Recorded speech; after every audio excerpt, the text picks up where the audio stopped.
Good afternoon, everybody.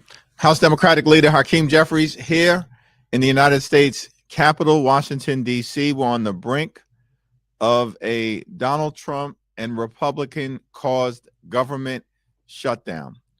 Less than 10 hours to go before funding for the government runs out. And over the next 24 hours, House Democrats here on the Capitol, across the city and beyond, will be talking directly with the American people about what's at stake, why we are fighting hard to make sure that we both find a path forward to fund the government, but do it in a way that actually makes a difference in the quality of life of the American people, that meets the needs of the American people in terms of your health, your safety, and your economic well-being.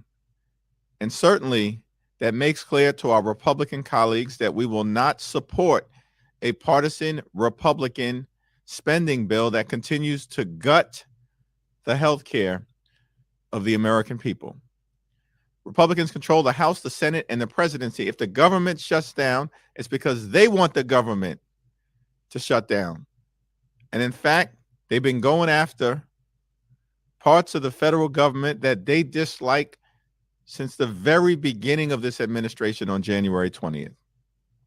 We're here as House Democrats on duty. House Republicans are on vacation. And they need to get back to Washington, D.C. if they're serious at all about trying to find a path forward. Helping us kick off today's session is one of the rising stars of the United States Congress, represents the people of Central Florida, and does a tremendous job as one of our Democratic Policy and Communications Committee co-chairs, leading the communications effort, making sure that we're reaching everyday Americans across the country, but particularly younger Americans who are understandably distressed with what has been happening. That's Maxwell Frost, who you'll hear from momentarily. And of course, we're so thankful that Ben from the Midas Touch has been doing an amazing job of getting information to the American people and breaking down the national nightmare that we've been dealing with during the Trump administration. Well, it's great to be here, Leader Jeffries and Congressmember Frost, and it's great that you are hosting this live forum where you're going to be communicating directly with the American people about everything that's going down today. Obviously, the American people are deeply concerned. So let's just start off by addressing the elephant in the room, or I should say the elephant not in the room. Republicans did not show up to work today. It's a pretty big frickin' day as we approach a government shutdown, and they've decided at the orders of Donald Trump and MAGA Mike Johnson that they're not even showing up to work. So, Leader Jeffries, what does that tell you when they say we're not even showing up today? Yeah, it's a pretty extraordinary thing that Republicans who were scheduled to have votes in Washington yesterday and today decided last week, as we were approaching the possible lapse in government funding, to cancel those votes and be on vacation across the country, and many of them in other parts of the world, showing they could care less about the possibility of government funding lapsing at midnight tonight. But this is consistent with the approach that they've taken, Ben, because Donald Trump initially agreed to our demand for a meeting last Saturday. Then he canceled the meeting and then agreed to the meeting again, which we had yesterday, but of course have been unwilling, as we've approached this possible lapse in government funding, to actually have a substantive and meaningful follow-up conversation to fund the government, avoid a Republican shutdown, and address the Republican healthcare crisis.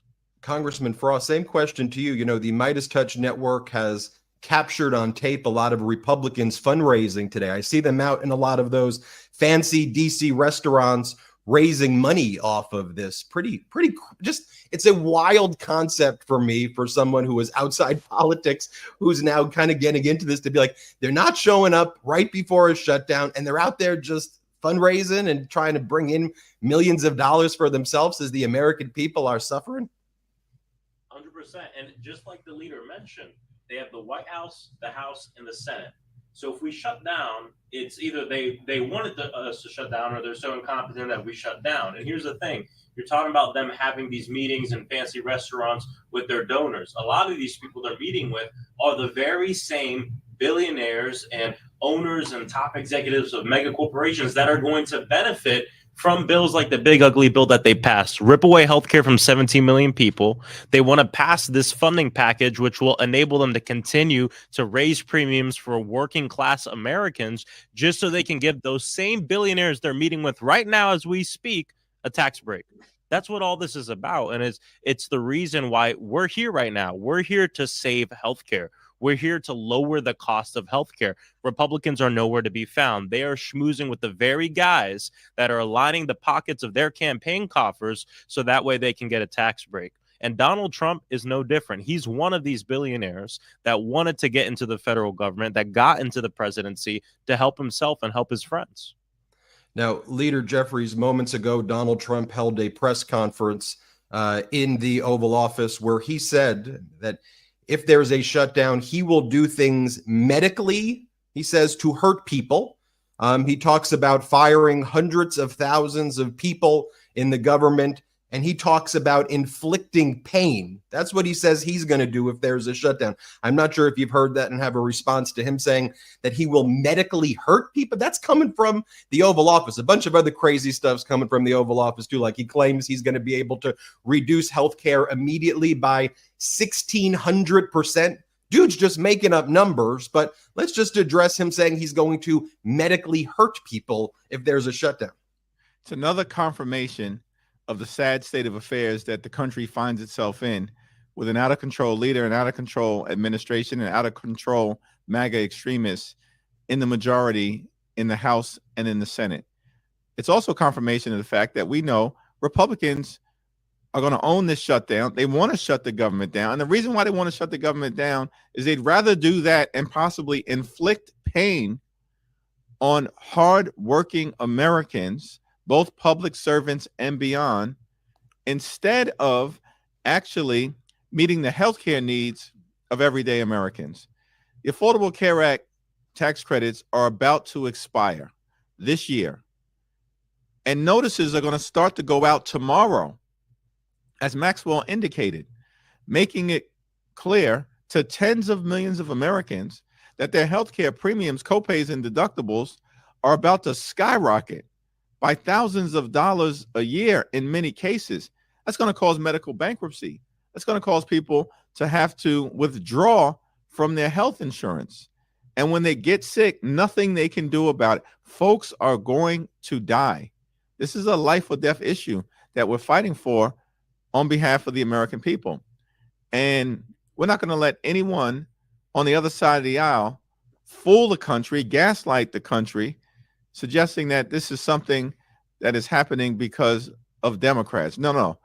Republicans have the House, the Senate, and the presidency. It's their responsibility to fund the government. It's our responsibility to make sure that if we participate in funding the government, it's got to be done in meeting the needs of the American people in terms of their health, their safety, and their well-being.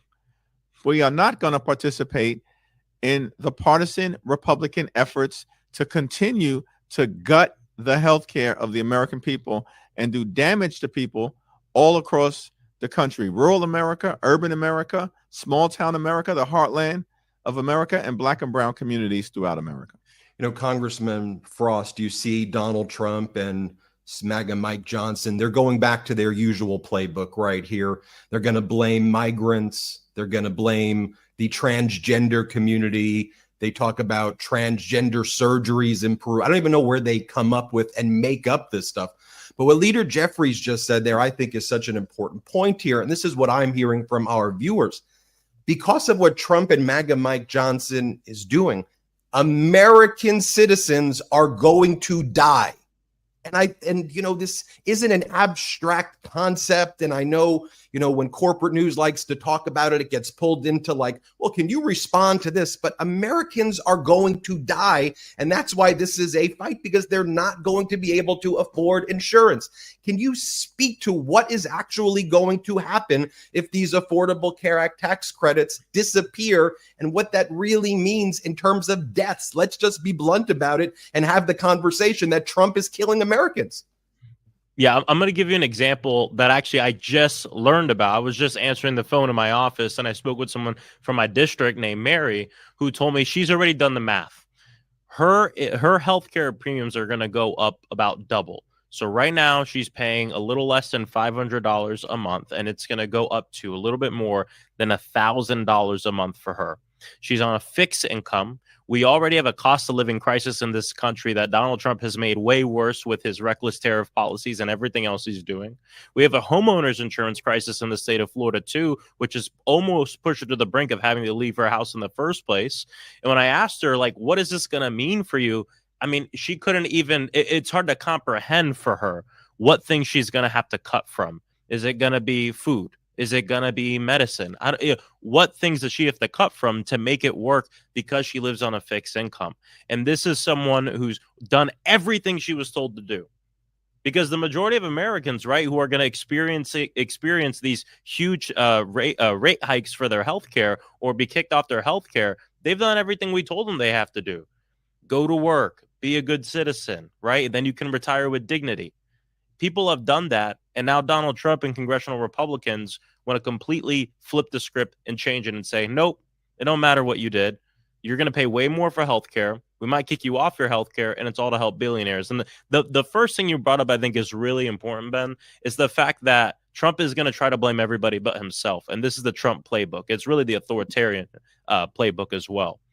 The fact that Trump wants us as working people to look around at the people around us and blame them for the problems we're having. And the thing I always tell people is it's not a trans person's fault why you can't pay your rent. It's not this, immigrant's fault that you can't afford the groceries in the grocery store. Stop looking around and start looking up. Look at people like Donald Trump, who for honestly a long time, even before he got to Congress, has been profiting off of exploiting people like you and I and people like working families across the country. He's doing the same thing he's always done, but now he's doing it in the White House. And Congressional Republicans are either one of two things. They truly believe that we need to rip away healthcare to give billionaires a tax cut, or they don't have the courage. They're more scared of Trump than their own constituents to stand up and say something about it. But we're not scared. That's why we're here. That's why we're here to do our job. They're on vacation. We're in Washington, D.C. We're not going to, vote on something that's going to enable taking away healthcare from people. We're here to fight on behalf of our constituents and not for Donald Trump. You know, Leader Jeffries, I hear from millions of Americans every day, and they like this fight right now. This is what they've wanted to see, but they're worried. They're worried. Are the Democrats going to hold the line? Are they going to cave? I think they want to see you kind of just look into the camera and speak to the American people directly and hear from Leader Jeffries and say, I will hold the line. We are not going to cave. We are united, and we are not going to give in. We're not going to be pressured and bullied by this authoritarian regime. That's what I'm hearing. A lot of people want to hear from you, Leader Jeffries. So what's your response to them? We are in this fight until we win this fight on behalf of the American people. And we recognize that it's been a rough year. It's been a horrible year. Donald Trump and Republicans are inflicting unspeakable pain on the American people. We know it's been an all-out assault on all of the things, an assault on the economy, an assault on healthcare, an assault on nutritional assistance, an assault on veterans, an assault on law-abiding immigrant families, an assault on the rule of law, an assault on voting rights and civil rights and free and fair elections, an assault on the American way of life, and of course, an assault on democracy. It's been an assault on all of the things. And we continue to be in a more is more environment in terms of pushing back against the extremism that has been unleashed on the American people. And this is an opportunity for us to draw a clear line in the sand, as we've done, which is that, listen, we will find common ground as it relates to a spending agreement. We want to keep the government open, but that agreement has to meet the needs of the American people in terms of their health, in terms of their safety, in terms of their economic well-being, particularly as it relates to driving down the high cost of living, as opposed to allowing healthcare premiums to skyrocket for tens of millions of Americans when the country is already too expensive. And later on this afternoon, it's my expectation that Senate Democrats are going to once again vote down the partisan Republican spending bill.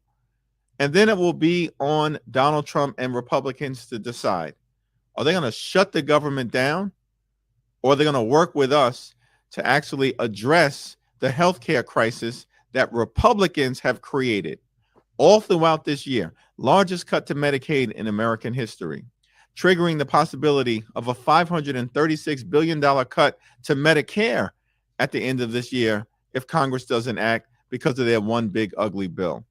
Their actions are forcing hospitals and nursing homes and community-based health clinics to close all across the country, including in the rural American communities that many of them represent. Tens of millions of Americans facing the possibility of dramatically increased healthcare costs because of their refusal to extend the Affordable Care Act tax credits. They found the time to extend massive tax breaks for their billionaire donors, but can't be bothered with helping out working class Americans in terms of their healthcare costs. And on top of all that, what we've seen Republicans do is effectively cancel medical research in the United States of America, including for children with cancer. The whole thing is immoral. The whole thing is immoral. And that's why Democrats have drawn a strong line in the sand, and we're committed to canceling the cuts, lowering the costs, and saving the health care of the American people. You know, and Congressman Frost, I think the American people want to see these serious matters be handled in a serious way by adults and grown-ups. Like, let's just start with that as the floor, right? Donald Trump's been posting AI slop videos of the leader wearing like a sombrero, and then Chuck Schumer saying things that he never said. But then over the weekend, you had Donald Trump posting a QAnon conspiracy about something called med beds, something that comes from aliens from outer space, and you go into a machine and then your health is magically improved and your cancers are cured.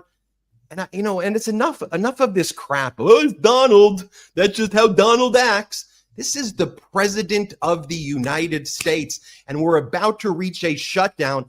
Let me just be blunt. While this idiot is out there making these posts about med beds from QAnon conspiracy land, while Americans are wondering, what the hell am I going to do? I can't afford groceries right now. I can't afford my health care right now. You're going to raise my health care even more. I'm going to die. And he's posting about UFOs giving secret technology. What the hell is going? I mean, for real, what's going on here? What's going on is that Donald Trump doesn't care about working people. He's never cared. It's always been a charade. And all you have to do is look at the fact that the leader and then the leader in the Senate went to the White House, had a meeting. They showed up there in good faith to have a discussion on how to keep the government open and save people's health care. They left. And the first thing we hear back from the president of the United States is this racist meme and this racist, joke that he put online with the leader and Chuck Schumer. And that goes to show that he doesn't care. He doesn't care about you. He doesn't care about our people. He doesn't care about the working people of this country. And quite frankly, he never did. He didn't care when he was a CEO scamming people left and right. And he doesn't care now as the president of the United States. The only thing that's top of mind for him is, what can I do with the power I have to enrich myself and my friends? Point blank. That's it. This is part of the reason, and not to veer too off topic, but this is part of the reason why we don't have Adelita Grijalva sworn in yet. She was already elected to the United States Congress. She should be sworn in. But Mike Johnson is a puppet of Donald Trump, and he knows that as soon as she's sworn in, what is she going to do? She's going to give us the last signature we need to release the Epstein files, where conceivably Donald Trump's name is in there, and so are his billionaire friends. This is all about this very, very wealthy class of people trying to protect each other at our expense. And it's the reason why they want a government shutdown. They rather have the government shut down than protect your health care. That is what's going on right now. Donald Trump does not care about you. He's lied for 10 years on the public stage as a national figure, and he's lying right now. You know, Leader Jeffries, I saw all these MAGA Republican Congress members yesterday on TV, and they were like, oh, when Donald gets Jeffries and Schumer in the Oval Office, this is what they said. This is what some of them said. It's how crazy it is. They're going to do a Zelensky on him. They're going to Zelensky him in front of the press, as though that made Donald Trump look good. But what they were saying is that you were going to go in there and Donald Trump was going to do this live on TV in front of everybody. And he was going to show the world what was really going on. And that's what they were all pumping out on Fox and all of these things. I thought this was going to be a live event. I thought the press was going to be there. Donald Trump loves saying, look at all my gold. Look at all the gold here. Look at this sports team. Look at this world leader. Look, I do Trump 2028 dictator hats, everybody. Well, this is a serious conversation that was supposed to take place in the Oval Office. You were ready to do it live. You wanted to do it live. You were ready for the cameras. He chickened out.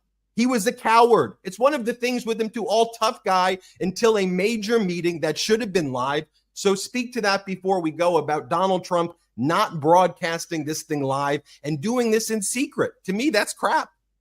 Well, thank you, Ben. We were ready to have this conversation. We were ready to have the confrontation. We were ready to have the discussion in front of the American people. And we fully expected that that would happen because every other meeting that the president has had throughout the year of consequence has been live televised with the media present. And so I was very surprised when I walked into the Oval Office. It was crickets. There was nobody there. I couldn't believe it. We were shocked. And I think what it suggested is that the Republicans know they have a weak hand. They can't publicly defend their position. Because their position is basically, we want to continue the healthcare crisis that we've caused. That's devastating millions of Americans all across the country. And we don't want to be publicly confronted about that reality. We don't want the facts being articulated right in front of our faces, because that's what we were prepared to do, to point out who exactly they were hurting and why Democrats were not going to participate in their continued efforts to gut healthcare. So we're ready to go back to the White House anytime, at any moment, to have this discussion. And let's make sure that the discussion is a public one so that the American people can see fully and transparently who's on their side. That's us, House and Senate Democrats, and who's working against them. That's the president and that's the Republicans. You hear that, Donald Trump? You hear that, J.D. Vance? You hear that, Stephen Miller? Are you too scared to do this conversation in the public? Are you too afraid? You heard Leader Jeffries said, I want to do it in public. Trump, you're a tough guy. Let's do this conversation in public. Everybody in the world just heard Leader Jeffries say that. So what are you scared about, Donald? What are you scared about? Anyway, I want to thank Leader Jeffries and Congressmember Frost for letting me join your stream. I got to make some other videos and keep my network rolling along. But thank you both for what you're doing. And I'm so grateful for this opportunity to share this moment with you in history. Keep fighting, folks. Thank you. Well, Maxwell, thank you for your continued leadership. Any parting words in terms of the moment that we're in as we are inside of now 10 hours before Republicans shut the federal government down? Well, you know, it's kind of what Ben was saying before, and we talked about this earlier, how every meeting he usually has it televised, but he knows that this is a debate he can't have in the public eye. Because on one end, you have him and Republicans saying, let's shut down the government so we can take away healthcare from people and make the prices go up for healthcare to help billionaires. And on the other side, we have you, House Democrats, Senate Democrats saying, no, we're not going to vote for something to take away healthcare from people. You run the federal government. If you want to pass an evil bill, pass your evil bill. But they can't even do that. Yeah, that's right. That's exactly right. It's your evil bill. You want us to sign off on your evil bill? It's crazy. It's insane. We're not going to do that with all that has gone on. And so up next, we'll Thank you, Maxwell. Maxwell is doing his thing. He's a champion for the people, and we're going to continue to work closely together. Hold the line on behalf of everyday Americans. Up next is another great champion for the people, the Honorable Jamie Raskin, top Democrat on the Judiciary Committee, someone who is in the trenches each and every day, pushing back against Donald Trump and his extremism.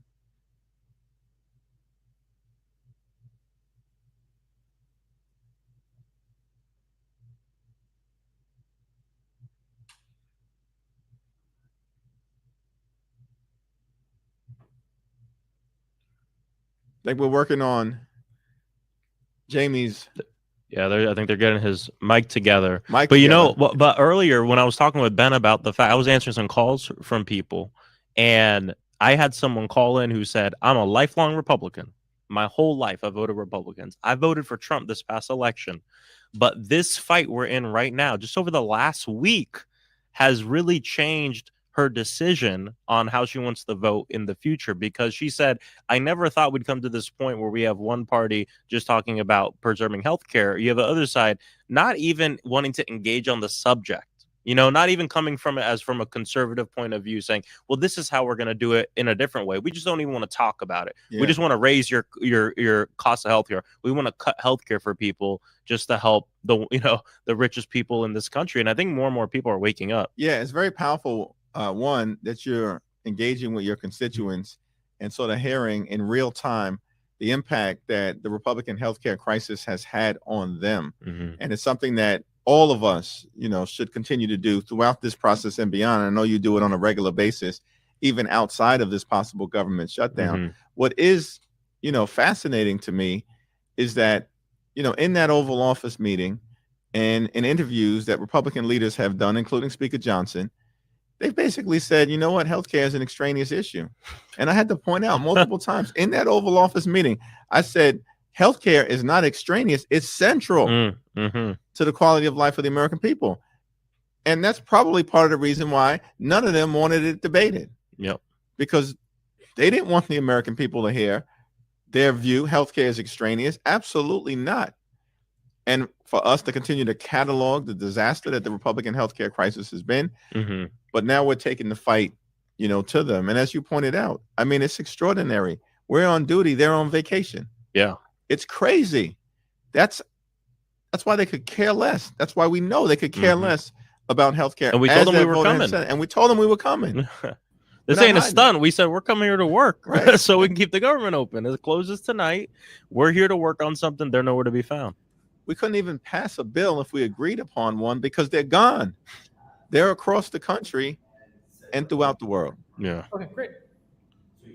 He just texted me. Oh, I think we're on. Hey, all right, there we go. Good to see you. You hear us now? Hello, Maxwell. Hello, Hakeem. Hey. Thank you, Thank you for joining. your leadership. It's all you. And we're speaking live to the American people over the next 24 hours or so about what's happening, why it's happening, and how Democrats are working hard both to fund the government, to avoid a Republican Trump shutdown, while at the same time protecting the health care of the American people. So take it over. Well, look, first, let me start with this. Every Democrat in the caucus is here today. All the Democrats are here to work. I saw one Republican who came in to act as speaker and then ignored us when we tried to introduce our continuing resolution to keep the government going and to preserve the health care of the people. This is an outrageous situation. And let me just tell you, Leader Jeffries, I represent the people of Maryland's beautiful 8th Congressional District. I've got more than 55,000 federal workers, tens of thousands of federal contractors in my district, and 800,000 extraordinary constituents. And all of them are saying we have got to stop this reign of lawlessness and terror against the American people. They have been dismantling the Agency for International Development, the Consumer Financial Protection Bureau, the Department of State, the Department of Education, NIH, billions of dollars in grants that go out for biomedical and public health research. They've been doing this since January, and now they want to shut down the whole government. They'd rather shut the whole government down than protect the health care of the people, which is what we are absolutely determined to do, not allow millions of Americans to get thrown off of their Medicaid health insurance and millions of people to lose their ACA tax credit. So we are here to work. We're here to negotiate if they're willing to negotiate in good faith. We're here to keep the government open. And you know what's at stake. Democrats actually know what's at stake, unlike Donald Trump, who one, doesn't seem to care, two, doesn't seem to understand. And Leader Jeffries, three, I don't think he remembered you today. I think there's a little bit of leakage coming out of Donald Trump's pudding brain, but we will let you go and remind Donald Trump of the fight that you are bringing to him. We know you got a lot to get done today. I think that we are bringing in my good friend Aaron Parnas to join us so we can give you guys a little bit of a reprieve and let you get back to work. And there he is, the man, the myth, the legend. Aaron, how you doing? Hey guys, how are you? Doing as well as we can for a day that we're going to be fighting, but I know that there is a lot of news that you are always breaking. Do you have something that is the latest for us on this fight? Well, I did want to talk to Congressman Raskin about something specific, and that's the CBO. I'm not sure if you saw, it just came out, said up to 750,000 federal employees could be furloughed tonight if we reach that government shutdown. I know a lot of them are in your district, in your state. What's your message to folks, federal employees right now, who are worried about being furloughed? Well, I want to thank all the federal workers for hanging tough. The federal workers in my district have been in the forefront of saying that we have to stand up to this reign of lawlessness and terror that the Trump administration has been leveling against the government since this began. Look, the only parts of the government they're interested in are the parts where they can make money from it. Donald Trump has made billions of dollars, literally billions of dollars, since this started in January. His family has been making deals all over the world with every foreign despot and dictator you can imagine. They don't care about our Medicaid and healthcare. They don't care about Social Security and keeping the offices going. And so we are going to use every instrument available to us to stop them. We have had more than 400 cases brought across the country. One of my jobs as the ranking member of the Judiciary Committee is to galvanize the Democrats to be involved in these cases through different kinds of briefs, amicus briefs or direct briefs where we're the party. And we've been winning overwhelmingly. In fact, I think exclusively we've been winning in the district courts. More than 90% of the cases have been won generally in the district courts, overwhelming numbers in the appeals courts. The Roberts Court, which has been gerrymandered and packed and stacked and sliced and diced, is our problem. But in general, the rule of law is holding against this. So they tried to just get rid of all of the probationary federal workers when they first got in. Well, they're probationary not because they knocked over a gas station or a bank. They're probationary because they've been promoted to a higher position because of their excellent performance before. And we've been able to get a lot of people restored to their jobs, although it's a continuing fight to see that the administration will respect the rule of law. There have been court decisions against their deployment of federal troops into cities to enforce the law against people where the governors and mayors have not asked for any intervention by Trump's soldiers.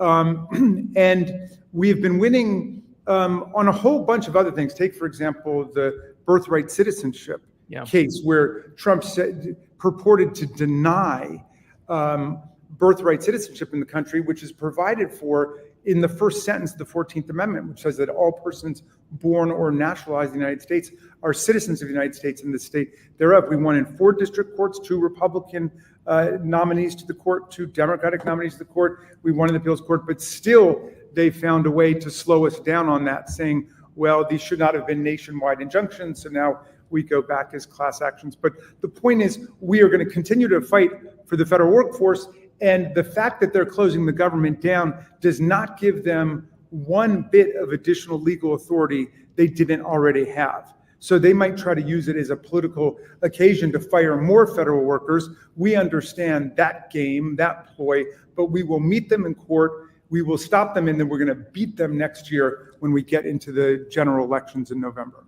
Well, I'm going to be honest with you. I don't think even this Roberts Court is going to uphold mass firings based on this quote unquote Office of Management and Budget memo that Vought put out earlier last week. But I got to ask you, because this is really about healthcare, right? Or the Affordable Care Act, the subsidies extension. What's the easiest way to those watching that you can explain to them what's on the line? Because when people throw out things like tax credits and Affordable Care Act subsidies, they're not simple topics. So what's the simplest way that you can explain really what's on the line right now? Well, yeah, it would be a lot simpler if we had national health care. That's something I've been for ever since I lived in a country that had it. And if you got sick, you just went to the doctor, But we have a more complicated system. But having said that, it's the Democrats who are committed to making the system work for every American, whether you call it Medicaid or you call it the Affordable Care Act, you call it tax credits, which are payments that you get when you are forced to draw down on your insurance. Whatever it is, we're trying to defend that, and they have cut around $1 trillion out of the healthcare system that our people depend upon. And we're simply saying, no, we're not going to continue with that system. We want a new budget that provides for the healthcare for our people. We are not going to be complicit in your dismantling the healthcare protections that everybody needs. I remember when I was in school, we learned about Maslow's hierarchy of need. And everybody needs food, everybody needs healthcare. And then you move on to things like movies and yachts, vacations, a new ballroom in the White House. Aaron's Substack. Aaron's Substack. That's on my hierarchy. That's pretty high for most people. That's an official endorsement. But the point is that people need to eat and people need healthcare. That's not just a right, that's a necessity, right? And we got the president who's making billions of dollars now off of all of his new crypto scams he's got going on. And the money that he's worried about in the federal government is to tear down part of the White House and build a whole new ballroom. All of his billionaire buddies come over for some more black tie balls. Let's focus on the health needs of the people. Have any of your Republican colleagues at all kind of said, you know what, behind the scenes at least, we're willing to negotiate here, we're willing to do something with y'all, or is it just this complete stonewalling that we've seen publicly? Well, alas, most of our Republican colleagues now are completely terrified of Donald Trump, that he will run somebody against them, that he'll get Elon Musk or somebody else to spend millions of dollars against them, that they'll never get to be a lobbyist, which is the big payoff for the Republicans to go be a lobbyist and make all this money. Yeah, they're walking around terrified. We cannot be afraid. We got to tell the truth about what's going on, and we have to act with courage because we have tens of millions of people depending on us in the country. The vast majority of the country depends on the government being an instrument of common good, not an instrument of private corruption. And that's what they've been turning it into. Certainly. And Donald Trump, of course, has been doing his best to put on the theatrics specifically today, and they feel well-timed as he wants us distracted from so much. Of course, we know the Epstein files, obviously, but the looming government shutdown that he will ultimately be responsible for. He's done a lot and said a lot of nonsense today. Aaron, I know you're covering the breaking news all the time. Is there one clip of Trump that stood out the most? Him forgetting Leader Jeffries' name, him declaring war, begging for a Nobel Peace Prize. What has been most shocking to you today? I mean, I think the most shocking clip to me, and Congressman, I don't know if you saw this, but when he was giving his speech in Quantico today, he said that he floated the idea to Pete Hegseth that he was going to use essentially Democratic-run cities as training grounds for the military. That to me, when I saw that to me was the most shocking clip out of them all, because they're at least having conversation now to send in the military to train in Democratic-run cities. I mean, imagine if Joe Biden or Barack Obama had said, we're going to use the military we're going to train the military on invasions of Republican-run cities or towns in the country. I mean, people would understand how scandalous and outrageous that is. And somehow he's conditioned millions of people to think that that's normal. Nothing could be more antithetical to the American system of government than the idea that they're going to use the armed forces of the United States against our own communities, against our own people, without the consent of the governors or the mayors or the councils or the representatives of those people. That's just outrageous violation of First Amendment, violation of due process, violation of the separation of powers, right? Where does he get the authority to declare war on anybody, much less against our own people in our communities? And so we've already got one opinion from a California district court saying he has no authority under the Constitution, under our law, to deploy federal troops to do law enforcement in the cities. The law, the Posse Comitatus Act, which is anchored in the Constitution, gives the president only the right to intervene if there's a foreign invasion, there's a violent insurrection, or the federal law is completely broken down. None of those apply. And we know there's not an insurrection in Donald Trump's view, because when there was an actual insurrection in DC and 140 police officers were violently assaulted and brutalized and hospitalized, he did absolutely nothing. When thousands of his political stormtroopers invaded the Capitol of the United States and drove the House and the Senate out of our chambers, that did not qualify as a violent insurrection sufficient for him to send in the National Guard. He sat there on his hands. So anything short of that cannot qualify under Donald Trump's metrics. That's very true. Now, Congressman, great to be here with you. Jack, great to see you. I have to hop, but thank you for fighting this good fight. I know the American people are watching, and especially the federal workers in Maryland, Virginia, the DMV area. So thank you so much. Thank you for fighting, Aaron, and keeping us updated. And it's not just going to be the Congressman and I've always loved when we were joined together, but we have an incredible guest, someone who is always in the fight using their voice, Congresswoman Sarah McBride. Thank you so much for joining us. And is there any news breaking today that you've been paying attention to? Is there anything going on that we should know about? It seems like a light day. I think that must be why the Republicans are all on vacation right now. But I actually want to build off of a point Leader Jeffries said when he was on earlier, which is that it's telling that unlike almost every other Oval Office meeting, Donald Trump did not invite the cameras into the Oval Office when he was meeting with Leader Jeffries and Leader Schumer. And I think it's very obvious it's because Donald Trump's in over his head. He can't handle anyone who isn't a yes man. He can't handle anyone who pushes back. He can't handle anyone who's obviously smarter than him. He doesn't understand what his administration is doing. He doesn't understand what's at stake. He doesn't understand the ACA. He doesn't understand Medicaid. He is completely past his prime, and he is completely in over his head. And he has absolutely no perseverance, as we saw on the escalator the other day at the United Nations. So I am. A broken escalator is just stairs. Oh, that's a matter of national security right there. There was an escalator out between Rayburn and Longworth today, and I really wondered how Donald Trump would handle the kind of perseverance that's required of us here over in the House. But look, I am really proud today to be a House Democrat, a member of this caucus, because we are here in Washington while our Republican colleagues are, as I mentioned, on vacation with a shutdown barreling toward us, and we're here to hold the line. We're here to hold the line for the American people who are witnessing and experiencing a healthcare crisis right now. Republicans inserted a ticking time bomb into the center of the American healthcare system. It's a ticking time bomb that will result in historic cuts to Medicaid. It's a ticking time bomb that will result very shortly in the expiration of Affordable Care Act tax subsidies that keep premiums affordable for the millions, tens of millions of Americans who rely on the Affordable Care Act for their health insurance plans.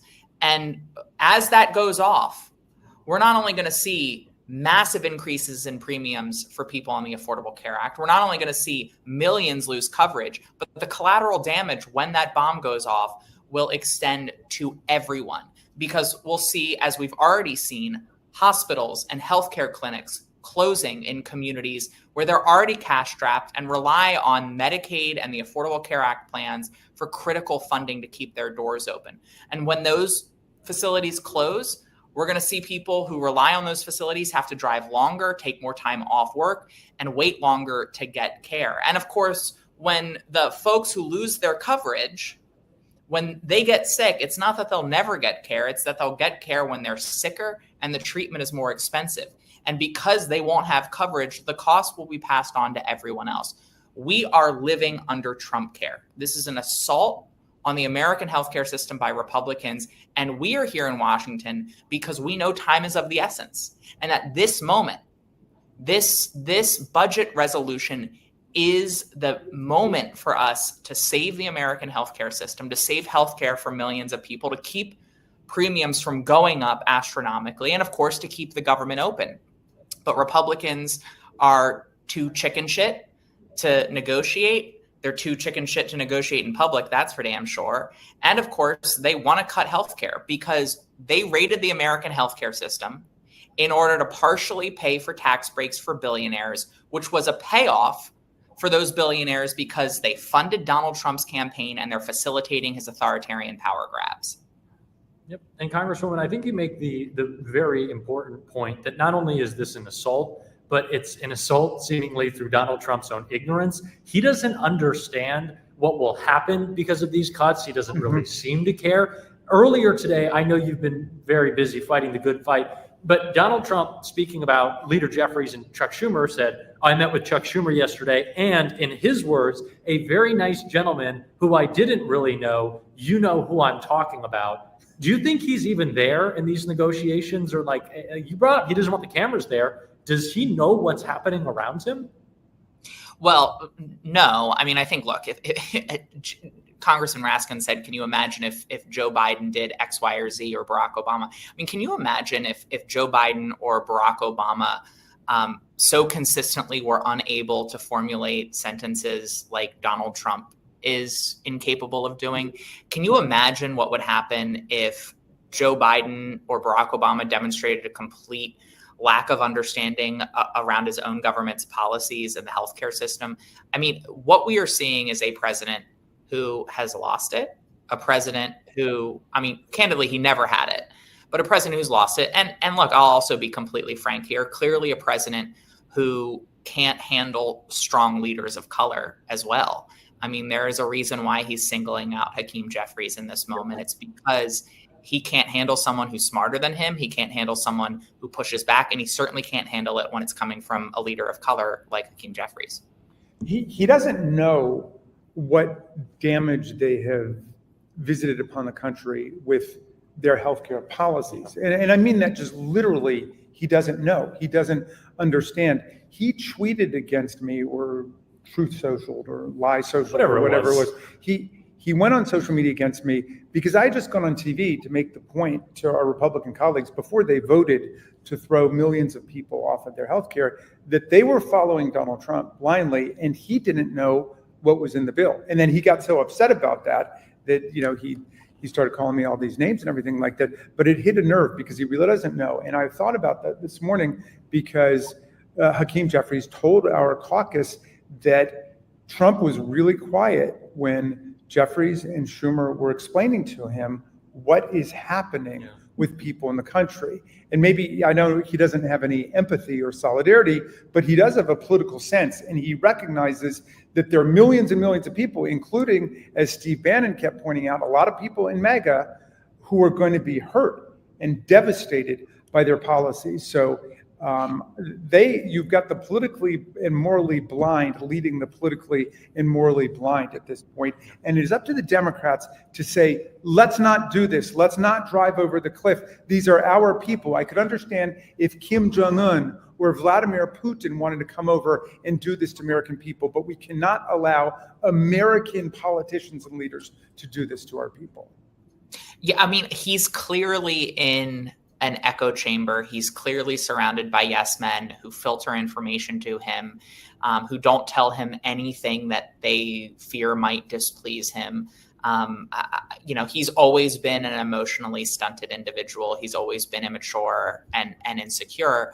But it's taken on a whole new level in this moment, in the last couple of months and years. And that echo chamber, I mean, it's having very real consequences for the American people. It's resulting in a massive healthcare crisis that we are trying to solve. We're ready to work with anyone. We're ready to roll up our sleeves and actually negotiate a bipartisan deal that averts a government shutdown and protects people's care. But this president... Don't you think it's worse than they don't want to displease him? They don't want to give him information about what's really happening. He's being completely just controlled by his staff at this point, and they're on a program of war against the middle class of the country on behalf of the billionaires. Yeah. I mean, no, I think that's absolutely right. And, it's one of the reasons why we see this president with a 30-something% approval rating just 9 months into his term. He he has Stephen Miller and people like him essentially dictating not only the policies of this country, but the politics of this White House. And then he's got a Congress that is either off on vacation or if they're here, bending their knee to Donald Trump time and time again, doing everything that he or his White House tell them to do. And that's why we're in this mess right now. Because as long as Mike Johnson gets the theocratic agenda he wants, which is the Christian white nationalist agenda, then he's willing to go along with whatever the White House tells him to do. And I think it's important to make the point that we were talking about earlier. And Congresswoman, I want your perspective on this, because we were saying that Donald Trump wants us to feel as if he is inevitable. Right? That is, if he will always win, that he will come out on top, that he is a dictator, so why even fight him? But I think, as we talked about with some of the legal victories we've seen against this regime recently, there is something still to be hopeful for. Now, I don't know if that is the discharge petition that will soon have its 218th signature to see a vote on the release of the Epstein files, or something else you had in mind. But as we kind of close our conversation, what has you excited that shows that Donald Trump is not going to win, that there's something in the future? Maybe it's even the midterms. Like, what is in the distant or not so distant future that you're excited about bringing this fight to Trump? Well, first of all, I'm excited that Democrats are united in this moment in a righteous fight, a fight that is life-saving for the people whose healthcare is on the line, and a fight that is at the core of who we are as a country and whether we will continue to be a democracy with the rule of law like we have been and like we must be. And I'm not only excited that we are united, but I know that we've got the American people on our side in this moment. We've got people across this country, Democrats, independents, and yes, many Republicans, many people who voted for this president in the last election, thinking that he would have the backs of working people, thinking that he'd lower costs facing families and workers in this country, and of course have seen this president break his promise time and time again. So I'm excited by the groundswell of outreach and opposition to this administration's cruel and draconian policies. And I'm optimistic about what that means for all of us come November 2026, when our healthcare is on the ballot, when our freedoms are on the ballot, and when, of course, having a Congress that actually stands up to this president and holds him accountable is on the ballot. I couldn't agree more. It gives us a lot to look forward to. But I brought it up just because I think this is something that we're excited about. What are you hearing? I know there's a lot of Republicans who are gone right now, but what are you hearing about that 218th vote that is coming on this discharge petition? I know folks want to hear a little bit of these updates. Republicans are running scared, not just because they don't want to talk about the shutdown, but I wanted to get a little insight into the Epstein files. What are you hearing from your Republican colleagues? Yeah, well, obviously, we see them squirm in their chairs when the topic comes up, because they know that they made this bet and now they're having to lie in it. They have spent the last several years demanding transparency. They've convinced the American people that transparency is in the public interest and is urgently necessary. And now, of course, they're acting incredibly suspicious and doing all that they can to delay release of the Epstein files. And, we have a new member of Congress who was elected, Representative-elect still Grijalva from Arizona. And Republicans refused to swear her in, despite the fact that there have been, I believe, 2 Republicans who were sworn in after a special election, this Congress, during the very kind of quote, pro forma session that we had earlier today. They're refusing to swear her in because she is the 218th signature on that discharge petition. And Mike Johnson just continues to kick the can down the road on that because he is afraid of transparency. He's afraid of accountability. And he is most clearly afraid of Donald Trump, who desperately does not want those files released fully. Well, when we tried to get the attention of the designee Republican speaker today, we had hundreds of people saying, Mr. Speaker, we wanted to be recognized to try to get her sworn in, to try to get our resolution put in. And they just closed his eyes and basically took off like the rest of the other Republicans. They refused to do the work of the people. They know we've got a strong bipartisan majority that is demanding the release of the Epstein files about this international child sex trafficking ring that did at least $1.5 billion in business. They know there's a lot more to come out about that. Donald Trump had been campaigning on releasing it, like Kash Patel, like Pam Bondi, and then after they had 1,000 FBI agents staying up all night to look for Donald Trump's name, to try to redact his name, to find which videos and which photos he was in, they came back and they just said, we don't want to go down this road. We're sweeping the whole thing under the rug. Nothing to see here. Well, a bipartisan majority is going to insist that there be justice done for the survivors of that child sex trafficking ring, and that we turn around the terrible policy that they've been doing on that as well. It's not just healthcare. They've been dismantling the anti-human trafficking infrastructure of the government at the State Department, at the Department of Homeland Security, at AID. All of these things have been taken down as a matter of policy. So the Epstein episode is just a demonstration of what their values are. Not a lot of strength from the guys who claim to be tough, cowering in the face of Donald Trump, cowering in the face of the protection of all of these associates. I think it's so important to recognize it's not just a protection of Trump, it's everyone else who is connected, because they know when you start to pull that thread and it unravels, it will ultimately come back to Trump. This is as much a part of the discussion around Donald Trump's effort to shut down the government as anything else. And I'm glad we're having it, and I'm glad we're fighting. I don't know if we have Leader Jeffries or someone hopping back in to join us, or if Congresswoman Ewell will be sticking around, but it looks like we have some more folks joining the stream, and I'm excited that we're continuing this conversation, this 24-hour fight. Can I ask Sarah one more thing before Please we get do. up? So Sarah McBride, it was such a... I'm not in charge.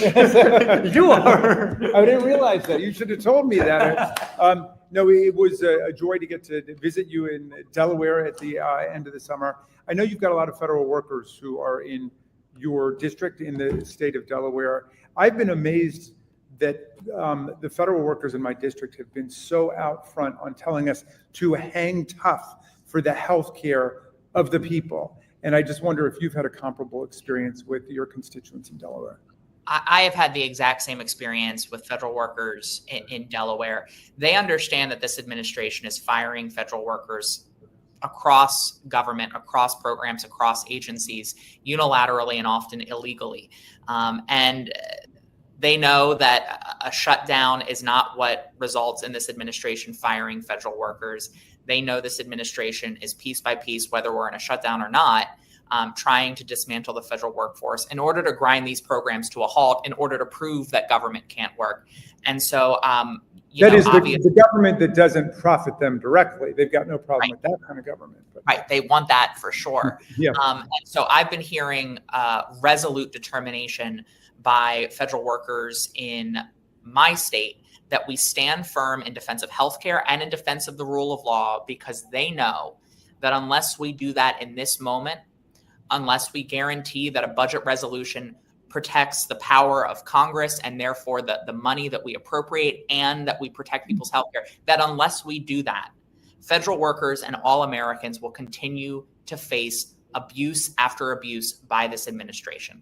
And we've got to make sure when we pass a budget, when the Republicans finally come to their senses and come back to Washington and work with us, we've got to make sure that the budget is airtight. It's buttoned down, so they don't say, oh, we've got a deal. Then they come back and on a party line vote, rescind everything that we bargained for, either legislatively or just do a pocket rescission, which is what they're calling when the president refuses to spend the money that Congress has agreed to on programs he doesn't like. And I will just say, in closing on that, Jamie, to your point, even senior Republicans in the House have admitted it would make no sense for Democrats to vote for a budget resolution that this administration just continues to unilaterally ignore. And so even Thune in the Senate has admitted that the abuse of power by the president with rescissions and other abuses of power in ignoring the will of Congress and the will of the American people, that has to get addressed. And I wish that our Republican colleagues would stand up for the Congress of the United States, because he's been trampling our powers, he's been usurping our powers, he's been countermanding our directives, and he's been impounding the money that we've appropriated under Article 1. We should stand up for Congress, which is the representatives of the people. His job is to take care that the laws are faithfully executed. That's it. And that is why we're going to have in stealing.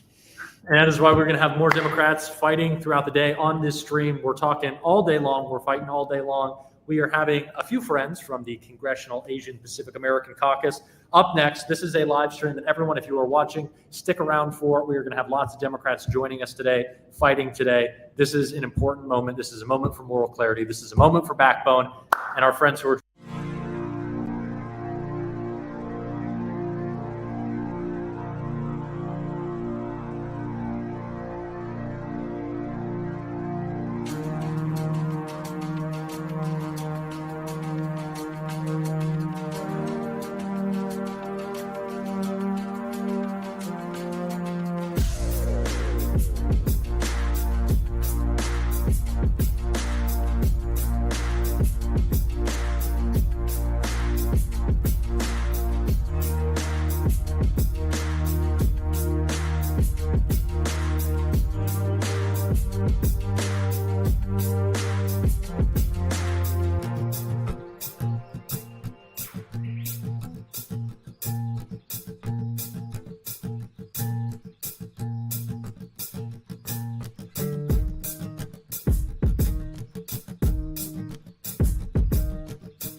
Hi, everyone. I'm Congresswoman Grace Meng. I am the chair of CAPAC. CAPAC stands for the Congressional.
Ideally, life. That's a good thing.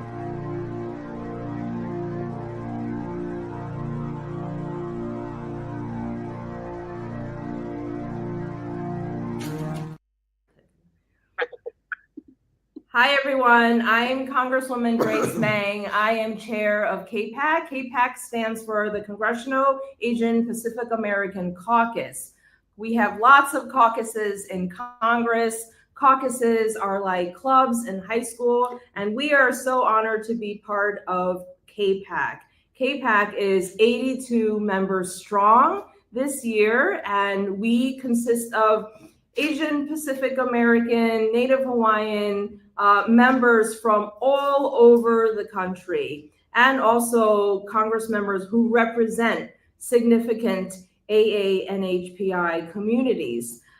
We're so excited today to have a few special guests with us. We have our vice chair of the caucus, our highest ranking Asian American in the House Democrats, Ted Lieu. We have Mark Takano, who is ranking member of our Veterans Committee, and our shining star, Joe Takuda from the great state of Hawaii. And we'll have more join us. But maybe I can turn it over to our vice chair. Ted, what happens in a few hours? Well, first, let me thank Grace Mang for her leadership as chair of KPAC, and so honored to be here with Joe and Mark. We are less than 10 hours away from a federal government shutdown. Democrats are here in Washington, D.C. We're working, we're ready to fight for the American people. We want to cancel the cuts, lower the costs, and save healthcare. And where are Republicans? They are on vacation. We're one day from a government shutdown, and they are on vacation. We're asking Republicans to come back to D.C. so we can prevent a Republican-led government shutdown. And we need to make sure that we work for the American people, not for special interests. Thank you so much. Families all across the country, especially in our A and HPI communities, are really scared. You know, right now, I've been here for many years, but I've never been here at the cusp of the government shutting down, and the other party, which happens to be the party in charge, is literally nowhere to be found. They are not even in Washington, D.C. We're hearing a lot of news, though, about something called a CR. Can anyone explain what a CR is? Well, a CR stands for continuing resolution. And what a continuing resolution is simply that we're continuing to spend based on last year's allocations, the previous fiscal year's allocation. The fiscal year ends on September 20th. And we're supposed to have the allocations or the appropriations done for the next year. When Congress doesn't get all that done, they go to a temporary spending bill, supposedly to continue discussions on how we get next year's appropriations or allocations done, the 2026 fiscal year. Well,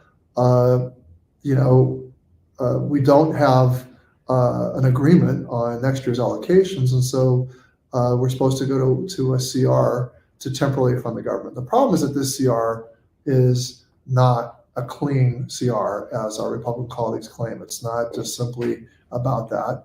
It is a continuation of a bad CR that we did back in the spring, where they continue to cut healthcare for Americans. And that's why we Democrats are saying, look, we're not going to support a continuing resolution that hurts the American people. Well, I think, Mark, you were instrumental in passing the PACT Act. And so when we take a look at one of the most egregious things that Republicans did in passing that dirty CR in March, it was actually reneging on our obligations and our commitment to those who have literally sacrificed and served, and taking away those resources, those appropriations for the PACT Act was included, if I'm not mistaken. They didn't approve the next batch of funding. The next for fiscal year 2026. And Jill, I know that there are so many service members and veterans that live in your district in Hawaii. You should know that the Big Bad Ugly Bill, which this CR is definitely a kind of a companion piece of legislation. That Big Bad Ugly Bill, which is now the Big Bad Ugly Law, cut Medicaid.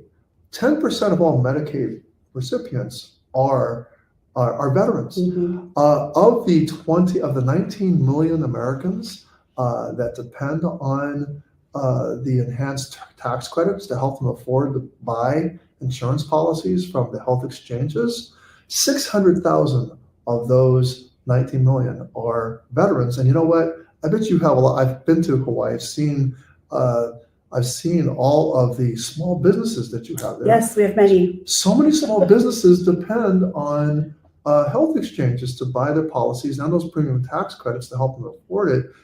Because in like my district, many small business people, entrepreneurs that aren't part of employer-based health insurance plans of 500 more employees or more, or 50 or more employees, they depend on the health exchanges. And so the AA and HPI community, there's a lot at stake for us in trying to cancel the cuts that the Republicans have made to healthcare, especially to these health exchanges and the enhanced premium tax credits that help our constituents afford healthcare. And these cuts go very deep. You've got over 15 million people that are going to lose Medicaid. You have $500 billion of cuts barreling towards Medicare if things are not resolved. And you also have ACA tax credits that the Republicans are discontinuing. That's going to throw off millions more people off the ACA and increase premiums for a lot of people. And the issue with healthcare is if someone gets really sick and they don't have healthcare coverage, well, guess what? They're still going to get treated because we don't let people die in America if they go to a hospital. So they get treated at the hospital and emergency room, and then those costs are passed along to everyone who has healthcare, thereby increasing everybody else's premiums as well. So this is very bad for everyone across America in terms of healthcare. You know, and I think that uncompensated care is what's scary, not just small rural hospitals and providers in remote areas, but also big institutions as well, to Ted's point, where the sickest of the sick, because they haven't gotten preventive care, will end up in the ERs instead. But since we are KPAC, I feel like we have to have a little bit of fun. So we've been asking the question, where are the Republicans, right? Well, let's address this in a language that represents us, that we understand. So, aya ihena Republicans. Aya ihena Republicans. Where are the Republicans in Hawaiian? So that is the question that we're asking from Hawaii's 2nd Congressional District. Anyone want to take a stab in another language? We made a sign too. This is in Chinese. 共和党在哪里? Republicans, where are you? We're looking for you. We're ready to vote to keep our government open. By the way, just so you know, although the ACA and Medicare and Medicaid affects everyone in America, you should know a significant portion of Asian Americans, Native Hawaiians, and Pacific Islanders rely on Medicaid, over 4.5 million. And then another 1.5 million Asian Americans rely on the Affordable Care Act. And so we want the Republicans to come back from vacation and keep the government open. Yeah, it's really scary because you keep hearing about how we just can't vote for something that would let these tax credits expire. What happens if these tax credits expire? 156,000 AA and HPI people will no longer have access to zero premium plans. So this is really something that will impact a lot of people. As Ted said, 4.5 million in our community get their health insurance through Medicaid. That's 1 out of 5 Asian Americans and 1 out of 3 Native Hawaiian and Pacific Islanders that rely on Medicaid. 80% of our community in this country live in the 39 Medicaid expansion states and in Washington, D.C. I mean, those are some scary stats. You know, we're not even close to Halloween yet. And that really is the trick, if you ask me, the Republicans are trying to pull on this country. But it's a scary reality. We have over 3 million small businesses that are AA and HPI, as Mark said, in all of our districts. And many of them, small mom and pop stores to begin with, that branch out bigger and bigger, have a few employees, they rely on the marketplace for their coverage. And in a few days, they're going to start to get a letter to say, by the way, this is how much your premium is going to increase. And I've heard numbers as high as 75% increases in their monthly premiums. There's a lot of people who are going to go without. There's a lot of people are going to say, even from my keiki to my kupuna, from my youngest to my oldest, can I afford that and still keep a roof over my head and food on the table? So people are going to have to choose, Jill and Grace and Ted, they're going to have to choose between having coverage for their family, health insurance for their family, or paying for their food. And, you know, without health insurance coverage, what does that also mean? It means the cost of prescriptions. Have you ever tried to buy prescriptions, you know, just based on the over-the-counter, not over-the-counter, but what do you call that? Just the market price for drugs. If you don't have an insurance plan that has negotiated that price of drugs inside your plan, I mean, it's the difference between like $36 for the eye drops that I need to $300 a month, and many people are on multiple prescriptions. Some people who have kids with allergies, you need that EpiPen. That cost is a huge amount if you forgot to get cancer.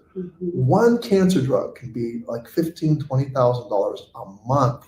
That's why people get health insurance. And that's why going without it is a huge, huge, scary thing for Americans. And to your point, we're not just talking about hundreds of dollars. We're talking about simply more amounts of money that people are going to have to pay. The Kaiser Family Foundation did these studies, and they show that for a 60-year-old couple who makes approximately $80,000 annually in salary, their insurance premiums under the Affordable Care Act are going to rise to over $13,000 in additional costs if the ACA tax credits are discontinued by Republicans. So this is significant amounts of money, and it's going to cause, as Mark said, people to choose between having healthcare coverage or having a roof over their heads or some other basic necessity.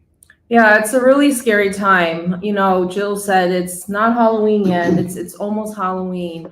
You know, and while we are swallowing these bitter pills, Jill was kind enough to bring some treats as we prepare to celebrate So there's Halloween. tricks and there's treats. Yes. Is this Show the us time? And a leather Yeah. pineapple. And- Oh my and God. Yes, this pineapple, this is the mystery pineapple. I went to some crack seed stores back home, small mom and pop businesses that have been around for generations, taking care of us kids, candies of all sorts. So you can pull or you can choose, but we've got everything. Yeah, gummy pineapple. That's White a rabbit. wasabi white rabbit. Wasabi white rabbit. I'm gonna need something Okay. sweet You know, as we I head call- into the I shutdown. call Jill the queen of omiyage. She never leaves Hawaii without like suitcases full of omiyage. Totally. Just little gifts, but as we think about what's in this pineapple, there's a lot of businesses in our hometowns that take care of us and they have for generations, right? And think about the fact that we can't take care of them if we're cutting their health insurance. And I'm looking at how many people are going to be uninsured in my district, and over 25,000 people become uninsured if we don't renew these tax credits. Probably even more, tens of thousands more. We'll probably lose Medicaid as well. And so think about all those auntie and uncles who took care of you. Right now, they're depending on us to hold the line. Take care of them. Yeah. And I want to thank so many of you who are tuning in today. I know that some of you had even reached out. You have questions of your own. So here's some of the questions. I don't know if Ted and Mark, if you want to take a stab at some of You them. take a Right. treat. If and it's you too take a hard, you can question. put it back and take another question. We won't judge you. Why did Trump cancel his meeting with Hakeem Jeffries and Chuck Schumer only to reverse course? Well, that's because the president has no strategy and no plan. I'm not even sure he understands what's in these bills that he signs. He actually went to the Republican caucus earlier this year and told them, don't F around with Medicaid, except that's exactly what the Republicans' big, ugly law does. It completely messes up Medicaid, has deep cuts to it. It's going to throw off 15 million people off of Medicaid. So that's why Donald Trump does what he does, because he doesn't really know what's going on. And so we urge the president to please focus and please work with Democrats and Republicans to prevent the Republican shutdown. Republicans control the White House, the House, and the Senate, and the House Republicans today are on vacation. Well, the question that I got was somebody has asked, why is Trump threatening to fire thousands of civil servants if there is a shutdown? Why, and hasn't this administration been firing federal employees all year long? On that last point, yes. He's been looking for ways to fire employees. He first went after thousands of probationary employees that did not have to go through any kind of for cause dismissal process. And the courts actually reinstated many of these employees, but the Supreme Court backed Donald Trump up on some of these firings. But, you know, they all say that they're for efficiency, getting rid of waste, and implying that it's federal employees who are the inefficiency and the waste. But the truth is, who answers the call when you need a question answered about Social Security or Medicare, when you're having a problem? Who is it that processes all of the PACT Act claims for your veterans benefits? I could go on and on. Who runs the Federal Park Service when you want to go on vacation in one of our national parks? The park rangers. Look, Donald Trump has already, his cabinet officials have fired already so many people. But the idea that you're going to use as a bargaining chip, if you shut the government down, or if the government shuts down, we're going to fire a bunch of people. That makes no sense at all. That was like when my youngest brother would get mad at my next youngest brother, who would kind of bully him. I'd say, well, you know what? Just for that, I'm going to go break all my toys. That makes a lot of sense. Threaten your older brother who's already, bullying you to I'm going to break all your toys to get him to stop. Oh yeah, let's threaten to if this government, if you don't vote with us, if you don't do us what we tell you to do, we're going to fire a bunch of federal employees. That is, and hurt the American people more. That is a real strange thing for a president to do. So I've been on this journey today to see if I can find House Republicans around the Capitol. I have to go now and find other House Republicans. Check out my social media. You can see me trying to look for House Republicans. But this is a 24-hour live stream, and Grace and Joe and Mark are going to continue to be here. And thank you so much for watching. Good luck to finding them. Thank you. If you find one, let me know. I will. Maybe I'll get you a prize. Well, so much of this is so heartbreaking to hear. These are not just statistics and numbers.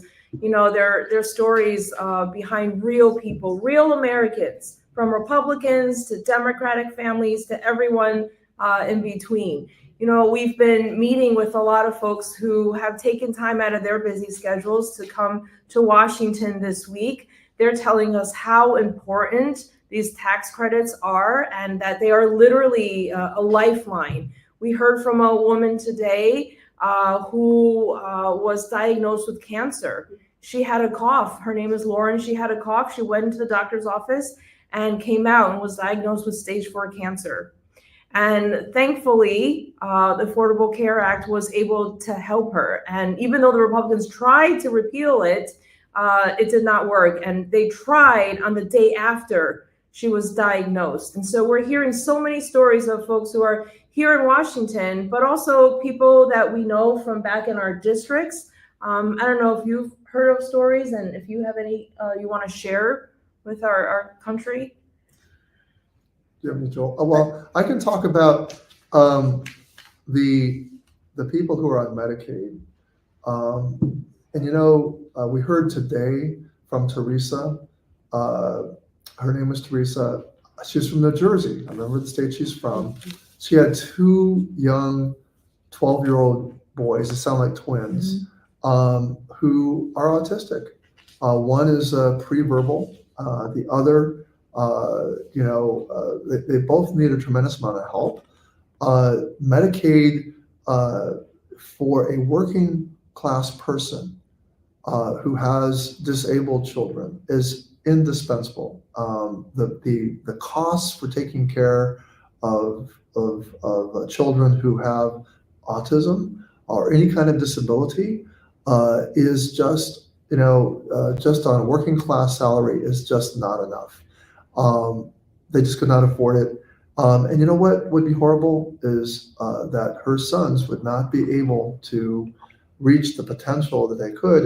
And as she said, that we all through Medicaid and programs like it,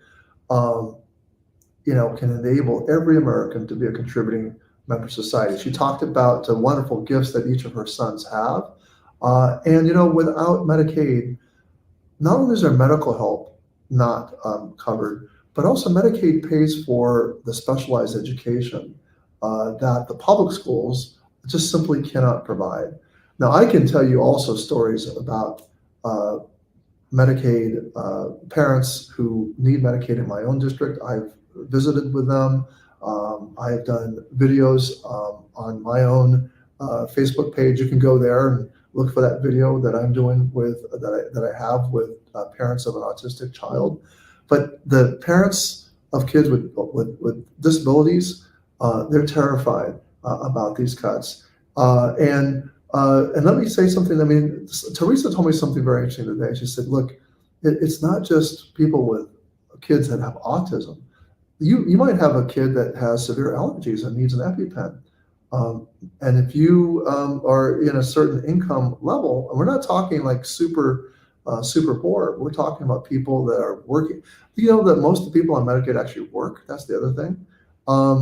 That Medicaid pays for, that kind of medication for kids that aren't, like, we don't think of them as a completely disabled, but may have a very severe allergy that needs to Well, that's life-saving, right? When you think about an EpiPen. Yes. And you have any kind of allergy, and as parents, that is probably the scariest thing, that if your child needs medication, needs treatment, right, needs to see some kind of doctor or a specialist, and not having the resources and means to be able to provide that to them. These are impossible choices, essentially. I think, Mark, what you're hearing, we're all hearing, Grace, in our communities, the impossible choices that people are going to be faced with if they have to double their premium costs to keep themselves on the marketplace, or if they lose Medicaid, or even more. Let's talk about the fact that food is medicine, and for the $200 billion in cuts to SNAP, EBT, right, that Republicans did in that big ugly law, you are now going to see people hungry, without health care, making impossible decisions. So one of the things I'm actually asking my constituents as I go out, and I think we'll start to see more roll through, is especially as you start to get that notice about how much more your premium is going to go up. If you're able and willing to share that with us, talk about your situation. Are you a small business owner? Are you underemployed so you couldn't qualify for health insurance? Are you, do you have kids? Are you caregiving for a family? Just give us that description of what life is like, and how now having to pay hundreds and hundreds of dollars more in your premium a month, what that's going to do to you. And if you're willing, share the choice you made, because I think for many, they're going to pick up that bill and they're going to, I just can't. I can't afford it. And let's hope I don't have to go to the emergency room, because that would be the only option for some of them. So if you can reach out to our offices, share those stories, and let's share those numbers, because I do think Republicans think we're making this up. But it's a real situation millions of Americans are going to find themselves in as they look to see, what can I afford? What can't I afford? Yeah, I agree with you. Share those numbers. We know that those notices are going out in California tomorrow, the next day. The next few days, all the health exchanges in the states where you have health exchanges, they're going to be sending out notices about the premium increases, because Congress hasn't acted. So they have to assume that these premiums are going to increase. I've heard they in some cases double, in many cases triple. It's just going to be unaffordable. Grace, I want to bring up one thing that really outraged me yesterday, is when I saw this AI-generated video sent out by the White House, an official video sent out by the White House communications team. I think it was either before or after Hakeem Jeffries and Chuck Schumer, Senator Schumer, went to the White House to a meeting which was supposed to happen last week but was canceled. The president instead went to the Ryder Cup, which is a golf tournament. All this time could have been spent negotiating and talking with the Democrats, but they did have this meeting yesterday. But you know what? There was an AI-generated video which depicted Hakeem Jeffries in a sombrero and a serape, and they had Chuck Schumer. They manufactured through AI, generated AI sound, Chuck Schumer saying things like, "Well, the Democrats, no one votes for the Democrats, and we need to fight for healthcare for undocumented." Well, he said illegal aliens. I've got one thing to say about this. I want to be clear that in no way is someone who's undocumented able to be eligible even for Medicaid.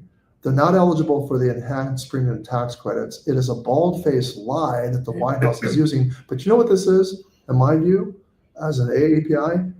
It is just a horrible use of racism by this president to tell lies to make Americans mad that their taxpayer money is being spent on non-Americans on these healthcare programs, which is not true. So he's trying to distract with this kind of a video, distract from who Americans should be mad at. Who Americans should be mad at? They should be mad at Donald Trump and the Republicans because they're cutting healthcare for 35 million Americans while they're preserving tax breaks that worth trillions of dollars. Americans, if they could focus on that, would be mad about that. Trillions of dollars in tax breaks for billionaires. Billionaires, excuse me. Let's be clear who they're fighting for, right? Yes, billionaires are tax credits. And then, you know what? They didn't even, so they wanted to pay for these tax breaks in the big ugly bill by cutting nearly $1 trillion. If you add up the 900 billion plus the 2 or 3, what was that number for SNAP? You're on the $200 billion. $200 billion. Yes. So it's $1 trillion. $1 trillion in cuts to programs Americans need in health and in nutrition, all for what? Trillions of dollars in tax breaks. The cuts didn't even pay for that. So you know what? We're on course. We're on course for even more cuts to healthcare, cuts to Medicare, worth $500 billion, $500 billion over 10 years. That's what the Republicans have put us on course to. We need the course correct. Yeah. Well, thanks, Mark, for joining us. It's such an honor to have your voice, and you're probably going around listening to, visiting impacted people, and maybe good luck in case, let us know if you run into any Republicans. Also, if I run into Republicans, I gotta just calm down. I got so mad talking about. All right, take more candy. Take more candy. You know I can't have. I know. All right. Bye. See you later. And to Mark's point, it really was upsetting to see what the president of the United States, a world leader, put out in mocking Hakeem Jeffries and Chuck Schumer. In the midst of, by the way, a very precarious situation where the two parties are trying to, in good faith, come together and put together a budget, and you put out a childish is actually an adjective that is offensive to even children, because even children, we are both moms, we would never allow our children to put out something like that, much less the president of the United States. A racist and manipulated video that he spent time, I don't know if he did it himself, but putting out there when he should be figuring out how to save healthcare. Well, I mean, when I saw that, that's the first thing I thought as a mother, was Trump's mother should be mad. She should really be mad, because that was offensive behavior. And I think to Mark's point, and we've seen this too often in KPAC, you can't have someone at the highest, literally the highest level of government, normalizing racism. Now, we know, and sadly, this is not the first, second, third, 100th time that this president has normalized racism, has said racist, discriminatory things. We were on the receiving end of it during the COVID pandemic, Kung flu, literally verbiage he threw out at his own cabinet members in racist, discriminatory terms. So this is nothing sadly new that we are seeing. That being said, we can't take it. It is unacceptable for anyone, president or our children, to be doing things like that, because that puts all of us down. In the midst, by the way, we're literally in the middle of Hispanic Awareness Month.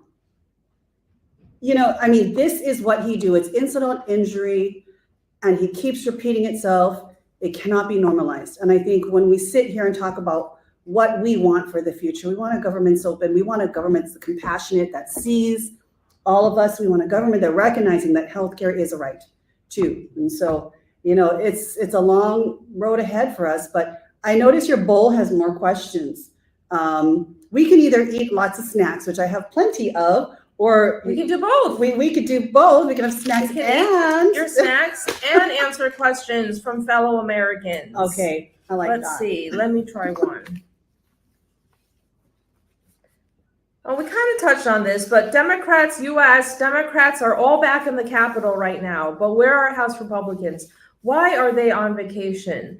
Yes, as Ted Ted said earlier, we are all back in the Capitol. Our leader, Hakeem Jeffries, and our members want to be here. Like I said, I've been here for over 10 years. I have never been sent home by either a Republican speaker or a Democratic speaker when we're supposed to be in Washington voting on this budget. But last week, Speaker Johnson suddenly announced that this week's votes were canceled. Why would you cancel votes on the day you're supposed to vote on our congressional federal budget?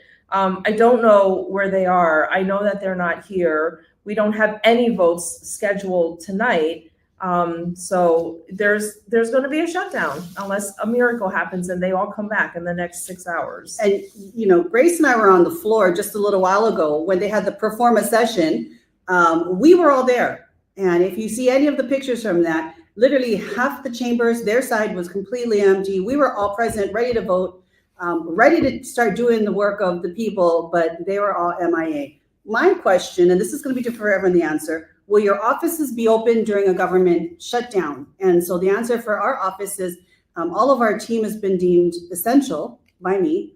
We know we've got a lot of work to do. I know how difficult this is going to be for all the members of my team. I love them. I'm grateful for the service that they give to our constituents.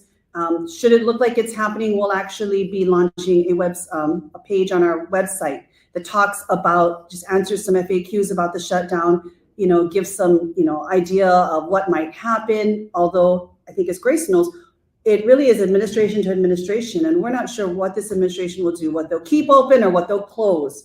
You know, we've kind of known in the past what stays open, parks, but limited service, perhaps with, you know, custodial and other types of things.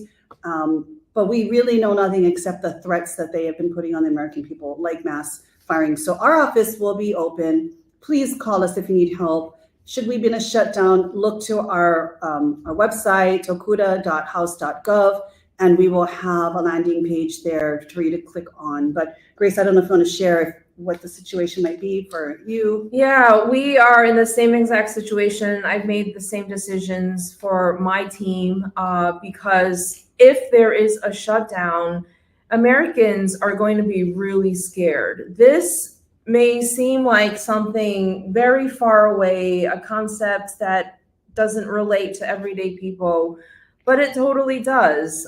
We will start seeing the impact soon. We don't know what exactly the timeline will be, but it could help benefits for, it could impact and hurt benefits for our veterans, Social Security program, Medicare. This is something that is really scary. If you are traveling, it could impact our TSA agents and their ability to do work. Food inspections. If you want to eat food and, you know, not get sick, we need to keep the government open. We're so grateful to have one of our key members in our Asian caucus, one of our executive members, Congressmember Dan Goldman. You may have seen him on TV a lot. He has an extensive resume and spends a lot of time, we're very fortunate, reaching out and speaking up for our Asian American, Native Hawaiian, Pacific Islander communities. So, hi, Dan. We're talking about a potential shutdown. Yeah, no, and thank you for doing this. Thanks for having me. It's always great to get together with you all as we try to figure out how to navigate our way through this and to help our constituents do that. I am lucky enough to be in Lower Manhattan, and I represent the historic Manhattan Chinatown, and I also have a big chunk of Brooklyn with a ever-growing Chinatown, and I spend a lot of time in the communities, and the impact of the tariffs is devastating. The impact on small businesses has been crushing, and now as the Republicans are gearing up to continue their cuts on healthcare, when such a large percentage of the AAPI community depends on Medicaid, uses the ACA, it's going to devastate the communities. And I think it's great that you brought us together, Grace, to highlight the really disproportionate impact of all of these Trump measures, Trump policies on Asian communities, and how devastating it is to not only the communities and the individuals, but the entire neighborhoods, the full fabric of society that it really depends on it. Yeah, definitely. And Dan, we've been talking about, what is a CR? What does a shutdown mean for America, for our constituents? The impact, like you said, disproportionate impact on our AA and HPI communities all around the country, in Republican areas, Democratic areas, and everyone in between. This will spare no one. We have some questions from the public that were submitted. Feel free to answer that. I'm also going to see, just for the viewers that are from his district, maybe if he wants to answer the question about his office situation. Yeah, will our offices be open during a government shutdown?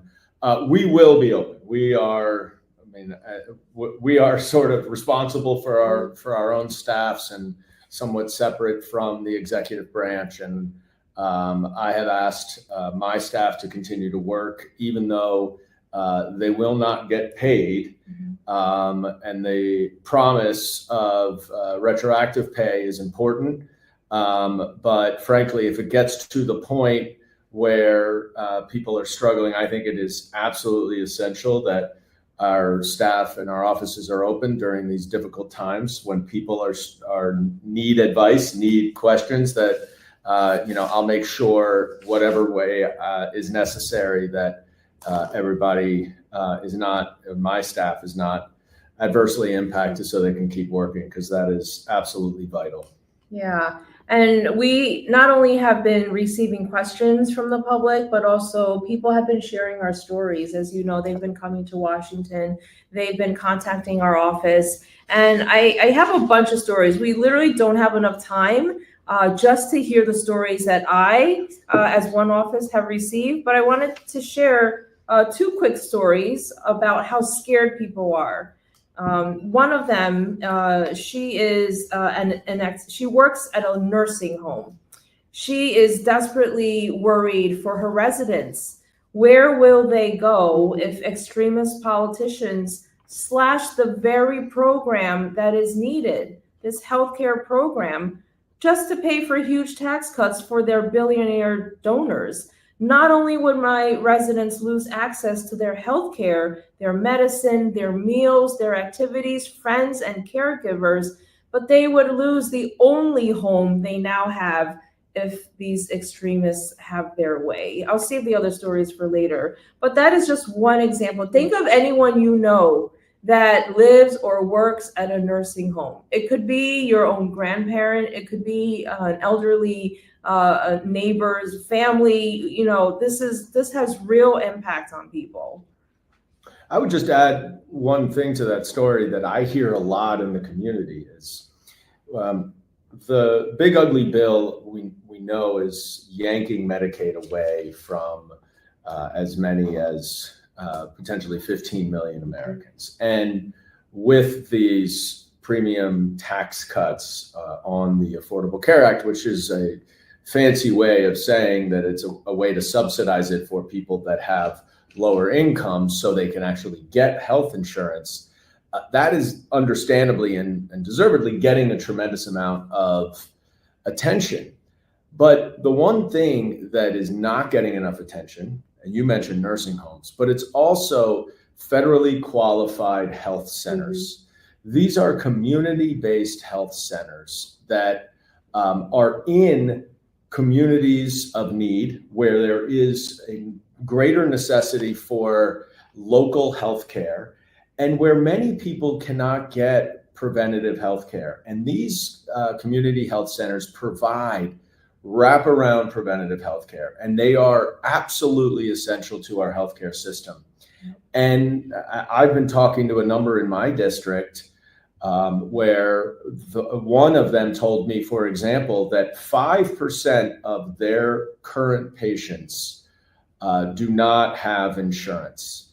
But that if this bill is not fixed, as we are trying to do right now, that goes up to 22%. They are going to have to cut a tremendous number of doctors and services and additional departments like dentistry or behavioral health, or things that are so important to the holistic view of health these days that make such a big difference.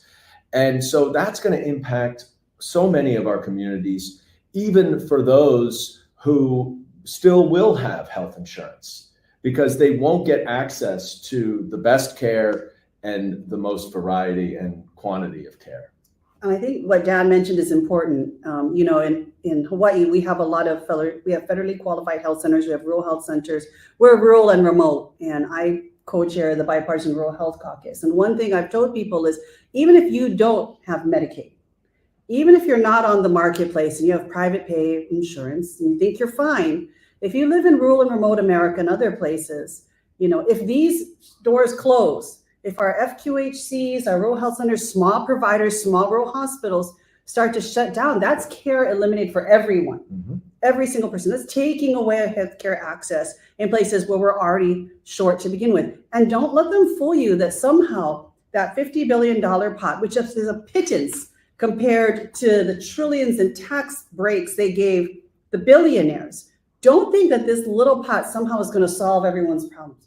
The real way we get to making rural hospitals more sustainable is to cancel the cuts and to make sure we can continue these enhanced premium tax credits. And that's how you keep rural hospitals more whole. And then we can work from there. But a small bucket to ease their pain does absolutely nothing. And everyone, as Dan was saying, everyone's going to suffer if people start to close their doors because they can no longer afford the uncompensated care that's coming through the doors, or they're getting less in reimbursements. And add on to that, because you're exactly right. And the trickle-down effect is even greater because the costs of everything are going to go up just by basic economics, and not having as many places to get various different services is going to make the demand for them greater, is going to make the cost go up. And so this is going to have an impact on every single American. Do not think as you sit there, oh, well, I don't have Medicaid and my Medicaid won't be taken away, or I'm not on the open marketplace, so this is not going to affect me. That is wrong. It is going to impact everyone. And if you have to go to the emergency room, what you are going to see is that what used to be a 2-hour or a 4-hour wait is potentially going to be a 2-day wait. And that's what I've been hearing from the hospitals in my district, that because so many people are not going to have insurance, they still need to have their health addressed. And so rather than going to their doctor in advance and getting preventative care, which we all know is much less expensive and more effective than back-end emergency room care, they have no choice but to go to the emergency rooms, and the emergency rooms have to take care of them. So that's actually going to increase costs overall, make waits longer, and really debilitate our entire healthcare system. I mean, so I think we're very clear. There's a choice. This doesn't have to be an inevitability, right? Cancel the cuts. Let's make sure we expand, make permanent, quite frankly, in my humble opinion, the enhanced premium tax credits, keep people insured, keep people cared for. That's how we go forward. But there is a choice. And I think the false choice that Republicans are giving the Americans is it's my way or the highway. That's, first of all, never how you negotiate. Obviously, I think you know that best. But also, Americans have to understand there is a choice, and that's what we're fighting for, a better choice for Americans. Right. And think about it this way. The Republicans rammed through these disastrous cuts that we've been talking about without any Democrats, because they could. And so we pass appropriations bills. Almost always they have to be bipartisan because you need to get 60 votes in the Senate. Then what they do is they turn around and they use this little gimmick to cut out all the Democrats and cut so many of the things that we put into the appropriations bills. Now they're saying, oh, well, too bad. That's what it is now. So let's just continue it. And this is the first opportunity that we have had any leverage to weigh in on our views on these cuts. And so they have once again gone ahead, no negotiations, plowing through with their own bill, no discussion with us, and yet somehow they want us to vote for it and go along with them, which is absurd. It's just anybody who's in any negotiation would recognize, Absolutely. if you want me to sign on, you've got to negotiate with me and you've got to give me something that I'll give you something. And that's where we are. And yet they seem to think that we're not in that place, that we are with the big ugly bill. And what we're trying to do is say, no, we're not going to endorse the big ugly bill. We're not going to agree to these terrible, terrible healthcare cuts that you've made. We're going to stand up for the American people and for their healthcare. And we're going to make sure that we do until we fix at least part of this healthcare crisis that the Republicans have created. So we just have a few minutes left, but we really want to thank all of you for tuning in. We know that you are all very busy, but this is important. As you've heard us talk about for the last 50 minutes or so, this is something that is going to affect all of us. And we just want people to know that we are here in Washington. We are ready to work. We all came back from our districts. We're literally here in the Capitol waiting. Joe flew 12 hours. From Hawaii. No trains to Hawaii. No. Yeah. Dan and Grace I and had I, it's a lot closer easier. commute. But we're all here from all around the country. So please, wherever you live, ask your Congress member where they are. Ask them whether they agree with us or not. Are they at least trying? Are they here in Washington doing their job? Because our salaries are paid for by the taxpayers, by you, and you deserve to have your members of Congress in both parties here in Washington working for you to protect your health care. So thanks for tuning in. I don't know, Jill and Dan, if you have any closing comments. I just want to send a really big mahalo out there to all of our federal workers, federal employees. If you see them, whether it be at the airport, whether it be anywhere, whether you're calling them on the phone with questions about your Social Security, you're trying to get a passport, will you just tell them thank you? Because imagine what they're going through, their families are going through right now with so much uncertainty, with literally the entire Republican, conference out, not even seeing them as so important to be here and be present to get some work done.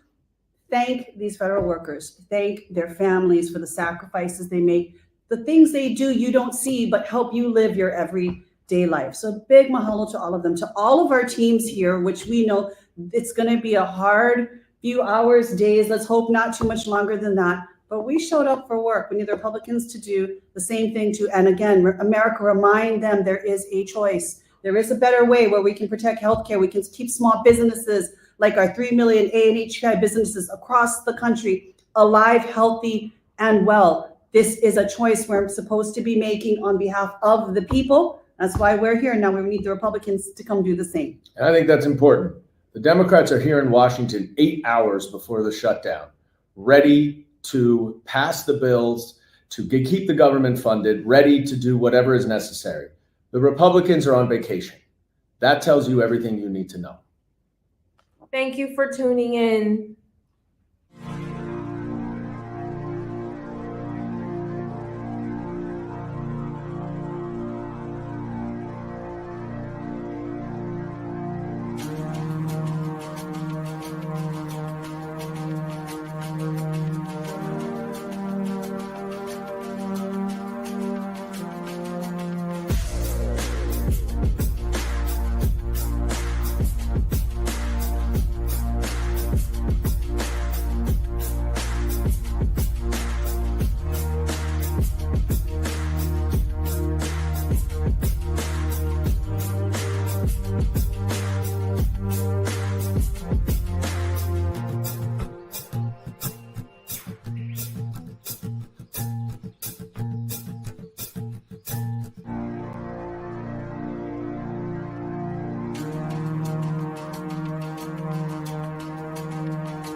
Good afternoon.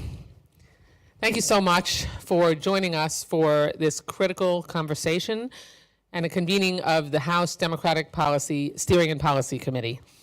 I'm Debbie Wasserman Schultz, one of the co-chairs of the Steering and Policy Committee, and we're here because right now the American people are facing an urgent healthcare crisis. The big ugly law, which Donald Trump and Republicans passed in July, inflicts more than $1 trillion in healthcare cuts on the American people.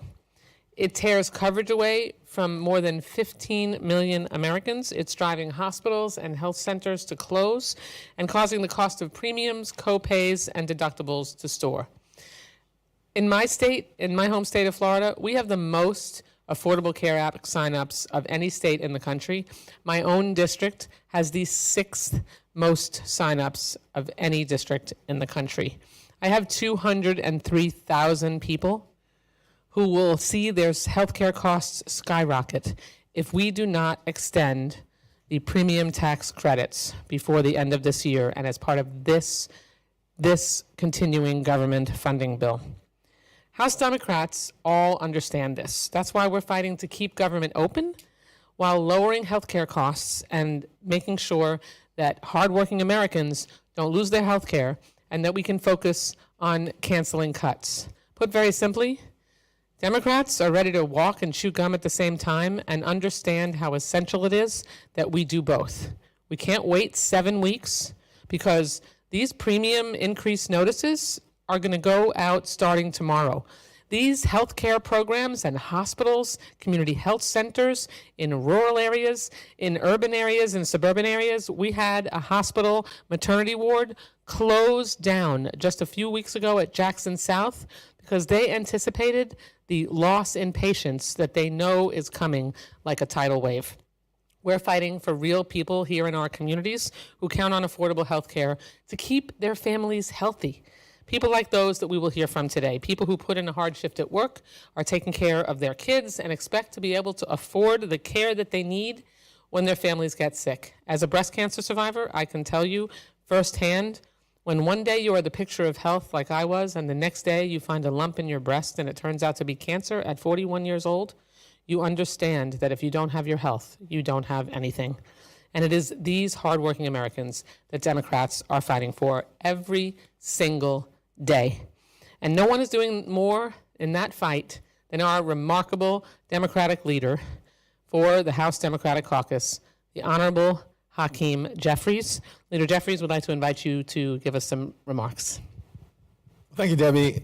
Good afternoon, everyone. What an honor and a privilege to be here with you, to our Steering and Policy Co-Chair, Debbie Wasserman Schultz, Steering and Policy Committee, each and every one of those in attendance, and of course our two very special guests who I know will be more formally introduced momentarily. We are in the middle of a Republican-caused health care crisis, and at the same time an effort to make sure that the federal government is funded before midnight tonight. And House Democrats have made clear that we are ready, willing, and able to sit down with anyone at any time and at any place in order to find a bipartisan path forward to keep the government open, avoid a Republican shutdown, and fund the government in a way that actually meets the needs of the American people in terms of health, safety, and the economic well-being of everyday Americans. At the same time, we've also made clear that we are not going to support a partisan Republican spending bill that continues to gut the health care of the American people. In the face of everything that has happened this year, the largest assault on health care in American history, in part connected to the one big ugly bill, which is now law, largest cut to Medicaid ever, millions of people going to lose coverage, hospitals and nursing homes and community health centers closing all across America, including in rural parts of the country, often represented by our Republican colleagues. The Republicans' refusal to extend the Affordable Care Act tax credits, which is going to result in premiums, copays, and deductibles dramatically increasing. Notices will go out in a matter of days in ways that are going to shock the conscience of the American people and make it clear that millions will be unable to continue to afford their health care. And as a result of the absence of care, the closure of hospitals and nursing homes and community-based health centers, people are going to die. This is a life or death struggle. And we are standing on the side of the American people. Republicans are determined to shut down the government because they're unwilling to address the health care needs of everyday Americans, and that's shameful. And I look forward to our discussion. Thank you so much, Leader. Now we're joined by Laura Packard and Dr. Zaina Saliba, who will both talk about their experience and what they see coming from a patient perspective and from someone who treats patients. We'll start with you, Laura. If you can each say a few words. Thank you for having me here. I'm here because the Affordable Care Act saved my life. 8 years ago, I walked into a doctor's office with a nagging cough and walked out with a stage 4 cancer diagnosis. Thankfully, I had good insurance through the Affordable Care Act that paid for the 6 months chemotherapy and month of radiation treatments it took for me to be here today. But while I was going through that treatment, that wasn't my only struggle, because the day after my first chemotherapy appointment, while I was on my couch trying not to die, that's when House Republicans voted to repeal the Affordable Care Act, which was keeping me alive. Nobody should have to go through that. And yet here we are again. People are terrified of losing their health care, and rightfully so. There are so many healthcare cuts in this bill, and yet again, 8 years later, I'm one of the first people that may be feeling the effects because I continue to have insurance through the Affordable Care Act. I am going to be one of those people that's going to get a letter in the mail in the next few days that says what my premiums are going to cost, and whatever they charge me, I have to pay it. I cannot go without health insurance as a cancer survivor at risk of so many different things. So I won't qualify for help next year if they don't extend the tax subsidies. And again, whatever they charge me, I have to figure out how to pay for it. Millions of Americans are in my shoes, and we shouldn't have to be here because people in Congress, Republicans in Congress, chose to give tax breaks to people like Elon Musk so he could buy more spaceships rather than prioritizing our health care. Thanks for the opportunity as well to share my experience. I work with patients who are, as you said, ordinary citizens.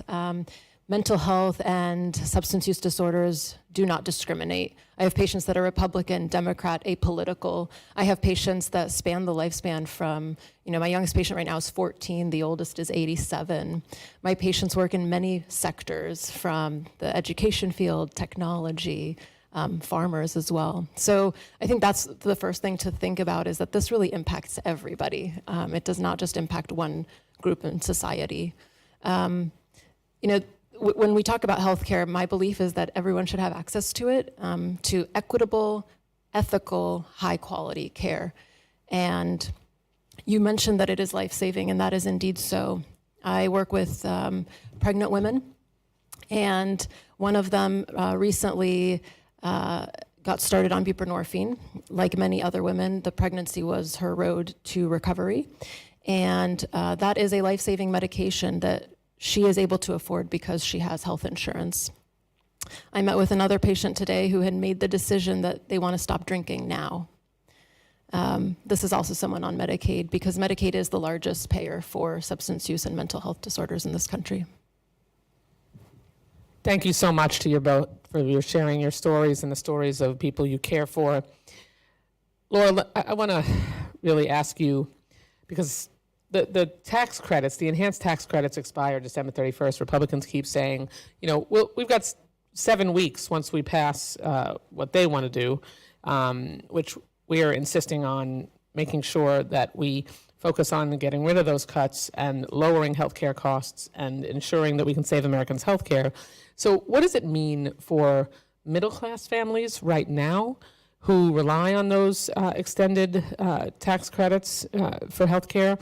And also, why is it so important that they be part of this negotiation and that that be accomplished right now as opposed to, you know, down the line from now? Thanks for the question. It's important to understand that some of the tax credits we're talking about right now are exactly for middle-class families. It's for people that make enough money to be middle-class, doing well, but still face extremely high health insurance premiums.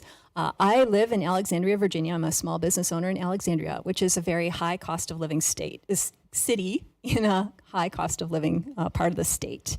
And so I'm fortunate to be able to pay for my health insurance right now. But when they increase my rates for next year, I know I will be cut off because I will make too much money to get help with the credits going away. So like I said before, whatever they charge me, they could charge me 100% of my income and I would still get no help because I would be over this somewhat arbitrary line on where there's a cliff where people just don't get help anymore.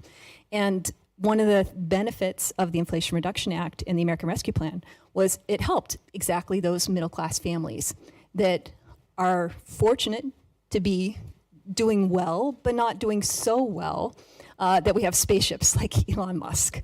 So it's critical for those middle-class families that rely on these credits to be able to keep their credits, because just today, before this hearing, we were talking amongst ourselves, and several of us, you know, talking about how much we pay and how much we're going to pay, or we don't know yet exactly what the numbers are in some cases, but we're going to have to make choices, because if they charge us more than we can pay, we have to figure out what it is that we don't pay for.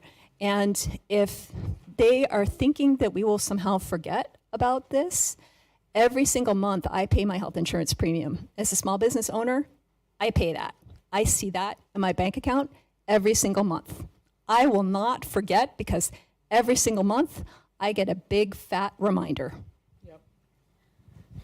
And I can tell you, last night I had a virtual town hall focused on my constituents, and I had a small business owner who pointed out in the chat that they fund their health care through their business, and it's through an Obamacare policy. And if the enhanced premium tax credits go away, so does their health care, because they won't be able to afford it. Leader? Yeah, one of the important things, and thank you for sharing your story, is that the Affordable Care Act tax credits are helping entrepreneurs and small business owners such as yourself to be able to provide health insurance for yourself, your employees, and your family members. And we know that small businesses are central to the American economy. We also know that 93% of the tax credits go to people who make $63,000 or less in the United States of America. Those are working class folks, moderate income folks, the very folks that we should be supporting, not turning our backs against. And what Republicans are saying is a lie as it relates to these tax credits somehow benefiting people who are privileged, wealthy, and well off, even though they're the ones who enacted this one big ugly bill, now law, gutted Medicaid, ripped food from the mouths of hungry children and seniors and veterans. And all of that was done to provide massive tax breaks to their billionaire donors. And now all of a sudden they're pretending to be the party of equity. They're phonies. And they're lying about the realities connected to the Affordable Care Act, and we're not going to let the American people be fooled. So, Dr. Saliba, one question about mental health and well-being, and we know so much of mental health relates to the stresses and anxieties of life. And thank you for the work that you do, and as you pointed out, it impacts everybody, Democrats, Independents, Republicans, people of all races, genders, and religions. But what impact do you think it has when people are dealing with the stresses of not knowing whether they actually will have access to the health care that they need for themselves or for their loved ones? How does that impact mental health in America? You hit the nail on the head, right? The uncertainty sometimes is even more scary than what is potentially to come, because people have difficulty planning. They don't know what's coming, or they think that they know what's coming and that it's going to be really bad, and it does impact mental health. I had another patient who did end up losing, that it's an artist who, doesn't get health care through their employer. And when they lost their insurance, they were at a decision: do I now just keep drinking? Because stopping drinking without health care is potentially deadly. So, it's back to this prioritization. How do you make these really tough decisions about what to prioritize when you don't have that thing that is the most important, which is health care? Dr. Saliba, what happens to a mental health care patient's well-being and the struggle that they are already dealing with when they lose their health care and they have that rug pulled out from under them? So obviously people react in different ways depending on their resilience, their, kind of what is their background already, and what trauma they potentially have had. But certainly we see that any of these stressors or triggers are potentially going to impact their mood, increased depression, increased anxiety, difficulty with concentration, inability to be focused at work. So it doesn't just impact the individual, it also impacts families and it impacts communities, because how we show up every day has an impact on all of that. Yeah, I can tell you, as a fellow cancer survivor, I was diagnosed with cancer in 2007, which was before the Affordable Care Act. When we were debating the Affordable Care Act and seeing constituents come in and say that they were I had a stage 4 cancer patient come in who's still alive today, thank God, and she told me that she was literally dropped in the middle of her cancer care, chemo, radiation, all of it, by her insurance company, because they could. And that's what the Affordable Care Act freed people from. So did these enhanced premium tax credits in a state like mine, Leader, where it's one of the Republican states, the single-digit Republican states remaining, that never expanded Medicaid. So we have almost 900,000 people in Florida alone that don't qualify for Medicaid and don't qualify for subsidies because they don't make enough money. It is the most bizarre, twisted thing. And, we have to fill in these gaps, which the enhanced premium tax credits have. And so I know that we're ready to turn it over to our next panel. Leader, do you have anything to close with before we shift over? Well, I thank you both for sharing your stories, for your presence here today. And we want to make sure we're continuing to elevate the stories of the American people, because this fight is our fight on your behalf. And we're in this fight until we win this fight, protecting the health care of the American people, canceling the cuts, lowering the costs, and saving health care. Thank you. Thank you both. Thank you so much for joining us.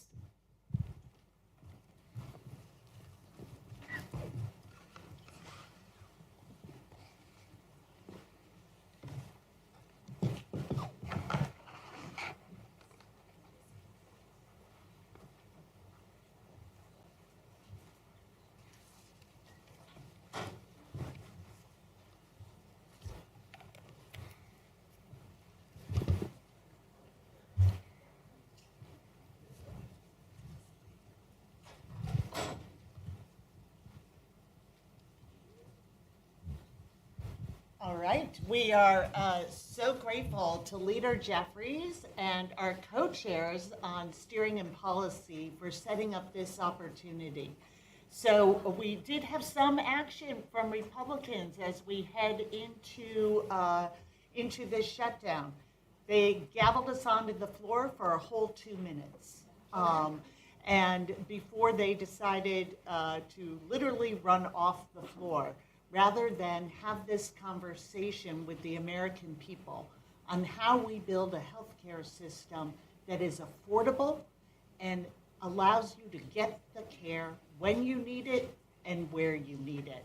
So I am so grateful to be joined by these two incredible doctors and my friend, the ranking member on Energy and Commerce from New Jersey, Frank Pallone. So Frank, I'll turn it over to you. Well, thank you, Catherine. And, you know, when you talked about the floor, the Democrats were all on the House floor ready to vote to prevent a shutdown and address the healthcare crisis. And the only person I saw was on the Republican side was a person in the speaker's chair. I mean, they're clearly on vacation. We're here to work because we know there's a healthcare crisis. The Republicans are on vacation and don't want to, you know, be here to help to stop a shutdown, which is going to occur, you know, sometime later tonight because they're not here. But I want to stress the healthcare. We are in a crisis. You know, anybody who tells you we're not in a crisis is just kidding you. The bottom line is you have about 15 million Americans who, because of the Medicaid cuts and the big ugly bill, or because the big ugly bill does not extend the tax credits for the Affordable Care Act, are likely to lose their health care sometime in the next few months or so. And so the Democrats are saying, if there's going to be a spending bill, you can easily avoid a shutdown by addressing this healthcare crisis, and that means canceling the cuts, lowering costs, and saving people's health care. So I think I'm now going to introduce Dr. Anand Singh, who is, well, he's an internal medicine resident. So you're a resident physician in Baltimore, has a real passion for healthcare policy and caring for the, you know, for people who are his patients. He has a lot of leadership roles. I'm not going to go through all that, but he's a real advocate for health equity. And so, Dr. Singh, thank you for joining us today, and I'll turn it back to you to introduce. All right. Well, thank you, Frank Pallone. And now I'd like to introduce our other expert who has joined us. Dr. Anita Michelneni is a passionate advocate for women's health, patients' rights, and reproductive justice. She is an OBGYN at GW right here in DC, and she is a longtime champion for women facing systemic barriers to care. So thank you both for being here, and we're going to start with you, Doctor. I wondered if you could share with us through your lens as a provider and an OBGYN, we are seeing reproductive health care just under siege, most recently by this Republican budget. And what are the effects that you are seeing both in your practice here in DC and across the country? That's a great question. And, you know, I don't think it surprises anyone that women in this country are just feeling completely left out of the conversation in terms of research, coverage. You know, every day I'm seeing patients and I'm like, well, we just don't know about that, or your insurance isn't going to cover that. And there's kind of a shrug of like, yeah, of course, because I'm a woman in this country. And what we are seeing boots on the ground is really dangerous. And when we talk about the Affordable Care Act and not being able to afford regular preventative care, the irony here I find is this word budget. When I think about budget, when I'm budgeting my household, I'm trying to save money, right? It doesn't take a rocket scientist to figure out that a very complex cervical cancer surgery with chemo and radiation is a lot more expensive than a patient coming in for their pap smear. It doesn't take, you know, a genius to figure out that somebody who's unvaccinated with COVID and is in the ICU day after day after day. I've done a C-section in the ICU for someone with COVID. That is a lot more expensive than people who want to come in for their prenatal care and maybe catch things much earlier, or allow me to counsel them on the safety of vaccines and pregnancy. It's not about budget. It's about marginalizing women, and women are sick of it. And I mean, that's without even getting into the whole abortion conversation, reproductive health care, which, you know, if you're really serious about, you know, decreasing the number of abortions in this country and making pregnancy safer, why are we attacking contraception? That just makes no sense to me. So we're just seeing women getting attacked on all fronts, and it's not only leading to women giving up in this country about their own health, but physician burnout. We're getting maternity deserts, not just in rural areas that can't afford to take Medicaid in major cities. I could go on, but I will push my time. Well, there's a lot to say. And what are you seeing? You mentioned Dr. Burnout, and this is something that we are hearing a lot. And now that in 1/3 of all the counties in this country, there are no OBGYNs, and in some states that's much higher. What do you have fears for the future of your profession and having a robust OBGYN workforce in the future? I have fears right now. We are seeing lower rates of residency applications in states that won't provide adequate abortion training. We are seeing family planning fellowships not necessarily filling all their seats because, surprise, surprise, people don't want to go to jail for providing standard healthcare. It's not a shock. And, when we talk about physician burnout, as OBGYNs, we're a bit of adrenaline junkies. If somebody comes in the middle at 2 a.m. in the middle of the night, bleeding to death from an 18-week pregnancy that is not going to make it by every medical standard that's out there, if it has a heartbeat, the burnout is not from how do I medically manage this very complex situation. The burnout is, do I have to call a lawyer right now to ask if I'm allowed to do what I know is right? And that is where you're seeing people leaving states like Idaho, South Carolina, and places with a lot of abortion restrictions because, we have families, we have our own livelihood, we have our community. We don't want to have mental health conditions due to this burnout. We don't want to go to prison because of the calling that we signed up for. So, and the Hippocratic oath that we took. And in no other field of medicine do you see that kind of pressure. Yeah. Yeah, let me ask a question of Dr. Singh, if you will. As was mentioned, when we talk about a healthcare crisis, it takes many aspects, right? I mean, it's an access crisis, right? Right now, people are concerned because because of the recommendations from the Trump administration, they can't get vaccines, right? There's a research crisis, but I think it's primarily an affordability crisis. So what I wanted to ask you is, how do you think these Medicaid cuts and the big ugly bill, the fact that the Republicans are not willing now to extend the tax credits for the Affordable Care Act, what is that going to mean for this affordability crisis? Isn't it just going to make it worse? Yes, and first, thank you so much for organizing this and being leaders on this issue, because as healthcare costs continue to rise, we are in a crisis with patients not only being able to access healthcare, but also being able to afford healthcare as well too. And you hit it right on the spot about affordability is a huge crisis that we are about to enter if this premium tax credits are not extended. And speaking as myself as a trainee, I spent hundreds and thousands of hours, learning in medical school how to treat conditions, how to provide the best patient care possible. However, nothing could have prepared me for when I started as a primary care physician at a federally qualified health center, taking care of many underinsured and uninsured patients who are coming in and trying to get the best care possible. However, they're not able to receive that care. And one patient that comes to mind is, this person works in the hospitality industry and they were unfortunately found to have a benign tumor on their leg and it required surgical removal. However, they're not able to afford it because they're uninsured. They're afraid of how much it's going to cost to buy insurance on the marketplace now if the premium tax credits expire. And on top of that now, how are they going to work with their livelihood if they're not able to get that surgery? And so it's just a compounding effect that is continuing to worsen when our patients are not able to get the healthcare they need due to costs. I appreciate it. And Catherine, I just want to say, look, we're here. I'm going to repeat it. We're not on vacation like the Republicans because we realize this crisis is here, and Republicans aren't even willing to address it and just want to shut the government down. So thank you all for being here today. I wanted to ask really to both of you if you could sort of walk through what is the patient experience when you don't have insurance? Is it the fact, like you referenced, that preventative care gets put off until it can be an emergency? Is it just unable to get the referral or the surgery that may not be an emergency surgery, but is something somebody needs to live with? Like, what are sort of the pain points as patients work through the system when they can't get insurance?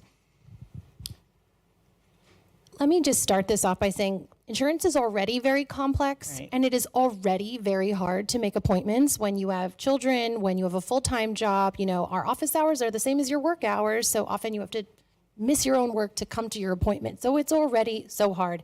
Add another layer of, I just can't even afford it. People are just going to assume, like, there's nothing else they can do. They're just going to hope for the best, that maybe I won't get sick, maybe I won't get injured, maybe I won't get pregnant.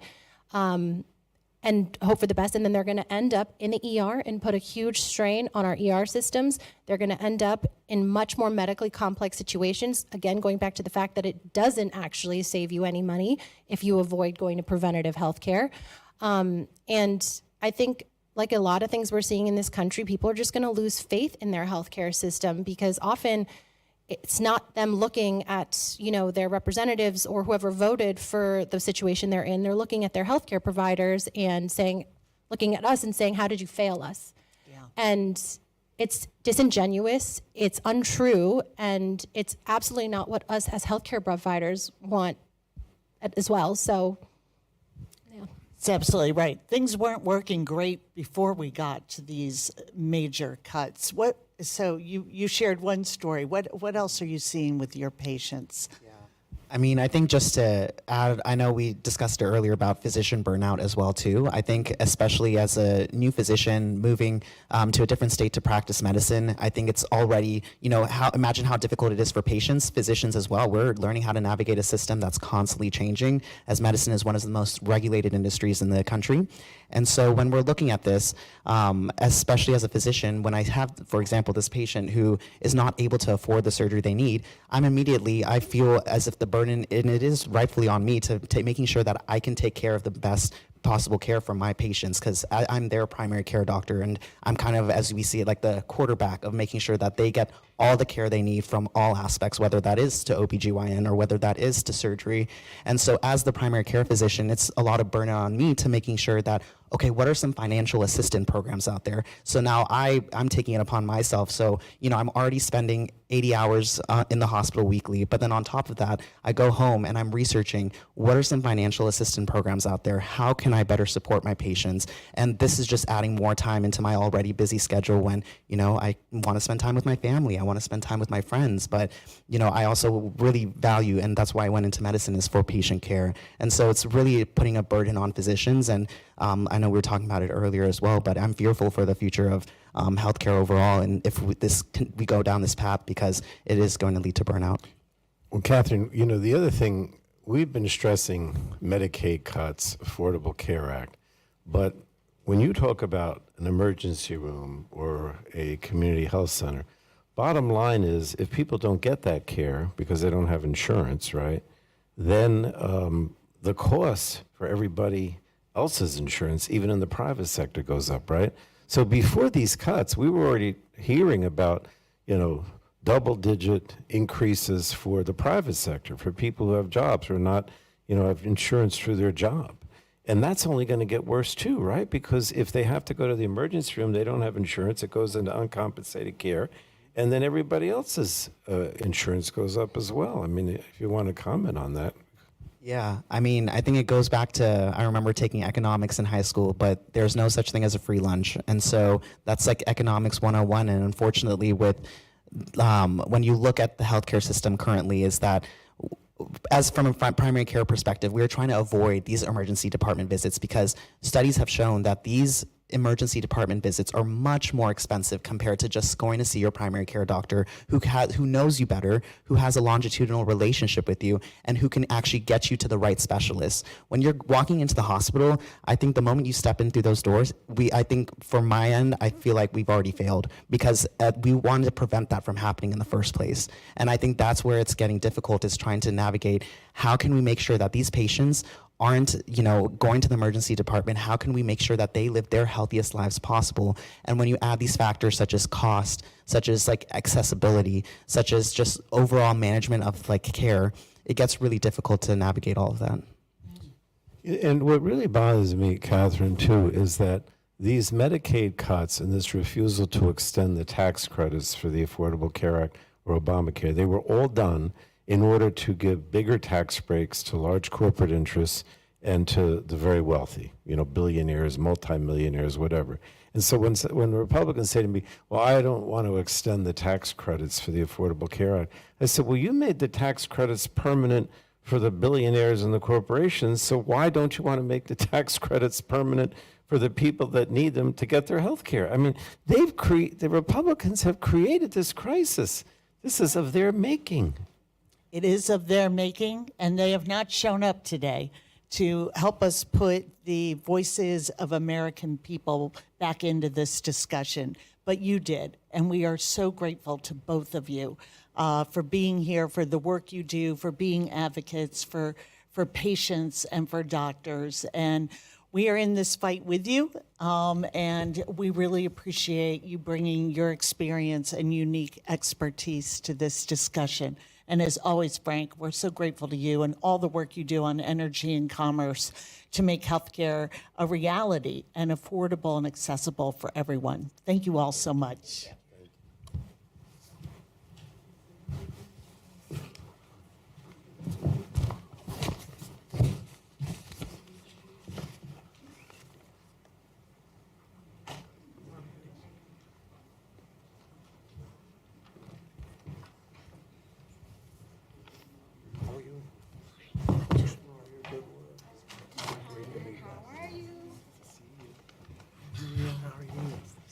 Nice to meet you.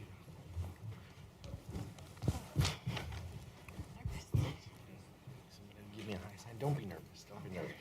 No, don't be nervous. We're just gonna have a good conversation. Okay. Who's gonna tell us to start?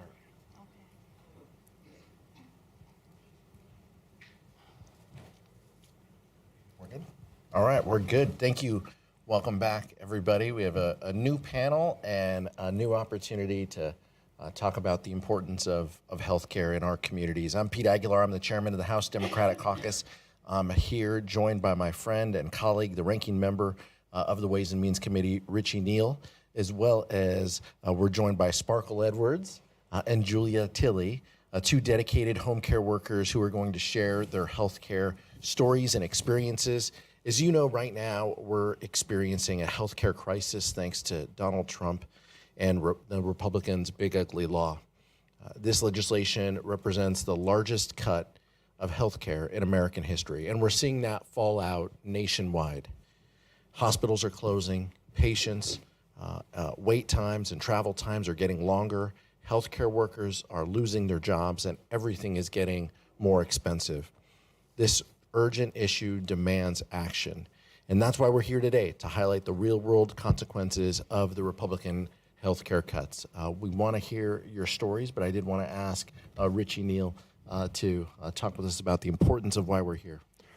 Well, thanks, Pete, and thanks to all of you, and thanks to our guest panelists here. This is really important because we really want to hear real-life stories. And I think anybody who has ever visited a long-term care facility, you're familiar with the great work that SEIU does, coupled with the fact that oftentimes in a family, loved ones stay together as long as they can. And then when they can't anymore, because they can't so dramatically change their own lives, long-term care becomes essential. So the tax cuts that took place, people don't quite comprehend yet what this means for long-term care. And what it means is that 52 cents on the Medicaid dollar now goes to long-term care. When Lyndon Johnson signed the legislation in 1965, it was for poor children. No longer. It's become a middle-class benefit. But you know what it's like for those families on the front line when you visit, when you care for them, and you know what it's like when they have to be changed, when they have to be cared for, when they have to be fed, when they have to be put to sleep during the evening, when they have to make sure that there's security on the facility. So I think hearing from people like you is essential, largely because if you point out that the tax cuts really are being used to justify the cuts in spending on Medicaid and Medicare, and you experience this every single day. Julian, thanks, Richie. Julia, can you tell us a little bit about how rising healthcare costs will weigh on you and your family? Sure. I'm a home care worker, and I take care of my daughter who has some physical disabilities as well as autism. And I left my career to take care of her. And like many of other home care workers that have also left their jobs to care for their families, it was a hard decision financially to make, but it's a decision that I'm very proud to have made. For my home care work, I only make $14 an hour. I don't have any benefits through my work, no paid time off, no vacations, no health care. So initially, for a long time, my husband and I had Medicaid, but then in the last 2 years, we were able to get insurance through the Affordable Care Act, which has been a real blessing. But now we are faced with this double whammy.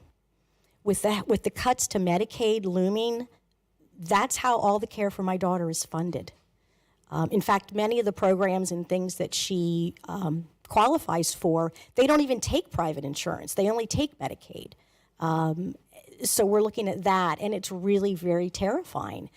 We're also looking at now the cuts to the premiums for the Affordable Care Act, which, you know, if you look at it, the numbers are all over the map. We don't know. We don't know what we're going to be asked to pay. I mean, it's just sort of like you wake up one day and surprise, surprise, you could have a $10,000, a $20,000 bill sitting on your desk. I mean, some of the projections say that it's going to be an 82% increase. I don't know any family that can financially sustain that. I mean, for an example, if you had a couple that were working, each of them make $50,000, so they make together maybe $100,000. They're on the Affordable Care Act.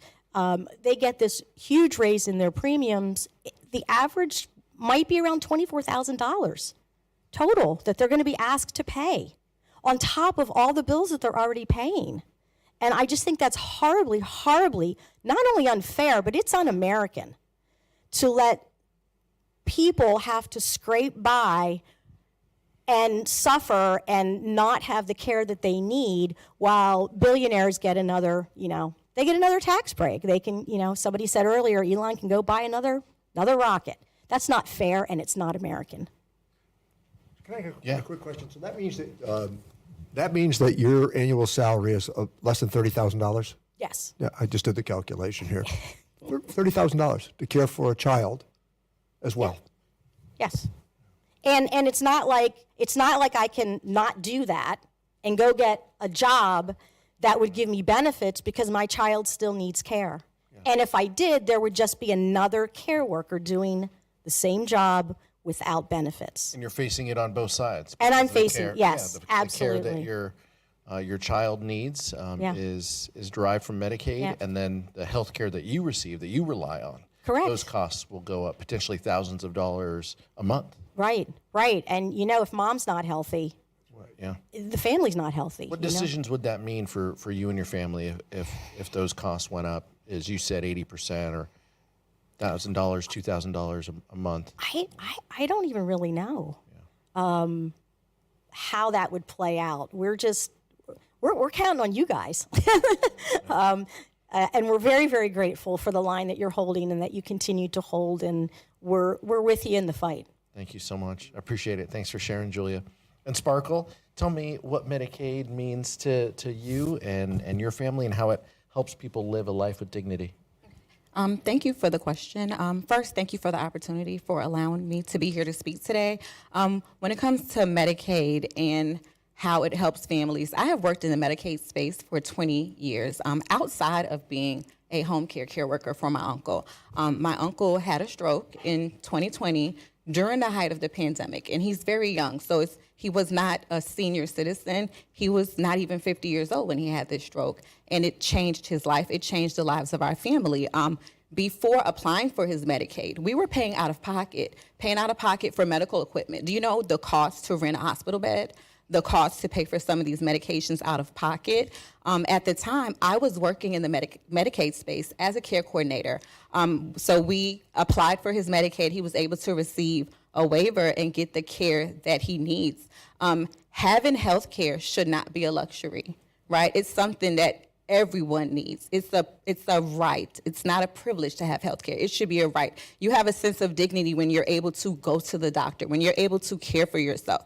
Having access to health care, it helps with your self-esteem, it helps with your self-worth, because all of these things are impacted by not having access to health care. I don't know what it would look like for my uncle not to have care, not just my uncle, but other Americans to not have care, because it's extremely important. Sure. So, Sparkle, when we wrote the Affordable Care Act in the Ways and Means Committee on the tax credit side, you used the word access many times in your brief presentation. That's what the argument was about. Access, getting people into the system at an earlier stage of life, because the emergency room was a bad place to get health care. So on a panel I did earlier today, I raised the issue because one of the heads of the Diabetes Association talked about what these cuts would mean. And when I had a chance to question him, I said, isn't it true that obesity, as it relates to diabetes, then causes heart disease as you go forward, and hypertension as you go forward? So the whole idea was, if we were treating this at an earlier stage of life, rather than in an emergency room, that not only could you manage it, but you might effectuate a substantial change in how that individual lives. And that was the whole idea of the Affordable Care Act, coupled with the fact that there's no denying this reality. 20 million more Americans today have health insurance than they did before the Affordable Care Act. 20 million people. It's truly amazing. And Sparkle, one of the things we wanted to ask you, the number of times that Richie has heard Republicans talk about the term waste, fraud, and abuse. They say that we're wasting money on these programs through waste, fraud, and abuse. What does that mean to you when you hear them say that? What does that mean to you? I'm so glad you asked me that question. Before stepping into the home care space, I was a Medicaid fraud investigator for the state of Virginia with one of the managed care organizations. So when I hear you ask that question, it's a loaded statement that is made by the other side, right? Fraud, waste, and abuse, I think with the proper education of not just providers, but also of recipients, we can mitigate that problem, right? As it relates to fraud, I think it's an overinflated number that they present. Majority of Medicaid providers and recipients, based on my knowledge as a previous fraud investigator, the numbers that they're presenting is very inflated. Most Americans that are receiving these benefits, they're not committing fraud. They're not wasteful of the services. They're appreciative. What you really should know, from my experience working in this space, is that a lot of people, even though they have the coverage, even though they have Medicaid, they're still not going to the doctor as much as they should, just because they're unsure of what may be found out when they go seek care, right? Because of the fear of not having access to health care from previous times. So fraud, waste, and abuse, I think, is something that is used to try to scare the American people and scare Republicans into changing their mind about giving access to health care for Americans. But fraud is not a problem. So you know what is fraud? It's when the President of the United States, during the State of the Union address, said that there were 300-year-olds getting Social Security benefits. That's fraud. And, well, maybe not 300-year-olds, only 200-year-olds. So the accuracy rate for Social Security payments is 99.9%. So when you hear that term, waste, fraud, and abuse, I was so offended. And then it was called a Ponzi scheme. Come on. Yeah. Thanks, Pete. Thank you. Julia and Sparkle, I'm so sorry. Thank you so much for spending time with us and sharing your stories and for everything that you do. It really means a lot that you would come out and you'd share these stories. Thank you. Thank you for your time. Thank you. That was good, Pete. Thank you.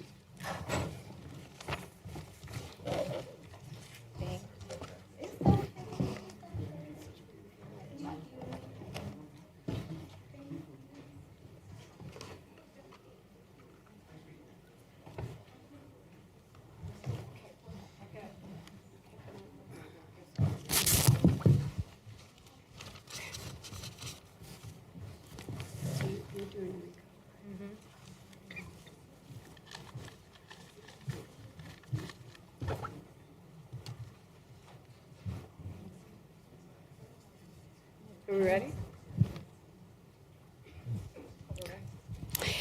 Good afternoon, everybody. We're glad to see everybody here and watching this. Donald Trump and the Republicans in Congress have made the largest cuts in health care in the history of this country, dangerously ripping coverage away from millions of people. And I care about everybody, but when it's children, I get particularly upset. In fact, more than 50% of the kids count on Medicaid or CHIP. More than 50% of the children in this country count on Medicaid or CHIP for their health care. So sitting with us is Chelsea Anders, the founder and executive director of Little Lobbyists. I love Little Lobbyists. I think you're the most effective lobbyists in the country. And thank you for being here. And I'm Nanette Berrigan, the co-chair of Steering and Policy. I represent California's 44th district. It's really a great honor to be here with you today. And I get to introduce Rico Winston. Rico is the founder and the executive director of Israel Winston Family Empowerment Corporation, an organization that supports families of children with special needs. Rico, you have turned a personal journey into a mission of advocacy for those living with developmental disabilities like your son Israel. Your work is crucial, and it's so critical because it's rooted in lived experience and a deep commitment to inclusion and access for families like yours. Thank you for being here, and thank you for bringing. Is this Israel? Yes, this is. Fantastic. It's great. Thank you. Great, Israel. It's great to have you here. Chelsea, I've been honored to work with you over the years, and you and your family have such an incredible story, so I want to get right into it.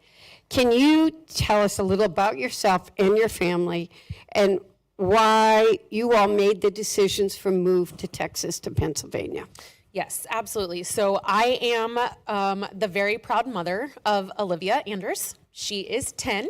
She just entered the 5th grade, and she is the reason that we do all of this.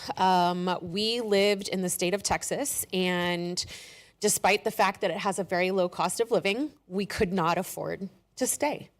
We made the very difficult decision in 2023 to move to the state of Pennsylvania specifically for her health care.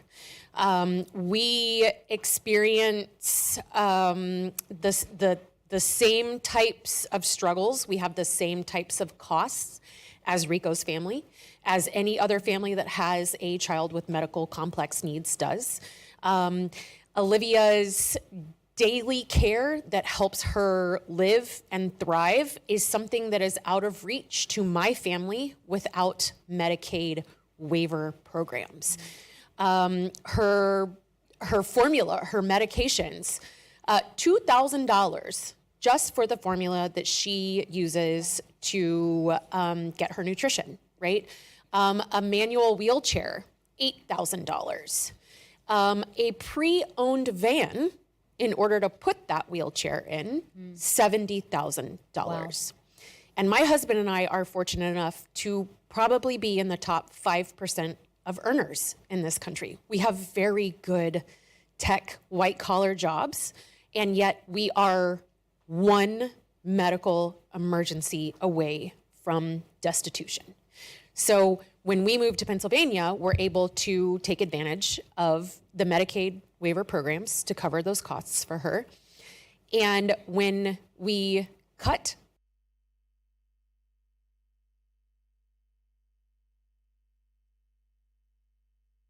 for that coverage, a Medicaid waiver is optional, right? That is not the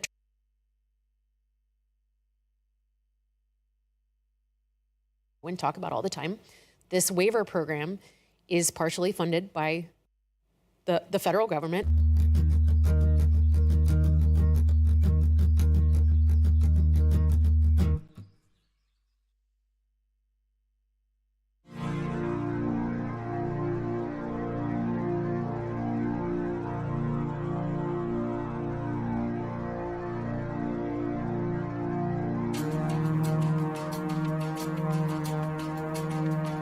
That would also go away.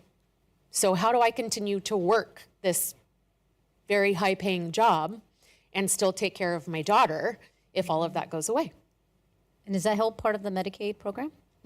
Yes. Wow. Well, thanks you for sharing. And Rico, I want to turn to you. Can you talk about Israel's experiences as a young boy with a diagnosis on the autism spectrum and how he has inspired your advocacy and your community engagement? Yes, good afternoon, everyone. First of all, I wouldn't be sitting here if it wasn't for the challenges that I face as a parent trying to navigate what I call, quote unquote, the battlefield of autism. But instead of me telling a story, I'm glad I had the opportunity now for my son to tell our story and our journey together. You ready, son? Israel? Yes. Okay. I just want to say first, before I start, good afternoon, everyone. How's everybody doing? Good, thank you. Good. Thank you. Let me get started. My name is Israel Winston, but you can call me Izzy. I am 16 years old and I have autism. Medicaid is important to me because it helps me live my best life. Early in my journey, I wasn't able to speak. My father and I were learning sign language, but thanks to Medicaid, I am able to share my story.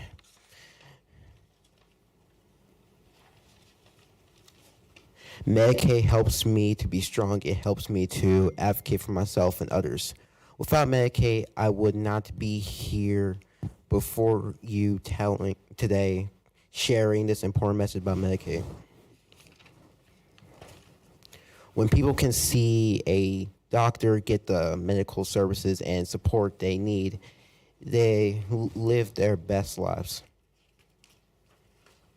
I've received speech therapy, occupational therapy, as well as the necessary medical supports to give me the best opportunity for my growth and development. Medicaid is essential for my continuing growth and development because I am the future of this great nation.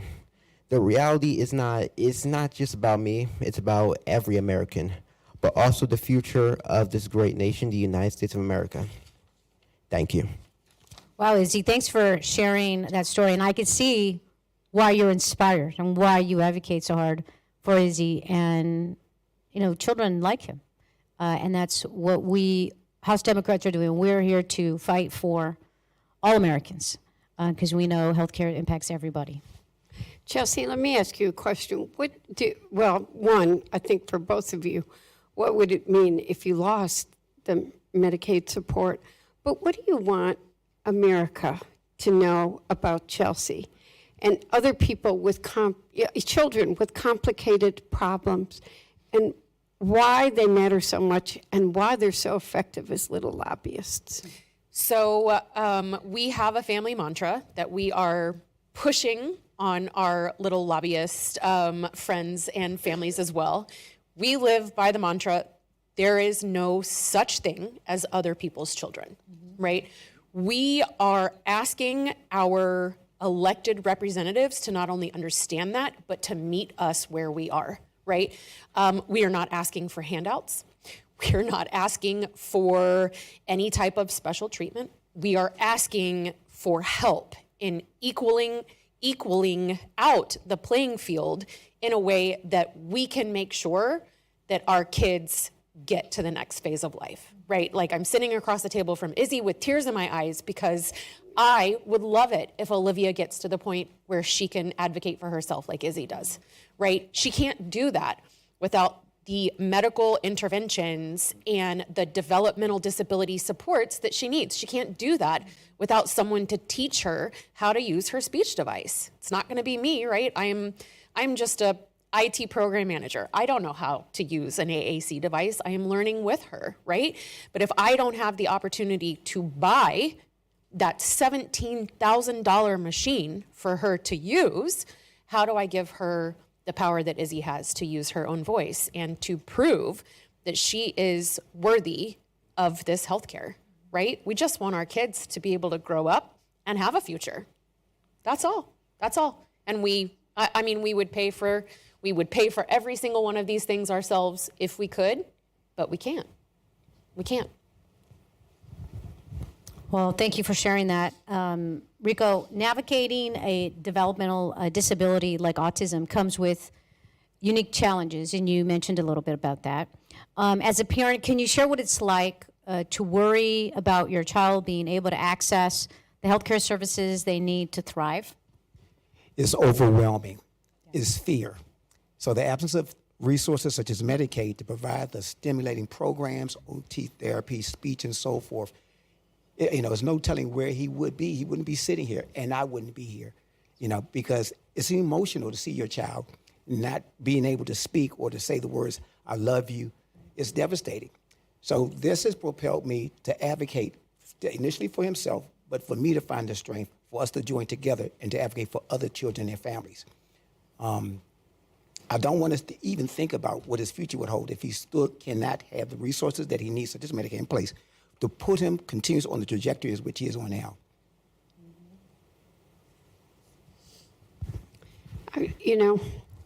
I just think, look, I'm somebody who thinks everybody should be able to go to the doctor when you need it and get the resources that you need. And I've watched you probably don't remember this, I've watched you grow up.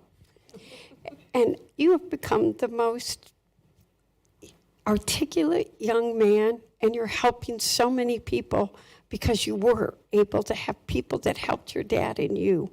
And I want to thank you for being an advocate for all the little kids that need us to be a voice for them. And I just think every child should have a future where they can get the medicine that they need, the treatment that they need. Yeah, and it's really great to be able to see Izzy with us today, to be able to advocate for himself, because there is nothing more powerful than the story, your story, and you sharing your story.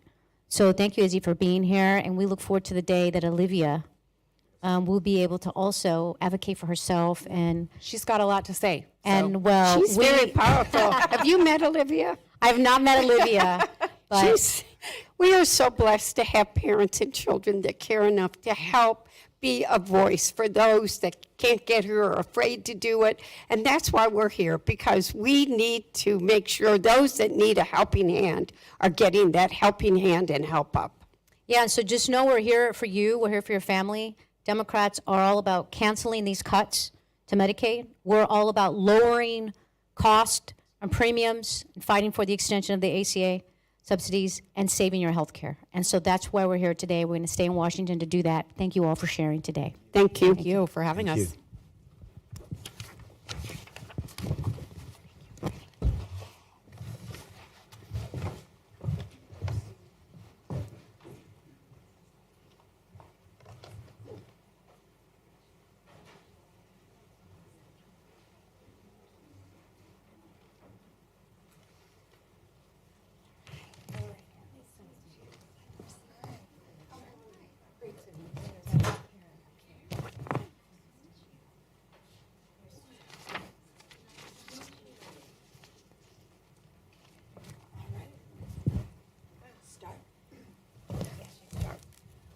Well, good afternoon, everyone, and thank you so much for being here. I'm Congresswoman Lori Trahan, and I represent Massachusetts' 3rd Congressional District, home to so many hardworking families who are staring down a Republican-made healthcare crisis. Here's the reality. With just hours until before the government shuts down, Republicans are nowhere to be found. They have walked away instead of working with Democrats to protect your health care, to keep hospitals open, and to keep basic services running. And this didn't happen by accident. Earlier this year, Republicans and Donald Trump slashed $1 trillion from Medicaid, the biggest cut to American health care in our country's history, all to pay for tax breaks for billionaires. And now they're refusing to extend the Affordable Care Act's premium tax credits, the very thing that makes coverage affordable for millions of Americans. If they succeed, costs will skyrocket, families will pay thousands more, seniors could see their premiums jump by over $14,000, and hundreds of thousands of people in my home state of Massachusetts could lose their coverage. At a time when working families are already being crushed by the rising costs of groceries, housing, utilities, Republicans are making health care less affordable too. and that's unacceptable. Democrats are here in Washington. We're fighting to stop this Republican healthcare price hike and to protect the care that every family deserves. And I'm proud to be in that fight alongside my good friend and healthcare champion, Congresswoman Doris Matsui.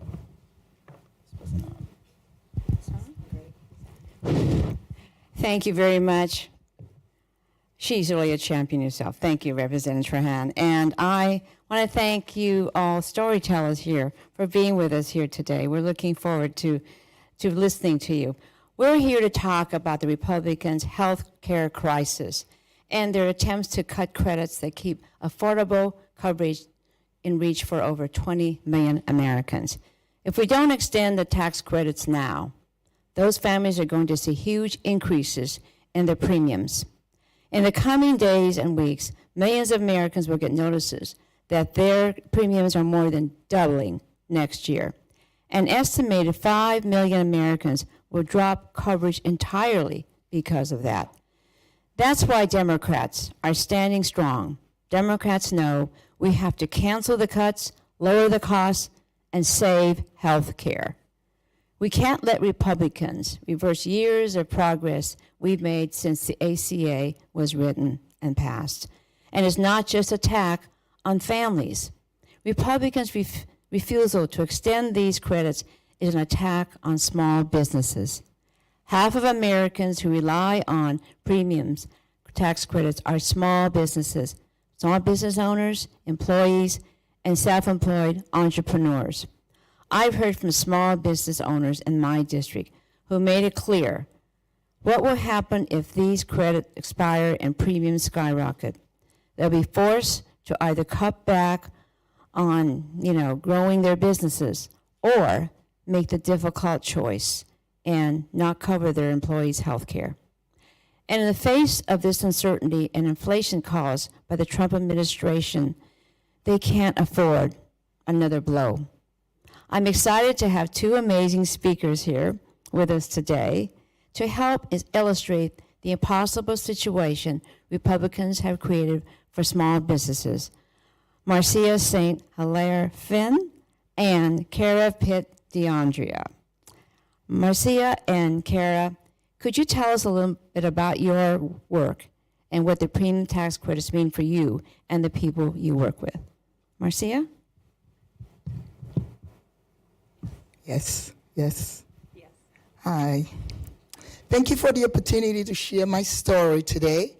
I am Marcia St. Hilaire Finn, and I'm the founder and CEO of Bright Start Early Care and Preschool in Washington, D.C. I'm also a Small Business of America Future Network member. I started Bright Start in 2002 in my basement with 5 children, including mine. I worked weekends as a certified pediatric nurse. My experience in the healthcare taught me that when families can't afford healthcare or childcare, their children pay the price. Today, I operate free centers employing 51 early childhood educators. Small businesses like mine are facing unprecedented challenges. We're dealing with higher operational costs due to inflation, skyrocketing healthcare expenses, and constant economic uncertainty. For example, cuts to the federal workforce this year have already cost my business several families who lost their jobs. We've never recovered that revenue.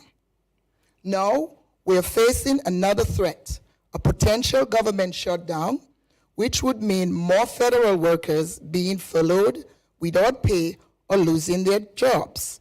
Since many of our customers are federal employees, this means more families will leave my business.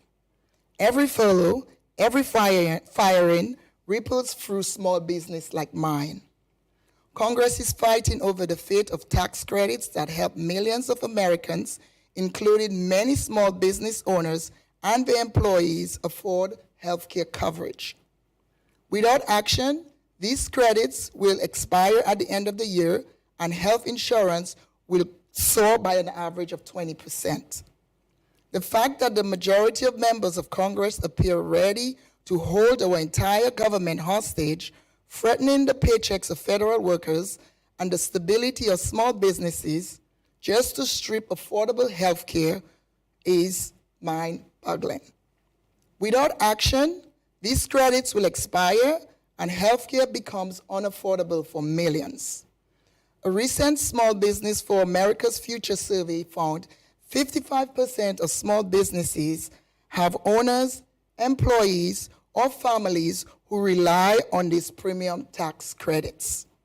When childcare workers can't afford healthcare, they leave the industry. When childcare becomes unaffordable or unavailable, parents leave the workforce. I'm fortunate because a DC healthcare program subsidized by federal tax credit allows us and my workers to get free coverage. But if these federal credits are cut, rates will spike and I'll lose the workforce I've spent years building. Congress must learn from that example and help those who form the backbone of our economy. Small businesses employ nearly half of America's private workforce. So support small business by extending enhanced premium tax credits.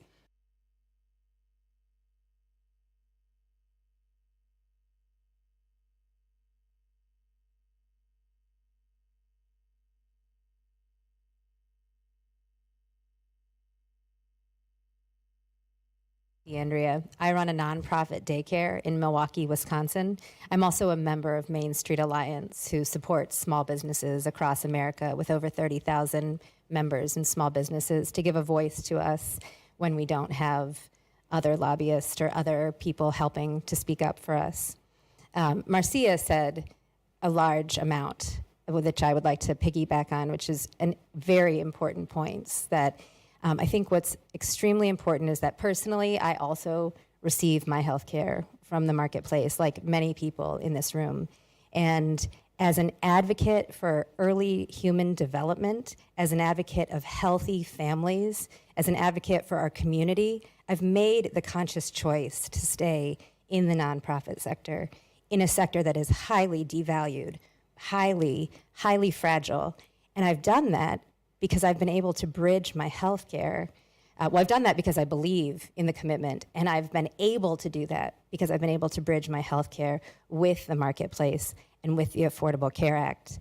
And there's been so much rhetoric around Republicans versus Democrats on who's showing up and who's not. And I think what's important, other than the names of the parties, is there is a group of people who are here in Washington, D.C., who are sitting at this table, who care about the community, who care about the American people, who care about small businesses, who are here showing up to advocate, to fight for affordable health care, which is a ridiculous conversation that we even have to have in the United States of America. But here we are, again, having this conversation. And then there's a group of people who do not care. And that's it. And action speaks louder than words, and that's what it comes down to. And we hear the rhetoric of holding hostage DC. We hear that the Dems are going to force the shutdown. We are asking Republicans to come with reasonable talking points to extend the Affordable Health Care Act.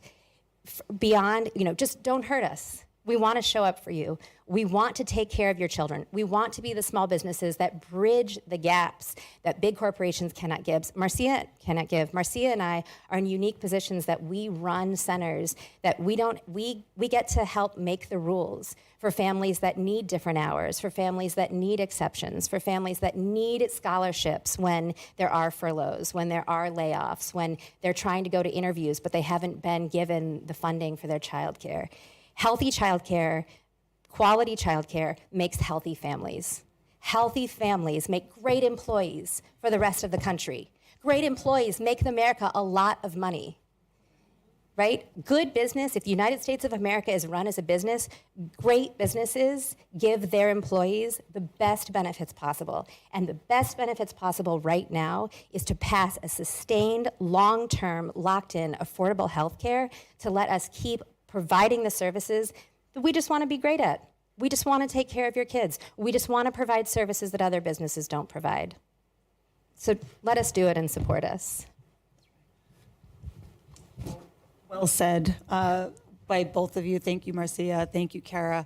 I'm going to start with you, Kara, because 82% of small business owners are on the marketplace, and they rely on these enhanced tax credits. And some people will ask us, well, why are you having this fight now, right? Why, they don't expire till the end of the year. But can you share why stability and certainty in these credits at this moment are so important, both for running an existing small business and for entrepreneurs who are just starting out? November 1st, millions of us will be asked to make the choice to select our plans. Millions of us. And we want to select the plans that we can afford. And we want to select the plans that best serve us. And we don't know what that is. And so, if we know the storm is coming in December, we don't need to wait till December. We can head off the storm right now. You all can head off the storm. Republicans can head it off. I said earlier today, not one member of Congress would tell their daughter or their son to sign a rent on an apartment or a lease on a house without knowing the rates, right? It's bad business. It's negligent. And the families that we serve, many of them run small businesses. And if they sign up for plans and then cannot afford childcare because of their plans and have to piece together childcare, then in December, our businesses look very different. And then we cannot employ the people, and then they cannot spend their money in the communities. And so, and so if people cannot rely on the rates, then it's an untenable, uncertain future. And so what we're asking for is, just give us the certainty that you will be there to support us so that we can continue to support you. Let me just see. Marcia, I want to ask you a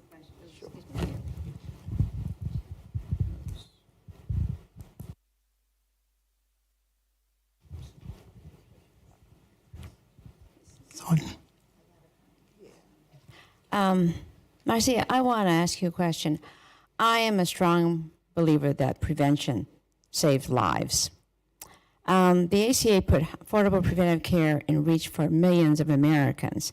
Now, Marcia, can you tell us how important it is that your employees have access to preventive care that helps keep them healthy and well, especially as a child care worker? Well, thank you.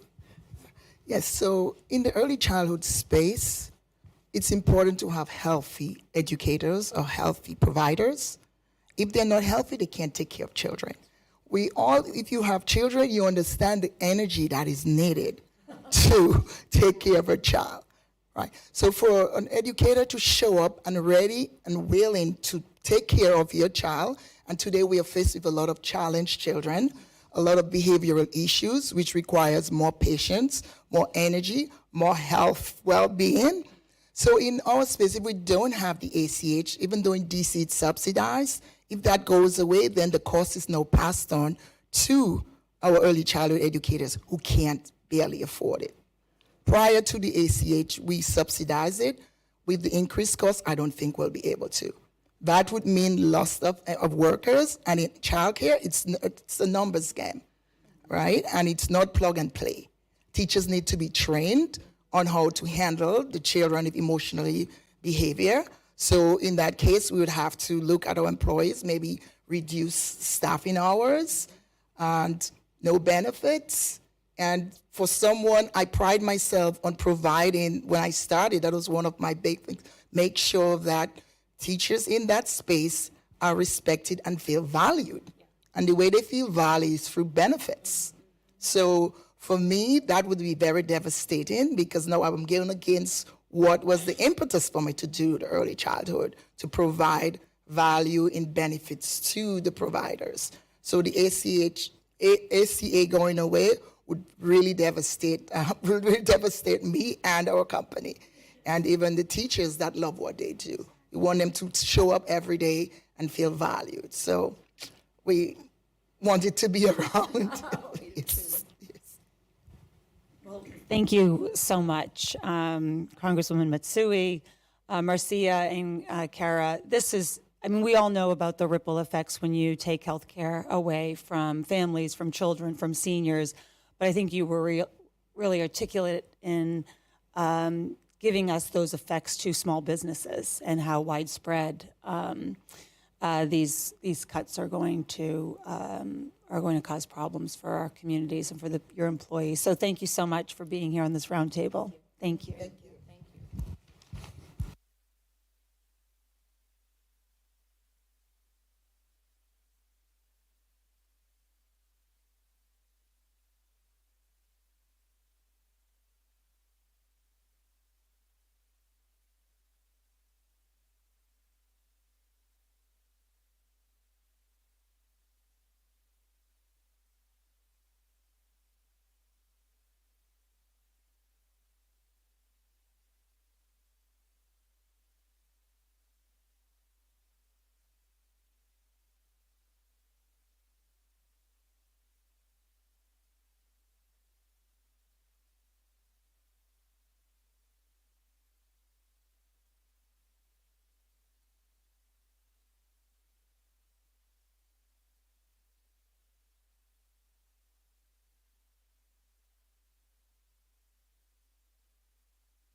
Oh, no. I would like to introduce our next guest, Tony Gonzalez, a health policy advocate with Families USA, and Catherine Henderson, a surgical oncology nurse at the Ohio State University Medical Center. Joyce Beatty trained me well, and a labor leader and advocate with the American Federation of Teachers. And thank you, Ms. Gonzalez, for attending with your dad. We appreciate it. And thank all three of you for participating this morning. I know it's been a long day, but your voices are so important. Tony, what was it like when you learned about your diagnosis that you had cancer, and how has it changed your experience with your healthcare system? Yeah, thank you for the question. When I first learned about it, of course, I was shocked, but more than that, I was really worried about trying to maintain a balance between my work and my healthcare, and trying to address the cost for healthcare at the same time. So I had been an adjunct professor and was juggling multiple contracts and probably working an average of 60 to 70 hours a week. At the same time, I did not have health coverage, and so I went through the marketplace in Pennsylvania that's called Penny, and I was working to try to balance.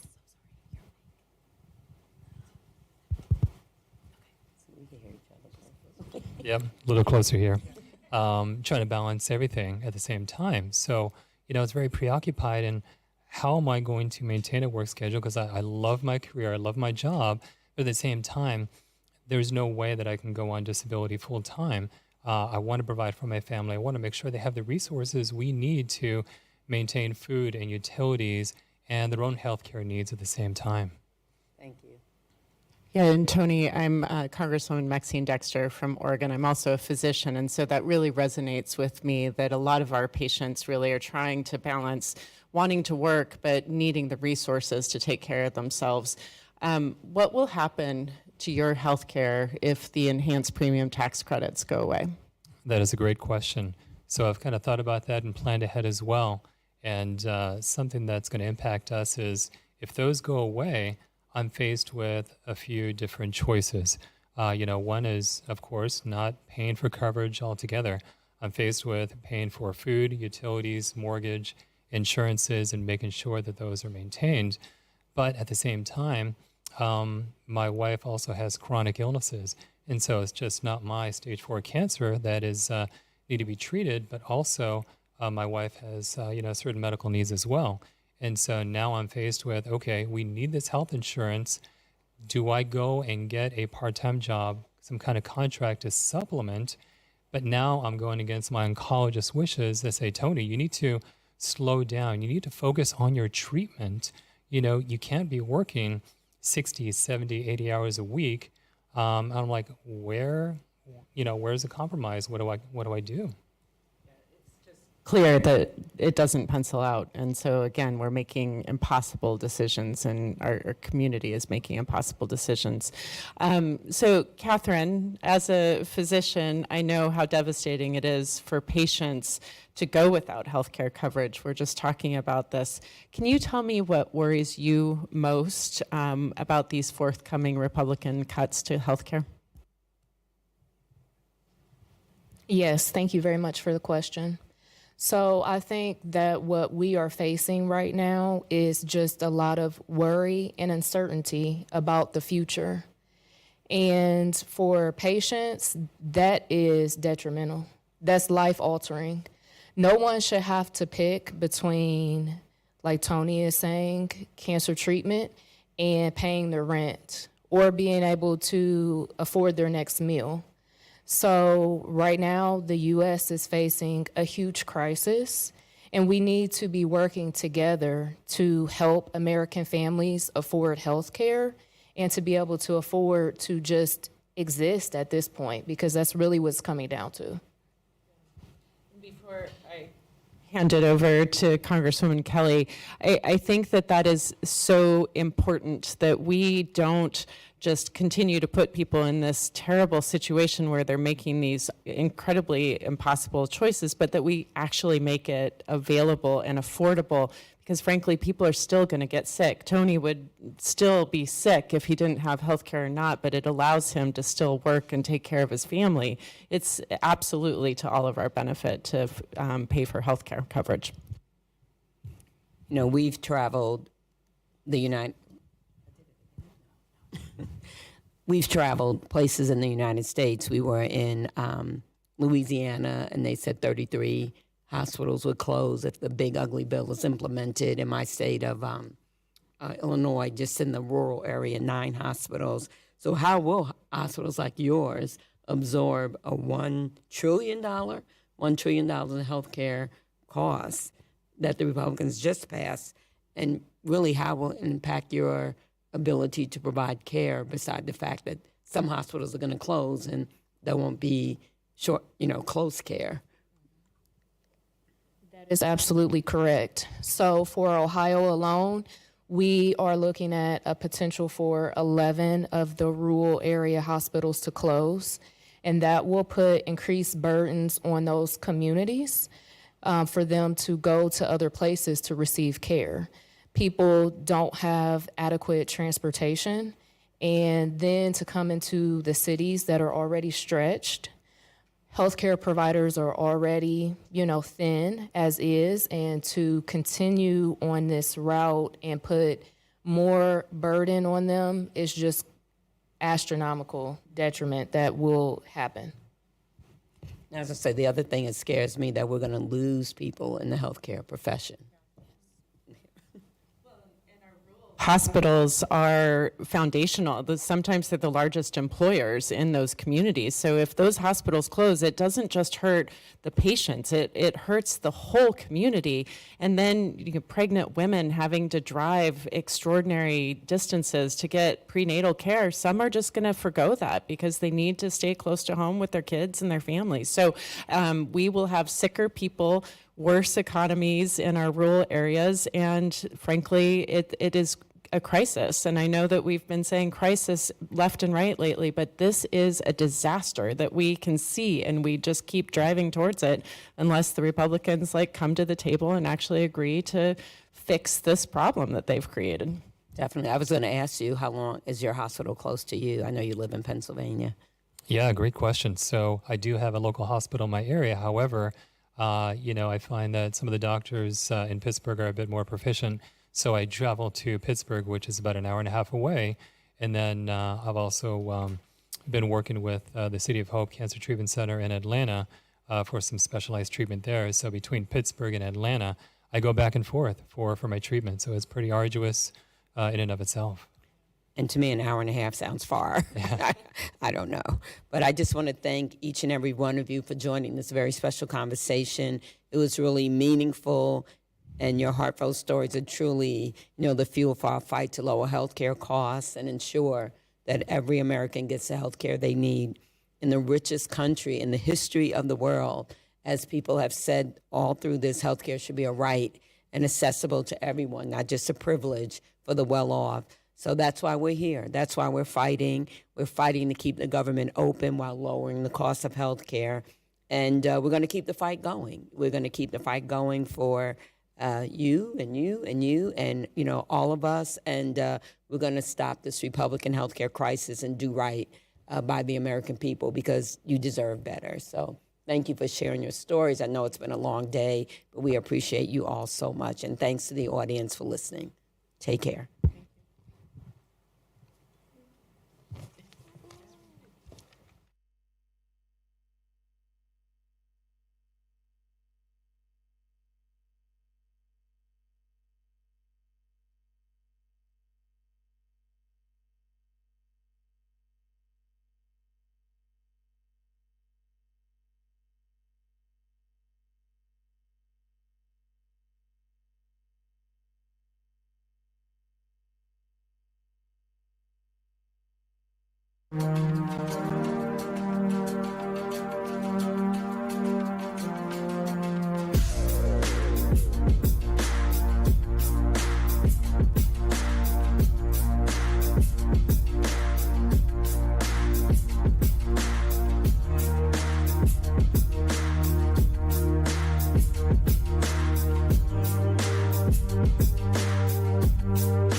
Hi, everybody. I'm Joe from Cult to Activism. I'm happy to be here today amidst this crazy fight. But here I am so glad to be with Rep. Pramila Jayapal, who is the representative from Washington 7th District. Thank you so much for joining us, Congresswoman. I am so happy to be here and wish my Republican colleagues were here. Yeah, so we were at the Capitol earlier, and walking around, it was really a sight to behold. It's full of Democratic lawmakers, and there was not one Republican lawmaker, as far as I could see, anywhere. Are you experiencing that same thing? I'm experiencing the same thing. We checked out all the Republican offices on our floor. Some of them are open, but there is no lawmaker to be seen. And here we are just hours before a shutdown, 6.5 hours before the government shuts down. And Mike Johnson has sent all the Republicans home. It is the ultimate dereliction of duty. And I'm kind of like, I want to play Where's Waldo with these Republicans, like, where are they? Why are they not doing their job and getting us ready to stop a government shutdown, to make sure that we preserve the health care of the American people? Absolutely. And Democrats are here. So for Americans who are watching, the Democratic caucus is literally here. They are ready to do whatever it takes to save healthcare, to have a budget passed that doesn't affect so many millions of people. And I think that is the best argument that this is a Republican shutdown, that the Democrats are right there ready to launch this fight, and they're here for the American people. Yeah, and look, I think there are three branches of government. We've got the House, the Senate, and the White House. For any bill to be passed, you got to get through all three. And it is true that Republicans can pass partisan spending bills through the House because they have a simple majority. And so that's what they did. They passed a partisan spending bill through the House. But in the Senate, you need 7 Democrats. And they don't have 60 Republicans. So they need 7 Democrats. And if you are governing and you're in control of the House, the Senate, and the White House, then that means that it's on you to negotiate a deal that gets you the votes that you want, not just to pass something that is partisan. And we Democrats have been saying you need to cancel the healthcare cuts that have been killing the American people from the big bad betrayal bill. And you need to make sure that we are lowering healthcare costs for the American people by extending the upcoming subsidies that are about to go out and raise premiums for people across this country. So it's really clear to us what we're fighting for. We're fighting for the American people. We're fighting for the healthcare of the American people, and to make sure that people can actually thrive, not just barely survive in this horrible environment of cuts that the Republicans have created. I'm so glad you mentioned that, because, Donald Trump has this thing about himself. He calls himself the chief negotiator, and Mr. Art of the Deal. He hasn't been able to negotiate a single Democrat to go along with this horrible budget. And you see Leader Jeffries, Senator Schumer, in good faith, try to meet with him to come to an agreement, and instead he posts that awful racist AI video and completely makes a mockery of any decency when it comes to this particular debate. What's your opinion about that? No, that's right. Look, if you're going to negotiate, you have to respect the other side. Mike Johnson disrespected our side when he sent everybody home and basically said, yeah, I'm not going to negotiate anything.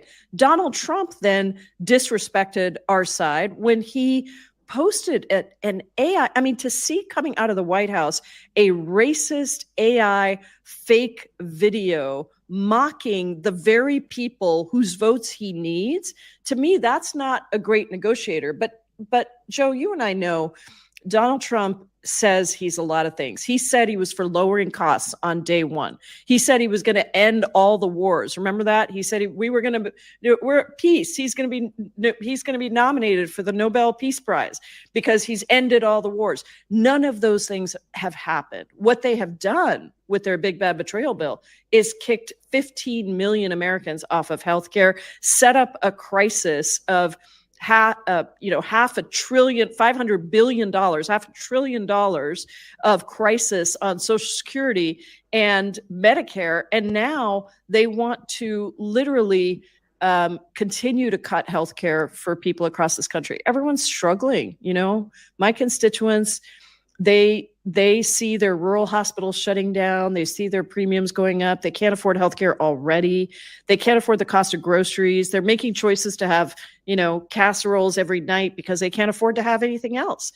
And for him to be talking about the gold in the ballroom or, whatever other crazy thing he's talking about is so unbelievably disrespectful to the American people that he's supposed to represent. Absolutely. And you hear the numbers, right? We know that the big ugly bill could potentially remove people, 15 million to 17 million people from their health insurance. This is the nonpartisan Congressional Budget Office said this. And here they want to go and double down on it and hurt even more people and drive up premiums. And it's so important to think that every single number, every when you hear 15 million people, each one of those is a person. It's a story. It's a child on Medicaid. It's a person that is waiting for their prescription drug medication. It's someone has Parkinson's disease and relies on this medication to prevent the disease from progressing. And for them to be so callous, and for Donald Trump really to make a joke out of this negotiation, this process, is really unfortunate for the American people. No, that's how I feel. I have people, and Republicans tried to mock me and say this doesn't happen. It happens to me all the time where I'm walking through downtown Seattle, I'm walking in the airport, and somebody comes up to me and tells me about their medical crisis, right? A woman who is the wife of a veteran who's got cancer and she can't afford her cancer treatment now because of the Medicaid cuts, and because her premiums have already gone up so much, and they're going to skyrocket 15 to 20% if we don't do something upcoming. And or even just listening to the stories this morning, Hakeem Jeffries had a presser, and we were all there, and listening to the man with stage 4 cancer whose daughter was there, and he's talking about how his wife has illnesses too. He can't afford it. He's got this huge out-of-pocket max. They can't afford healthcare in the richest country in the world, and Republicans are not trying to fix that. They're trying to take it away. And so the thing that's so important to me about this shutdown crisis, this Republican shutdown, is that we Democrats are standing up and fighting for people to have health care. We want to cancel the cuts. We want to lower costs for the American people. We want to save health care for Americans. And Republicans are actually doing everything they can to take healthcare away from people and laughing about it, treating it with disrespect, creating AI fakes out of the White House and using government offices like HUD websites to put out that this is blaming other people. So it's a terrible situation, but I'll tell you something. I am proud of Democrats for sticking together and for saying we're going to fight for the American people, because we believe in working class folks and poor people across America, not the billionaires that get the trillions of dollars of tax breaks that Donald Trump is promoting for all his buddies. Absolutely. I mean, it's perfectly said. And when you think that this is happening just for tax breaks for billionaires and what's at stake, I was really surprised to learn that 40% of Medicaid recipients are children. So this particular initiative, what they're trying to push in this budget is going to hurt kids, and it's going to affect lives. And really, this is what Democrats want to do. They want to fight for kids. They want to fight for families. And Republicans are nowhere to be found on these very, very important issues. Well, and the thing about that, Joe, that I just don't get it. And people say this to me all the time. They're like, don't they understand that their constituents are getting hurt? Right? Mike Johnson's home state of Louisiana, 60% of the births in Louisiana are funded through Medicaid. 60%. He has one of the highest populations that are dependent on Medicaid dollars. And you look at rural areas, which are often represented by Republicans, and you look at what the Medicaid cuts will do to shutter rural hospitals. In my home state of Washington, there are 14 rural hospitals that are slated to close because of these Medicaid cuts. And so I think it's really important for people to understand that not only are they, it's not like they're just disrespecting Democrats in blue districts or blue states, right? Yeah. They're disrespecting their own constituents who elected them to come to Congress. Yeah, I wanted to stay on that for a second. We even posted something very similar the other day in the sense of like, I hope the American people see that Democrats are really fighting not just for Democrats. They're not just fighting for big cities. And, rural hospitals are in danger. When hospitals close, that's an extra hour. If someone has a heart attack, that's an hour from the ambulance, for the ambulance to get to your house. And then it's from the house back to the hospital. And Democrats are fighting for everyone because this affects literally everyone, blue states, red states. These are people's lives, and it's a fight worth having. The first speaker today at the press conference was so powerful, I thought. And, she's a mom of 2 kids on the autism spectrum. And she was just talking about folks with disabilities and how disabilities are not things that just affect one group of people in one city or one party or one location. It happens to all of us. And this is not a partisan fight. Healthcare is not a partisan fight. And when Republicans undermine the essential nature of healthcare in our lives, right? Because it affects everything else. And if people have to make choices between food or the drugs that they need or the care that they need or housing and the care that they need, it is an impossible choice because it's threaded into everything else. And so that's why I'm so proud that we are standing up and fighting and saying no more. And, I'll just say one other thing about this. It used to be, I remember when I first came to Capitol Hill, people would say, Pramila, remember that the only thing that really matters, the only thing you can count on is your word. You have to make sure you keep your word. What you say, you do what you say.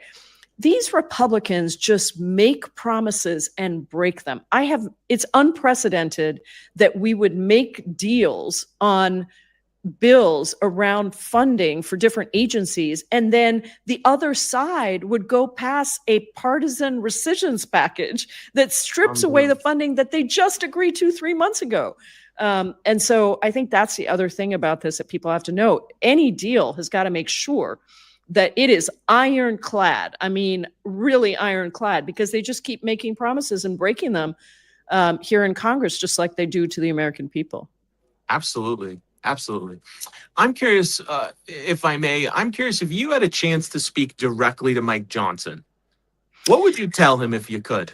Well, Mike and I came in together and we were in the same class, and we actually served together on judiciary, and we had a pretty good relationship. And, as far as 2 people who disagree on a lot of things, he became speaker. And I would say to him, Mike, what happened to the guy that came into Congress with me? What happened to that guy? Because I remember when Mike Johnson came in, he actually pushed forward a civility pledge, if you can believe it, that we all signed. And I have raised that to him at various times because his members are not civil. That's a very nice, understated way of saying it.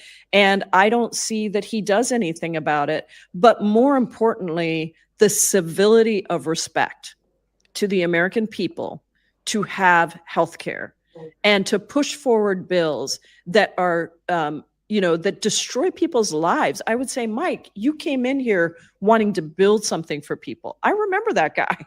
I might have disagreed with him on 98% of things, but I remember that guy. And that's what I would say to him. I'd say, remember why you're here. You're supposed to be here to make life better for your constituents. And what is so true is the Big Bad Betrayal Bill is so underwater in popularity because everybody understands that it is a disaster for people, whether you live in Johnson's district or my district. Yes, absolutely. And it really is something to say about how far away we are from that era, where we actually could work together and come up with bipartisan solutions. And, maybe you didn't agree with everything, but there was deal making. Yeah. And it seems that is just Donald Trump has obliterated that. And just like when he came out today in that speech to generals, and he's suggesting they applause for him, now you have the entire Republican caucus, ready to click their heels and literally just do whatever, his bidding is, no matter how much it hurts and no matter what it costs our country. And no matter how unconstitutional and illegal it is, people say, I think he even said this quiet part out loud. I think it was today. I saw a little video where he was talking about how, hey, a shutdown is going to be great. We can cut all kinds of, benefits for people. This is our opportunity to cut benefits. We know they want to cut Social Security and Medicare. That is what they want to cut. And they have been doing it anyway. They've already fired 150,000 federal workers just since Trump came in. And so they will use the shutdown to continue their rampage of federal agencies and programs that benefit American people, but they were going to do that anyway. So I think it's really important that people, I think that's why people are with us to say, no, stand up and fight, don't give in, fight for us, fight for our healthcare, because we've already seen them destroying our lives, and we need to make sure that you use whatever leverage you have, however little, however much it is, use it to stand up and fight for our healthcare and for our lives. Absolutely. I think that goes for everyone watching too. That's we're called to activism. And so that's what we push on our end. But, if you're listening and you have a Republican senator or a Republican member of Congress, please call them, yes. Ask them questions, let them know your feelings, that you do not want them to cut health care for Americans, because that's just not what our country does. And this is going to put people's lives at risk, and people will die basically because of these policies. They are all, honestly, they are already, because people are experiencing the effects of these cuts, kicking families off of food assistance, making it harder for people to get access to benefits. And I'm an organizer too, so I really appreciate what you're doing. That's what I did for 20 years before coming to Congress. Now I just organize from this platform. And I would also say to people, even if you have a Democratic Congress member, for sure, thank them. But think of 10 people that you know in a Republican state, a Republican district, a Republican state. Now the thing is all with the Senate. So think about 10 people you know in a Republican state and call those people and ask them to call their senator, because we need all hands on deck. And listen, they're afraid of people power. And people power is the only thing that can defeat these kinds of, authoritarian-like leaders who are trying to exceed their power. And people power is what is stronger than that. And so this is our chance to fight back and to make sure that we preserve healthcare and that we actually make America a place that is affordable for all of us, not for the billionaire buddies that line the White House to pay homage to the king. Absolutely. Now, the shutdown is really set to happen in a bunch of hours, but it's going to happen tonight, basically in the early morning. What's the message to Americans when they hear and they put on the news that happened? Well, the first thing is, this is the Republican shutdown. This is the Republican disrespect for your health care. This is the Republican plan to destroy your family and your community by allowing you to lose your health care. That's 15 million people already from the big bad betrayal bill slated to lose their health care, or 17 million. It kind of depends on which estimate you look at. And more, premiums set to go up with the expiration of the Affordable Care Act subsidies. And so I think it's really important to continue those calls, and particularly into the Republicans. House members are up every 2 years. That means that the next election, these guys have to get your vote.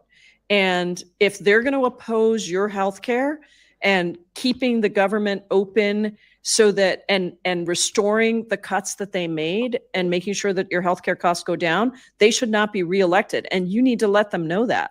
So if you're in a Republican district, if you've got friends in a Republican district, if you're in a Republican state, if you've got friends in a Republican state, those calls need to continue, because we need to make sure that they come back to the table and actually protect the healthcare of Americans. Absolutely. That's great. And I asked you what you would say to Mike Johnson. The Republican caucus, they're responsible too, because they are not standing up for Americans at this moment. They are abandoning them and this healthcare issue. As you said, many of them left. In fact, many of them are appearing in fundraisers as we speak. With the I think very they're all gone. I haven't seen a single one that's here other than I saw Johnson on TV at the White House, obviously, but literally, I don't think I've seen a single one here. Absolutely. So I guess my question to you is what do you tell the Republican caucus, and is there anything we could do to have any of them stand up and not just serve Donald Trump's interests, but actually help Americans? I mean, I think that because I've worked with a bunch of these guys, many of the ones I worked with are gone, but even the ones I work with now on a small set of issues, I tell people that they came here because there are some constitutional obligations for Congress, right? Article 1 powers. Mm-hmm. And they're just giving all of their power over to Donald Trump. So just from a self-interested perspective, I tell them you should push back because you're giving away all your power to this one guy, the king of the cult. And at some point, that cult is going to fall apart. So you should make sure that you are doing the things that are going to, benefit your constituents that you came here to serve. And I guess I would tell them some of the similar things that I tell Mike, but also I would say we have constitutional powers that you are allowing him to take away. Yes. So stand up for yourself. Have a little self-respect. Stop bending the knee and I'll be polite. Stop bending the knee and, and start doing your job. Like you didn't get elected just to give away all your power. You got elected to actually do things for your constituents. Absolutely. And they can't do anything if the government is shut down. They can't do, they can, they can fire people, which they've been doing. They can destroy lives as they've been, threatening to do. They can cut benefits and services, all those things. The chaos that will ensue is on the Republicans. And I think I saw that, hashtag Republican shutdown is trending because I know that people understand when you are the governing party, when you are the party in power of all three, the House, the Senate, and the White House, you have to govern. And so maybe this Republican Party is just showing us over and over again that they don't know how to govern. They don't know how to govern. They can't. They are shutting down the government because they refuse to negotiate around providing health care to Americans. Absolutely. And today we found a clip of Donald Trump in 2013 who was complaining about then President Obama. And he says that if a shutdown happens, it's the president's fault. We have to blame the president. We're going to broadcast that everywhere because you know what, Donald Trump of 2013, you're right. This is your fault. Thank you for letting us know. Isn't that it? Like, I'm going to have to say, I agree with Donald Trump of 2013, not today's Donald Trump. Right. But no, I think that's the reality. And, again, I would just say this is unprecedented because when we have passed continuing resolutions in the past, it's because there are genuine, legitimate negotiations going on around an appropriations budget, never in the wake of the other party negotiating something and then taking back a bunch of money, never in the wake of the president unilaterally slashing agencies that were established by Congress that he has no constitutional authority to do.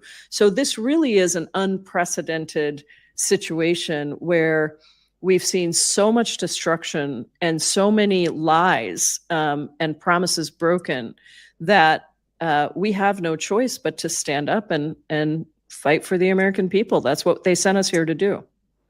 Absolutely. And, there's that saying about a hill to die on. I would like to think of it as a hill to live on. But this is a hill to live on. We want to save people and healthcare is worth the fight for sure. Anytime. Absolutely. I know every time I'm anywhere in the country, not just in my district, people want to tell us how much it means that we are standing up for them because they don't feel represented by Republicans or by the president. And this is not just Democrats. I have independents tell me that. I have Republicans who voted for Donald Trump who now are like, what is he doing? Nothing he said is actually happening right now. Absolutely. And, I'm so happy that I get to interview you. I did want to thank you on behalf of everyone listening. You're a rock star, and we appreciate you because you're just a fantastic communicator and a steadfast advocate. And you've been standing for these issues since the moment you got to Congress. So we appreciate you for that. Thank you so much. That I appreciate it. I love talking to an organizer. I love the call to activism because that's about the power of the people. So thank you for what you do. Absolutely. So I know shortly we are going to be passing this on to the rally that's happening outside the Capitol. So this was a huge honor to be here. I appreciate it. And I know we're going to be tuning in very shortly. But yeah, there's a lot going on in Washington, D.C. right now. Not the Republicans. They're gone. But the Democrats are here. We're fighting. Where are they? I don't see them. We're knocking on doors. The doors are empty. The offices are empty. But you know what? We are here. We'll be at that rally. We're going to be here. We're going to try and do everything we can to make it clear that Democrats are not going to go home without a win for the American people on healthcare. Absolutely.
All right, good evening, everyone.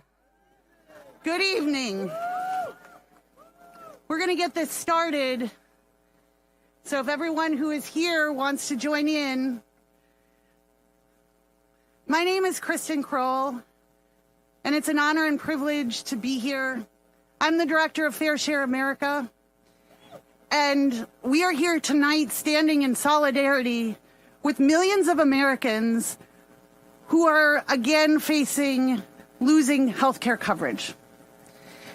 I wish we didn't have to be here. I wish that we did not have to be standing outside of our house, the people's house, demanding that they confront us and look at us while again the Republican trifecta is set to throw us under the bus. But here we are.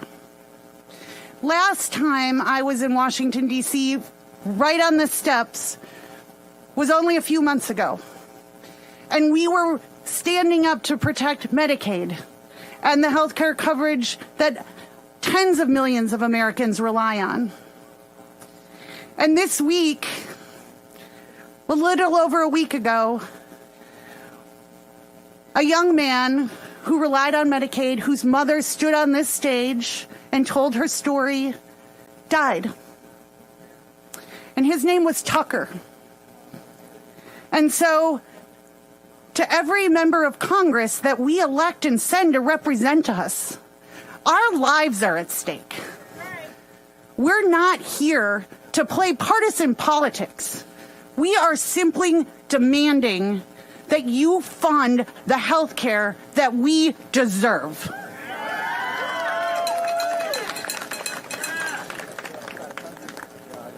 We're not asking for charity or pity or handouts. We go to work. Working people in this country pay our taxes. And what we've watched over the last months is this Republican trifecta take trillions of our tax dollars and hand them away to the billionaires. So that's what tonight is about. This is another moment in the fight. We are going to stand in solidarity all across the country and to say, hell no will you take more from us to enrich your billionaire donors and friends. Hell no will we take more of this.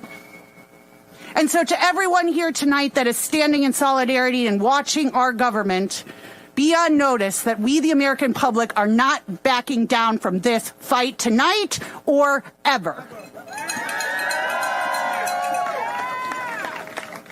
Tonight is also important because it's about our families. It's about our communities. And it's about real American faces. That we are not bargaining chips, we are not numbers on a spreadsheet, and we are not disposable. And so it's very important and very fitting tonight that our first speaker is someone who's going to share with us what is at stake for him and his family.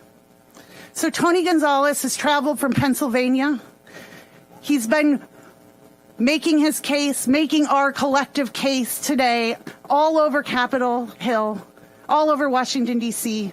And so it's a great honor and privilege to stand with Tony and his daughter and his family and all of you where we say, look us in the eye and stop using us as bargaining chips. So Tony, I want to welcome you to the stage.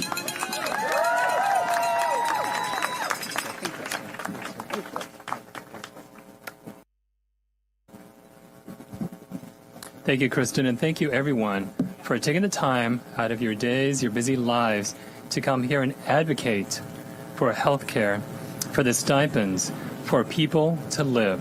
So I personally want to thank you for coming out here and doing this for us.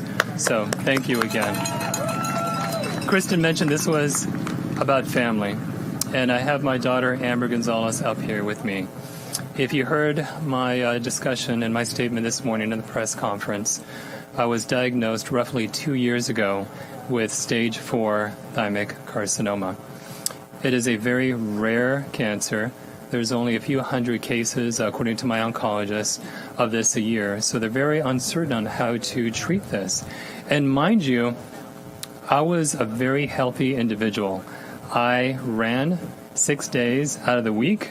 I could do chin-ups and pull-ups that outpaced the laziest high school student in our area. Okay, I can outpace my daughter, Amber, on a 5K hike in the forest. Okay, and I did everything right. I was eating right and doing whatever. And unfortunately, illness, as has been spoken, does not discriminate. And unfortunately, I was diagnosed with cancer even after doing everything right, and wanted the opportunity still to work. Before being diagnosed, I was working as an adjunct professor. I love my job. I love my career. I did not want to give that up. And so I looked to, before being diagnosed, into the Affordable Care Act, and the plan that we have in Pennsylvania is called Penny. And I was able to find an excellent plan and to try to help support my family and buy health care at the same time. I received subsidies that helped offset that cost. So it allowed me to maintain work, to maintain treatment, and start this difficult journey, because I want to be there for my family. I want to be there for my wife, who is also suffering from chronic illnesses. And I want to see my daughters continue to grow up and lead their lives. And I want to be there. And I deserve health care. All of you deserve a health care plan. Now I'm faced with a very difficult situation. If these subsidies go away, I now have to think about, okay, I have a budget that I have down to a science. She's seen it. She's going to shake her head, okay? And do I look at compromising my food bill, which, by the way, because of inflation, and we're not going to mention who is responsible for that, but we see that inflation, we see food bills, we have utilities, we have a mortgage, okay, we have insurances, we have vehicles, just like every other middle American family, okay? And we're trying and we're struggling. My wife can't work, and so it's upon me to maintain that. When these subsidies go away, if they go away, I'm now faced with, okay, do I go out and try to maintain part-time work, contract work, to try to make this work? But my oncologists are screaming at me saying, Tony, you need to work less. You need to focus on your treatment. This is not going to work unless you give it a chance to work and get better, because cancer is going to catch up with you. And so I find myself in a catch-22 and thinking, I need this health care plan. I need these subsidies. If the rich and the Republicans can go out there and have money for tax cuts to buy another yacht, to go out in space, why can't I at least have health care to address my needs, my wife's needs, and maintain a lifestyle that we deserve as an American family?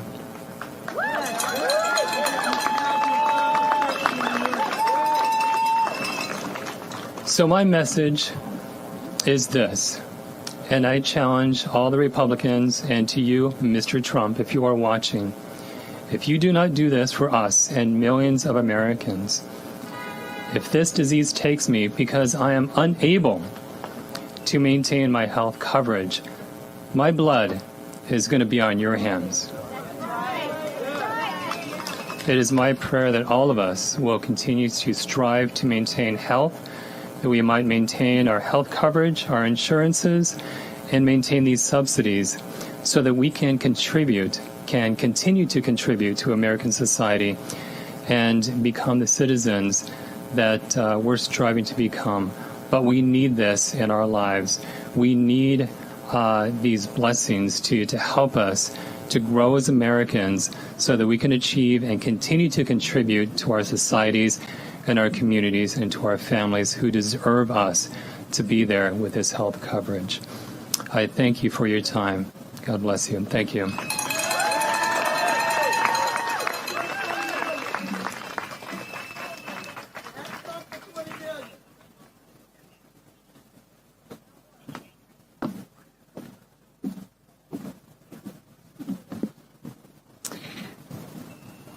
Over the last 9 months, we've been fighting, and we've been in the trenches.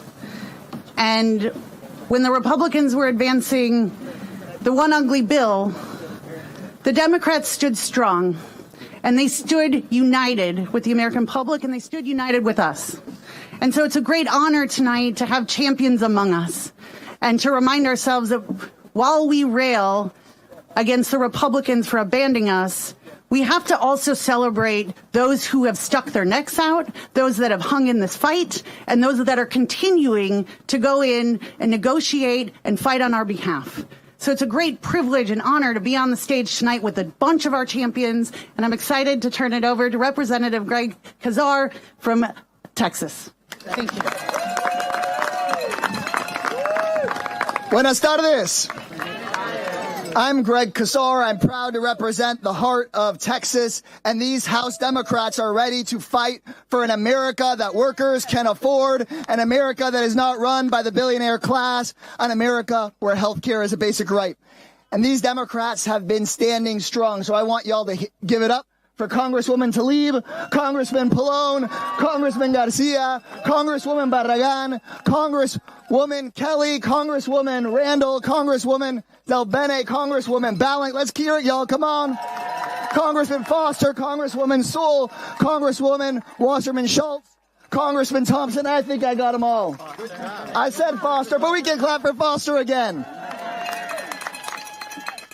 We're ready to fight to make sure that everyday people don't have to check their bank account on their way to the doctor. We're ready to make sure that our constituents don't have to figure out how to pay an extra $10,000 a year out of their budgets for health care just so billionaires can get another tax break. That's what this fight is about.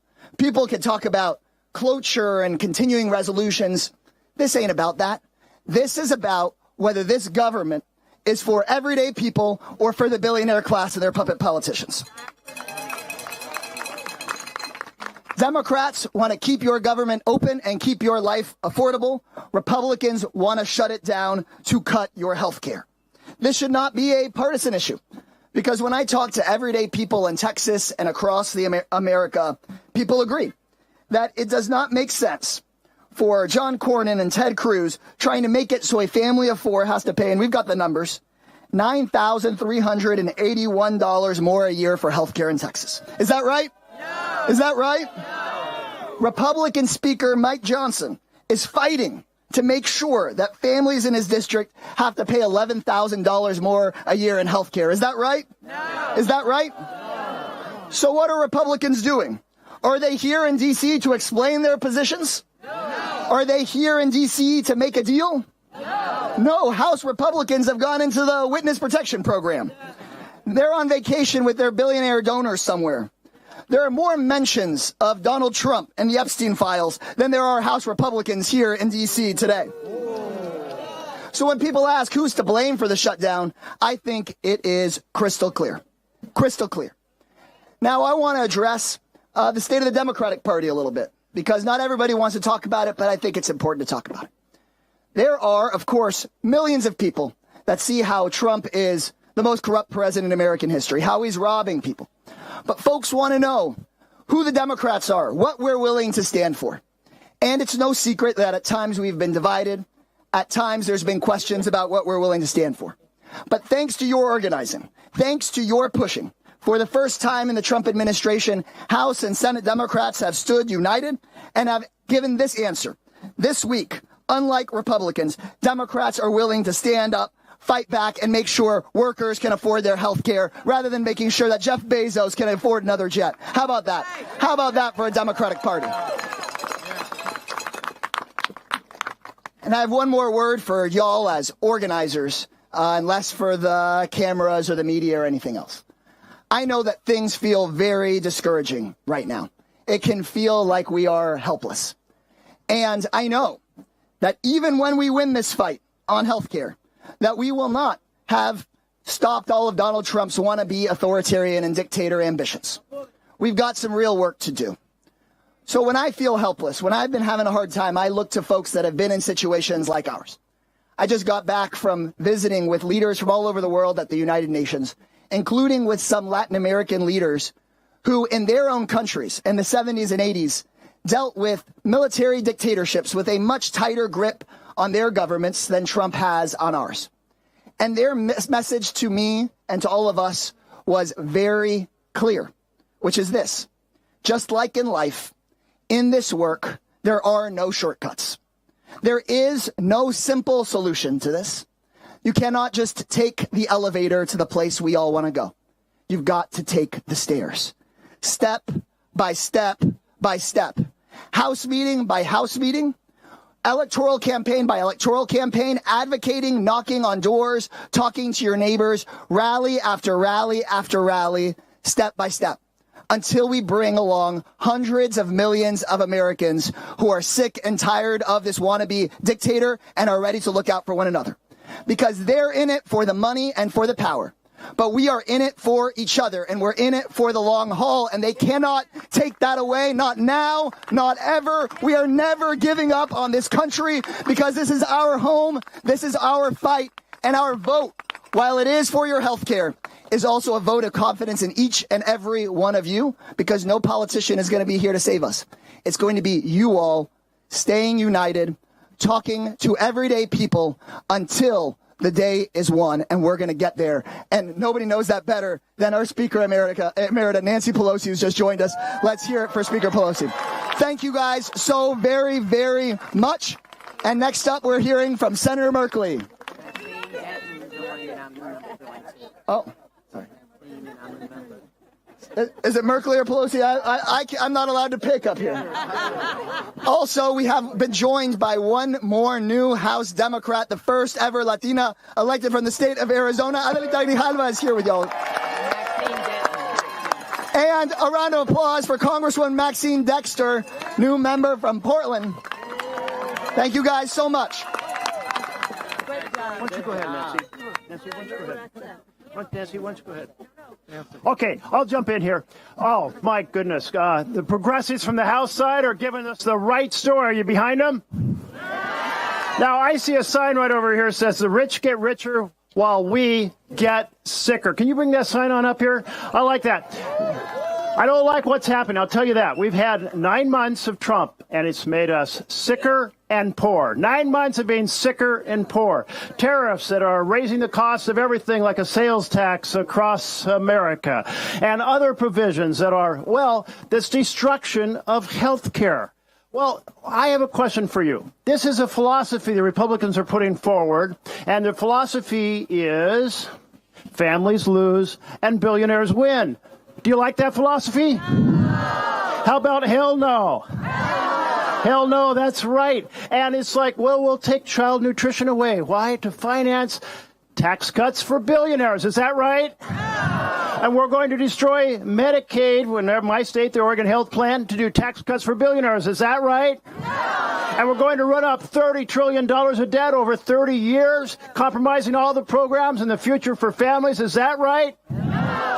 So we're here to say fight matters. And in a normal year, a fight over policy matters. But we're not in a normal year. We're in an authoritarian takeover, a strongman state, and it's going to be up to us to carry the fight to save our republic. Are you in the fight? Yes. We heard what President Trump is doing with the generals. He said, here's the thing. There's an invasion within. What does he mean by an invasion within? He means those of us who disagree. Are we going to stand up for free speech? Yes. Free assembly? Yes. Freedom of the press? Yes. Damn right, because that's what it is to be an American. What Trump is doing is destroying our Constitution and the separation of powers. And we know that when this happens around the world, there's three things. The first is there's a rubber stamp Congress. How about we elect a Congress that's not a rubber stamp for President Trump? And the second thing is a Supreme Court that delivers more power to the executive than the Constitution provides for. How about we have a Supreme Court that honors the Constitution? Yes. And the third challenge is a president who is authoritarian impulse and wants to be a king. You know, our founders were very concerned about the president being a king. You know, the Supreme Court said, hey, we found this invisible ink in the Constitution. That invisible ink says the president is not accountable to the law. Anybody else find that invisible ink? I can't find it. And then you combine that with the power of pardon, and we have a whole executive branch, a whole entire executive branch above the law. We are in big trouble in this fight right now. Health care over billionaires. We have a much better plan than families lose and billionaires win. And it's this. Families thrive and billionaires pay their fair share. Let's restore health care. God bless you all. Thank you very much. Don't you want to go next? No, just go. Amy Klobuchar's up next. All right, Amy.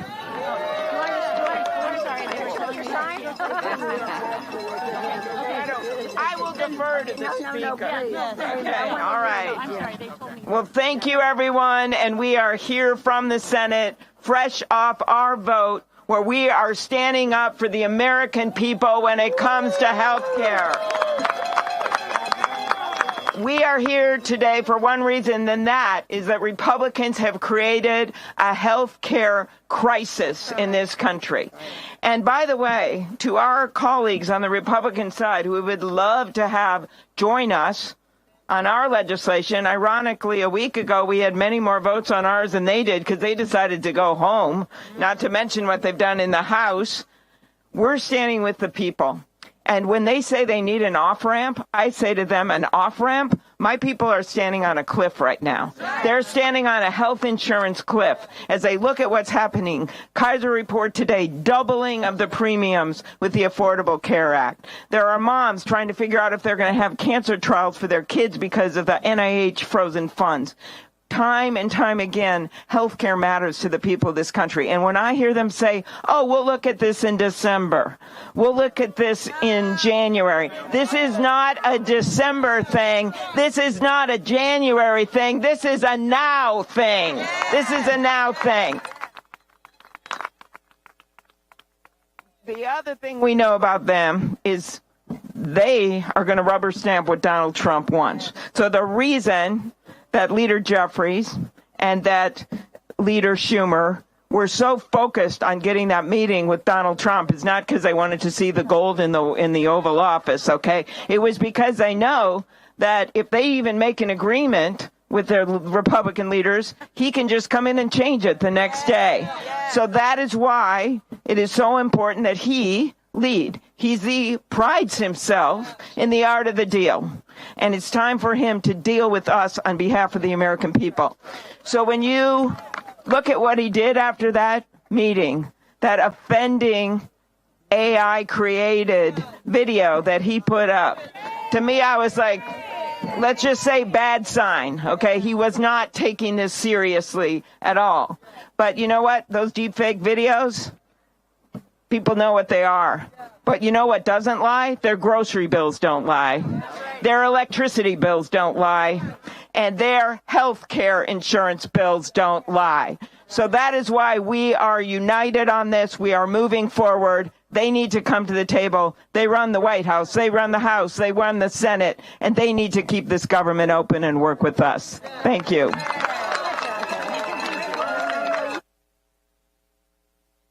Sorry, no, Susan Delbene, hero. Thank you, Senator. Hi, everyone. I am Congresswoman Susan Delbene from the great state of Washington.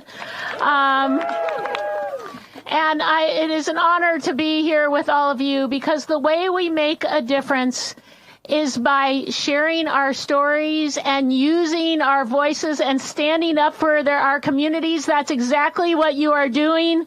Thank you. Across the country, Americans want to see us protect their health care. Across the country, people want to see the premium tax credits extended. Red districts, blue districts, people want health care, and it is important if we are going to be representatives of our districts. That's our title, that's our job, that we are all standing up for health care, for our communities. It is a sign, not a surprising sign, that we are here and House Republicans are nowhere to be seen at a time when they could be here working to make sure that we protect health care for the American people and keep the government open. What a concept. We could do that. But it takes leadership. It takes people coming together and prioritizing working families first, not billionaires. There is no one who has been a bigger champion for health care across this country. There is no one who has done a more important job to make sure that we are working in D.C. for the people across the country so that every family, every child, every member of our family can grow up healthy, can have great opportunity, can have access to affordable quality health care in their community. It has been tireless work on her part that has brought us to where we are today, and we're going to continue not to fight, not to go backward, but to go forward and build on that. Please join me in welcoming the incredible Speaker Emerita, Nancy Pelosi.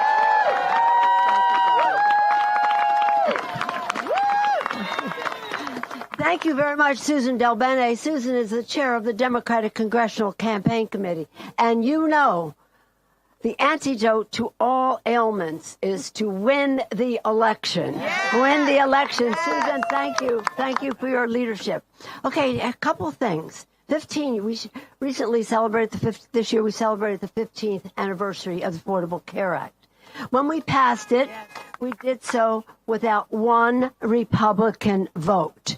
They do not believe in taking care of the American people. We did it with so many of the Democrats who were up here. They took a tough vote. They took a tough vote. And then when what's-his-name became president, he said, President Obama was so much a part of this. He said, Obamacare sucks. Forgive me for quoting the leader of the free world. Obamacare sucks. I said, there's some things around who suck, but it's not Obamacare. It's not Obamacare. It doesn't suck. It cures. The only reason we could pass the bill in the first place and save the bill for scores of attempts of those to undermine it was not with our inside maneuvering, but with the outside mobilization, as you said. As you said. Know your power in this. When they went after us with his, sucks thing, we had... It's so appropriate for him. He's so distinguished and all that. So, anyway, when we had this challenge in 2018, when he was going to repeal and replace with I don't know what, but nothing. So when he had that, in order to save the affordable care, protect our care, all these organizations who are gathered, all of you here today, went out there and mobilized. The outside grassroots mobilization, it's everything. We had 10,000 events across the country where people told their stories. They didn't talk about provisions in the bill, and they didn't talk about politics, Democrats and Republicans. They talked about, my baby was born with a heart condition, with $2 million in charges, and again, no lifetime limits, all lifted, all the steps of that. Okay. My mother had breast cancer. My husband had a stroke. They told their stories. Nothing is more eloquent to the American people than the voices of their own constituents. And they heard these stories in their own districts. Nothing is more eloquent to a member of Congress than the voice of his or her own constituents, as I said. That's right. And so they told these stories, and they saved the Affordable Care Act with the help of Senator John McCain, and we're so grateful to him for that. So I say to you, know your power in this. I always say to members when they want to run, people want to run, I say, know your why. Know why you're running, because this is a rough terrain. And it has to be, you have to know why you're here so you can take the heat. My why was that 1 in 5 children in America lived in poverty, went to sleep hungry at night. I couldn't stand that as a mother of 5 myself. So what I do is I judge everybody. What are you doing for the children? Yes. What are they doing for the children except to hurt them if they are sick, and to hurt their families that they live in, and to help their grandparents even, because Medicaid covers much of the cost in our country for long-term health care for seniors. So this is about the children and their families. It's about the Republicans. Imagine, they're religious people, they're so religious. I say you pray in church on Sunday and you pray on people all the rest of the week. All the rest of the week. All the rest of the week, that you would take food out of the mouths of babies. Yeah, 2 days ago, or was it yesterday, was the 48th anniversary of our food programs. 48th anniversary, Jimmy Carter signed the bill. They're taking food out of the mouths of babies and putting it to billionaires' checks for stuff they don't even need. That's sinful. That's shameful. That's preying on people during the week as they hypocritically say they're religious people. So anyway, a lot of the members in the Congress who voted for this bill had to suffer through the misrepresentations of it. Almost 80 times they voted to take it down. And then when Huji became president in his foul language, he got a lesson. And the closing, I'll end the way I began. We won that election 2018. We won 40 seats, 31 of them in Trump districts. And you know what our message was? Protect our care. Protect our care. Protect our care. So are we ready to protect our care, win the election? Thank you all for your outside mobilization. Thank you to the organizers. Thank you to our members. Thank you all. Now it's my pleasure to yield to Catherine Clark. Oh, Catherine, I thought I was going to yield to Pete. Okay, our leadership has been so remarkable in all of this. Hakeem Jeffries, who will soon be Speaker Jeffries in just a short period of time. Our chair of our caucus, Pete Aguilar of California. And my pleasure to bring to the podium and yield to the distinguished House Democratic Whip, Catherine Clark. All right. You are a beautiful sight. Oh, and you are showing exactly who has the power in this fight. The people have the power. So let's say it a little louder, just in case our friends decide to come to D.C. and want to hear us. So who has the power? We do. Who has the power? We do. Who has the power? We do. You bet. The people have the power, and I don't have to tell you how much is at stake right now. And I know each and every one of you has a story, something that is fueling you to be here, to stand up, to speak out. And I am hearing these stories every single day. And we are so grateful to the storytellers who are here, to the ones we have heard from in our home communities and in testimony here today. And as a mom of three, I have to tell you, it's the parents whose stories really get to me. Working parents who don't know what they're going to do if the Republicans dismantle their health care. Imagine being a billionaire. Think about that for a second. One of the richest people to ever live. And telling millions of parents, you don't deserve to take your kid to the doctor. Imagine sitting on a fortune built by working people and telling them you don't deserve peace of mind. Imagine having multiple yachts and homes and telling pregnant women you don't deserve maternity care. It is a shame, and it's a kind of moral bankruptcy that we're up against. That's the kind of petty greed that we are dealing with. And do you know what it costs to keep a child on Medicaid? $10 a day. $10 a day. That's it. So should we be handing that $10 to Elon Musk? No. Do you want to give it to Jeff Bezos? No. Do you want to put that $10 towards creating the first ever trillionaire? No. No, we don't.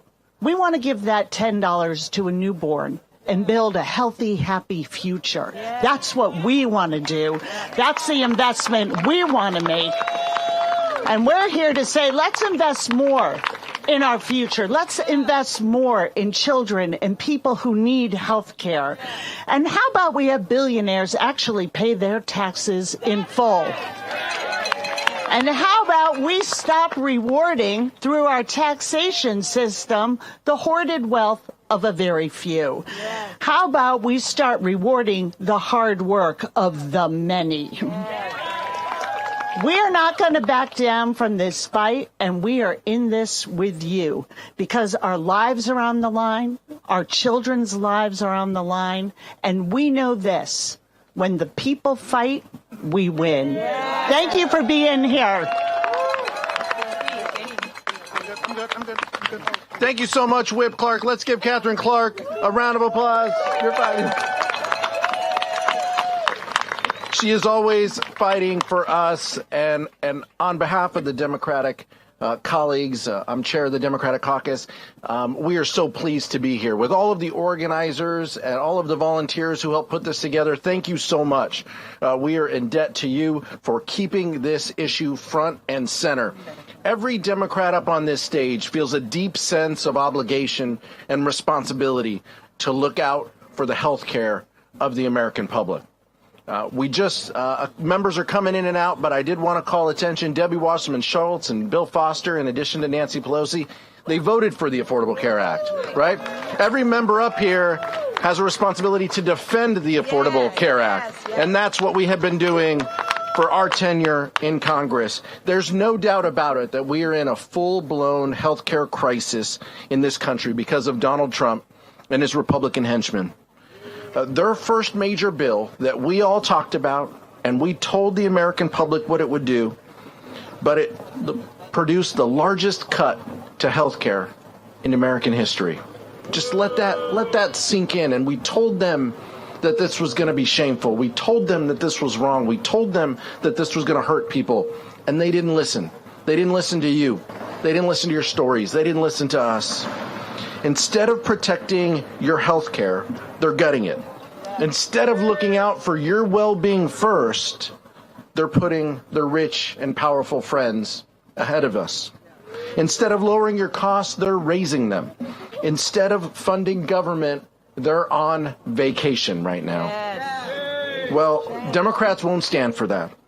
That's why we're doing everything in our power to prevent Republicans from doing even more damage by engaging in their dirty government funding bill. While Republicans are missing in action, Democrats are here. We are working and we are looking out for you and the safety of your kids and your communities. And we know the real consequences of this moment. We know the inaction of this moment. And we are so thankful to be in this fight. We are so thankful to have your back and to put healthcare front and center of this fight for the American public. We know that coverage will lapse, hospitals will close, premiums will skyrocket if we don't do anything. And that's why all of us are here. That's why all of us are speaking with one voice to protect our communities. You deserve better, and that's what Democrats are fighting tooth and nail for. Thank you so much for having me, and I'll turn it back over to Kristen.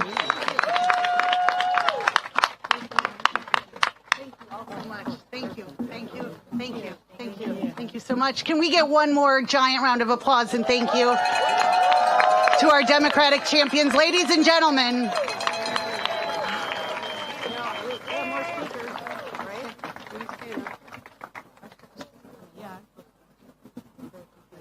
I think we got two stories.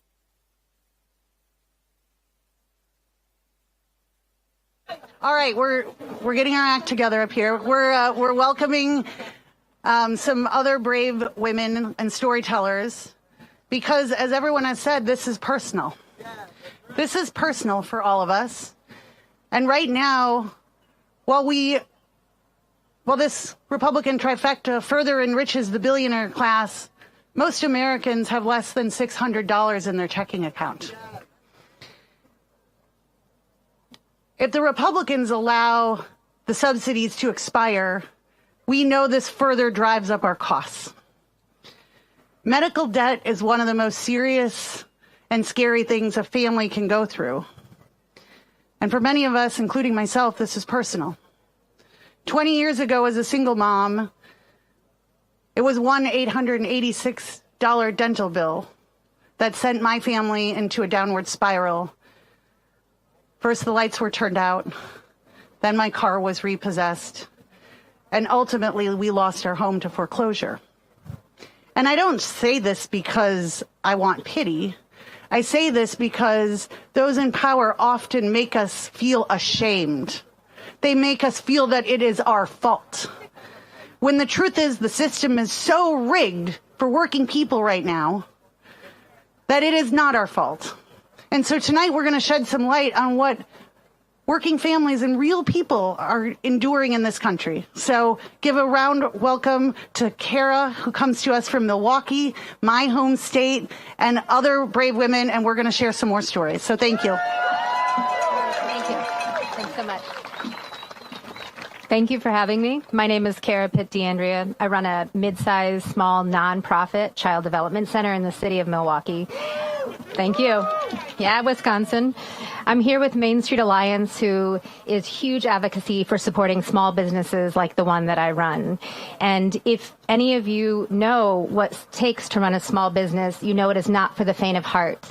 And we make decisions every day to serve our community in ways that big businesses cannot reach, will not reach, are simply unable to by the rules that they are bound to. Serving in the nonprofit industry, we make choices. And part of my choice and my ability to do that is that I have the Affordable Care Act. My health care is through the marketplace. And I've been able to bridge the gap of perhaps the private sector would provide and commit myself to my community because of the ACA. And it feels a little bit like we should stop calling them Republicans and Democrats and start calling it the party who cares for the majority of the Americans and the party that does not care about us. And when we start calling it by the real names like that, the deflection of the Republican Party becomes more transparent. The small businesses, we are the vital part of the ecosystem. Right? We are the ones that show up when no one else can. And if, from daycare perspective, my staff relies on the ACA. And daycare is not for the faint of heart. Early childhood development is a science. It is the neuroscience of your children developing from birth to 3, 70% of the brain. And we have the in-home centers in Wisconsin and across the country who are dedicated care providers who get their health care from the ACA. And they show up for you. And healthy daycares make healthy parents, and healthy parents make great employees. And great employees make America a lot of money. And so if we break it down, the interest should be bipartisan. It should be bipartisan. If they want a successful America, they invest in us, in each and every one of us, and we show up every day because we love what we do, even when it is hard. Thank you for having me today. Big thanks to the Democrats who care about the majority of the Americans, who are doing the fight. Thank you all so much, and thank you, Main Street Alliance.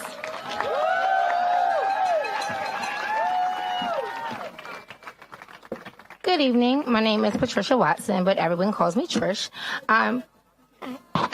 I'm a proud black mama, a daughter of Maryland, a fierce social advocate, a cutie patootie, and a woman who nearly gave 20 years of my life to serving the state as a psychiatrist.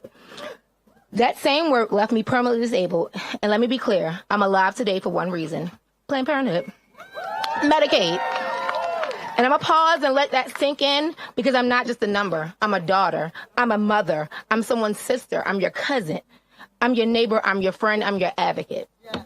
We're in a healthcare crisis, a crisis created by President Trump and his backers in Congress. And because of their choices, people like me, who depend on Medicare, are being blocked from essential health care. Take your time. That means Planned Parenthood health centers, the very places keeping us alive, are under attack. I fought cervical cancer, breast cancer, lymphatic cancer that spread to my jaw, and I had to get part of my jaw removed. And right now, I'm waiting on more tests to find out if I'm facing stage 2 liver disease or if my cancer has metastasized again. And every single time, Planned Parenthood has stood in that gap. They didn't just treat me, they cared for me, they cared for my sons. They're connected to my life-saving support. They connected me to Susan G. Komen Foundation, who honored me as a Maryland Strength honoree. Because of that care, and because Medicare covered me, I've been able to watch my oldest son, Mikhail, graduate from RIT with honors. Be inducted into Maryland's top 100 women. Hug my youngest son after picking him up from second year at UMES. And most of all, be here today to keep fighting, keep living, and keep mothering.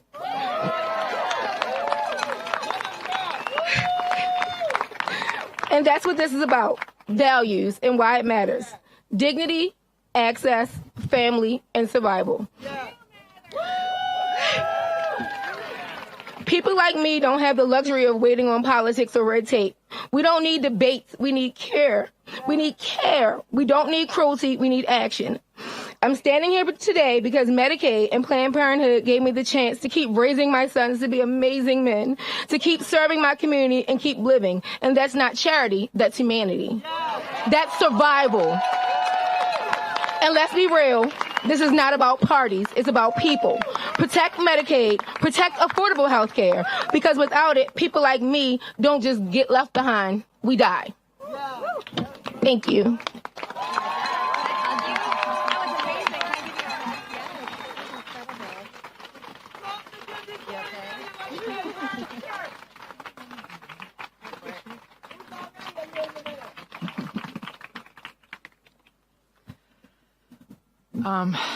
In 2013, I was diagnosed with breast cancer, and that entire treatment would have cost $150,000, but I paid $3,000. That's because I had health insurance.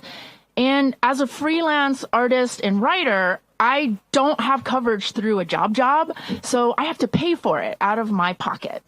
And the year that I had cancer, the insurance, I was paying about a little less than $400 a month.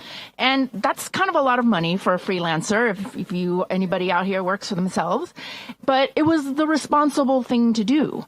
Having health insurance meant that I could get regular checkups, tests, specialists. It led to the early detection of my cancer. It's the reason why I get to stand here today with Tricia. It's the reason why I get follow-up care so that I can keep standing here and keep advocating. So since then, every year the premium goes up, and it's about $1,100 right now. And I expect it to go up again, of course. But the federal, but the tax credit helps to keep it lower. That's what makes it even possible for me to keep paying for it. It's still pretty high, but it's absolutely necessary to protect my health, especially given my history.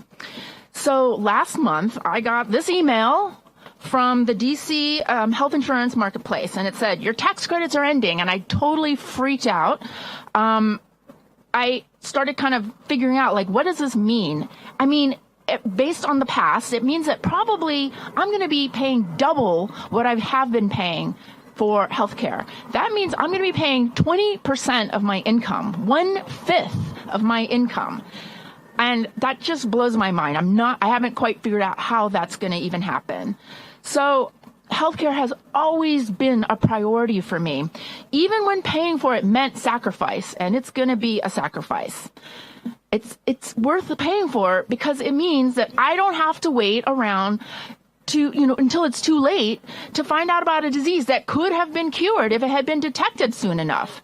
It means I don't have to forego my entire life savings and my home because of medical bills. I don't have to forego life-saving treatment because I can't afford it. And that's all about to change.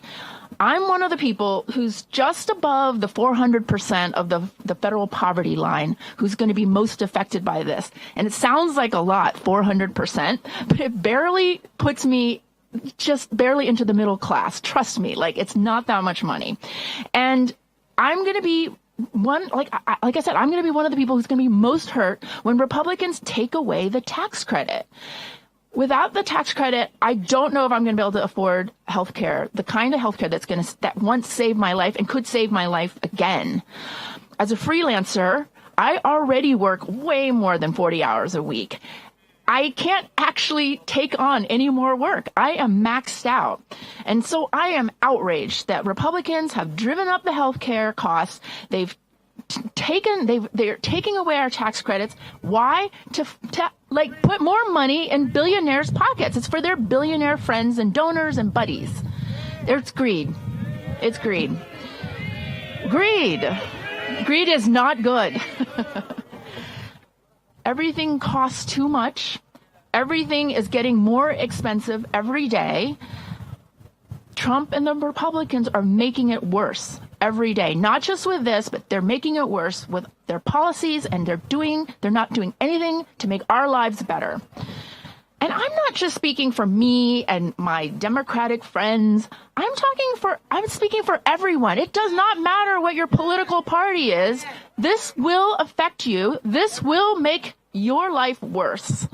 So I urge policymakers, do not compromise. Do not compromise on cutting anything, and don't wait another minute.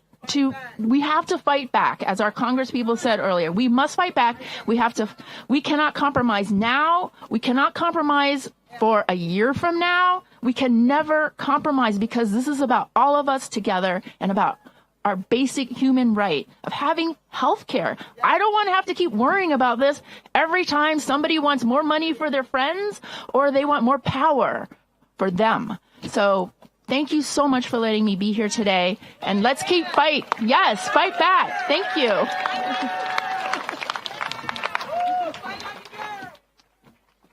All right. Thank you. Thank you. Give these women all the love. All the love.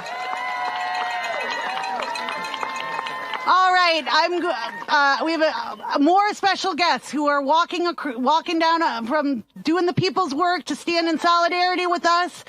It's my honor and privilege to introduce a congresswoman who's been fighting the tax fight for a long time. Representative Jayapal, please come to the stage. Hello, everybody. Fight back. Are you ready to fight back? Are you ready to fight forward for our health care? Are you ready to say cancel the cuts? Save our health care. Lower our costs. That is what we're fighting for, my friends, and it is amazing to be here to say that Democrats, House Democrats, are all right here because we are doing our job. Meanwhile, these Republicans, it's like playing Where's Waldo? Where the hell are they? I don't know. They're all over the country having fancy fundraisers, and the government is going to shut down in just a few hours. It is unconscionable that they passed this partisan spending bill and then left. And it tells you what they think about their respect for the American people and your ability to have the health care that you deserve. It tells you that they don't think they need to negotiate. Well, let me tell you something. If you are governing and if you have the House, the Senate, and the White House, and you have power of all three of them, then you have to govern. And you got to pass a bill that gets Democrats on board. And the only way that our House Democrats and our Senate Democrats are going to get on board is if we cancel the cuts, if we save health care, and if we lower costs. Now, they're trying to do the same thing they always do. They're trying to say, oh, this is all about those immigrants. Well, let me tell you something. It's not immigrants that stole your health care and cut your Medicaid. It was the billionaire tax cuts that did that. It's not immigrants who are shutting down rural hospitals across the country. It's the big bad betrayal bill that did that. It's not immigrants who are saying don't extend the health care premiums, the subsidies. It's those billionaires who want every dollar to go to them instead of to you. And so we have to be really clear about this fight. We have the strength of the people. The people are on our side. The people know that they deserve health care. The American people know that a mom who's taking care of her two kids on the autism spectrum or a senior in a nursing home that desperately needs their health care, or any person who is fighting cancer across this country. This is not ideological. This is not partisan. This is not based on where you live. It is something that every American deserves, and House Democrats, Senate Democrats are going to stand up and fight back and make sure that we deliver for you.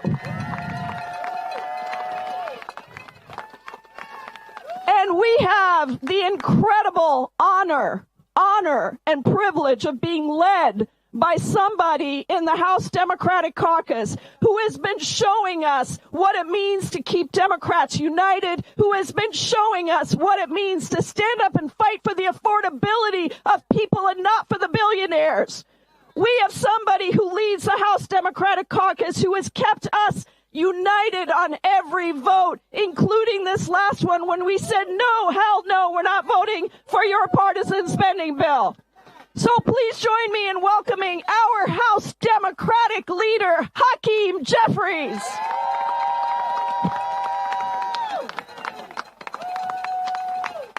Thank you, Pramila, an amazing champion. Are you here to fight for the health care of the American people? Are you here to win? What an honor and a privilege to be here with all of you. House Democrats are here in the Capitol reporting for duty. Republicans are on vacation. We're here because we understand this is an important fight to win. We're prepared at all times to try to find a bipartisan path forward to fund the government, but it has to be funded in a manner consistent with our values and in a manner that lifts up the quality of life of the American people, that doesn't hurt everyday Americans. And so our position has been clear. We will not support a partisan Republican spending bill that continues to gut the health care of the American people. Not now, not ever.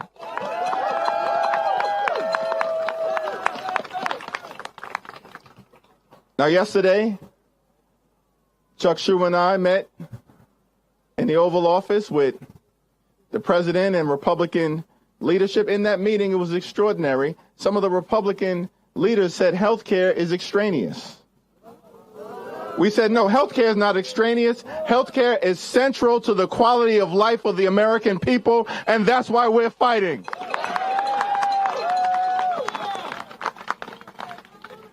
Now, after that meeting, Donald Trump posted this AI video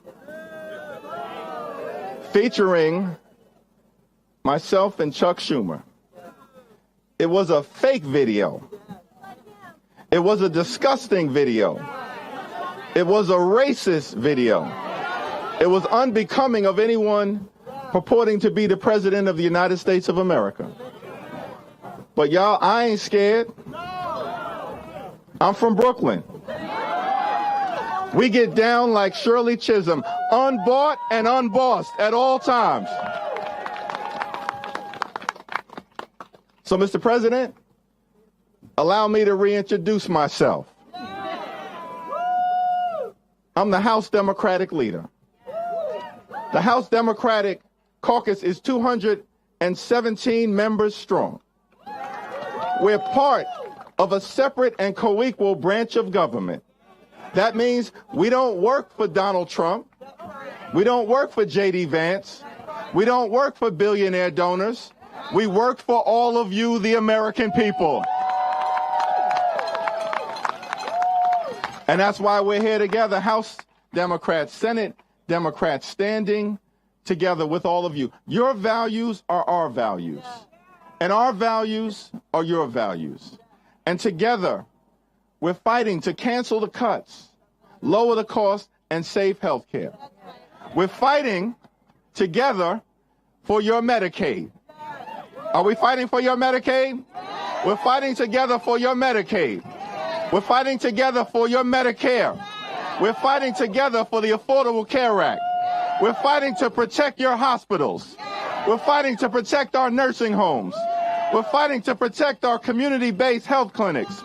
And we're fighting for the principle that in America, the wealthiest country in the history of the world, healthcare can't simply be a privilege.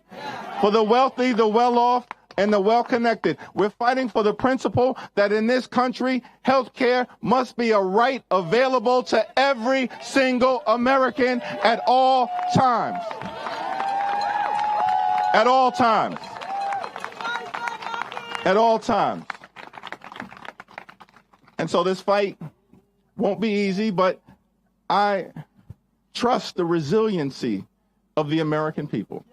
The heart, the soul, the spirit, and the strength of the American people. We stand on the shoulders of so many giants, many who we've served with, like the great John Lewis, who would always tell us in times of challenge, stand up, show up, speak up for what we know is right. And go out there and get into necessary trouble and good trouble. I said good trouble. I said good trouble. Are you ready for us to hold the line? Are you ready for us to stand strong? Are you ready for us to win this fight? Save your health care, lower costs, make sure we protect the things that matter for you and your families? Are you ready for us to put families and health care over billionaires? Well, I'm here to tell you we're in this fight until we win this fight. God bless each and every one of you.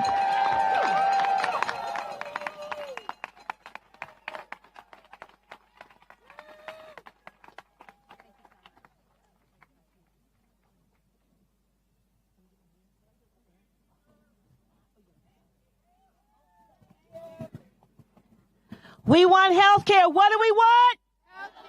When do we want it? I said, when do we want? When do we want it? What do we want? When do we want it? If we don't get it, if we don't get it,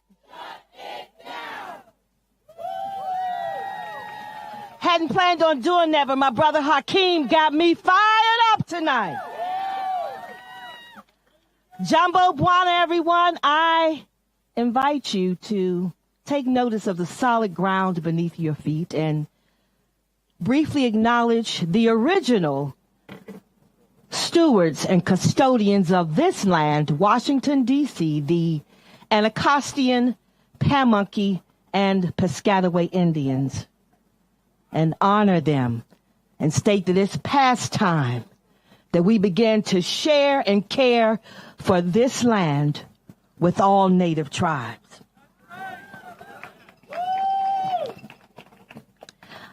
I am Fari Gamina Tumpe, a very proud Washingtonian born right here on Capitol Hill, still living in the home where I was born and raised, building community all my life, continuing the legacy of my grandmother and mother, helping to raise children in the community, being the child care workforce behind the workforce, teaching performing arts, and helping to feed the hungry. I worked hard for decades, and now with several autoimmune diseases, I too rely on SSI disability, Medicaid, and Medicare. I am also a two-gen caregiver of 3 differently abled geniuses that have diagnoses that range from autism to severe social and emotional learning disorders, because my youngest child has schizophrenia, and they were born with many developmental delays, and for the past 2 decades, I've dedicated my life to raising them.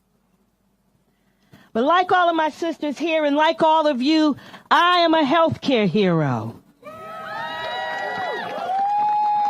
But I shouldn't have to be a healthcare hero in the United States of America.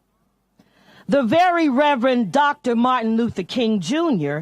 spoke of the civil rights movement and referred to it as the urgency of now. The urgency of now. To have Congress restore health care and prevent looming Affordable Health Care Act premium spikes and the expiration of said act at the end of 2025, the urgency is now. Stop snatching the lifeline of Medicaid from 22 million Americans and possibly shutting down 465 rural hospitals in America.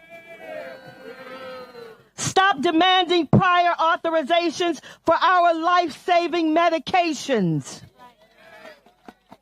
The urgency is now. Ending pro-billionaire agenda to the tune of $1 trillion a year in tax cuts. The urgency is now. There are only 800 billionaires in the United States of America, yet 340 million will suffer at the hands of Republicans in Congress. This big, beautiful bill is dismantling our democracy, and our most reverent prayer is for a caring economy, and the people will move its money and its votes until we live in a caring economy. Make no mistake about it. The power of the people is stronger than the people in power. And we will continue to stage global economic blackouts and global protests against the Trump administration if Republicans don't fund health care. We will choke the flow of money and remind them of the truth that the people are the economy. And we, the people, are in power, and we will prove this by our economic resistance. Healthcare is a human right and not a privilege. Republicans, we need you to stand up to Trump's authoritarianism. This administration has literally waged a war against its own people. And it's time we end this dystopian nightmare where there is great suffering and injustice. Republicans, I invite you to close with a future-oriented question. What is the story you hope people will tell about you when you're gone? The story I hope people will tell is how I lived to be one with the will of God and the will of the American people, and how I pushed people to be their best in spite of their circumstances.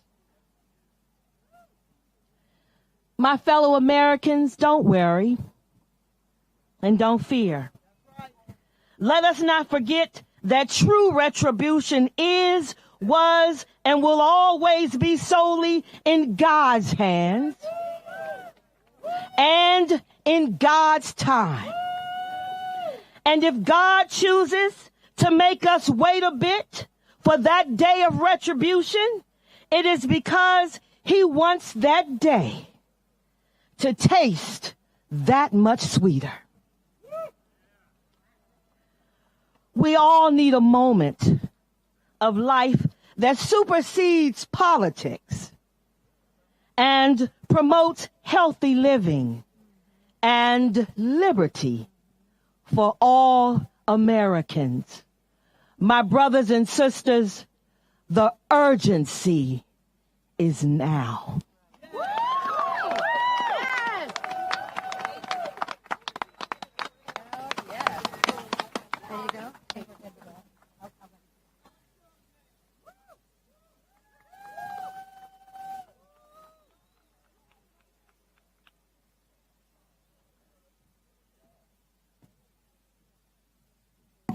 Hi, everybody. Are we still ready for the fight? And the Senate just rejected the vote. I want to make sure this is right. 55. What's somebody? Anyway. It failed. It failed. To those that were worried. Why are we here? We're here. You've been hearing all the stories. I have all year. I was at the University of Michigan, and I got in the elevator to go to my doctor, and a mother was there with her child, and she burst into tears. And she said, "You have to promise me I will still be able to bring my child here. He will die if my Medicaid is taken away." And I promised her she would, and then I called the head of the hospital and said, "I'll pay the bills if we have to. We cannot let children be denied health insurance or a chance for life." I've been at seniors, and seniors come up to me crying.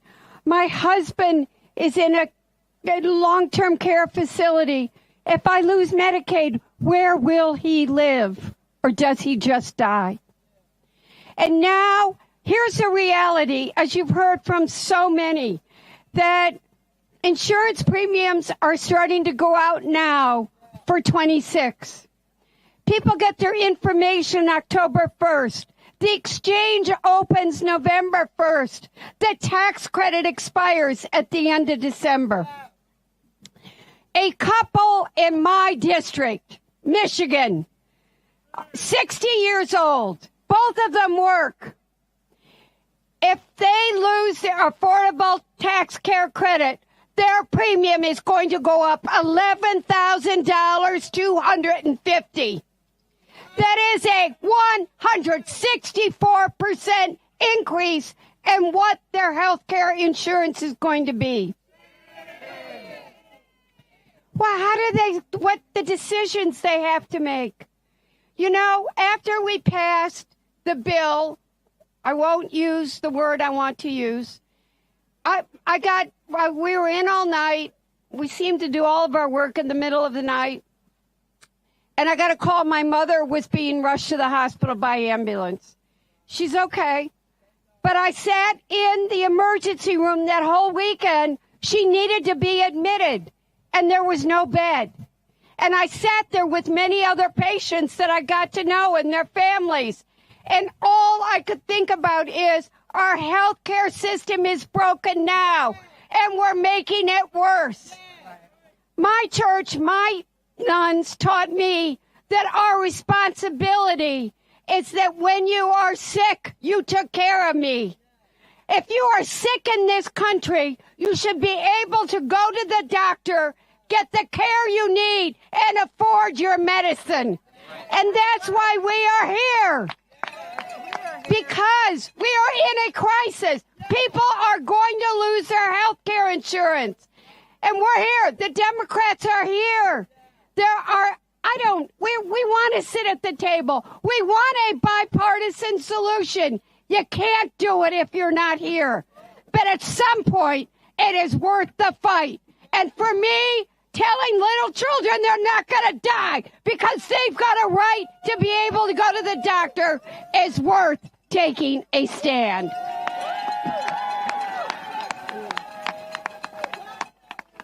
Muchísimas gracias, muchísimas gracias. I'm Teresa Legia Fernandez from the beautiful state of New Mexico, but I am also the chair of the Democratic Women's Caucus, and we are 96 women strong, and we need Speaker Johnson to swear in Adelita Grijalva so we can have 97 women fighting for you. Because we will fight for you, because women have had it hard. Women have had it hard. Across the country, women cannot get their health care or their cervical pap exams because they are shutting down Planned Parenthood. Across the country, women are worried about what to do with their children because there are not enough workers for child care, and there are no longer the women needed to care for our elderly in our nursing homes, and they are cutting Medicaid, and they are kicking people out of nursing homes with their bad bills and laws. And it is shameful. We need to use that word more often, shame, because what they are doing by ignoring the plight of women and families and people across this country who need health care is shameful. It is shameful, and we will continue to call it out. I need to tell you, I am a proud Latina, and I tell you, the most worst insult you can give anybody is that they are sin vergüenzas. They are without shame, and without shame means you have no morals and no values, and you do not stand up for your constituents. We are here standing up for our constituents. We are standing with you. We are standing with you because you're the ones who have the power. You're the ones who have the voice. You're the ones who show up, and we are here showing up with you because we are in the fight, and we will win the fight, as Leader Jeffries said. And I need to tell you, I'm a mom, and there are many moms and dads out there, and when your family is in crisis, you stick with the family until you solve that crisis. Right now, we have a health care crisis, and Republicans have not stuck with their family. They did not show up to work today, did they? They did not show up, but Democrats showed up because we're going to keep showing up. And a question keeps getting asked. But who will they blame for the shutdown? Now, I need to tell you, who will they blame for the shutdown? Well, guess who has the White House, the Senate, and the House? Republicans do. But that's not the question to ask. The question to ask, who will suffer the pain from the shutdown? Who will suffer the pain from taking away our health care? Who will suffer the pain from higher health insurance premiums? I need to tell you about Jen. Jen wrote to my office, and I just finished talking to her about 20 minutes before I got here. Jen has health insurance through Affordable Care Act. Jen now pays $605 for her family to receive health insurance. $2,300 a month. From $605 to $2,300 a month. She has a pre-existing condition, and Republicans would condemn her to have no health care under their plan. And Democrats are saying, hell no, we will never vote for your plan to kick Americans off of health care. We are standing here united, and I am going to now recognize one of my dear friends, Becca Ballant, the co-chair of their Equality Caucus. I'm gonna come out to the side here because I'm too short to stand behind this. I may be tiny, but I'm mighty. I'm a scrappy little dyke from Vermont, and I don't take any crap. So look, you've been out here for a long time, and you know the stakes. I don't have to tell you. You understand that Republicans are trying to decimate Medicaid, Medicare. These asinine tariffs are going to drive up the costs of our prescription drugs. I represent a rural district. Rural hospitals are going to close. It's going to raise premiums for everybody. And we're out here because Democrats always protect health care. That's what we do. So I appreciate that you have a thank you, Democrats, because we're the ones that for 15 years they have been trying to dismantle the Affordable Care Act. And every single time Republicans, and now Donald Trump saying we're going to replace it with something better, they never have a plan. But every single time, Democrats will be here protecting your health care. So look, I want to focus on you. I want to focus on you because what I hear from my constituents, what I hear from my activists is that people are tired, and they're anxious, and they're weary, and they feel like, how can I possibly keep at it? It's only 9 months in. How are we going to keep at it? And this is where, well, if only we had the votes. Here's the deal. We have to draw strength and energy from each other. We have to. And I want you to remember, don't ever let anyone tell you that only extraordinary people do extraordinary things. It's ordinary people that do astonishing things every single day. And that's what you're all doing in this fight. So thank you so much for being out here. We are so grateful for you pushing for us to do our best work. Love you all. Thank you for staying to the bitter end. We are standing with all of you.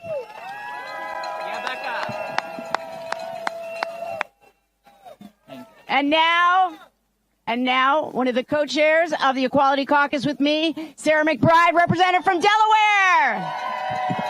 Thank you, Becca. And thank you to everyone who has done today what Republicans in the House of Representatives failed to do today, and that is to show up for this country. Thank you for coming out this evening, because we are here for a righteous cause. We are here for a righteous fight. And I have never been prouder to be a member of the House Democratic Caucus, because House Democrats are here ready to hold the line in defense of working people, in defense of health care, in defense of the rule of law, in defense of all of our constituents. Now, you've been here through a fairly beautiful sunset, but the sun has set on Capitol Hill, and we are now less than 5 hours away from a government shutdown that is the byproduct of Republicans in power. We are here because of one man's insecure and desperate attempt to consolidate power at all costs. We are here because Republicans in Congress time and time again, are yes men to this authoritarian wannabe. We are here because time and time again, Republicans in Congress will do the bidding of Donald Trump. And we are here because of an unholy alliance between congressional Republicans, Donald Trump, and the billionaires who fueled their campaigns and who facilitated their absolute abuse of power. Now, this past July, Republicans in Congress, over the opposition of every single Democrat, passed a massive tax break for billionaires in an effort to pay off their supporters. The billionaires said, you give us these tax breaks, we'll fund your campaigns, and we'll allow you to destroy our democracy. And in order to just partially pay for it, congressional Republicans and Donald Trump raided the health care of the American people. They created a health care crisis. They inserted a ticking time bomb into the center of the American healthcare system. A ticking time bomb that, as it goes off, will result in the largest cut to Medicaid in American history and skyrocketing costs for Americans who rely on the Affordable Care Act, putting those plans out of reach. And what happens when millions of Americans lose their health coverage? Well, often they go without care. In many cases, people will die. But people who don't have coverage, they don't never get care. They just get care when they're sicker, and the care is more expensive. And because it is uncovered, the hospitals pass the cost on to everyone else. And when you remove $1 trillion from the American healthcare system, hospitals, federally qualified health centers that are already cash-strapped, particularly in urban and rural communities, they're forced to close, leaving all of the communities that rely on them for care having to drive longer, having to take more time off work, having to wait longer to get the care that they need. We are already starting to live under Trump care. Millions of Americans losing coverage, tens of thousands losing their lives, and everyone else having to pay more and wait longer to get the care that they need. The bomb is going off in the middle of the American healthcare system right now. And that is why Congress cannot afford to wait to address this healthcare cost crisis. It's why House Democrats and Senate Democrats are holding the line in saying, we will work with Republicans to keep this government open, to guarantee that the rule of law prevails, and to address this healthcare crisis. But Republicans, in their shameful and cowardly actions, are nowhere to be seen here. It is shameful. It is shameful. But we also know it's intentional. Because we know that the fuel of Trumpism is the same thing that has fueled authoritarianism across the world. And that is when people are hungry and out of a job, when they're struggling, when they're sick, when they're desperate. That is what fuels Donald Trump. That is what fuels the MAGA movement. And so we are here because lives are on the line. We are here because we want to save and protect healthcare. And we are here because we recognize that if we do not solve this healthcare crisis, it feeds right into Donald Trump's hand. It helps him consolidate power. It helps him continue to fearmonger and scapegoat. And we are here to provide a different future. A future where every single person can get the care that they need. A future where everyone can take care of themselves and their family without having to break the bank. A future where every single working person is able to live and thrive in America. That is the future we will build together. That is the future we fight for. And whether you voted for us in the last election or you didn't, we are here for you, and you are welcome to our cause. Thank you all very much.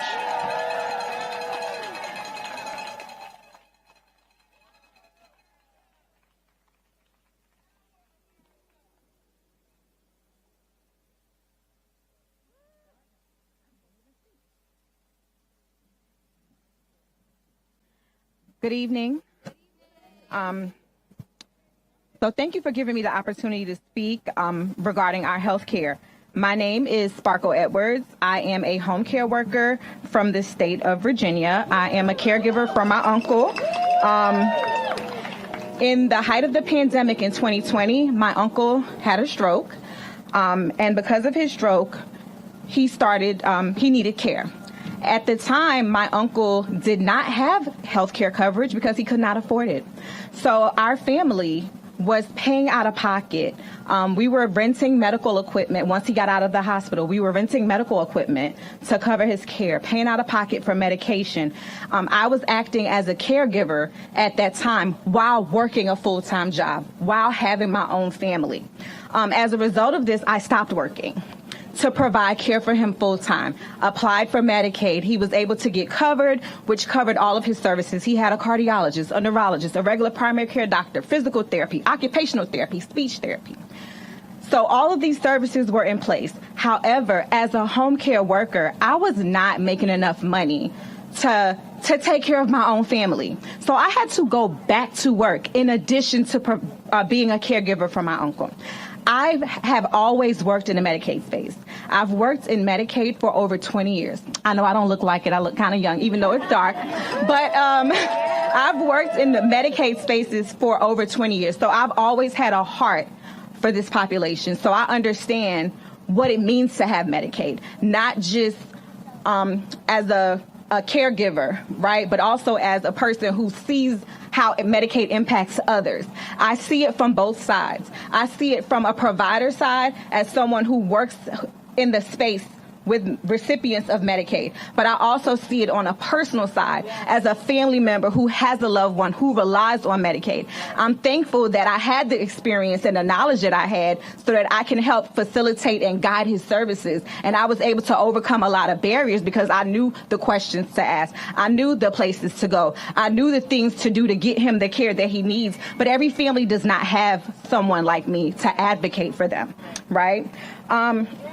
So why I'm here today, although my uncle is getting better, thank you to the care he's receiving, what happens to him if his benefits are cut?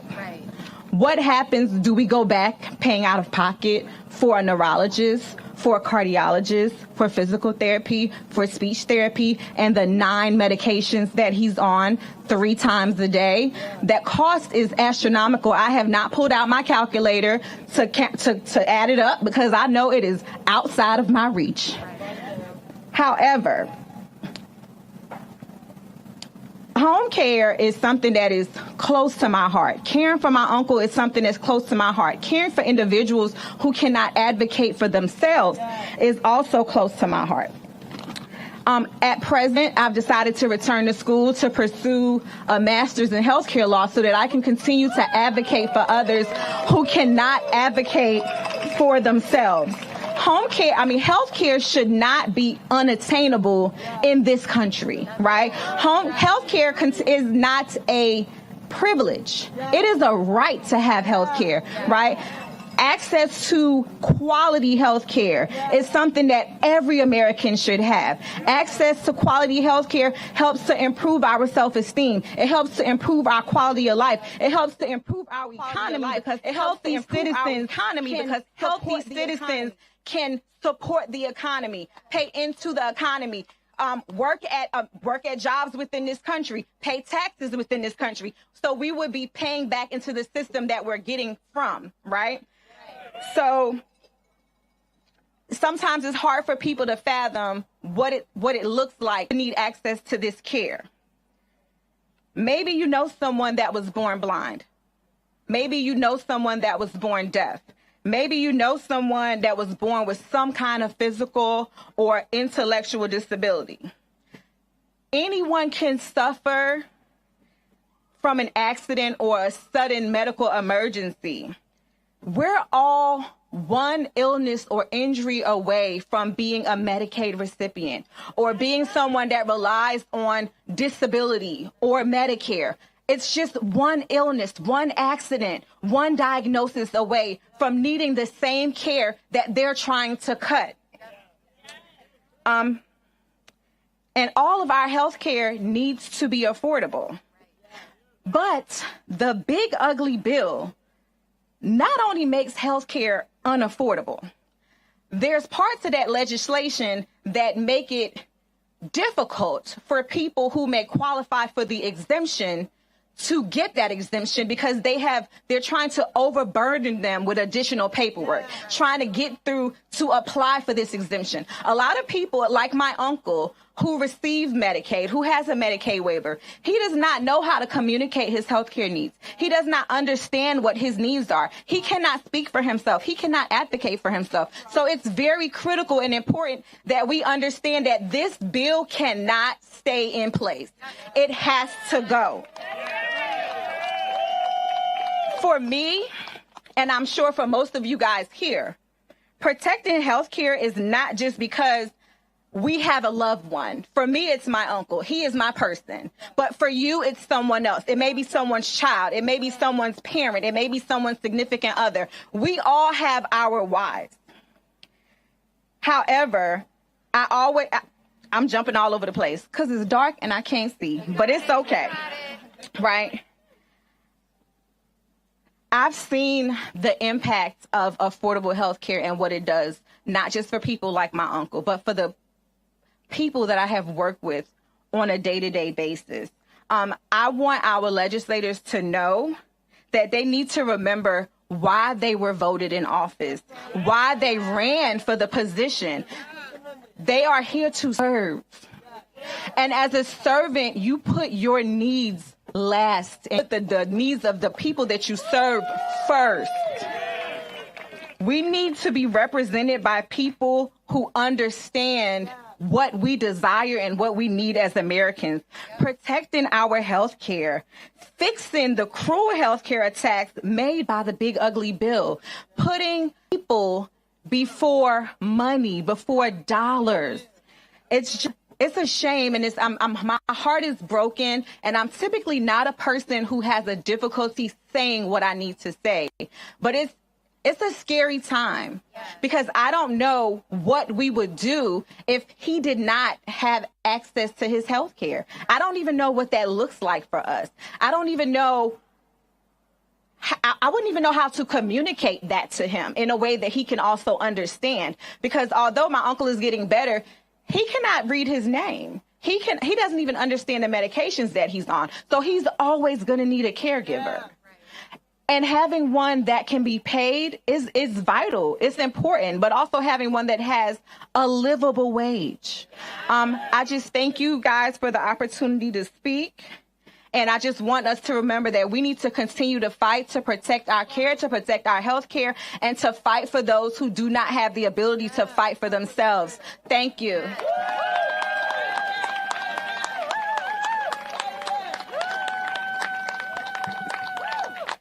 What's DC?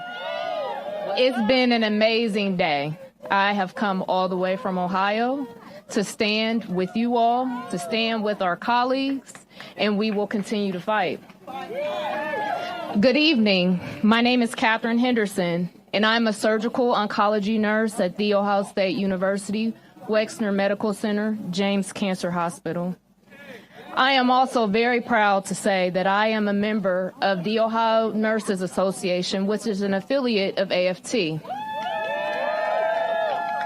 But I come here today somber. I'm here today because I can't remain silent when it comes to protecting my patients and their health. I am here today for my colleagues, near and far, who have committed their entire careers to a cause greater than themselves. Here are the facts. This summer, Republicans in Congress and the Trump White House enacted a big, ugly law that slashed Medicaid and ended health care tax credits for working families, all to fund the tax breaks for the wealthy. And the result? A full-blown health care crisis. Up to 15 million people are at risk for losing their coverage. Hospitals and clinics could be forced to close or cut essential services. And when these insurance and with those who have insurance like myself, the premiums will rise. It could literally mean choosing between health care or rent or groceries for the most vulnerable. And hospitals aren't just health care, which we all know is a fundamental right. They're economic anchors. When a hospital or a clinic closes, the whole community feels the ripple effects. Jobs disappear. Schools and small businesses suffer. The impact here is clear. If this crisis isn't resolved, these increased burdens not only on patients, but the remaining communities to provide care where capacity and nurses are already stretched thin. At the James, we take care of cancer patients from across the country. Without insurance, I worry that someone's mother or father or even their child would have to forego preventative care or treatment. Regardless of your political party, everyone knows that cancer doesn't discriminate and early detection is life-saving. In other words, no one will be spared from this hurt if Congress fails to act. Now we face a looming threat to shut down the government and lay off workers rather than working together to protect Americans' health care. Republicans control Congress and the White House. If the government shuts down, it's because there was a choice made. One that prioritizes politics over protecting health care and keeps costs from rising. Our country, our patients, nurses, and families deserve stability, health care, and dignity. And we're going to fight for it. I urge Republicans to do the right thing. Work across the aisle to find a solution, one that protects health care, lowers costs, and keeps the government open. Thank you.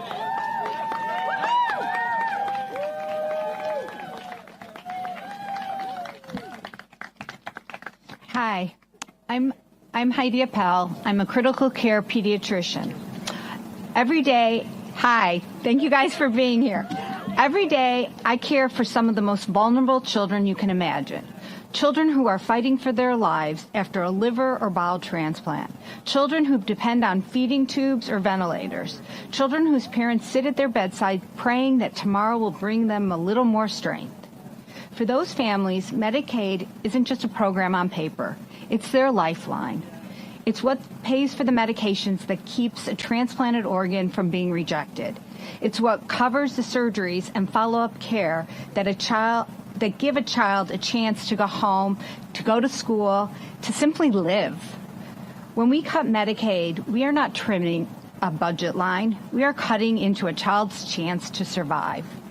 The same is true for the Affordable Care Act tax credits that are set to expire. Without those credits, families I see every day will face impossible choices. Do they keep their insurance or do they keep a roof over their heads? Do they buy the medications their child needs or do they buy groceries for the week? No parent should ever have to make those choices, and yet that is exactly what will happen if these supports disappear. Those kids don't have lobbyists. They don't have political power.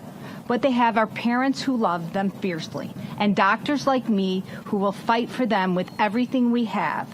But no matter how hard I fight in the ICU, I cannot fight policy decisions that strip away their access to care. We should measure ourselves by how we treat the most vulnerable among us. And right now, these children are asking us, quietly, desperately, for stability, for compassion, for a chance. We cannot turn our backs on them. Thank you.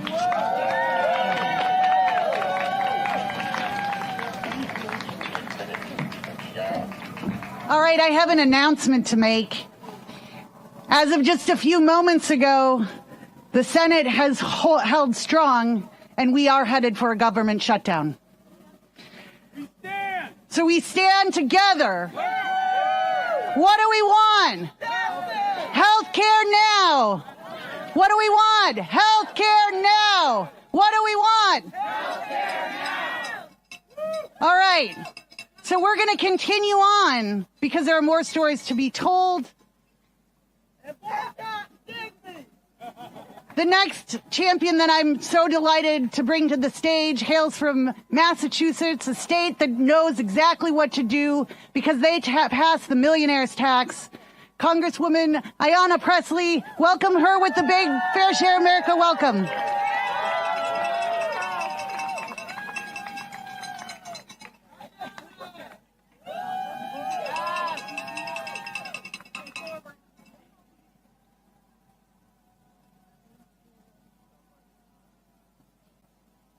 All right, thank you.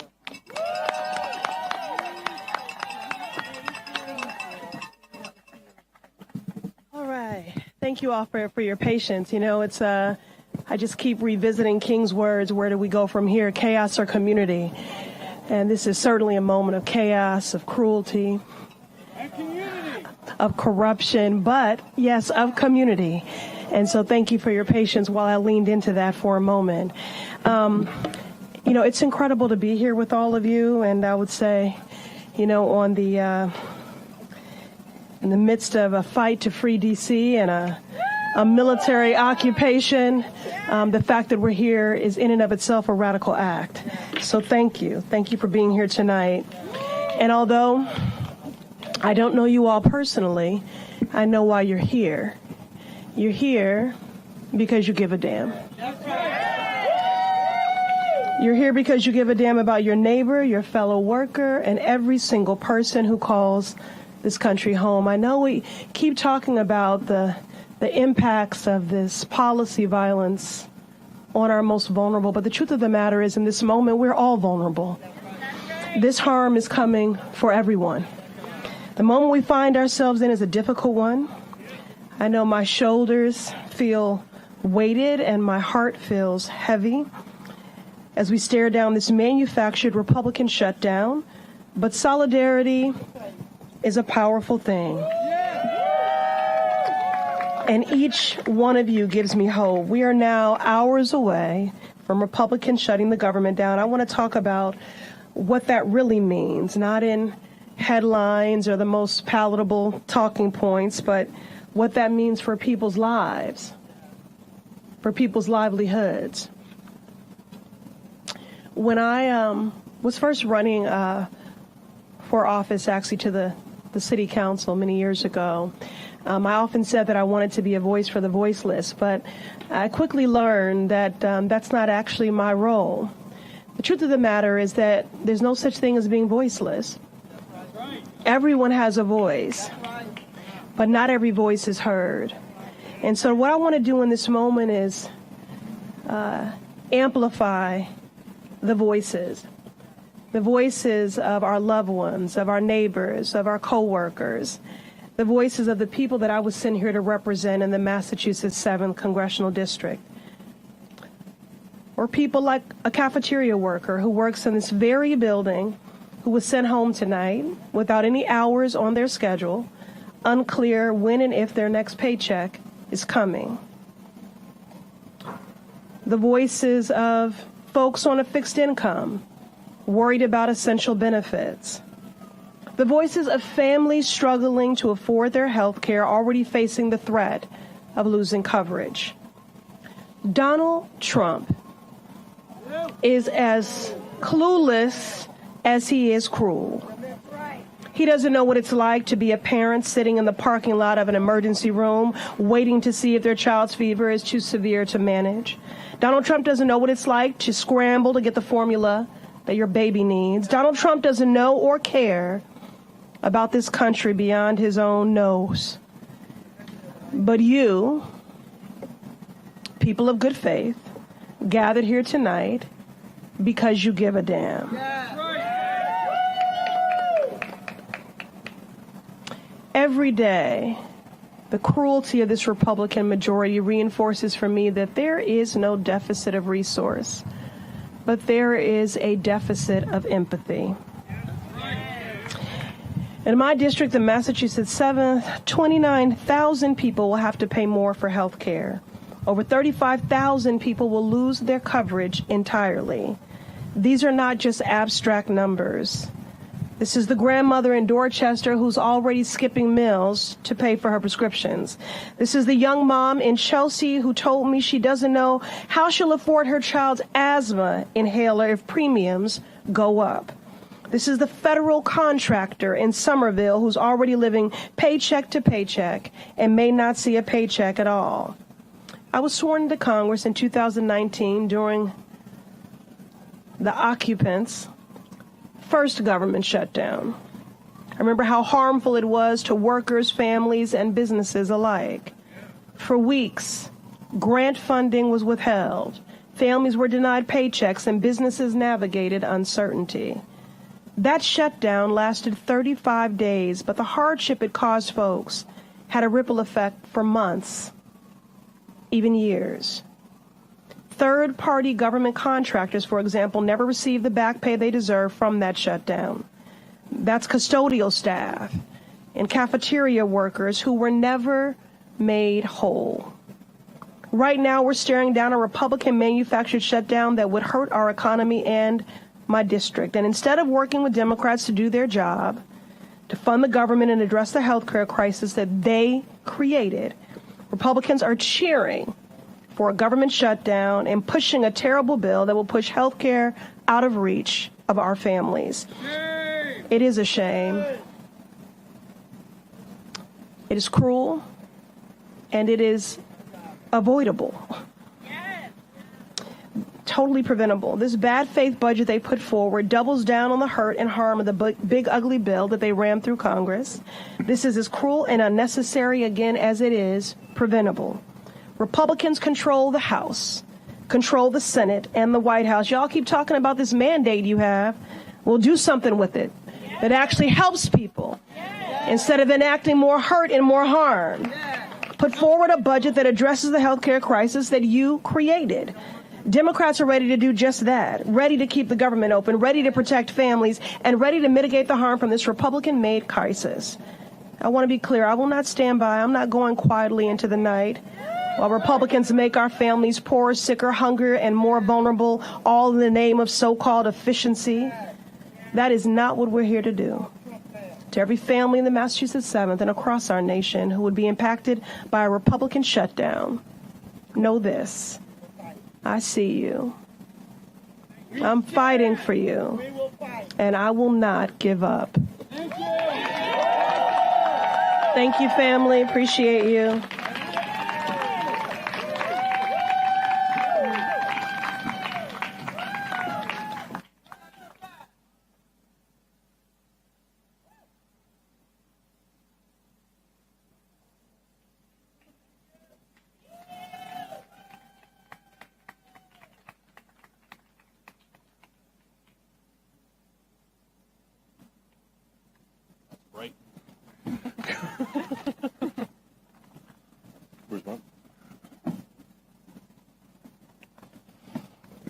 I can't see anything, sorry.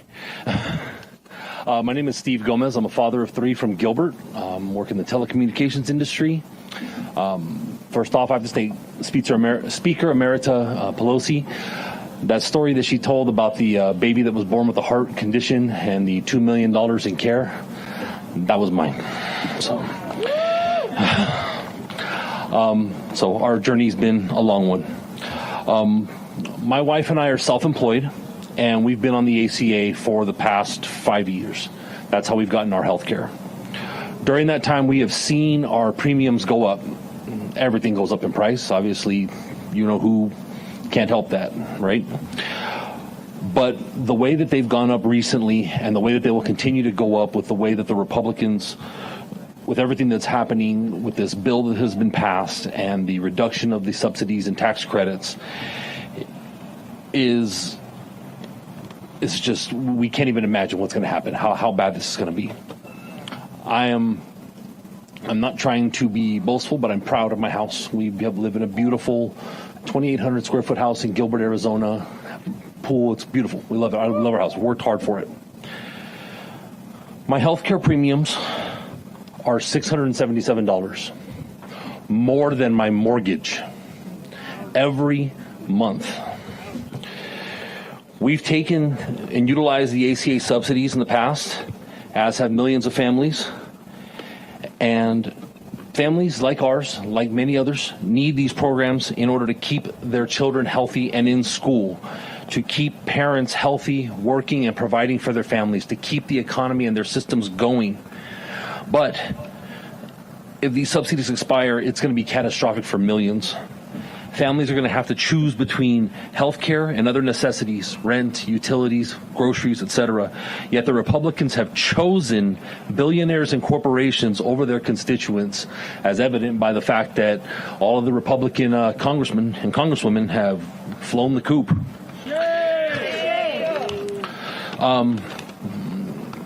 The little boy that Ms. Pelosi mentioned, my son Anthony, he required and received a heart transplant at 6 weeks old. Since then, obviously, you have to provide care for his heart, but we've had a number of other specialties, including neurology. As a matter of fact, as I'm here, heavy-heartedly, he's in Phoenix Children's Hospital right now for seizures. That he was admitted about half an hour ago. We have been told we utilize a higher premium, higher deductible plan through the ACA. We've been told by a number of people, well, go to a lower tier plan, spend less on your health care, or, don't cover Anthony because he is covered by Medicaid, another program that's taking a massive hit thanks to the big BS bill. But we don't do that. Like so many others, we are not looking for a handout. We're looking to provide and looking to do our fair share, unlike all these damn billionaires. We choose our plan based on the fact that Anthony's doctors are covered. Anthony's doctors are in network so that we can get the coverage for him and we can pay for it as much as we can. Do we offload some of that on Medicaid? Yes, as a secondary, we do that, and it's taken a lot to do that. But we are trying to, again, pay our fair share. Medicaid being under attack is another thing that we are so angrily afraid of. The cuts and the effects of these programs, and and the fact that it's going to have so many impacts on children and families across the state of Arizona and across the entire country are just so frightening. We have a number of people and families in our community that also utilize Medicaid to get services, whether it is straight medical services, whether it's therapeutic services, physical therapy, speech therapy, all of that. And everybody is afraid at the letters that they have been receiving from the Mercy Care Access branch of Medicaid, the Department of Developmental Disabilities in Arizona, as to their services being being taken away or being reduced.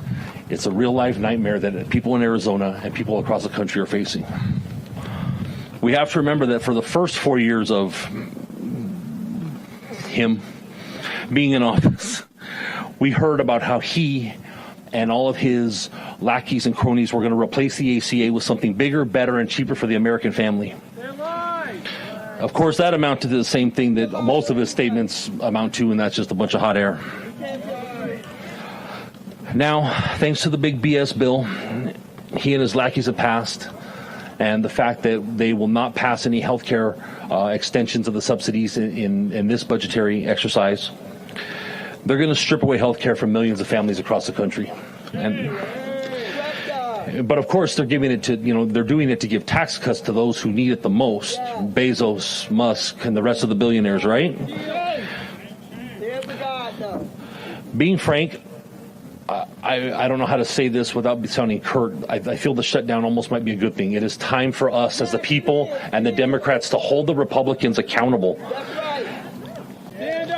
The shutdown is a result of them choosing their billionaires over the middle class and over their constituents. They always speak about wanting to speak about, well, we'll talk about it in December. It'll be a clean bill then. But kicking the can down the road is nothing but it's going to put healthcare interests in a corner again, back us into a corner, and put their interests at heart. Give them the advantage, and that's not fair. They've known about the cost of this bill. It's been publicized. It was publicized months before it passed.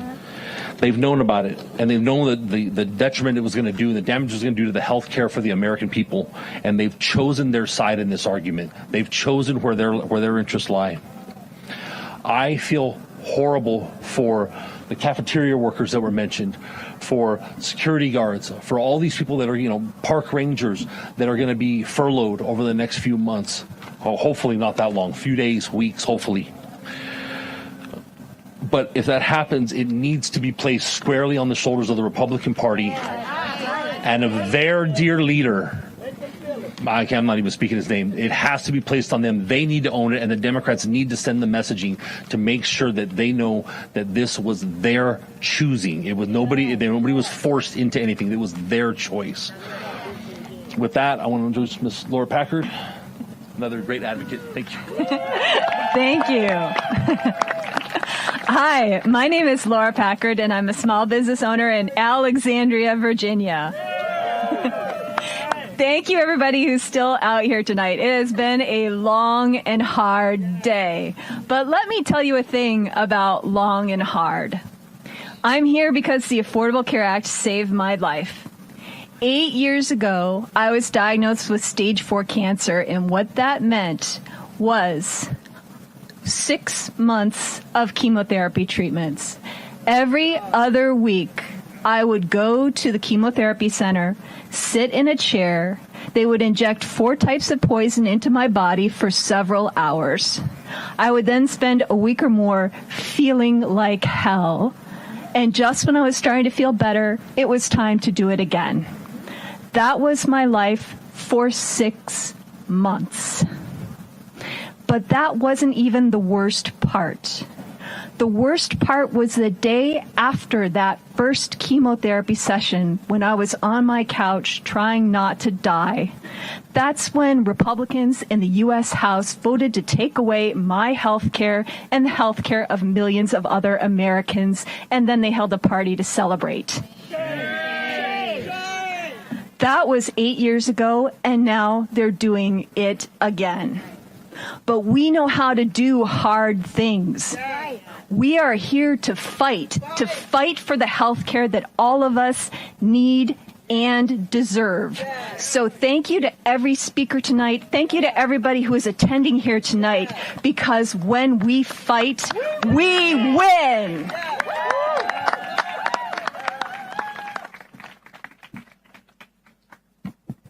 I'm a little challenged in the height department here. And I know it's getting kind of late, and we've been here for a long time, but are you really, really ready to fight for health care over billionaires? Oh, come on! I can't hear you! Are you ready to fight for health care over billionaires? That's more like it. I'm Julia Tilley, and I'm a home care worker from Harrisburg, Pennsylvania. I take care of my daughter who has physical disabilities as well as autism. Home care workers have the essential job of empowering seniors and people with disabilities to live with dignity, health, well-being, and freedom in their own homes, because no one wants to live in an institution. Like many home care workers, I had to quit my full-time job to care for my daughter. And I'm very proud that I was able to make that decision, but it has been very financially difficult for my family. For my home care work, I only make $14 an hour. I have no health care benefits from my job. I have no time off, no vacations, no sick days. My daughter and her home care and all her health care are funded through Medicaid. For a long time, my husband and I also relied on Medicaid for our health care, and just last year we were able to switch to our state's private insurance program through the Affordable Care Act. So our family is facing a double whammy of cuts to both Medicaid and the Affordable Care Act. A situation that no family should have to face. These cuts would absolutely devastate our family and the health and the economic security of working people across our state and across our nation. The Medicaid cuts would rip health care from over 600,000 of the most vulnerable Pennsylvanians, including seniors, people with disabilities, children, and low-wage workers. If the ACA tax credits expire, for our state's health insurance, the marketplace premiums would skyrocket by an average of 82% for 450,000 people. It is a shame. For an example, if there was a couple, each of them making $50,000 apiece, their premiums for both of their insurances combined would be $24,000 a year. Imagine trying to fit that into your budget, right? So taken together, the Medicaid and the ACA cuts are going to put almost 900,000 Pennsylvanians in danger of losing their health care. And these cuts won't just impact people who depend on Medicaid and the ACA. Everyone will face increased health care costs and drastic cuts to health care services. This crisis is coming at the absolute worst time when America's population is aging, struggling with chronic diseases, and needs much more care than ever before. We don't need less money, we need more money. And my congressman, who I know is not here, Scott Perry, he's never where we want him when we want to talk to him. We've held town halls in Pennsylvania, invited him over and over, and he never shows up. And he's shown that cowardice today. We also have 8 other Republican congressmen in our state that also have enthusiastically supported these cuts. And why they're pushing the biggest health care cuts in American history? Just to pay for the biggest tax giveaway to billionaires and corporations in America's history. And that is a shame. They extended the tax credits for the billionaires. Right, but now they're refusing to extend the tax credits to keep people healthy. That really ticks me off. It is unacceptable and it is un-American. It doesn't matter if you're Republican, Independent, or Democrat. We are all in the same boat. Everyone should have the freedom to afford the American dream, especially health care. And if billionaires just paid their fair share in the richest country in the history of the world, we could so easily fund what we need and more. I'm here today to call on all our elected leaders not to bow down to billionaires who have taken over our public system, our political system. Don't sell out just to give your billionaire masters handouts. Do absolutely everything within your power to restore Medicaid funding, to extend the ACA tax credits, to stand tall and fight for the health of your working and middle class constituents. Thank you.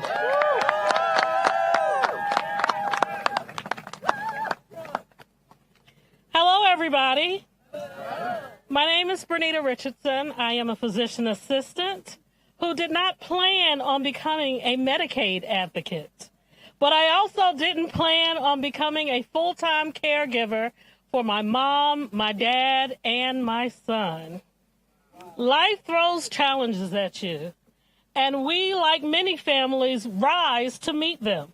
We sacrifice and we work with what we have. But let me be clear. What makes this possible is Medicaid.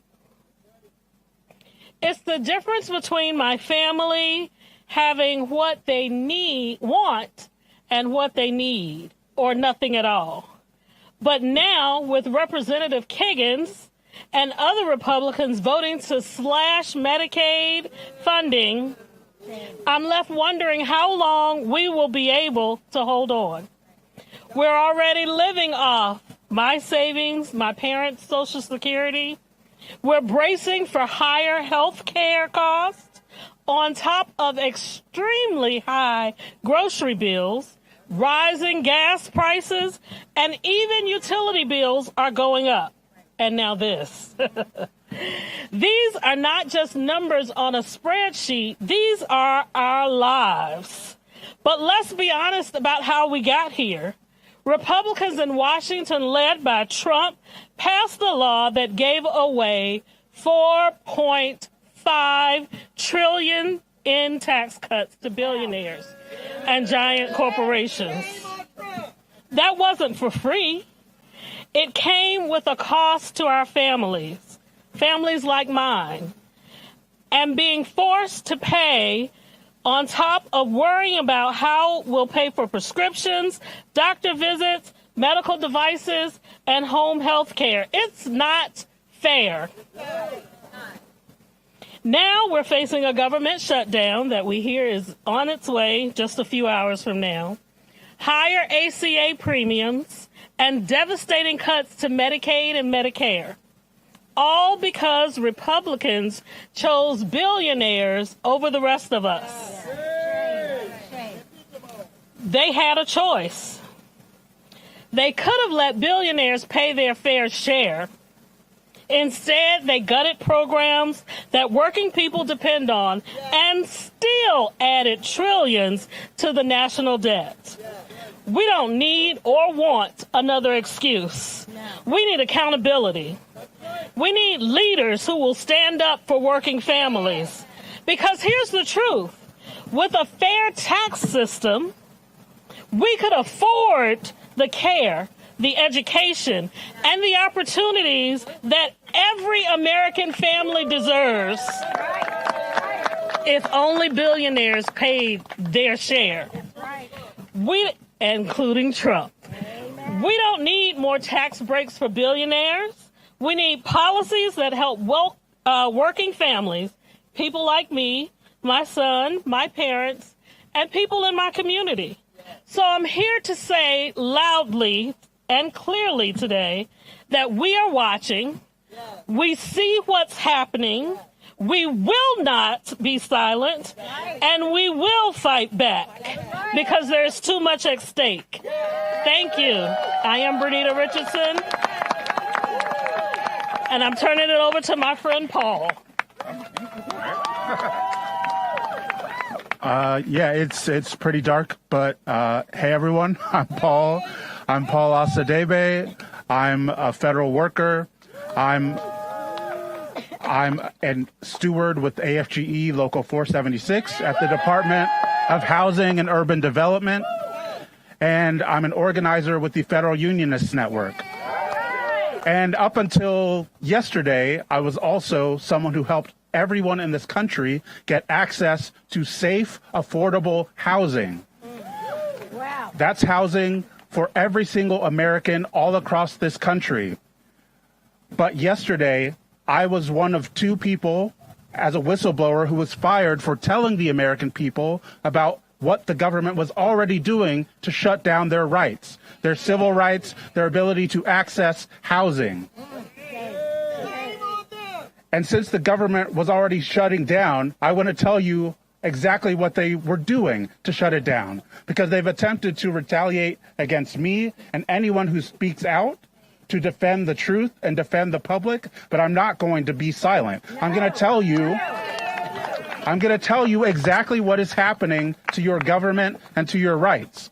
So even before the shutdown, this billionaire shutdown that we were barreling towards, they were already shutting down our ability as federal workers to protect and serve you. They were already firing and chasing investigators who investigate civil rights out of the government. They were already interfering with decisions to bring cases, to investigate cases, to actually file complaints and protect people's rights. They're already going back in time. And when the person who allegedly discriminated and the person who was harmed by discrimination come to an agreement and say, we're going to resolve it like this without costing the public more money and more time so that people like me can work on other cases. They're going back in time and saying, we don't like that decision. We don't like the agreement that you came to. We're just going to get rid of that. We're going to stop enforcing that. Wow. That's what I mean when I say the government was already shut down. We're already having federal workers stop from being able to protect you. And as a union steward, I can say that one of the biggest things they've attempted to shut down is our union rights, our ability to organize in the workplace and stop the attempts to steal your rights. That's what we do as federal workers and as union members. So in this moment, when we're being told that the government should never shut down for any reason. That's what you say in normal times. That's what you say when it's business as usual. But right now, in the midst of an authoritarian takeover, when people's rights are being taken from them, when people who devote their lives to public service, like me and my coworkers, the other whistleblowers, when we're prevented from doing our jobs, it's not business as usual anymore. It becomes, at that point, even though none of us want to shut down, I just want to be allowed to do my job and to serve you. But in a time when we can't do that, it becomes a time to fight instead. Even if that means a shutdown, whatever that means, whether we have to organize as working people all across the country, as federal workers, and as people in Congress, we need all of them to do their jobs and let us do ours. And when we do that, I think we're not going to be worried about whether there's a shutdown or not a shutdown. We're going to have a situation where people have a government that serves their needs and that serves every single person in this country. And until we get that, we're going to need to fight in every way we have access to. So until we get that, until our healthcare rights are restored, until our free speech rights are restored, until our housing rights, until science is respected, until working people are respected, we're going to have to fight. And that's what we're here to encourage Congress to do, and that's what we're all here to do ourselves. So it's late, but later tonight and tomorrow, and as long as it takes, we're all going to fight.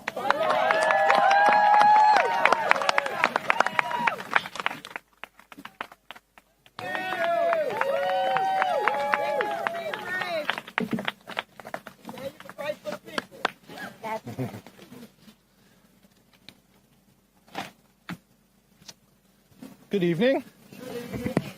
My name is Joshua Feldmark, and I am a solar power developer. I do commercial, industrial, and community solar for a national leader in providing solar energy for state and local governments, universities, school systems, and hospitals. What I'm here today to talk about is the economics of energy and power. Let us start with the headline from the Washington Post a few weeks ago. Amid explosive demand, America is running out of power. The economics here are very simple. Demand is surging, and we are not generating more power. So supply isn't meeting demand. So economists from socialists to free market libertarians will tell you this scenario always causes one thing: prices to go up. Americans in the past year have seen devastating increases in our power bills. The actions of the Trump administration and the Republican-controlled Congress are directly to blame. Within H.R. 1 was a series of steps meant to deliberately dismantle and destroy the solar industry. With the Trump administration and Republican-controlled Congress's blunt force trauma to the solar industry, what they managed to do was devastate the entire energy sector, not just solar. You see, energy developers need stability and predictability more than anything. With H.R. 1 and the action since its passage, the Trump administration and the Republican-controlled Congress have sowed nothing but chaos and destruction across the energy markets, which has had a chilling impact on the development of newly generated energy from any source. It takes forever to build new plants for this archaic energy sources that are preferred by the Trump administration and the Republican-controlled Congress. To get these slow sources of energy, like gas and coal, it takes 10, 15, even 20 years. In the meantime, demand goes up, supply does not, and our energy bills go up and up and up. Large-scale solar, on the other hand, can be built and generating power in as short as 3 years. And despite what this administration and the Republican-controlled Congress would have you believe, It is cheaper than gas, coal, and nuclear. One more time so we all understand. The result of the chaos and destruction from the Trump administration and the Republican-controlled Congress is that every single American resident and American business is going to continue to have skyrocketing energy bills. Sadly, that's not even where this story ends, as we know all too well.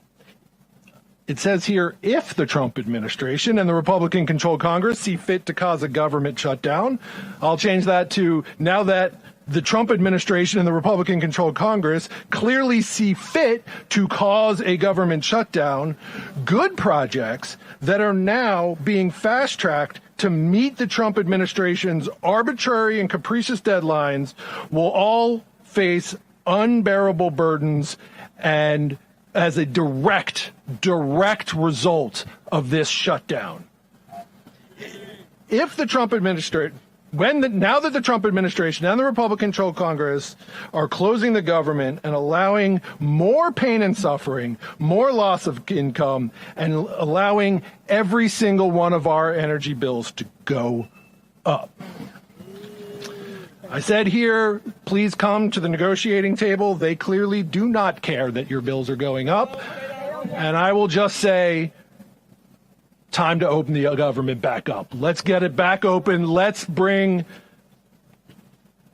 the power to us in an affordable and effective way. All of the speakers before me and saying that this government shutdown is Republican created and is meant to create the destruction and the loss. It is the point of what is happening here.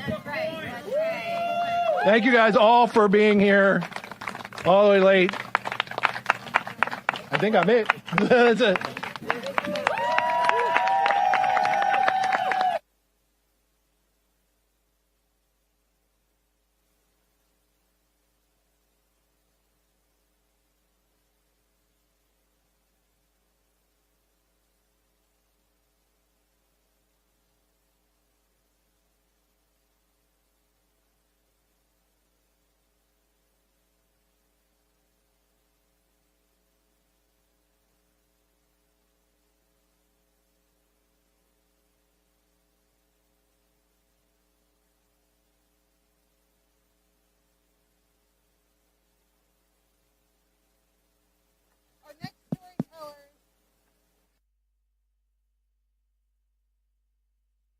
Lobbying here on the Hill, constantly doing the work to make sure that the human faces of this fight are front and center.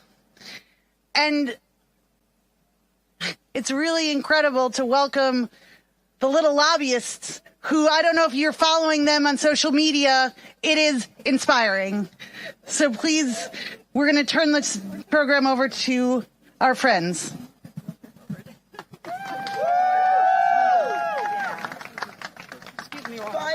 Fight back. Oh, yeah, great. Thank you. Hi, everyone. I'm Kim Crawley. I am a special education teacher and a single mom from Virginia. I have two amazing boys at home, Isaac and Elijah, and I'm here tonight to talk about Isaac. Isaac is not with me because he is at home recovering from surgery that he had last week in Ohio, or he would be standing here hamming it up. But Isaac was born with a birth defect that resulted in him being in the hospital for 11 out of his first 13 months of life. He was kept in a medically induced sleep for 3 of those months, and he underwent 14 major surgeries. We brought him home to Virginia for the first time at 13 months old and found out 2 months later that he had hit his lifetime maximum on health care. He had hit $2 million, and he was no longer insured. And I found that out when I ordered his medical supplies, and they didn't come, and I called to find out where they were. And at that point, I had a little boy with a trach and a G-tube who had fought for the first year of his life. And we were very lucky that 1 month later, the ACA was signed into law.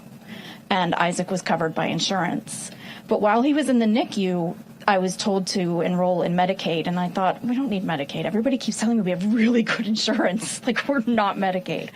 And thank God they pushed me to do that, because what I learned is that health insurance is great. It's so great when you're healthy. But when you're sick and you need more, the Medicaid works in tandem with the health insurance. Isaac had a home health nurse for 11 years at home. She worked at night and kept an eye on him so I could sleep and go to work every day and still pay our bills. And then another nurse came during the day and attended school with him so he could go to our community school and he could interact with his friends and just be a normal kid. And Isaac is absolutely one of the most amazing humans on the planet. He is resilient. He is hilarious. He loves WWE. He loves Marvel. And he loves playing video games with his friends. And he is able to do all of that because he not only had access to affordable care, but he had access to Medicaid. So when insurance would only pay for 90 days a year of home health nursing, Medicaid kicks in and picks up the extra. When insurance caps out at therapies, Isaac's done feeding, speech, occupational, physical therapies. All of those are capped, and Medicaid comes to the rescue every single time. Isaac is who he is because of Medicaid. He is 16 years old. He has undergone more than 50 major surgeries in his life. We stopped counting at 50.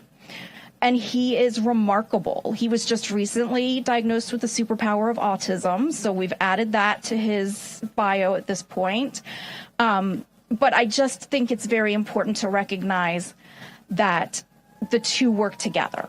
And I have private insurance, and I hear that from people all the time. Are you not willing to pay for insurance? I have private insurance. I've been a teacher for over 20 years.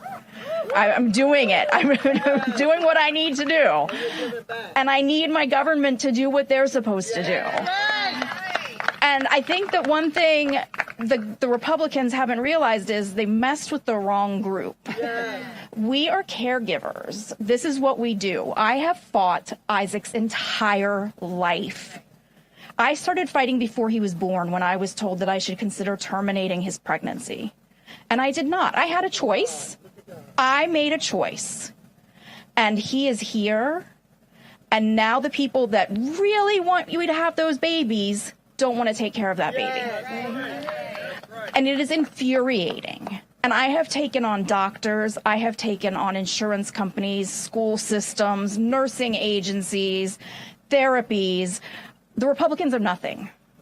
I'm ready. So you picked a fight with the wrong group, and we are ready to fight back. We will not stop. I don't know how to stop. I have been doing this Isaac's entire life, and I don't know how to stop. Just like Geneva and Rob, we've been here doing this together since 2016. So in closing, we are just asking that our Democratic leaders fight for our families and continue to defend our disabled children from this regime that is hell-bent on taking away their health care. Okay. Oh, Rob, yes. Rob is next. This is my son, Rob. And he can speak for himself. I just have to turn this device up. Okay, come on. There we go. All right. Okay, Mr. Rob. And Rob activates this with his eyes, if he would be so kind. Rob? Hi, Bob. Hi, Rob, let me hit it for you. Yeah? My name is Rob Stone. I use he, him pronouns. I'm here today to represent Little Lobbyists.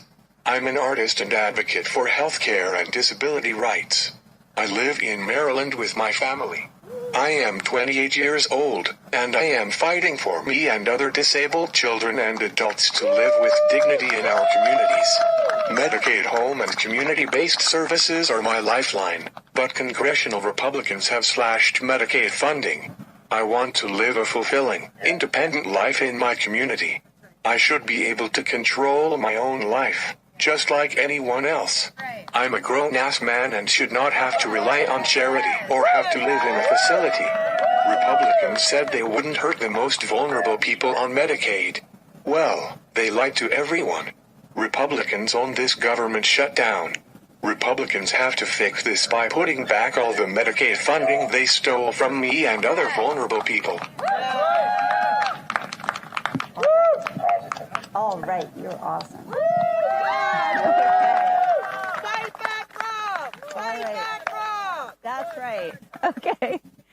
So, following up on what Rob said, I'm Geneva Stone, also representing Little Lobbyists, a family-led group advocating for kids with complex medical needs and disabilities. And this summer, Rob and I, along with Kim, rolled through the halls of Congress as Republicans were preparing to vote on their big, ugly bill. Over and over again, Congressional Republicans told us that they only wanted to cut waste, fraud, and abuse, that they wanted to protect the most vulnerable among us. They did. Over and over again, we explained to them that Medicaid's home and community-based services are optional services for states, that states would, when faced with draconian cuts to Medicaid, reach for the low-hanging fruit, optional services. Republicans didn't listen. For 28 years, I've been Rob's primary caregiver. Rob was born an apparently typical baby, at the age of 1, as if the brakes had hit hard on a speeding car, going from 60 to 0 in 24 hours. He's back up to 60 now, though. Rob's whole body broke down, and he was in the hospital. Our entire family was thrown into a skid that, of course, when it happens, is like people think that couldn't happen to me, but it did. And during that first hospitalization and for 14 years thereafter, test after test after test came back negative. Rob had no diagnosis, yet he had complex disabilities, and he was often deathly ill. We had no access to Medicaid then, so private health insurance became our lifeline, and wow, was it ever a hellscape.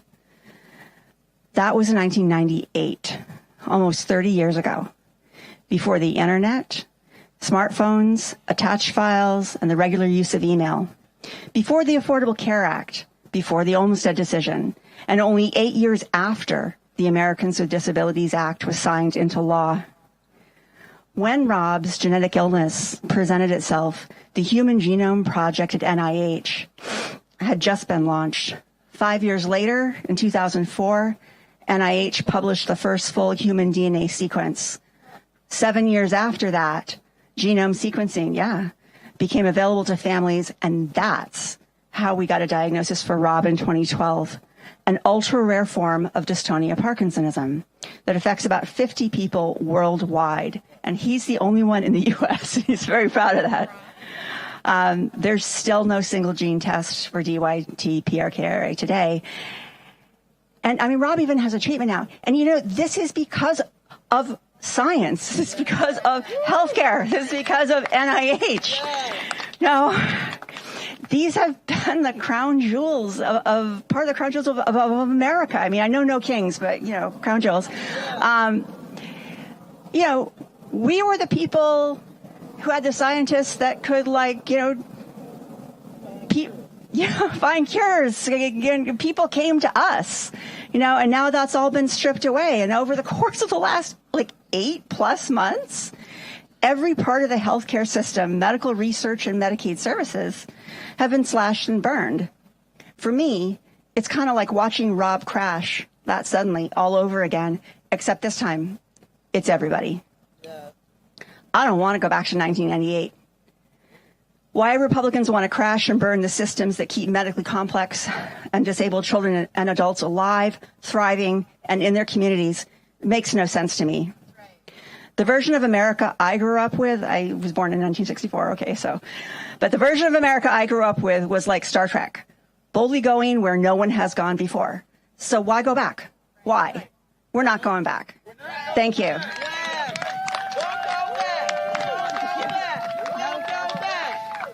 All right, let's give Rob one more enormous round of applause. 1 in 50 in the world, and you were with us tonight. Thank you so much. In closing, I want to say a couple of things about what's next, because this moment requires something different of all of us. And I've seen it firsthand. And the number one thing is we have to stand shoulder to shoulder with each other. We have to do everything we can to stand where people need help and to help them, because the Republicans have thrown us under the bus and we have to do the work. And then the number two thing is we have to make it political. There has to be prices to pay. And Fair Share America is going to fight like hell every day until we take back the funding that they stole from us and we make sure we refund the things and the programs that our families and communities need and deserve. That's our commitment to you. Thank you for being out here all night. We're not going anywhere. We ain't backing down. And thank you. And thank every single person who's up bravely sharing their story. Get home safe, be safe, and take care of each other. Thank you.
our special guests, because once again, Republicans are playing political games with the health and financial security of the American people.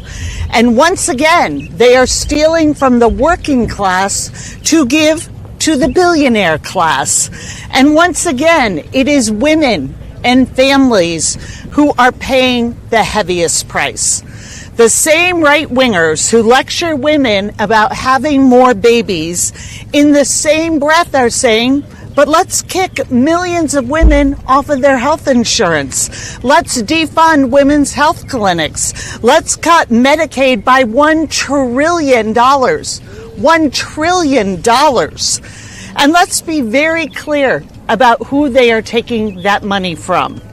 40% of all births in this country are paid for by Medicaid. 40% of our kids are covered by Medicaid. And among the lowest income families, families living under the poverty line, 80% of our kids are covered by Medicaid. And think about what it means to live under the poverty line. A single mom and one child, that means surviving on less than $22,000 a year. That's who they want to go after. That's who has it too good in this country.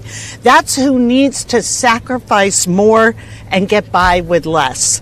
How morally bankrupt do you have to be to say with a straight face that a child should not be able to go to a doctor because Elon Musk wants to be a trillionaire? The Democratic women of the House are gathered here today because working families deserve better than this Republican budget.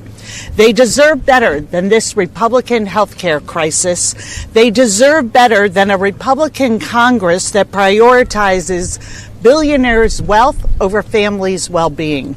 They are going to fight for the better future that they deserve. And the better future we know is possible. And I am so proud to be in this fight alongside my colleagues here today and some incredible advocates that are joining us. And along with our special guests, we are going to hear from three indispensable leaders here in the House. The chair of the Democratic Women's Caucus, Teresa Leger Fernandez. The chair of the Congressional Asian Pacific American Caucus, Grace Meng. Yay, Grace. And the chair of the Congressional Black Caucus, my cousin, Yvette Clark. But first, we are going to hear from a medical professional who is also a mom. So welcome, Dr. Tamara Blackwood.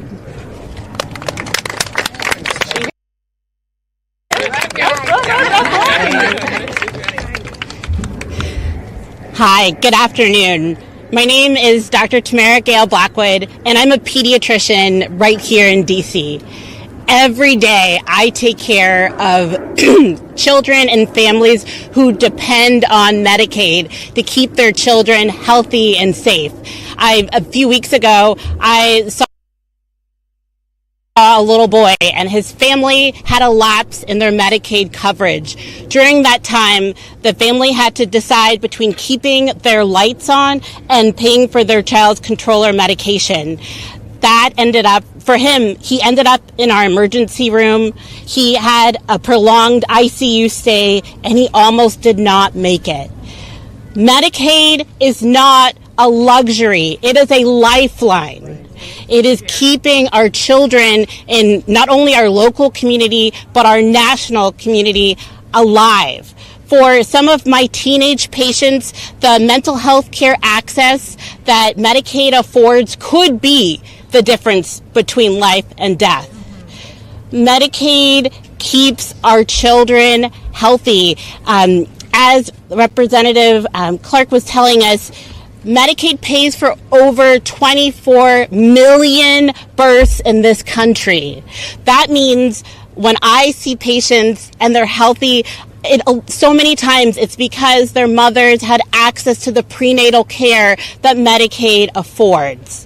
Medicaid not only keeps our kids healthy before they're born, but when they're right in front of us here too. We need to choose our children, and that means keeping Medicaid intact and our premiums low. I'd like to yield to Representative Ligia Fernandez.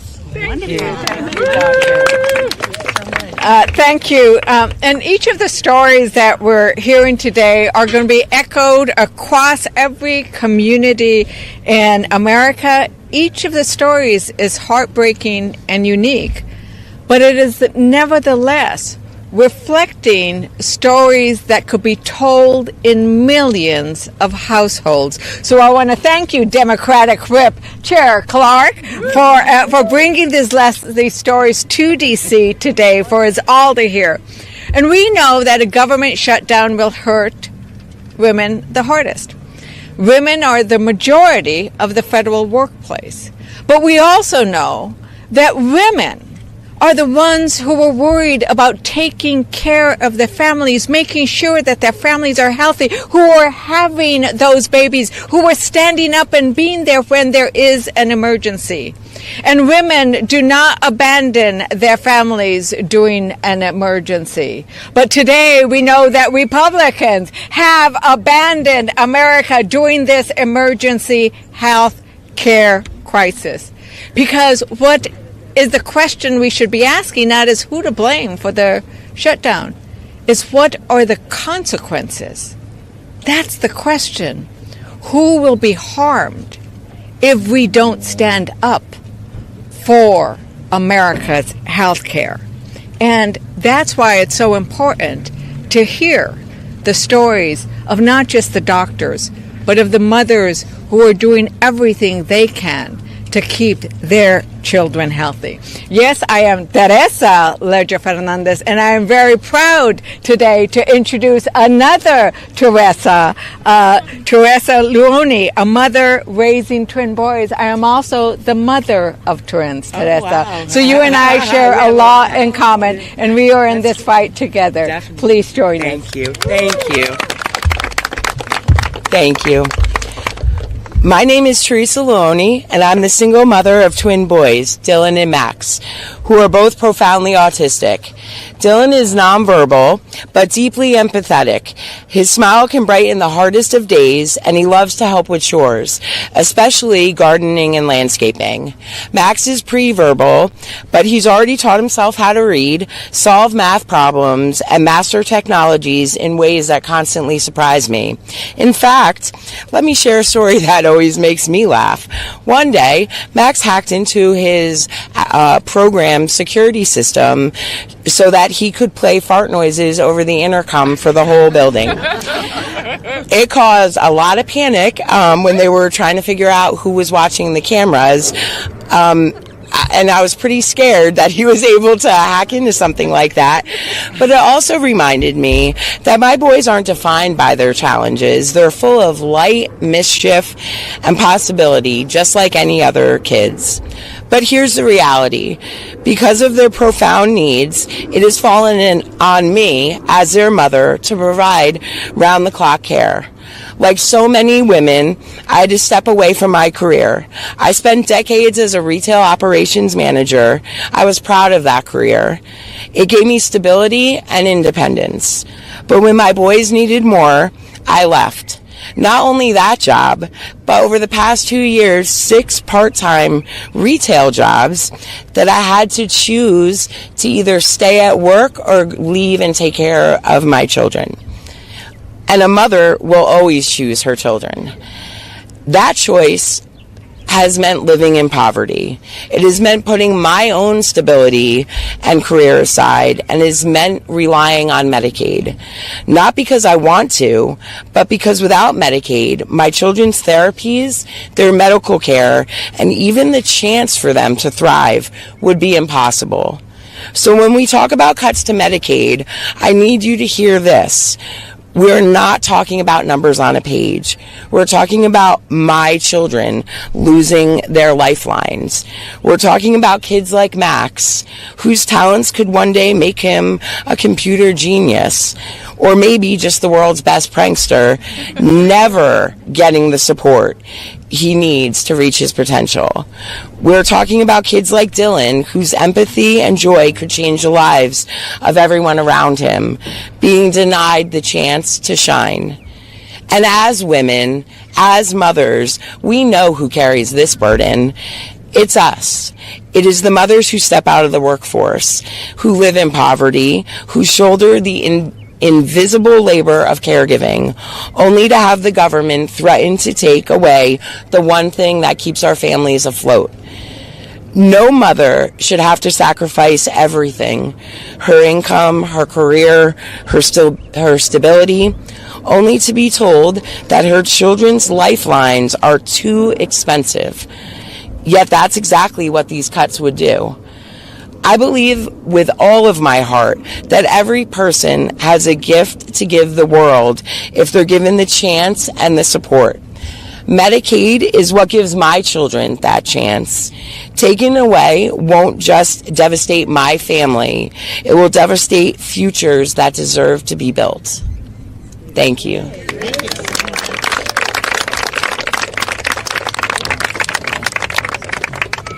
Thank you so much, Teresa. And now we'll hear from Representative Grace Meng.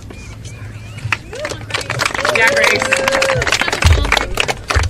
Two-boy mom. Yeah.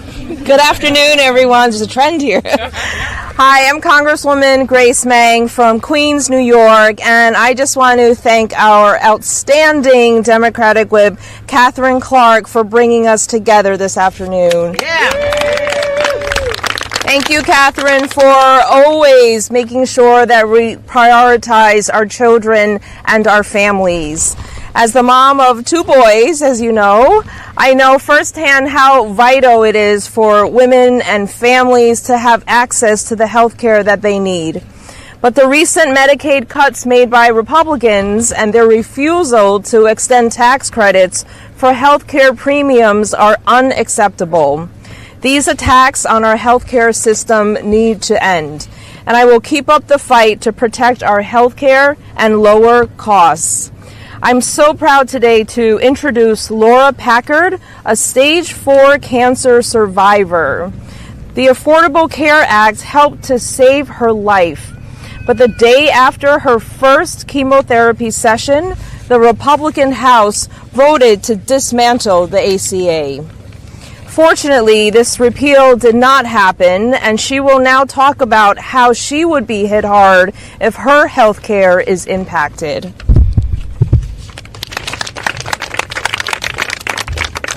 Hi, everybody. My name is Laura Packard. I'm a small business owner in Alexandria, Virginia. And like she said, I'm here because the Affordable Care Act saved my life.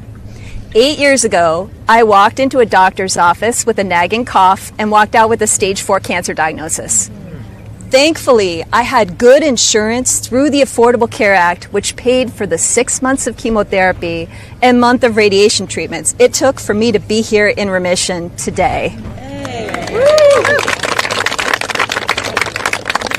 I am so grateful to the Affordable Care Act for me being here, being alive. But what I am not grateful for was that Republicans have threatened that health care. They did it 8 years ago, and they're doing it again today. Millions of Americans rely on their insurance through the Affordable Care Act, and many of us are going to be priced out. I dread checking the mail right now because any day now I'm going to get a letter from my insurance company with my premiums for next year. Whatever they charge me, I have to pay it. As a cancer survivor, I can't go without health insurance, and if they do not renew the subsidies, I will not qualify for help next year. So that means whatever they charge, I have to somehow figure out how to pay for it. Too many Americans are facing this same situation, and we need to protect our care and make sure everyone gets the health care they need and deserve. Thank you. I yield my time to Representative Clark. Thank you so much, Laura. We are so glad that you are here. Thank you for speaking up about the ACA and what it means to women across this country. Next, we are going to hear from Philippa Pham Hughes. Please join us. Thank you for being here. Thank you. In 2013, I was diagnosed with breast cancer, and the entire treatment would have cost $150,000, but I paid $3,000, and that's because I had health insurance through the Affordable Care Act. And as a freelance artist and writer, I didn't have coverage through work, and I still don't. And it was this, and I paid for this insurance out of my own pocket. And you know, at the time, I think it was around like a little less than $400, and that was like a lot of money for me as an artist. But I kept paying it because it was the responsible thing to do. And having this health insurance meant that I could get regular checkups, I could go see specialists, I could get the test, and it was those tests and those visits to the doctor that meant that I got to have early detection, which meant that the cancer that I had was actually quite treatable. So that's why I'm here as well to talk to you today. It's also meant regular follow-ups so that I can keep talking to you. So my premium has risen every single year since then. Right now, it's about $1,100 per month. And that's a lot of money for a freelance artist, but I'm able to pay for health insurance. I can continue to pay for health insurance because of the tax credits. Right now, I pay about $700. It's still pretty high, but it feels necessary. Given my past experience, it feels necessary to protect my health. So last month, I got this email from the DC Health Insurance Marketplace, and it said that the tax credits are ending, and I freaked out because basically, once that tax credit goes away, it's going to double what I have to pay every month. And that means about 20% of my income. And that, I just don't even know how to afford 20% of my income. It's always been a priority for me.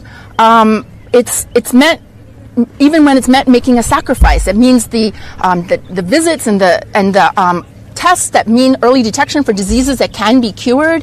It means that I don't have to forego life-saving treatment just because I can't afford it. It means I'm not going to lose my home because of really big medical bills.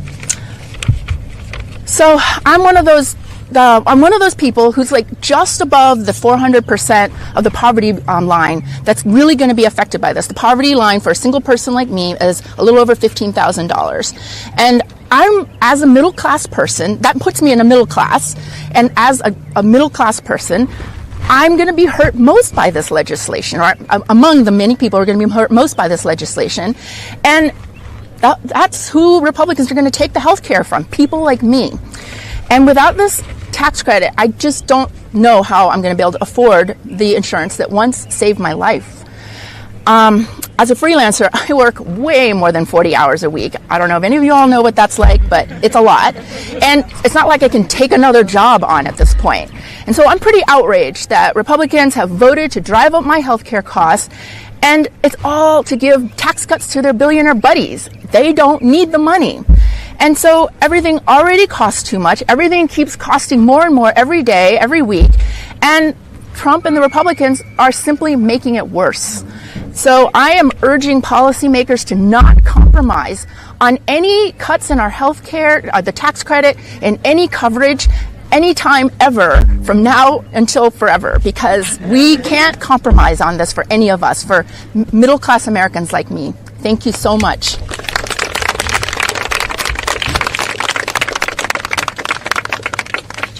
We want to thank Philippa Hughes for sharing her lived experience. This is what Americans are facing each and every day, and that's why we're in this fight. Greetings and good afternoon, everyone. I'm Congresswoman Yvette D. Clarke, Chairwoman of the Congressional Black Caucus, and more importantly, representative of New York's 9th Congressional District. Let me thank our Democratic whip, Catherine Clark, I call her cousin, and our fellow House Democratic women leaders for taking this important stand today. And thank you to all of our speakers for bravely sharing their lived experiences with us and with our nation. As you've already heard from our speakers, there is a human impact to governmental shutdowns. Just as there's a human impact to the GOP's crusade to cut Americans' health care. And that, unfortunately, is by design. In the face of the devastating cuts, these devastating cuts will create Democrats are here to say we will continue to fight for the women, children, and families who most need fighters in this moment. We will fight. We will fight. We will fight. We will fight. No matter what Donald Trump and Mike Johnson might want, we're not going to yield an inch to their cruelty. We will fight. We will fight. We'll fight. Not today will we yield, not tomorrow will we yield.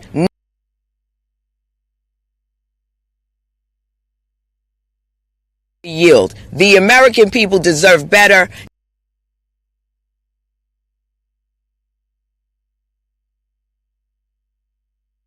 Democratic women are here to say, we will fight. We will fight. With that, I'm yielding back to our Democratic whip. Woo! Thank you. Thank you all. You have heard it from people who are impacted the most, and I am so grateful to each of you for coming and sharing your story, and so grateful to my colleagues who don't have freedom, they don't have security, if they cannot afford and find health care when they need it and when their family needs it. That is what this is about. We implore our Republican colleagues to come to the table. When they are saying they won't be here or they won't meet with us, they're saying they're not here for who they represent. They're saying they won't talk with the American people at this crucial moment when they are fighting for their health care. That is what is at stake. And we are going to remain here with all of you. And we wish all of you the very best. And we are going to fight for all of the women and families out there who just want to be able to access the health care that they need. So thank you all again. And with that, we'll open it up to a few questions. We've answered them all.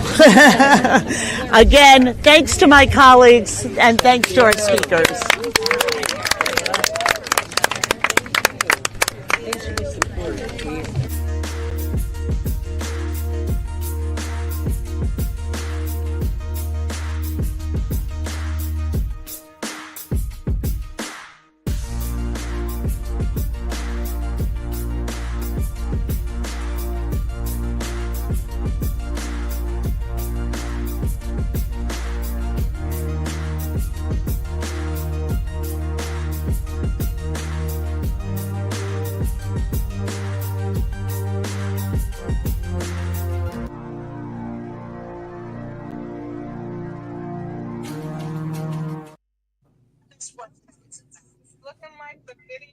Hello, I'm with Congressman Luz Rivera from Rivas from California 29.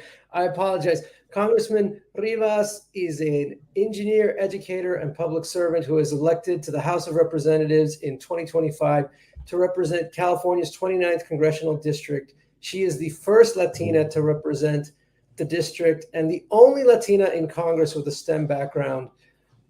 Thank you so much for being here with us tonight on this really scary and frankly sad moment in American history. Before we get started, I just want to ask, why are we here? Why is the government shutting down at midnight? Could you take us through how we got here? Sure. We're here because Republicans want to cut Americans' health care. They want to cut health care so they can give tax cuts to billionaires. I think that's the only reason we're in this situation. Health care, after the Affordable Care Act, many people have been able to get access to health care that didn't have it before. And it's been so successful. And now, all of a sudden, they want to cut it, right? Because they want to reward their billionaire donors. I mean, this is terrible, and I wanted to get your sense why you just gave us the why this is happening. How is this going to affect the Latino community, and how is it going to affect the Latino community in your district in particular? So for everybody, but then also how is this going to affect your constituents? So I represent a majority Latino district in California, in the San Fernando Valley, which is northern Los Angeles, the city of Los Angeles. We have hardworking Latinos, Mexican immigrants, Central Americans that now have had access to healthcare in recent years. Before, when I was a kid, people didn't have health insurance. They waited until something was critical and to go to the emergency room to get care. Never had ongoing primary care. And so this healthcare access has made a difference for Latino communities. They are now able to go into places like a federally qualified community health center, which there are many in my district, and have culturally competent doctors that know how to care for the Latino community. And I've seen it, I grew up in my district. I remember when none of us went to the doctor because we couldn't. People would drive to Mexico instead of getting healthcare here where they lived. And now, I've seen the differences in health outcomes. And now that can all end because of what Republicans are trying to do. And that now when we're on the subject of Republicans, let's say you had a colleague from across the aisle on this show. What would you ask them? What would you say to them in this moment right now when they have chosen to shut down the government rather than negotiate with Democrats? Yeah. At this moment, I would say, why aren't you here in Washington, D.C.? There aren't any House Republicans here ready to work, ready to make a deal. And they're still on vacation. They never came back from our week off in the district last week. They're not willing to negotiate. They're not at the table.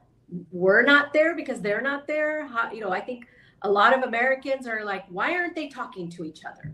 Why aren't they negotiating for us? It's because they're not here in Washington. So that would be my first question. Why aren't you here? Let's have a discussion.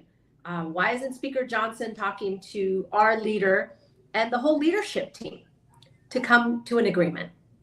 And what's remarkable here for those at home who haven't been following this stuff closely, the leadership on the Republican side, Leader Johnson, he sent everyone home before there was even any chance to negotiate. Mm-hmm. And he made it pretty clear that he was not going to bring folks back to negotiate on a shutdown.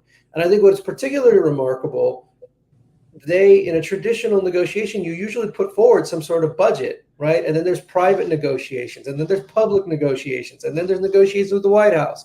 Literally none of that has happened. They have refused to do anything. And I would say that's pretty remarkable, Representative Rivas.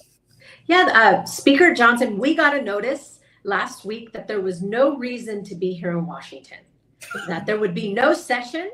And what we've heard is now it's up to the Senate. But why aren't we here ready to go, right? We are. House Democrats showed up on Monday. House Democrats have been here all week. But House Republicans are nowhere to be found. And again, it's remarkable because they're abdicating the responsibility. And if I was a constituent from one of these House Republicans, I'd be wondering, where is my representative right now? Exactly. We get paid to represent our constituents, and our work right now is here in Washington, D.C. And the work right now is to also ensure that everybody gets good health care, right, that is reasonably priced, and that we're ensuring that folks, have their voices heard. And so I think the other big question that everybody's trying to think through here, are there any personal stories that you would like to share about your constituents who are going to be directly impacted by the shutdown? Yes, I have many constituents that have shared their stories, including my own family. I have a 21-year-old nephew that's on the Affordable Care Act. He's working. He has a baby girl. And working hard to support his family, and he's on the Affordable Care Act. He's paying his monthly premium, which he can afford right now. But there's a report that just came out today that says that monthly premiums are going to double right after what the Republicans are trying to do to increase costs. So that means instead of paying $150, that same person's going to pay $300. Or if you pay $200, you're going to pay $400. Well, that's $200 that could be going towards rent, towards groceries, towards school supplies for your kids, anything, right, that you may need, or some people are not going to be able to afford it, right? And what are they going to do? They're going to lose their health care. It is particularly remarkable because when you talk about your constituents, the number one issue that is the most important to them is affordability, right? Mm-hmm. The cost of their groceries, all of these things. And so at a time when the American people are frankly hurt and are hurting because of the, tariffs and the chaos of this government, that Republicans would abdicate their responsibility and negotiate in good faith in this moment. And so for you, a skilled legislator, Representative Rivas, what do you make of what's happening with the federal government, right? And the lack of leadership that we're seeing from them right now? The House Republicans are not working for the American people. They're not thinking of the everyday working family that is working hard to put food on the table, to pay for school supplies, which, the cost increase. I got a lot of complaints from parents, right, that school supplies that are just trying to pack school lunches, healthy school lunches for their kids, pay for gas, for, all the bills, right? And people think that there are people trying to take advantage of the system, and they're just trying to make ends meet. Costs have gone up. They're just thinking, living pain to paycheck and thinking, how am I going to pay the rent this month? Or what if something comes up, right? Most people are just a few $100s away from, being homeless, right? But instead of helping them by providing affordable health care, where the House Republicans and the Senate Republicans too are trying to get rid of it. Well, it is also remarkable as well, right? Again, you go back to the budget, you go back to this question of what is the normal rule of order here. You would put forward some planks, some things that you would like to get done. I know Democrats have got some forward-looking things that they would like to see in a budget.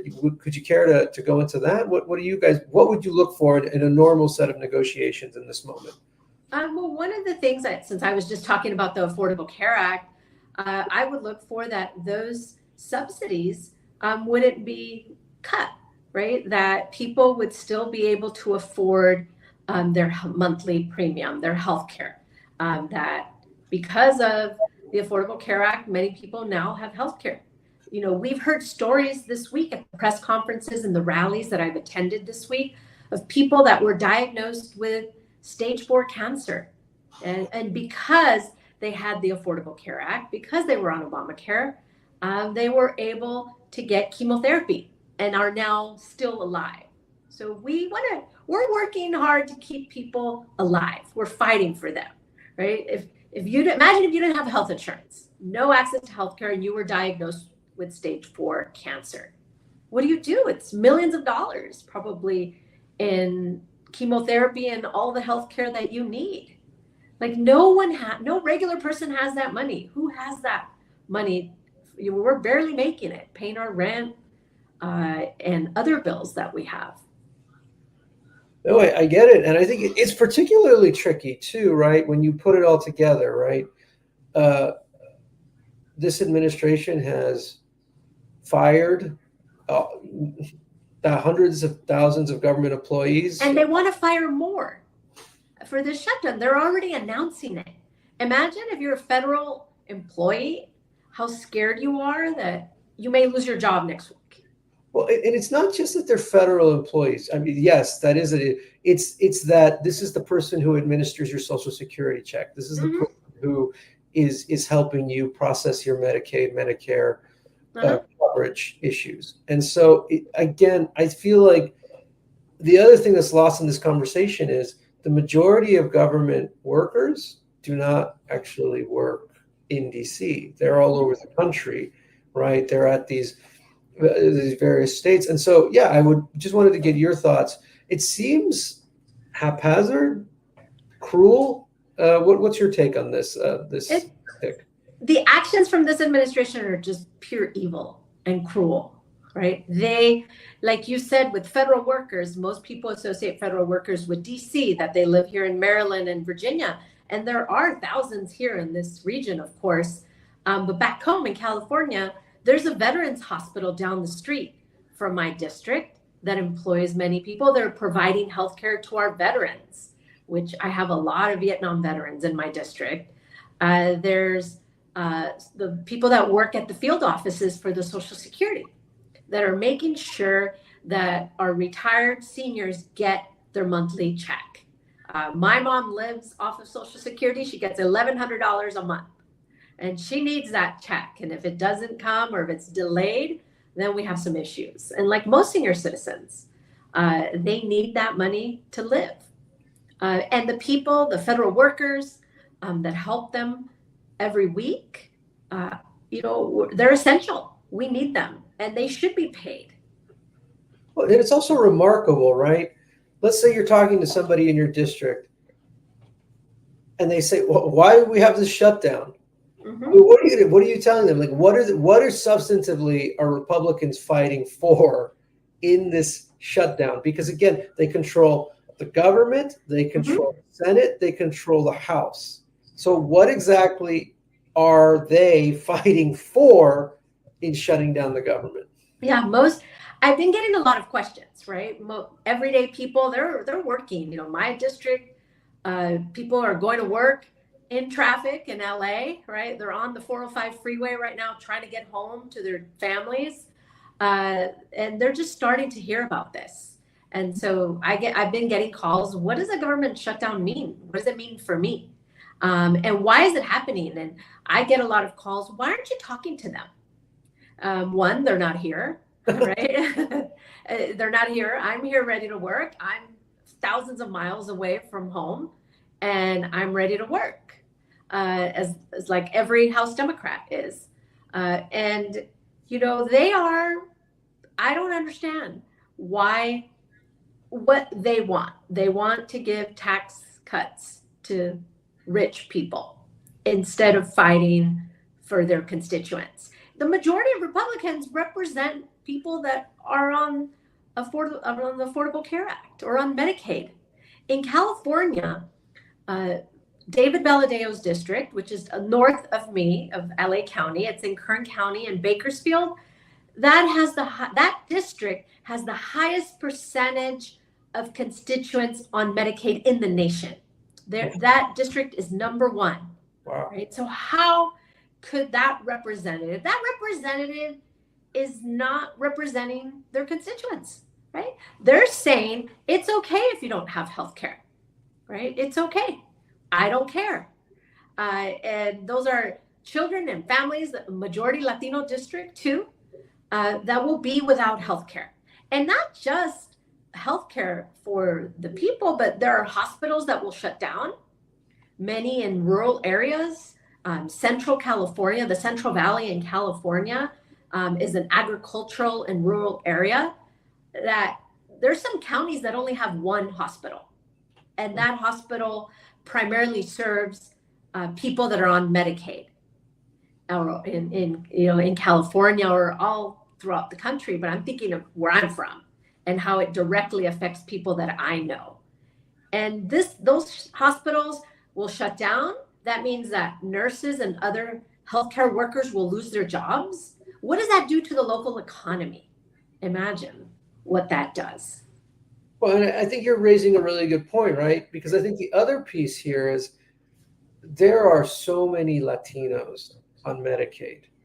And I think the big part of this conversation is a lot of those folks that are on Medicaid that are Latino are children. So we're talking about children. And then I think what else is fascinating about all of this is, we hear so much from Republicans about how much they care about children and how much they care about taking care of folks. And yet again, we have a government shutdown, which I couldn't tell you why they're shutting it down. I know what Democrats are fighting for, to help people keep their health care. Don't know why the Republicans don't want to come to the table and have this conversation. But again, we're talking about children here. Exactly. Children that, need their checkups, right? Need to make sure they're healthy so they can go to school. In my community, we have a lot of children that have asthma, right? Because of, environmental injustices of freeways and polluting industries that unfortunately are there and are in residential areas or across the street from elementary school playgrounds. So I grew up with a lot of kids that had asthma. I just thought most kids had asthma when I was growing up. So imagine the cost of that healthcare, getting the inhalers so that the kids won't miss school and that they're able to go to school. One of my best friends in middle school, she was absent so much because her asthma was not in control. She didn't have the healthcare, so she couldn't come to school. And this is what having access to healthcare does. It means that you have the healthcare that you need to go to school, that a child needs. Right? Don't we want all children to be healthy? Well, and I think the other thing that's remarkable here, related to the shutdown and related to children and healthcare, vaccines. Right. This is also an administration that doesn't believe in vaccines, apparently, and is telling people not to take vaccines. So in addition to your child not being able to get the vaccines that they need, potentially, they may not be able to get health care at all. Right. You may not be able to. So like if you're just one of those things is already bad on its own. Right. But there's like every day we hear of something new that is destroying the quality of life for the American people. I believe in science. I want to protect science research. My background is science and engineering. And so I really am a strong advocate for science and science research funding in our government. I believe in vaccines, and it's science, right? It's the reason that my great grandmother died of smallpox in Mexico in the early 1900s, right? If she would have been vaccinated, she wouldn't have had. She would have lived a longer life and not die at like 20 or however. She was very young. These are things that have impacted our families, right? In last century, and I don't know. I believe, unfortunately, they're cutting science research and cancer research for kids. Imagine if your kid has cancer and that the National Institute of Health is cutting research at our universities, especially in California.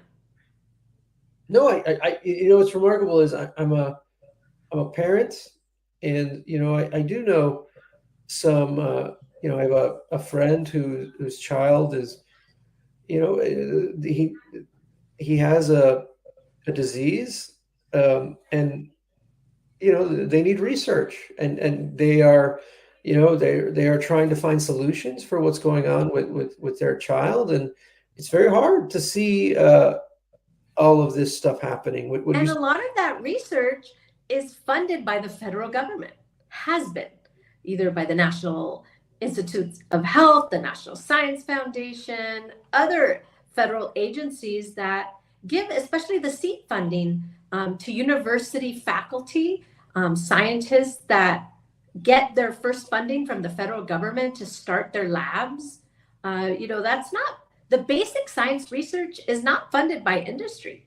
It's started by the federal government. And that's what's made our country great and a leader in science. And I feel like we're letting that go. I feel like I'm here in DC watching it just dismantle and end. And, I grew up wanting to be a scientist and an engineer. I was excited that I lived in this country, that I had this opportunity, that we were the leaders in the world in science. And now, other countries are recruiting our scientists to do research. And a lot of that is healthcare research. Right. And then just to sort of reframe the conversation of where we are currently for those tuning in. Everything costs more than it did ago. Everything is more expensive. Groceries are expensive. Car parts are more expensive. We're taxing the American people with these crazy tariffs. And right now, the government is going to shut down in 3 hours. Less than 3 hours. Less than 3 hours. The government Midnight Eastern time. Midnight Eastern. The government shuts down, and Republicans are MIA. They're not here to negotiate in the House. House Republicans have decided, hey, we don't need to be here for this. We don't, care if our constituents suffer the consequences of all of this. How does that make you feel, Congressman Rivas? I feel horrible, especially for my constituents that are counting on us, that are counting on me. And I'm here. I'm ready to work just like every other House Democrat is. It's a sad day for our country that we can't all be here and work around the clock to find a solution to protect healthcare and cut the costs. And I think, final thought question here is what to me has been remarkable and sad, having worked in politics for a long time now. What happened to the Republican Party? What happened to them in that they used to have core beliefs? They used to have things that they cared about and they would fight for and negotiate. But right now it's all being dictated by one person. And they are ceding their power to the president, like you said, to one person, right? There's a legislative branch of government, that is us, those of us that serve in Congress, including the Republicans. We have power if we use it. And they are ceding it. They're doing exactly what the president tells them to do. They're being threatened probably by the president.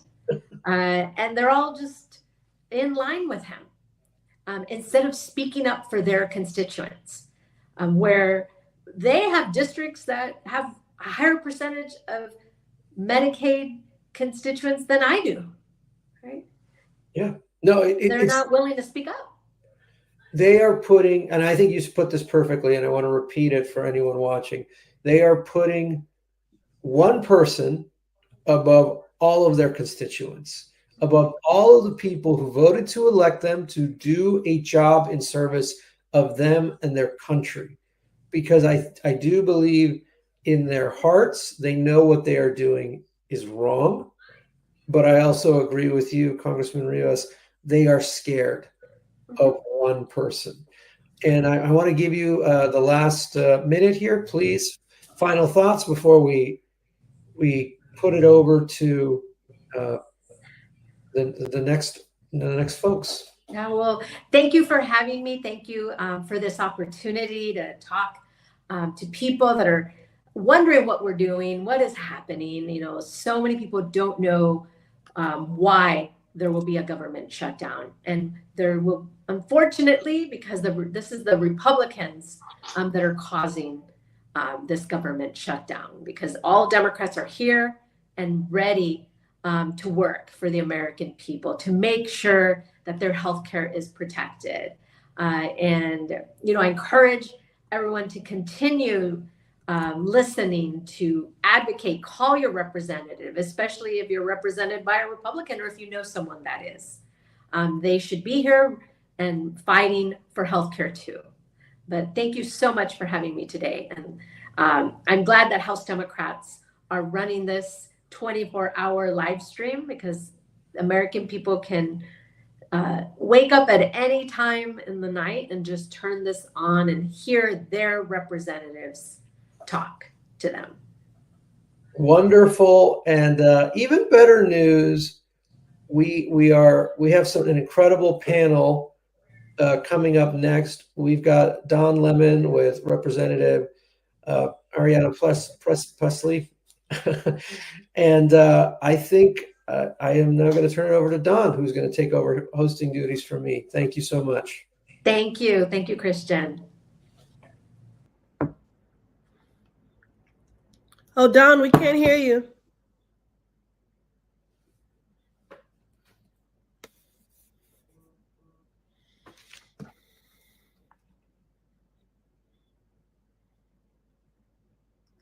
Hi, Congresswoman. Hi, Don. How are you? Thank you, everyone. I just did not have my mic plugged in. It's so good to see your face and to speak with you, especially on tonight. Yeah, I'm sorry that I missed you at CBC ALC. But I loved your coverage from there. So thank you for just continuing to just use your platform in this way, because they just want folks to believe the propaganda and to be misinformed and disinformed. So what you do is so important. Thank you. I'm so glad that you said that, and I appreciate your fight. So can we talk about what's happening right now in the world? We're on the precipice of a shutdown, and obviously I think now from the votes that it is going to happen, but what is at stake for the American people here? Well, in a word, Don, everything. I've since abandoned trying to understand how low can they go, and I have to just remain squarely focused on how hard can we fight. And that's exactly why in this moment, Democrats are united in holding the line, because it's really important that we not cede our leverage.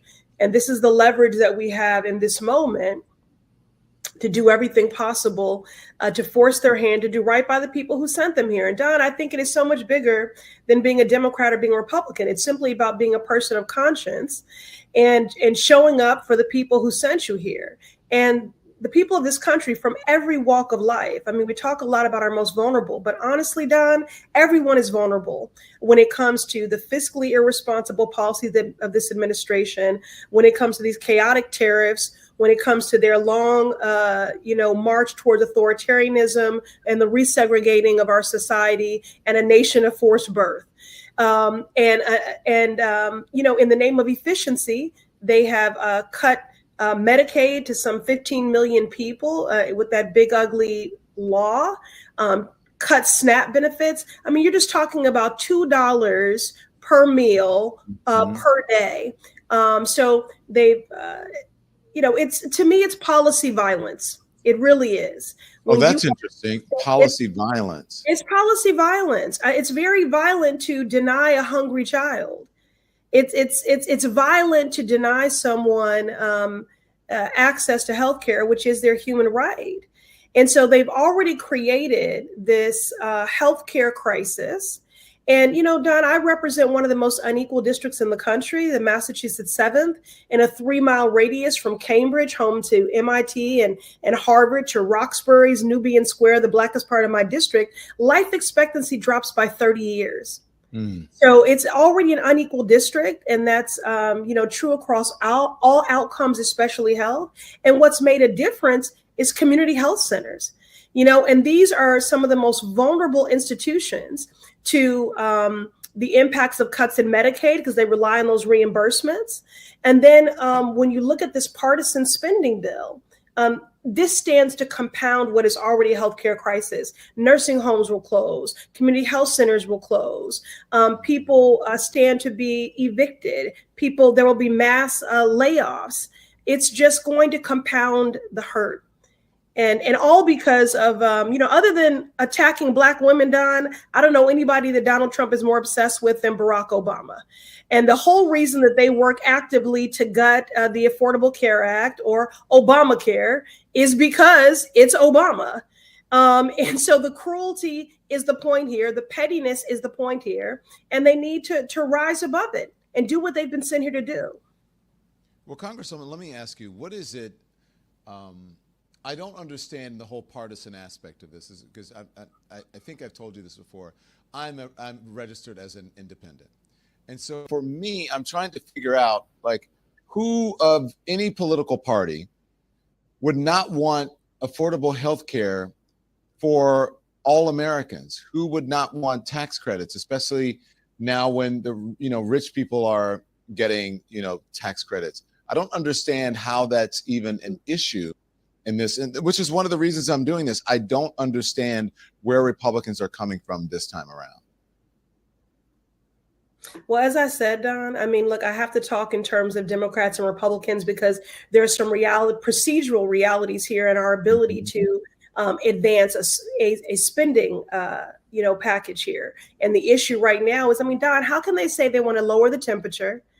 If you want to lower the temperature, then that means you can't be further entrenched in the polarization. If you want to lower the temperature, then center the American people, don't lose the plot is the people, and come to the table and negotiate. But to advance a partisan spending bill that will put people's healthcare costs through the roof because those ACA subsidies are going to expire. And this is our leverage in this moment to force their hand to say, listen, you've already created a healthcare crisis with this big, ugly law.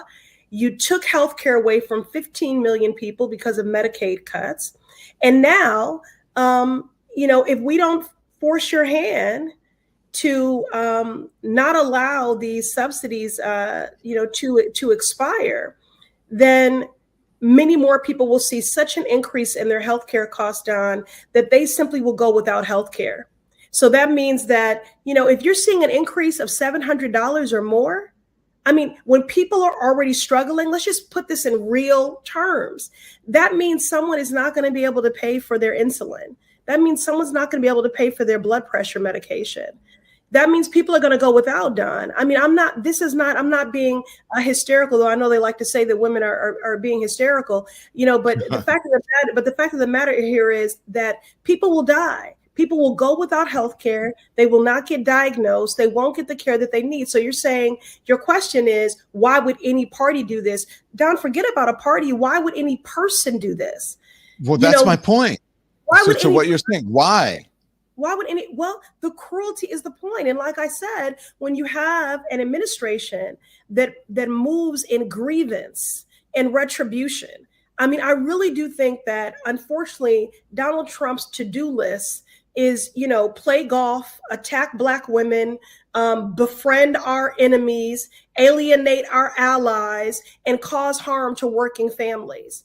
I mean, I don't know what else to think, because it belies all reason and compassion. The cruelty is the point. We want to take food away from hungry children and families. Mm-hmm. We want to take healthcare away from people, deny them healthcare, or make the cost so expensive that they can't access it. Let me tell you just a quick story. I was at our Democratic State Convention a couple of weeks ago, and a young man battling stage 4 cancer came up to me in tears and just said, "I'm so afraid that my destiny lies in the hands of these people. They have already cut funding for the National Institutes of Health. Clinical trials that I was accessing, I can no longer access." Don, then, I had a family. They have a daughter, rare liver disease. She had a liver transplant. She relies on immunosuppressant drugs for the rest of her life to stay alive. They pay for that through Medicaid. And I shared this story appealing to my colleagues across the aisle. These are not just numbers on a ledger. These are lives. And this healthcare is a lifeline. Now, that family, they're prepared to go bankrupt to keep their baby girl alive and thriving, but they shouldn't have to. So the fact of the matter is that we already have a healthcare system that is broken. Then you compound that with a big, ugly law. And now you want to compound that even further with this partisan spending bill that will just drive people's costs through the roof.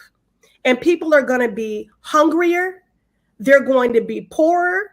They're going to be sicker, and they are going to be less safe. And I don't know why anyone would do that. It's as if they're operating with contempt for the American people. I came here to change and to save lives. I came here to improve the outcomes of my district as one of the most unequal, to do the work of making it one of the more equitable, in this country. And then also the layoffs, Don, now, and they're using federal workers as some sort of, they're making these threats. But the fact of the matter is we were moving towards a shutdown when DOGE, the Department of so-called Government Efficiency, started with those unlawful mass layoffs, which has been incredibly disruptive to the lives and livelihoods of so many people, especially Black women, to the tune of 320,000 Black women that have been pushed out of the public and the private sector. So in my district, Don, at home, I have a Boston Logan Airport. the air traffic controllers, the TSA employees, the community health centers in my district. I mean, this is going to be devastating, and it's preventable, Don. That's the point. It is preventable. When you speak to do you have the opportunity to speak to your Republican colleagues? Yeah, sure, from time to time. I mean, I've always said I'll sit at the table and work with anyone in the name of progress, Don, if they're serious. But they have proven they are unserious, which is why we're here, ready to work, ready to come to the table to negotiate, and they're not. Well, the reason I'm asking is because I'm wondering if what they're saying to you in private, because what you're saying makes sense to just about anyone. And I'm wondering if their positions are different privately than they are publicly. I think, honestly, Don, they don't spend enough time actively listening to their constituents. I can give you profile after profile after profile after profile because I'm clear about who I'm accountable to. And that's the people who sent me here. Many of our colleagues do not even do town halls in person or teletown halls. I've been doing town halls in Republican districts. I have constituents writing me saying, here's my story. Can you please take it to my Republican rep because they refuse to meet with me? So they're not listening to the people who sent them here. They are listening to the occupant of the White House. And again, because of his culture of grievance and retribution, they are more concerned with keeping their jobs than doing their jobs. And they don't want to be in the sightline of Donald Trump. Now, the other thing, Don, that's important to note here is what do they say to me in private? They say the same thing they say publicly, which is we're not going to give health care to illegals. Well, to be clear, it's illegal to do that. Don, I mean, reading Rainbow can't come back fast enough. Reading is fundamental. It's fundamental, yeah. It is already against the law for undocumented people to access the Affordable Care Act marketplace or any other healthcare or services like that. It is already against the law. So this is how they move. There are constantly a solution in search of a problem. Yeah. This is not an issue. This is a non-factor. So they need to listen to their constituents. They need to restore the cruel Medicaid cuts that they put into place through the big ugly law, and they need to save healthcare because our greatest wealth as a nation, Don, is the health of our people. Why would you actively make people sicker? Mm-hmm. Well, that's why I asked you the question. I don't understand it. Now, look, there's been so much misinformation around this, as you just mentioned, about giving what they say are giving tax breaks or giving health care, to what they call the illegals. I like to call them undocumented people. Okay. So, and you, as you have explained, that is illegal. So there's been a lot of misinformation. But also what I'm hearing is that from Republicans, is that, well, there are other provisions and there are other monies that are allocated that will take care of all of these things that Democrats are complaining about. And so therefore, they're not giving you the full truth or the full story here. What do you say to that, Congresswoman? That's just not true. I mean, again, they've already legislated so much harm, and it's all compounding. With every action that they take, they are compounding the hurt and harm for the American people, for working families who are already struggling. Again, whether you're talking about chaotic tariffs, he just put a tariff on pharmaceutical companies who are not manufacturing their drugs in the United States, these economic, fiscally irresponsible policies, the cuts to Medicaid, to SNAP, undoing the work that I fought so hard on student debt cancellation. I mean, again, these massive layoffs and reduction in force. Don, what that has done, they have been from the very beginning looking to gut our federal government, to gut essential services. They've degraded the integrity of these agencies, and then along the way pushed all these people into unemployment, Don, who, by the way, now also don't have health care. So it just keeps compounding. So one, the people in the communities that the federal workforce serve are all being deprived and done a tremendous disservice. And so the American people deserve better. But this dedicated workforce, Don, who are our federal workers? These are the people at the Department of Education processing your FAFSA application. These are the people at the VA that are there to pick up the line when you have a question or a problem with your benefits. These are the people at Housing and Urban Development enforcing fair housing laws and administering grants for more affordable housing to be built. These are the people at USAID that were using the soft power of humanitarian aid and support around the globe to combat disease, hunger, and malnutrition. You know, Housing and Urban Development, Department of Education, Health and Human Service, USAID, the Consumer Financial Protection Bureau. When your grandmother has been exploited because of a predatory financial product, these are the people getting justice for your grandmother. And as I talk to these people, Don, they are saying continue to hold the line, even though they know what this will mean for them and their colleagues. Those that haven't already been laid off but are fearful and waiting for a shoe to drop, they're saying hold the line. When they call my office, when they email my office, when they write my office, that's what they are saying, hold the line. Because they understand what this stands to mean for millions of people whose healthcare costs are going to go through the roof when people are already struggling and living hand to mouth and paycheck to paycheck, Don. But my Republican colleagues don't get that. They don't see that because not only are they moving with cruelty and callousness and chaos and corruption, they are moving with cluelessness because they are not listening to the people who sent them here. I'm just wondering, look, for the people who are watching now and the people who are going to watch this, what's next? Because this is the latest news that I got. The vote was 55-45, needed 60, did not pass. 3 Dem caucus members, Fetterman, Cortez, Masto, King, voted with all Republicans except Rand Paul. So then what is next? And like, where are we in the process? The government is going to shut down. And what do you want people to do? Is there a call to action? Like how can the people watching like react? What should they do? Because I'm sure they're wondering, like, I don't know what to do right now. Yeah, well, you know, listen, my shoulders and my heart feel heavy because the shutdown is imminent. And what I'll be, myself and my colleagues will be immediately focused on is how best to mitigate the harm for our constituents and making sure that they are informed about what resources and things are available to them while we navigate this. And then I fully expect that the Republicans will just continue to put the same partisan spending bill before us to vote on and see if they can pick any of us off, which is why it is so important that we do continue to hold the line, because this is our leverage. Don, Democrats, we have proven time and again that we know how to be the adults in the room. What I have heard is throughout my district, the Massachusetts 7th, and as I've traversed the country, people just want to see the fight in the Democrats. So you can't seed your ground before you even get started. This guy is a dictator. And so what has history shown us? Appeasement does not work. The only way you beat a dictator is with defiance. And so we have got to use our leverage in this moment. And that's why we are holding the line. Yeah.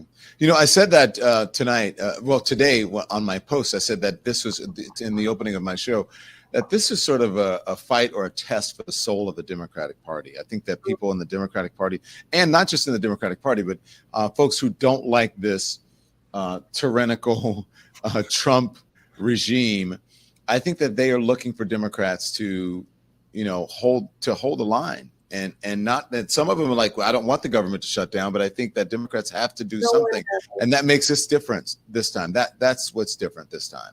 Yeah, I mean, listen, I've been in Congress now, Don, hard to believe, I know, but for 7 years, and I actually came into Congress. We were the first Congress to come in with a government shutdown. So that was under Trump's first occupancy. And I know how distressing that was. And, in fact, one of the constituencies that, I have legislation for to make them whole is our federal contractors, which, by the way, are our custodians, in the Capitol, are our food service workers. They're contracted workers. So for those third-party contracted workers and also our federal workers, they all stand to just feel, the brunt of this.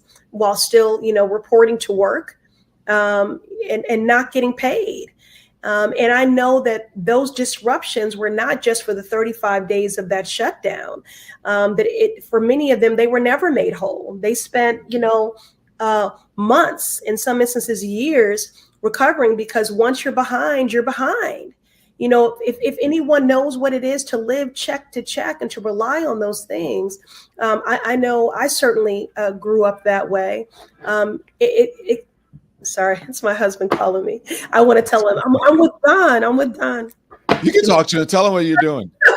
No. Hi, hubby. I don't know if you saw me. I was a little distracted because my dog is here. And I'm like, I just walked in and we fed him. Like, what more do you want? Oh my goodness, please, you should bring him into the frame.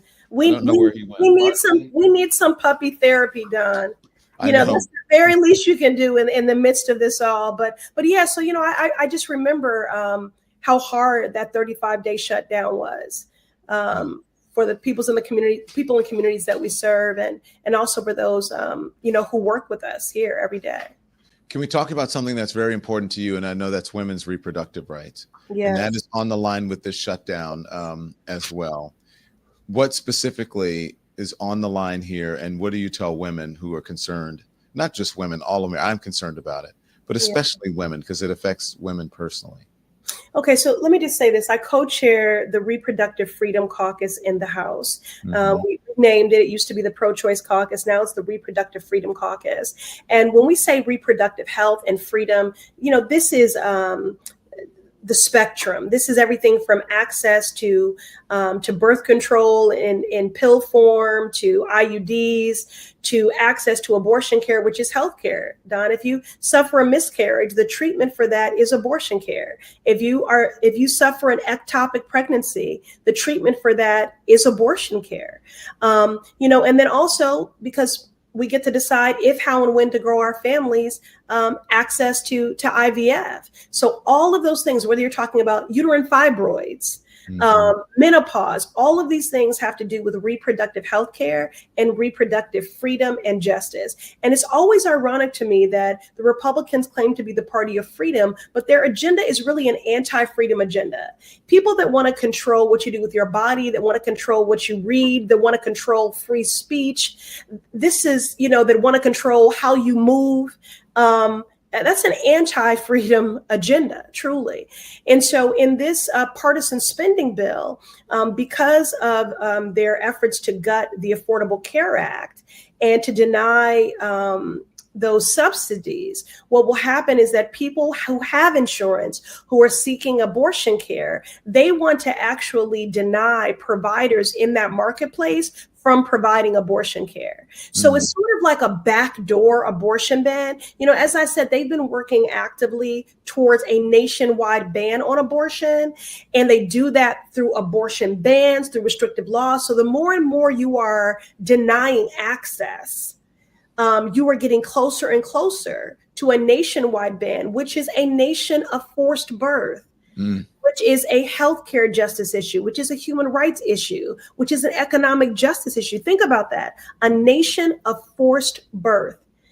And so, they want to defund Planned Parenthood because Planned Parenthood provides abortion care. But there's already a denial of federal funds, being used in that way. And Planned Parenthood provides preventative care and cancer screenings. Like so many Black women, I've struggled with uterine fibroids. And Planned Parenthood, when I was in my 20s and a student at Boston University, that was how I was diagnosed, with something that was debilitating, and I was afraid and I needed answers. And that's where I was diagnosed.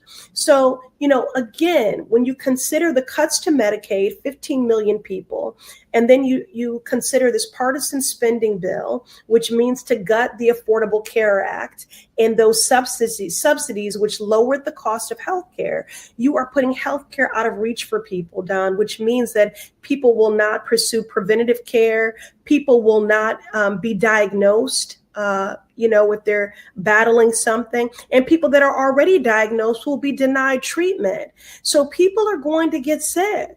And people are going to die. And this is all preventable. Yeah. It's all preventable. Yeah. But who who stands to lose the most here? It is the folks who do not have economic resources. It's Black and brown women. It's communities of color. And as I said, it's poor people. It's not the wealthy. They're going to find a way. Well, absolutely. I mean, again, I think that the most vulnerable Black and brown folks, low income folks, we're always going to bear the brunt, but the harm is coming for everyone, but we will feel it the worst. And that's also why, I continue to work actively to raise money for mutual aid funds and abortion funds and things like that to support people in being able to travel to get the care that they need. But again, this is not just for people on Medicaid. Mind you that 40% of births are covered by Medicaid, 40% of births. But this is saying what they're doing in this partisan spending bill. If you already have insurance, we are not going to allow providers in that marketplace to provide abortion coverage. And moreover, we don't want you to have these subsidies. And so people could see an increase in their healthcare costs by a minimum of $700. When the rent is already too damn high, when the opportunity for home ownership is being put further and further out of reach for people, when because of inflation and because of tariffs, the cost of essential goods and everyday things is going through the roof. So you're talking about denying people life-saving medications, whether it's to manage heart disease or blood pressure or insulin. People just will go without, Don. Mm-hmm. If you're going to see your healthcare costs in some instances double, and you're having to make a choice between paying your student loan, buying groceries, paying rent, buying an essential medication, what are you going to do? I'll never forget, Don, in my role on the Committee on Oversight and Government Reform, when we were advocating for legislation to lower the cost of prescription drugs. And a mother from my district came. She had 3 children with diabetes that were born with it. And she had been rationing their insulin, their medication. And she went to wake her daughter for school, who was a sophomore, and she had passed in the night because the mother had no choice but to ration that medication, a drug that hasn't changed in 100 years, but had increased in cost by 400% or something insane like that. And so she was rationing. So we already have had a broken healthcare system and people forced to make very tough choices.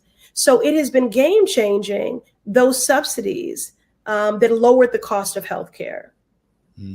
So that's why we're here fighting to restore the cruel Medicaid cuts, fight to save healthcare, and to keep the government open. And Democrats are here holding the line.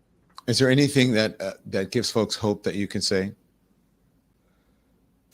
Yeah, what gives me hope is that, each and every one of you, honestly, it's why I carry your stories with me and I'll continue to amplify them. But I know that there's strength and power in numbers and solidarity. And we just have to continue to lean into that. Don, what I refuse to do, I don't care how sobering the landscape is to accept this view of Donald Trump's America as an inevitability. If I do that, if we do that, they've already won. They want us to see these things as an inevitability. They want us to go quietly into the night, but we have to resist.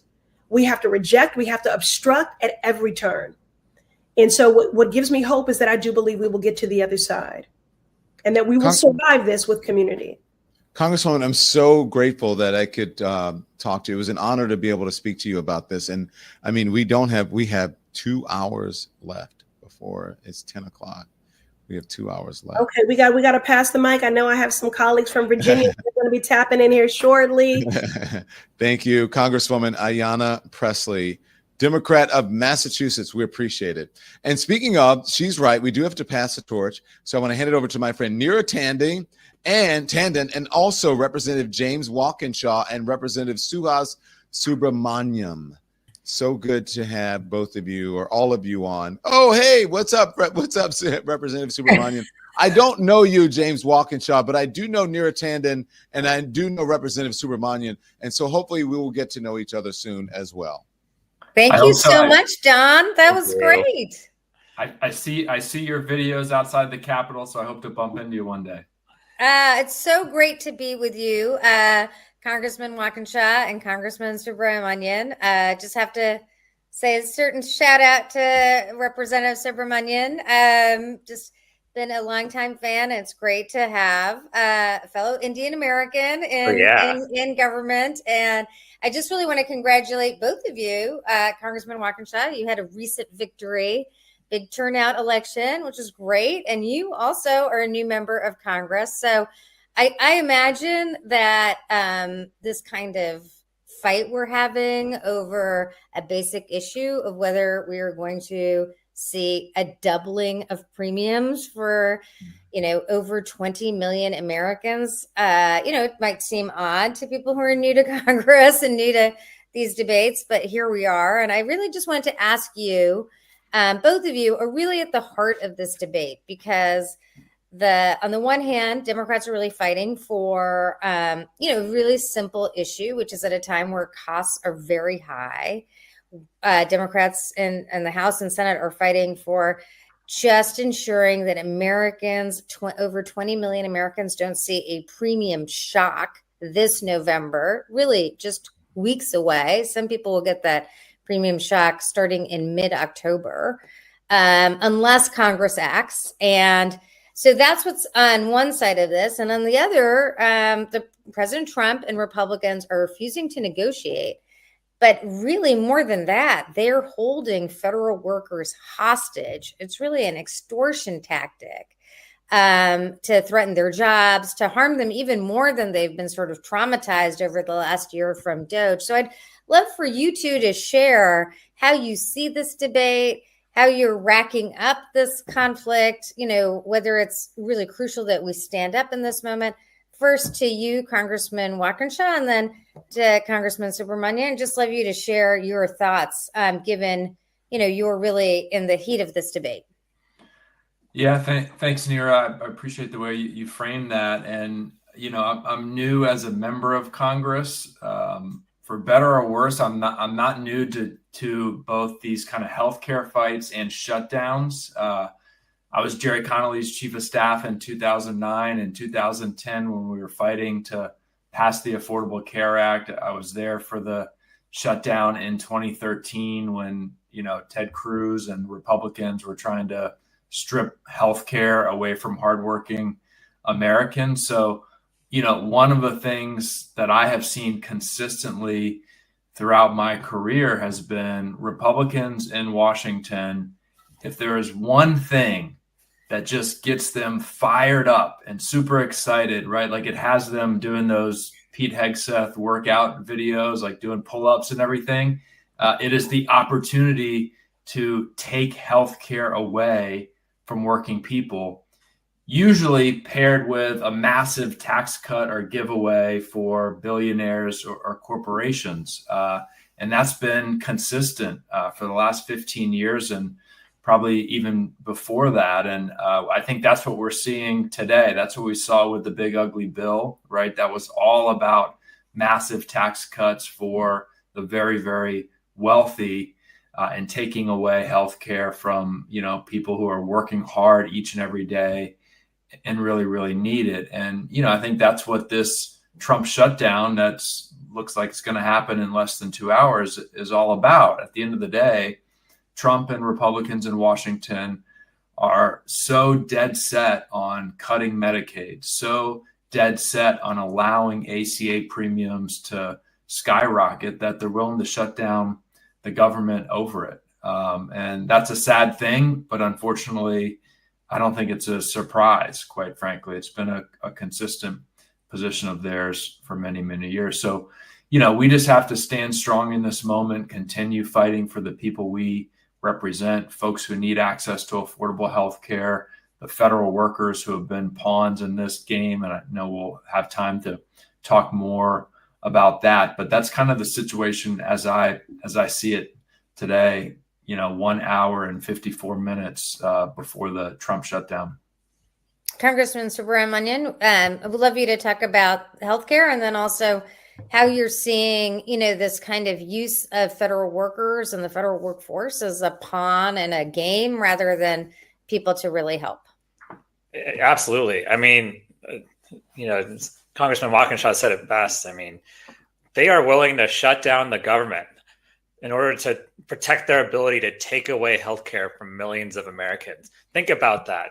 They want to double everyone's premiums and continue to shut down rural hospitals and take away people's access to Medicaid, including people who are vulnerable, people who are disabled. And that's the hill they want to die on in order to shut down the government. That seems to me like they want to shut down the government and they're looking for an excuse to shut down the government. And the fact that the president and his OMB director, Russ Vought, if you haven't heard of this guy, look it up. I mean, this is the guy, the mastermind behind all these firings.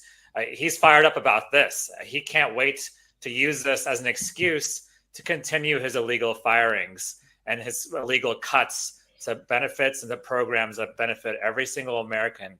And, in Virginia here, I mean, Republicans are becoming extinct here because this is the same story over and over again, and people are fed up about it. And so they can't seem to win an election here anymore because of it, because people here, the federal workers here, know who's actually behind this. They don't trust the Republican Party anymore to govern because they continually shut down the government.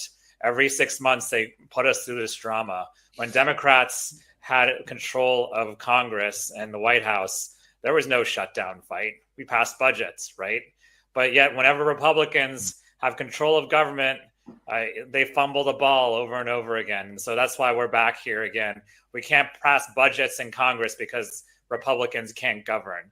And so everyone knows that, certainly in Northern Virginia and the DMV and the federal workers here. And that's why they continue to reject them, and they will reject them again this November and elect a new governor. And so I think, that's where we're starting here. And I think the impact, though, is real. These are real people. These are my neighbors, my friends, people I see every single day, people I represent. I've got tens of thousands. I know James does as well, federal workers. And then there's the contractors who actually get the worst of this. Federal contractors do incredible work, critical work, keep us safe, bring really important technology and tools to our government. And they do not get any pay. Not only do they don't get a furlough or anything. They go without pay for the duration of a shutdown. And it is terrible for them and their families. We've done a lot of stuff to try to protect them, but we've got tens of thousands of federal contractors, people who work for federal contractors on top of our federal workers. And so, this has a devastating effect on Virginia. But let me tell you, this is not a Virginia specific problem. This is the American people will suffer through these firings, these cuts, and these shutdowns. We need to stop them. And Republicans have every branch of government and have the ability to come to us, but they didn't even show up today. They all stayed at home, basically. And we were here ready to negotiate and come up with a plan to avert a shutdown, but House Republicans stayed home instead. So that's where we are right now.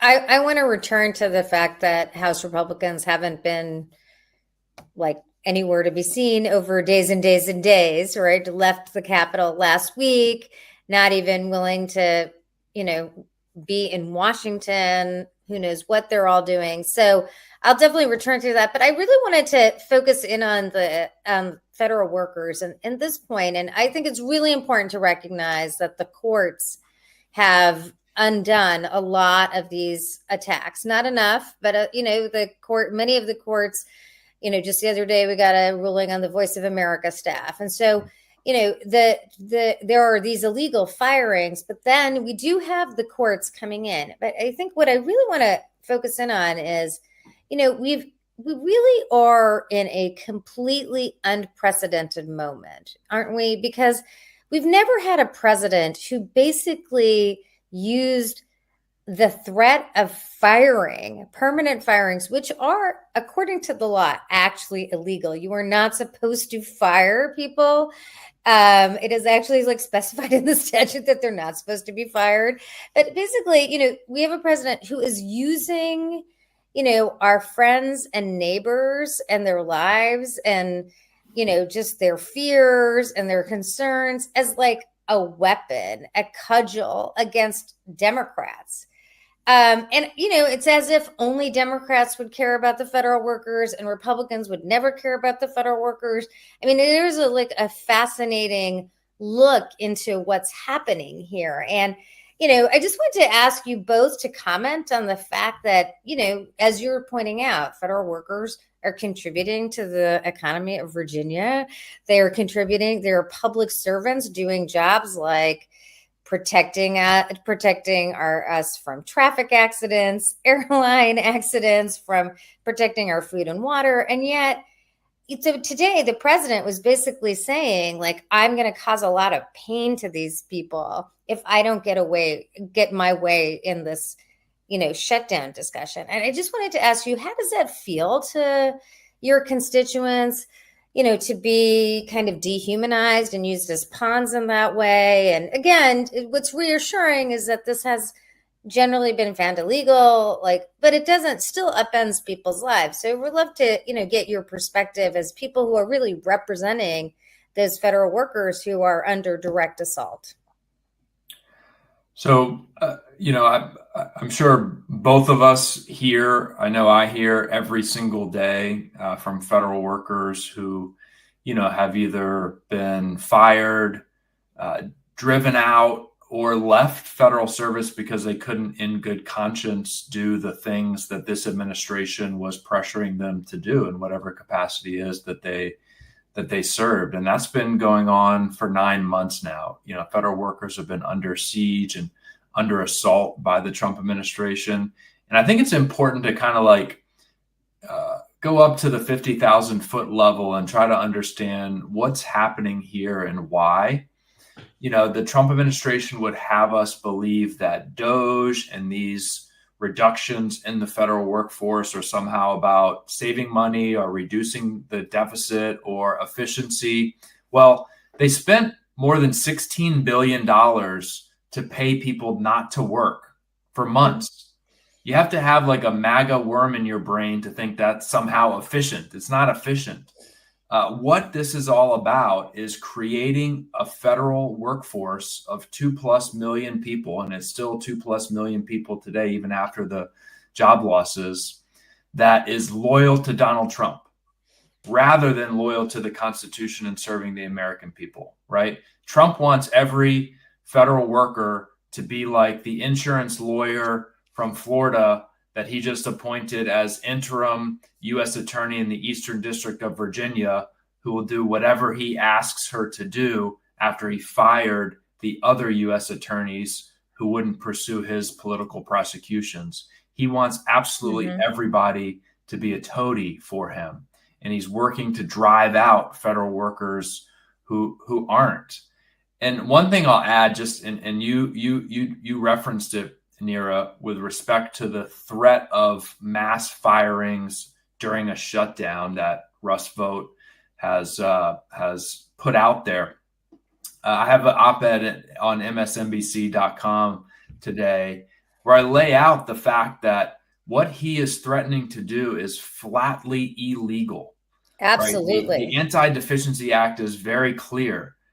During a lapse of appropriations, which is what we're unfortunately likely to experience here very soon, the administration can do only two things that protect life and property and things that are necessary to fulfill a constitutional duty.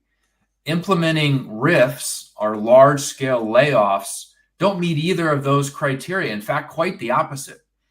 So somewhat ironically, it's easier right now at 10:15 p.m. on Tuesday, September 30th, to do a large-scale RIF in the federal government. But don't give them any ideas. Yeah, well, that's right. Yeah, but then it will be tomorrow morning. Yes, absolutely. And federal unions have already, I saw this afternoon, filed suit to that effect. So, that was bluster and BS, an attempt to intimidate, people like Suhas and I. I don't think any of us were intimidated by that. And I think, federal workers at this point, at least those that I hear from, that I represent, they feel like the Trump administration has thrown everything at them. They have nothing left to lose at this point, and they're standing with us in this fight in this moment.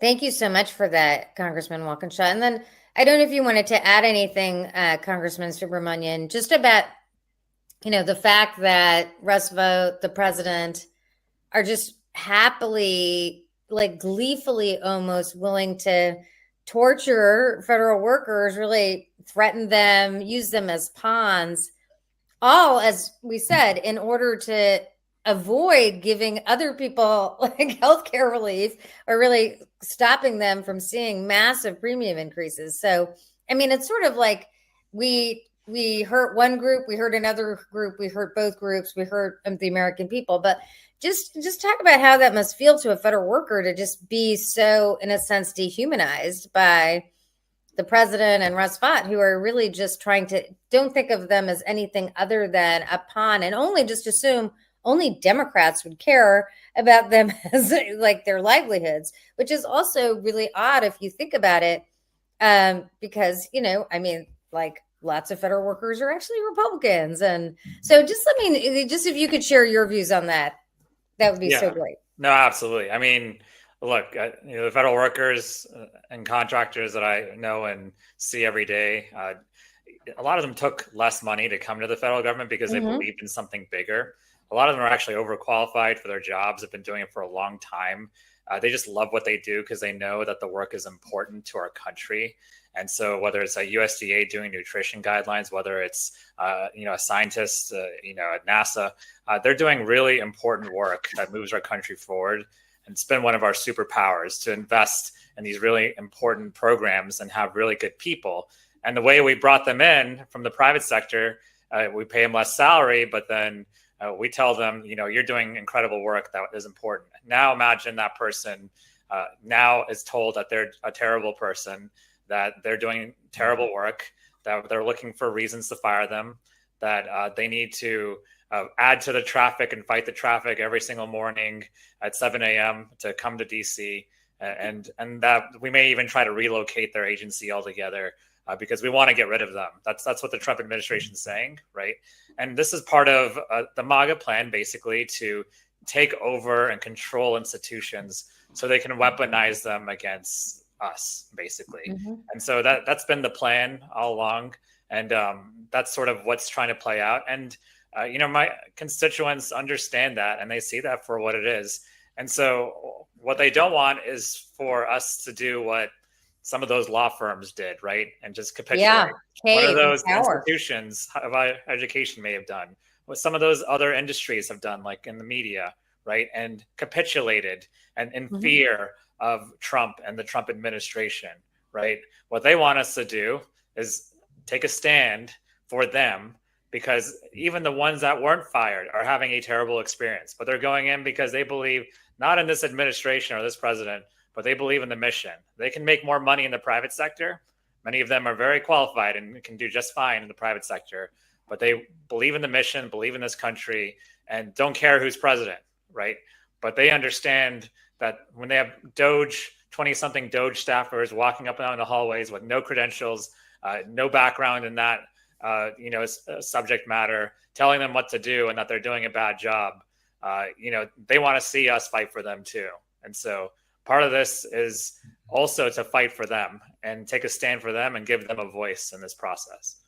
And then let's talk about the other side of this, which is the fact that, we are really weeks away from 20 million Americans, over 20 million Americans facing really incredible sticker shock. And I just want to walk people through why that's happening. So basically, there are additional subsidies. The Biden administration made healthcare more affordable for people.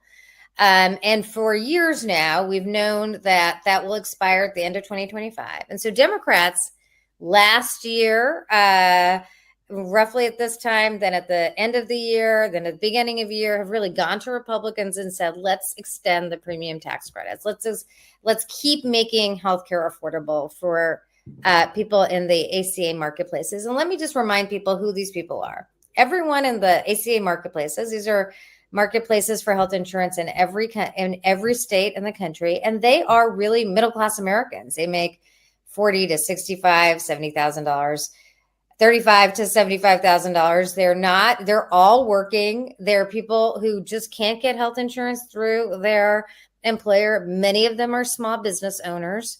Many of them are individual contractors and they get health care. This is the way they get health care. And what is going to happen is at the end of this year in December, the tax credit, the subsidies that they've been receiving run out. And that will be a huge sticker shock.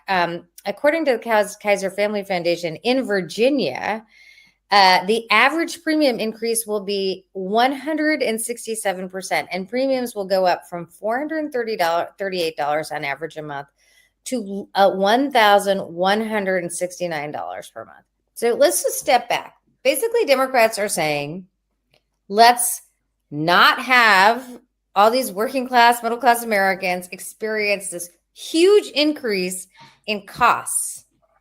And because we want to do that, we will come to an agreement.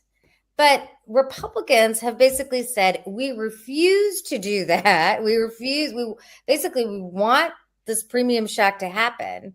All the talks about affordability, all the talk about cost of living goes out the window. When it comes to the ACA, they want this premium shock. And again, the exchanges are in every part of the country. Every state is going to experience people in every corner of this country are going to experience these premium shocks. So they are going to happen in Republican states and Democratic states or blue states, red states. But not only that, do we want them to have this premium shock, but if Democrats don't go along with you, we're also going to fire people at will. So fire federal workers at will. So you guys are seeing this on both ends because you have a lot of constituents who are going to have this premium shock. So I just would love you to talk about why this issue is a sort of central part of cost of living for people and why it matters so much. Congressman Walkinshaw. Well, I think you did a great job of laying out the facts. I visited last week a community health clinic in my district, actually very close to Congressman Subramaniam's district as well, certainly serving folks from both of our districts. And they're preparing now for this crisis, the crisis of the ACA premium shock, which means a lot of folks will decide not to or won't be able to afford to continue that coverage and will join the ranks of the uninsured. So they'll be competing for providers in those community health clinics. The crisis of the Medicaid cuts that are coming at us as well. So it is very real in communities across the country today. And we know that those premium notices will start going out in a matter of days, depending where you are in the country. And families will be making those decisions whether to go without health insurance next year because of the increases. So it is very real. It's a crisis. I think it's important to address kind of what the Republicans are saying about this issue, and they're playing the hits when it comes to lying about healthcare, and they're lying and saying that these tax credits have led to a huge amount of fraud, or that we just want undocumented immigrants to get access to these tax credits and healthcare. And the law is very clear: undocumented immigrants are not eligible. Yes, that is a complete, very clear. Absolute lie. There's no. I wish there was a gentler way to say it, but it's just a lie what they're saying about it. This is a crisis. It is imminent. That's why we're fighting now. And what I've seen Vice President Vance and Congressional Republican leaders say is, just trust us. Support our partisan spending bill, and we'll deal with that healthcare thing later at some point in the future. Well, as you pointed out, they've had months, they've had years actually to get on board with trying to make healthcare more affordable for the American people, and they fought it tooth and nail at every opportunity. Why would anyone believe that in the next several months they would suddenly change their tune voluntarily? So we have to fight for it now, and that's what we're doing. Great. And I know healthcare costs are a huge concern throughout Virginia. And it is an area where Democrats have really delivered on lower healthcare costs. So Representative Subramanian, would you like to add to that? Yeah, I mean, to the extent they ever want to negotiate with us, we're right here. We're still in the DC area. Our message is simple, right? Lower the costs, stop the cuts, and save healthcare, right? And those things are wildly popular with the American people, including Republicans. And so we're giving them a gift. We're making this easy for them. We can pass a bipartisan bill that does those things, and it'll make you popular at home. But I think something that James said that's important too is that, Mike Johnson's been saying that, my caucus won't support that, right? Well, what he means by his caucus is actually the most extreme members of his caucus, the Freedom Caucus, the most extreme MAGA members of his caucus don't want to support those things, right? And they're the ones that are in control right now of the White House and of this Congress right now, certainly in the House, right? And they're calling the shots. And so the reality is they are not with the average American, the majority of Americans. We are, right? And so the Republicans can continue to let the most extreme members of their party govern them and call the shots. But at some point, I think we're already there, really. It's going to be wildly unpopular with the American people, and they'll realize what's going on, especially if it leads to the doubling of their healthcare costs every month, right? Or the taking away of their Medicaid benefits or their access to a doctor or a hospital, whether it's in a small town or, even in a suburb, right? And so, at some point the game's up, right? And so they have to decide, are they going to continue to cater to the most extreme people in their party? Or are they going to be with the American people and come to a bipartisan consensus on this bill? And just my final question is, where are Republicans right now? I mean, Senate and House Republicans, Senate Republicans and Senate Democrats have been working the last couple of days. House Democrats are in Washington, close by or in Washington, but ready to work. I just wanted to ask you, as we are an hour and a half from a government shutdown, where has the Republican caucus been? I know we only have a few minutes, but I think people would love to know where the people on the other side of the aisle have been over the last couple of days. Well, they are not in Washington. I can tell you that. Suez and I were both in the Capitol most of the day today. I was wandering around looking in every nook and cranny for them. I couldn't find them. They weren't in the basement. They weren't on the floor. They're not here. They're at home. They're on vacation. Some maybe on the golf course. I'm not sure, but they're not here doing the job that they're getting paid to do, which is negotiate a bipartisan budget to keep the government open. And I believe should be to make healthcare affordable for the American people, but they ain't here doing that. I think if every Army general can show up to Pete Hegseth's Dog and Pony show, they should be able to show up for a shutdown fight over at one, right? Yeah. The least they could do. Absolutely. I just think it's important to crystallize that while House Democrats have been there every day looking for partners to negotiate with, really looking for people on the other side of the aisle, basically, Mike Johnson, Speaker Johnson, used a tactic of having House Republicans escape after passing their CR. And a CR that was rejected in the Senate last week by a majority. More senators voted against the CR than voted for it. So they've known all along that they don't have support for the legislation, and that's why people have to come to the table. And unfortunately, they haven't. But fortunately for the country, we have tremendous leaders like you two who are fighting both for federal workers and for healthcare. And I just want to reassert everything I hear is that people in this time that is scary, where a lot of our rights are under attack, where, free speech, due process, these very core constitutional principles, the things that make America actually what America is, are under attack, not by a foreign entity, but by our own president. That it's really vital that we have leaders who are sticking up for us, standing up for us, and leading on issues that really matter. So thank you for working to protect people's healthcare. Thank you for working to protect people's careers and service in federal government, in public service. And it is now my great honor to turn it over. I want to thank both the congressmen. And it's my honor to turn it over to A.B. Tucker and Eric Swalwell. Hello, thank you.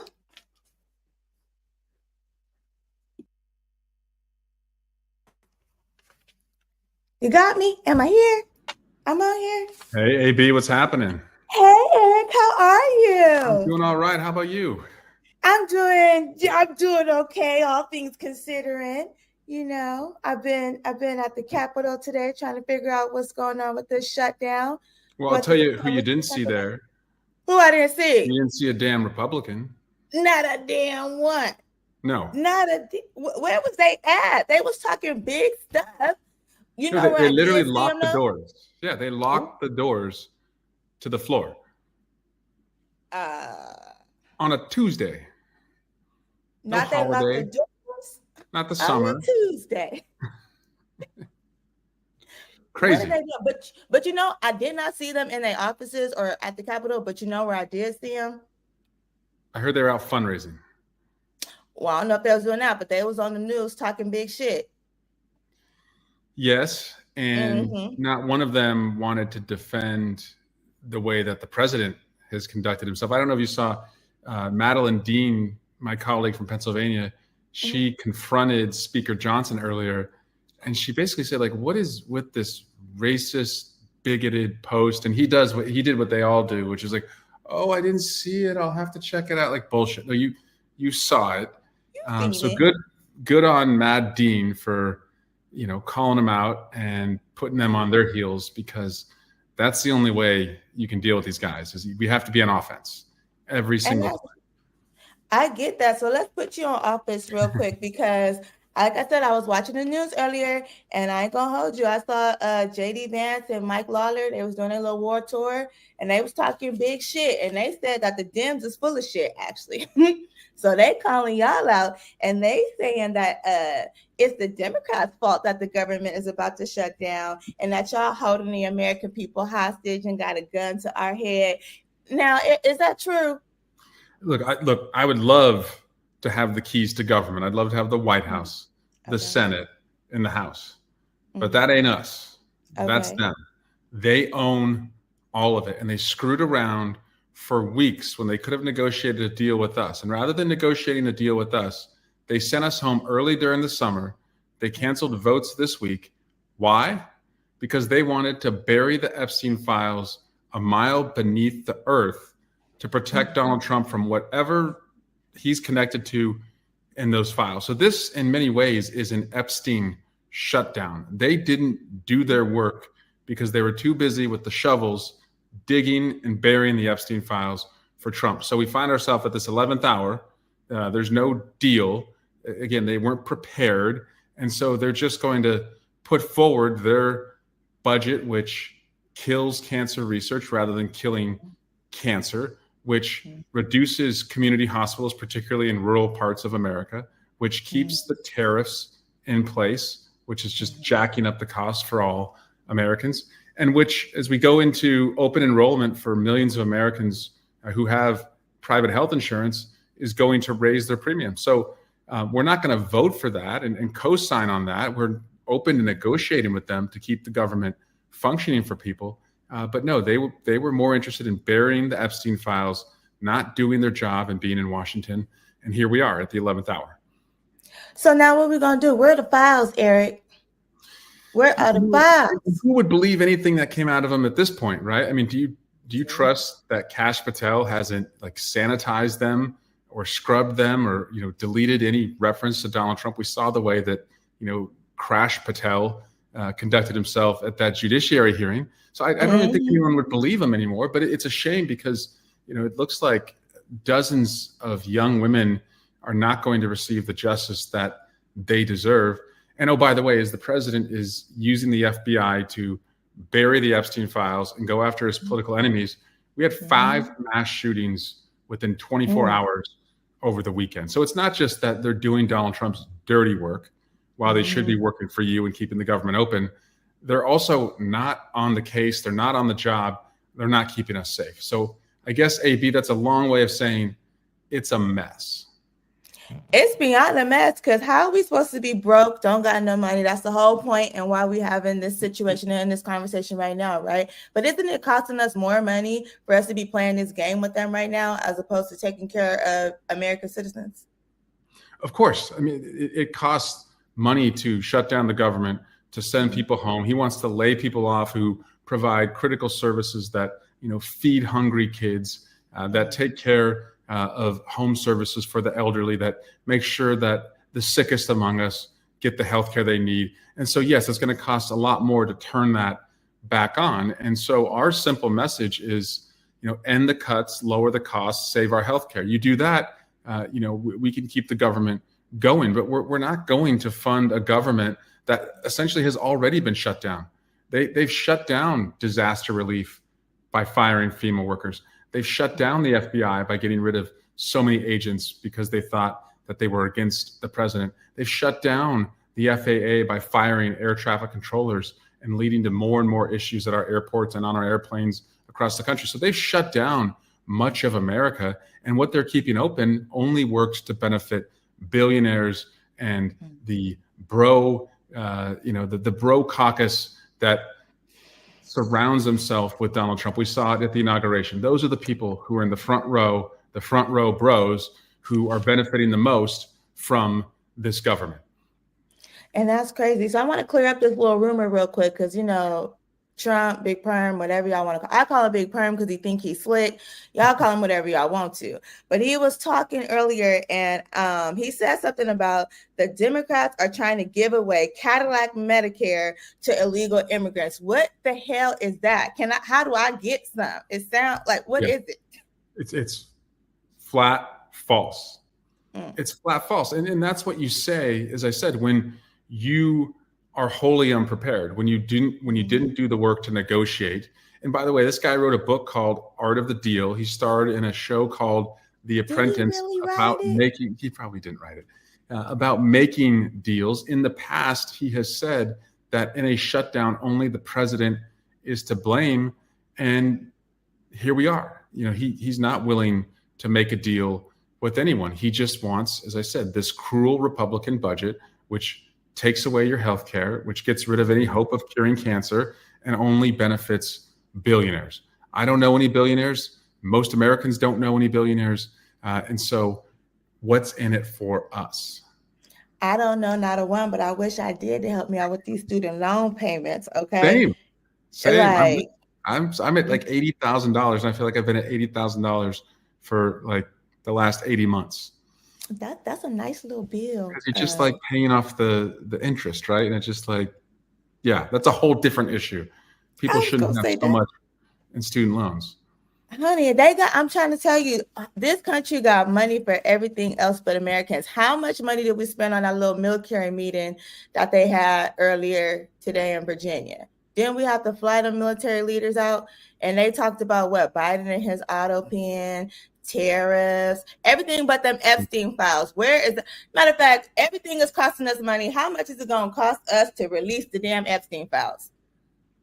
But you know what? He's also sending billions to Argentina because Argentina has another authoritative dictator like leader that he looks up to. And so a country that has never really been an ally of ours, especially with this government, he is sending them money to bail them out. But he can't bail you out from the grocery prices, the cost of beef, the cost of eggs, the cost of anything you're going to buy at Home Depot or Walmart, all going up. The money's going out the door to Argentina. That's just who this guy is. He's a me president. All he cares about is himself getting richer, himself having more power, himself being immune from accountability, while the rest of us pay the costs. And AB, it costs too much.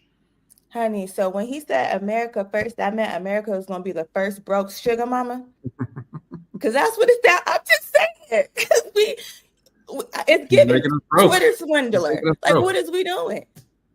He's making us broke. But you know what? We're not helpless. And so this tonight is important because it elevates the issue. It talks about, what the Democratic message is. Again, end the cuts, lower the costs, save our healthcare.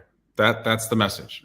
Anything less than that, we're not going to sign off on raising the healthcare costs for Americans. But what can you all do? Well, October 18, that's just a couple weeks from now, No King's Day, part 2. The first one, the largest rally ever in America. I hope we can double the 7 million people who showed up a couple months ago on October 18. Go to No King's Day. Look up where your local rally is. You are not helpless. Also, by the way, November 4, I call it the Fab Four. There's 4 big elections taking place all over the country. Prop 50 in California, Supreme Court in Pennsylvania to retain 3 Supreme Court justices, governor's races in New Jersey and Virginia.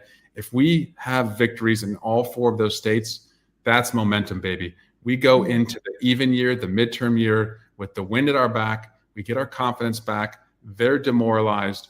And just like in sports, in politics, momentum is everything. So there's a lot we can do in the next couple of weeks. And just talk about it a little bit more about how important Prop 50 is to like the nation. Because I know a lot of people feel like, I'm not in California. What does that have to do with me? I got other issues. Can you just talk on that a little bit? Yeah, so Democrats always fight most battles with one hand tied behind our backs. And it's usually the upper hand. And Texas just starts swinging at our face. And California said, oh, you're going to take 5 seats that are not rightfully yours just because you can't win the midterms. Okay, we are going to untie that upper hand, and we are going to take 5 seats in California to match what you're doing.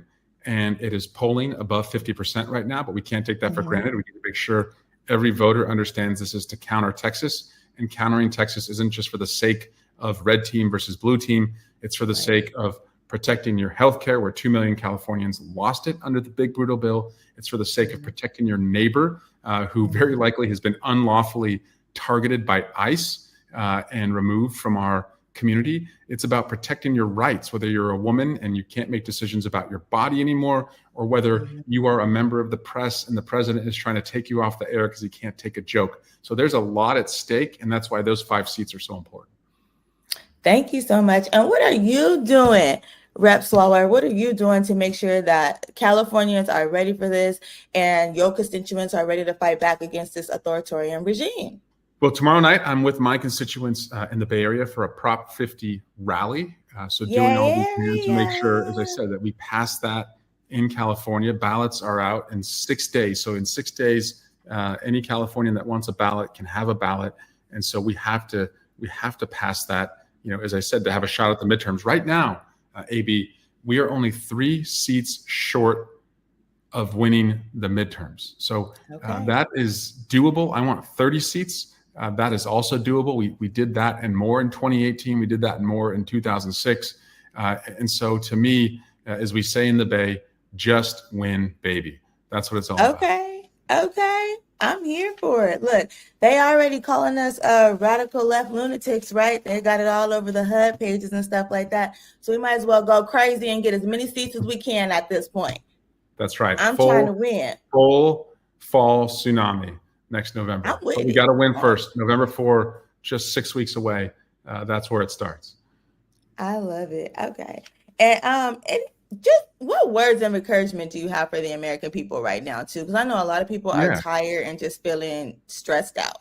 Well, first, I get why you're demoralized. What happened last November sucked. It was a punch in the stomach. And after you got punched in the stomach, people like me were saying, hey, I know you just ran a 26.2 mile marathon.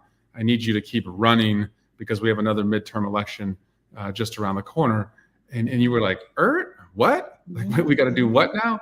And many people said, I need to take a beat. That's fine. But many of you showed up for the April 1 election in Wisconsin, where we won the state Supreme Court race there. We beat Elon Musk's $30 million. And we are seeing across the country in special elections, we are outperforming our 2024 turnout by 10% or more. So we're doing the work. So I say to people, whatever you did in 2024, what we need to do right now is go one rung higher. So whatever you did in your activism, go one rung higher. And I promise you that will ascend us to winning the midterms next November. So I'm all in to do it. AB, you're all in to do it. And I think if anyone's on this stream tonight, they're all in to do it. All right, I'm on the ground floor now. Swalwell, I heard you got a dip out on us. I got a new guest pulling up. I got Representative Berrigan. She can bring it home. Okay, peace out. Thank you for joining me. Hello, how's it going? You know, it's still going. The clock's still going. Right. We still ain't negotiated no reasonable deal. So I guess we still going hard on this internet, letting the people know we ain't having the Republicans' games. That's right. People need to know this is about their health care and this fight is about them. Let them know. So explain to the American people like what the Democrats are fighting for with regards to health care, right? Because the Republicans, they out here lying on y'all. Okay, they saying that y'all trying to give trillions of dollars of health care to people out in Mars or space or something like that. I don't know. I can't keep up with the lies no more, but let the people know what y'all really fighting for. Well, that's right. There is a lot of misinformation and lies out there. So let's set the record straight. Number one, the Republicans created this healthcare crisis. They passed a bill that is basically going to slash Medicaid, which is healthcare for the American people. This is the largest cut in American history. And so we're saying, hey, let's cancel these cuts. Let's cancel these cuts to healthcare. Second of all, people's health insurance premiums are going to go up. If you get the Affordable Care Act, you go online, you say, hey, I want a gold plan, I want a silver plan. It'll give you an option to help you pay for it, like a subsidy. Well, guess what? Republicans say, no, we don't want to have people get that benefit anymore. We're going to let them expire. Well, guess what? If they expire, some 20 million people's rates are going to skyrocket. Like in my district alone, we're talking about 29,000 people immediately. More people are on it. So healthcare premiums are going to go up. Democrats are fighting to say, we are fighting to lower your premium cost for healthcare. So again, it's canceling the cuts of Medicaid. It's lowering the premium on your healthcare insurance, and it's really saving healthcare. So this is all about healthcare. It's about everybody watching, and it's not just for Democrats. It's for Republicans. It's people in rural America, urban America. It's going to impact everybody. So my question is this, though. If they're trying to get rid of all these, because first of all, I'm trying to figure out how they can supplement all their rich friends who don't need no supplements. Y'all probably should be taking supplements because y'all done lost it up in here. But anyways, you can supplement everybody but the American people. But let's talk about this. What's their replacement plan? If they want to get rid of, you know, our access to healthcare, our ability to have Medicare, Medicaid, and even access to Obamacare the way we did, what's the replacement plan? That's a great question. They've been saying they have a plan. Donald Trump has been saying he has a plan, and guess what? He has zero. He got concepts of a plan. That's we right. even got concepts yet. We ain't even got a concept. We ain't even got the concept, right? Right. We're all about expanding access, more people having access to healthcare. They're about nothing. They've got nothing to offer.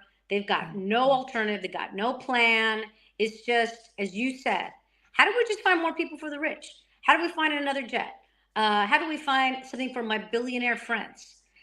This is about the American people. And of course, we know the people that are going to suffer the most are going to be people that, you know, are just one medical bill away from bankruptcy, or that could really hurt them.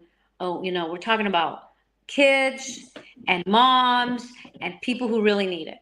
So it's going to cost us more money in the end, because people are not going to get their preventive care, right, to make sure that they're less sick. Now, if this happens, people are going to be more sick. And just the other day, I did a roundtable with some doctors, and the doctor said people will die. Oh, yeah. If you don't have access to healthcare. That's like, this is not a joking around time. It's a serious time. No, and that's so true. And so I guess my question would be like, so the Republicans, they out here saying that, you know, they just need a little bit more time. 7 more weeks, we could have figured it out, right? Why is it so important for Democrats to hold the line right now for American people? Well, I believe that the Republicans are saying that because they have no plan to do anything about it, even in 7 weeks. It's just, let's put it off so they could do nothing about it. Now, Democrats, we know this has to get done right away because people are going to get notices starting this coming week that their premiums are going to double. We had a new report come out today from the Kaiser Family Foundation, totally nonpartisan, saying people's rates are going to double. Now imagine you're my constituent. You get something in the mail that says now your healthcare insurance is going to double. And now you're like, wait a second, like I don't have that extra money. This is thousands and thousands of dollars a year, and I have to pick between food, prescription, my children, their supplies, maybe for schools. Some people will lose their health care altogether because they can't afford it. Some people may go to a lower plan, which is like a catastrophic plan, which means they're going to be more out of pocket deductibles. It's going to cost them more, and it's only going to cover really big items, which also could help put them in a really bad financial state. And we're just saying we want people to have health care. So and I think that's fair. It has to happen now. And if their premiums go up, they're going to be looking at you, right? They're going to be looking at you crazy, trying to figure out what you did to help them out and make sure that this didn't happen. That's right. And again, you said it best when it's about we can find money and we can find ways to give tax cuts to the rich people who don't need it. But we can't find the dollars to help people keep their health insurance and their health care. It's insane to me. Now, somebody called me the other day and said, well, why don't we just, let them expire and put them on the Republicans? I'm like, this is on the Republicans. They control the House, they control the Senate, and they control the White House. This is on them. But we don't want people to lose their insurance. This is all about fighting for them. And we also know that, with this big, ugly law they passed, that is going to set in motion cuts, not just to Medicaid, but it's going to set in motion cuts to Medicare, and that is something that, people, when that starts to happen, that's people's insurance that are the older Americans. It's going to be hit really hard. So we've got to act. Congress has to act now. And that's what this fight is about. And we're asking Republicans to join us to do something for your constituents. Because this, in rural America, we heard about in rural America in Maine, how stories of a woman named Julie there earlier today, how, she can't afford an increase. And so I'd love to be a fly on the wall in these Republican districts. What are they telling their members?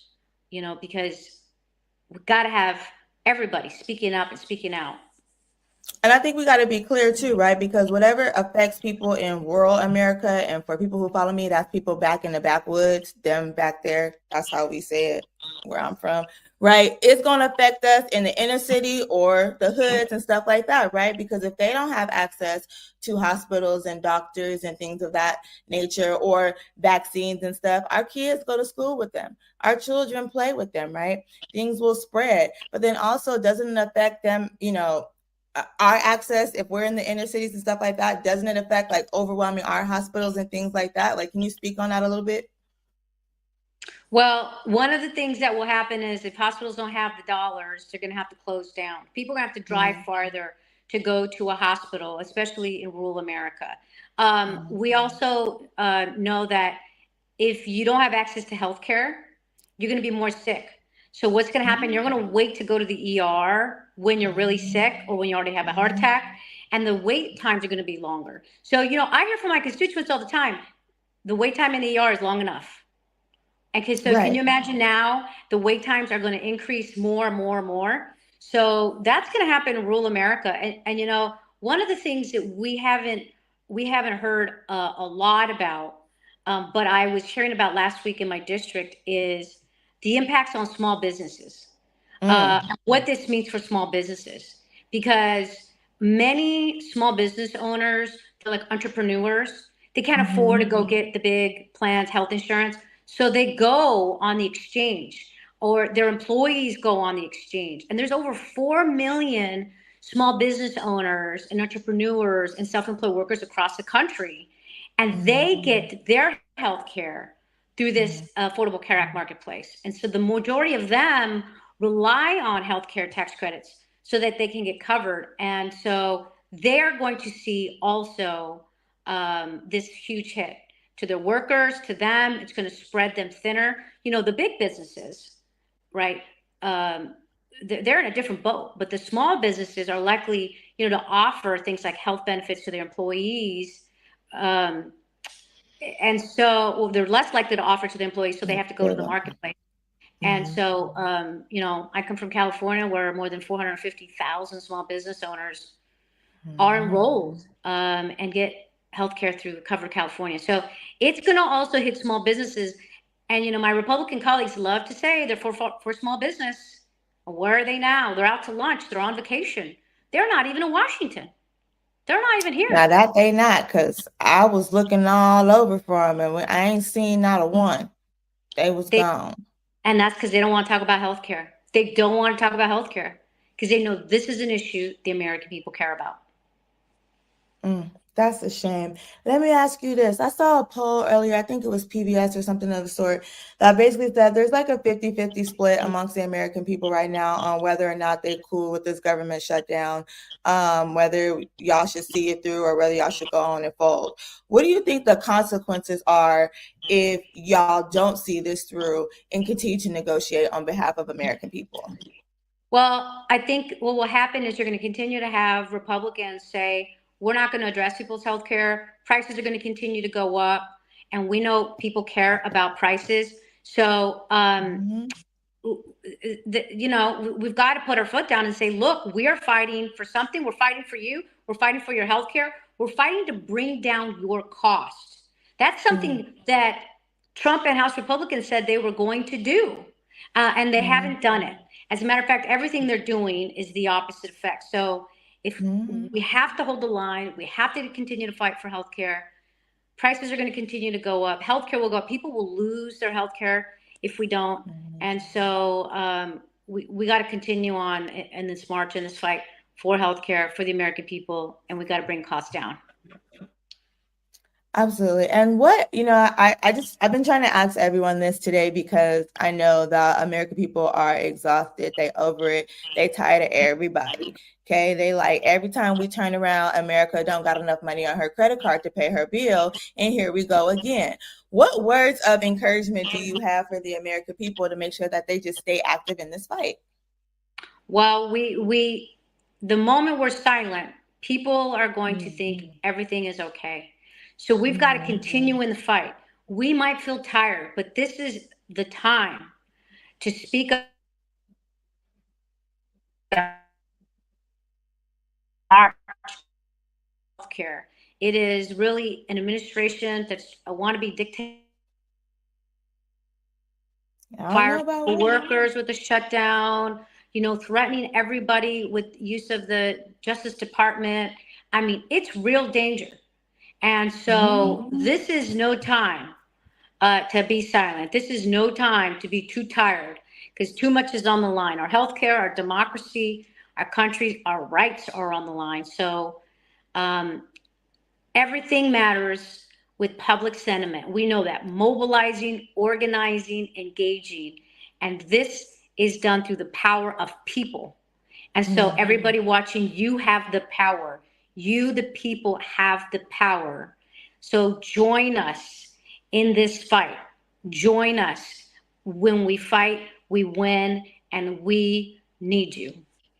What you say, mobilize, organize, and engage, right? That's right. All right. Well, that is our time. Thank y'all so much. Thank you so much, Representative excuse me. How do I say it? Because I don't want to say it wrong. Barragan or Barragan. It just depends. Barragan. That's Barragan. right. Oh, I got the little roll too. That's good. Thank you. Thank you so much, Representative Barragan. We're going to get off of here now, and I'm going to pass it over to the Florida delegates. Hey there. Thank you so much. Thank you, Congresswoman Barragan, Nanette Barragan.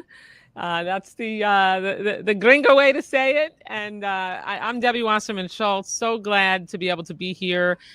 Florida is in the house tonight. I'm here with my colleague in person from District 8, Darren Soto, and virtually, but live, Maxwell Frost from Florida 10. And we have a lot to talk about and to cram in the next 30 minutes, particularly because in Florida, when it comes to the crisis of healthcare costs, we are in the crosshairs here. The bottom line is that we are less than an hour from a Republican-forced government shutdown that is completely unnecessary, and that they have refused to come to the table and negotiate, ensuring three things. Democrats are here to fight to make sure that we can eliminate the cuts, that we can lower healthcare costs, and that we can save Americans' healthcare. That's the bottom line. And nowhere else in the country is that more important than in the great state of Florida. In Florida, we have the most Obamacare signups of any state in the country. The top 15 congressional districts for Obamacare signups, 12 of them are in the state of Florida. Florida 25, that I have the privilege of representing, which is the Fort Lauderdale, Hollywood area, is number 6, the 6th largest congressional district in the country for people who have signed up for Obamacare. And when it comes to ensuring that we can extend the healthcare tax credits that brings those costs down for middle-class folks, I have 203,000 people in my district that if we don't do that, if Democrats and Republicans don't come together to make sure that we extend those premium tax credits, 203,000 people in my congressional district, their costs are going to go through the roof. And we're going to talk about the impact on each of our congressional districts tonight and on the country. But I want to kick it to Darren Soto because he has a special little thing to start us off Florida style. It's a Florida thing tonight. Florida Obamacare. We're going to go into it. We're starting out with Simply Orange Juice, which is made in Polk County, an area I used to represent under an old district. You never know. I might represent them again soon. Who knows? Amazing orange juice from an amazing state. I know, shocker. No one believes it. Every time we talk about it, that Florida has the biggest Obamacare exchange in the nation. It is true. It is true. It is true. People are shocked about it. I tell them they don't believe it, but 4.6 million Floridians are on Obamacare. It is the most popular thing since orange juice. And so we're going to have a little toast. Maxwell, we have a bottle for you. Absolutely. In absentia. You as well. But he's online. A toast to Florida. Water. A toast to affordable health care. And fighting for 4.6 million Floridians. Absolutely. And come on down because we do have the best orange juice in the United States of America. If I may elaborate just a bit. Please. So my district is number 2 in the nation. 271,000 enrollees in Obamacare in Florida's 9th congressional district. In fact, you alluded to it already. We got Democratic and Republican districts. These are our colleagues, our friends across the aisle, our friends on the Democratic side too. Top seat in the nation, our dear friend Mario Diaz-Balart, followed by my district, followed by Frederica Wilson, Carlos Jimenez, Myra Elvira Salazar. You at 6, Sheila or Phyllis McCormick at 7, and at 8, my neighbor in Orlando, Maxwell Frost. Before we get over to Max, just one more thing. So that's what we're fighting for right now, to make sure that rates don't go up by an average of 75%. 75%. We're here to talk about costs, the most important issue in the country right now, and 4.6 million Floridians. And those plans will go up on November 1st. This is our last big chance to be able to negotiate to get the premium tax credit extended so we could keep Obamacare affordable. The last thing I want to mention is a scenario. So if you're making $40,000, $50,000 a year, you could see your premiums go up on average about $1,500. But if you're a pre-Medicare senior, 60 to 64, making about $100,000, I'm talking to the good folks of Celebration or Sola Vida in my district, Belle Isle, Lake Nona, you could see your rates go up as much as $15,000. That is a lot of money for our seniors to be able to have to pay. And last thing I'll say is the reason it's so popular in Florida, we have a lot of folks who are independent contractors, a lot of folks who work in small businesses, own small businesses. When I had a small business, I paid for Obamacare premiums for my employees. That's why it's a smashing success. And let's turn it over now to the number seven highest Obamacare district in the nation, my neighbor, Maxwell Frost. Thanks for being here, Max. Thanks, Maxwell. Yeah, of course. Good to be here, and a lot of Florida energy in the room. And to pick up where you left off, Darren, earlier today I was answering calls in the office to hear from people about what they think about what's going on here in D.C. And I spoke with one lady named Mary who did the math, and her right now she's a little bit under $500 a month. After everything is said and done, if Republicans get their way, she's going to be paying over $1,000 a month for her health care, over $1,000 a month. And not just that, but she's on a fixed income. She is someone who I asked her, what would this mean for you on a day-to-day basis? What would this mean for your life to be paying this much? And she said, it's going to be the choice between food and medicine. It's going to be the choice between being able to pay for her housing costs or being able to see her literal family who live in a different place. And these are the decisions that Donald Trump and congressional Republicans want people to make. Why? And I think the why is very important because they want to free up more money in the federal government to give billionaires and mega corporations a tax break and a tax giveaway. That's what they did in the big ugly bill. And it's this entire story that people are used to. Democrats and Republicans are used to. The rich getting richer, the poor getting poor. And I grew up like this too. You feel too rich to be poor, too poor to be rich. You're stuck in the middle. And this kind of bill is going to impact you and make it even harder at a point where the fastest growing class in our country is the working poor. You go and you talk to any food bank in the country, and they'll tell you 20 years ago, the people lining up for food were people in abject poverty or people living on the streets. Nowadays, it's mom and dad in the minivan with the kids. They both have good jobs. They own a home. What paid for everything 10 years ago doesn't pay for everything now. And it's difficult. And more people, we've been told to do this and do that. And if you do all this stuff, you're going to be okay. And it's Donald Trump and congressional Republicans that are working tirelessly to rip that away from people, to make it harder to be able to provide for your family, to make it harder to live in this nation and make it unaffordable. That way, those at the top, their billionaire donors, can make the most money.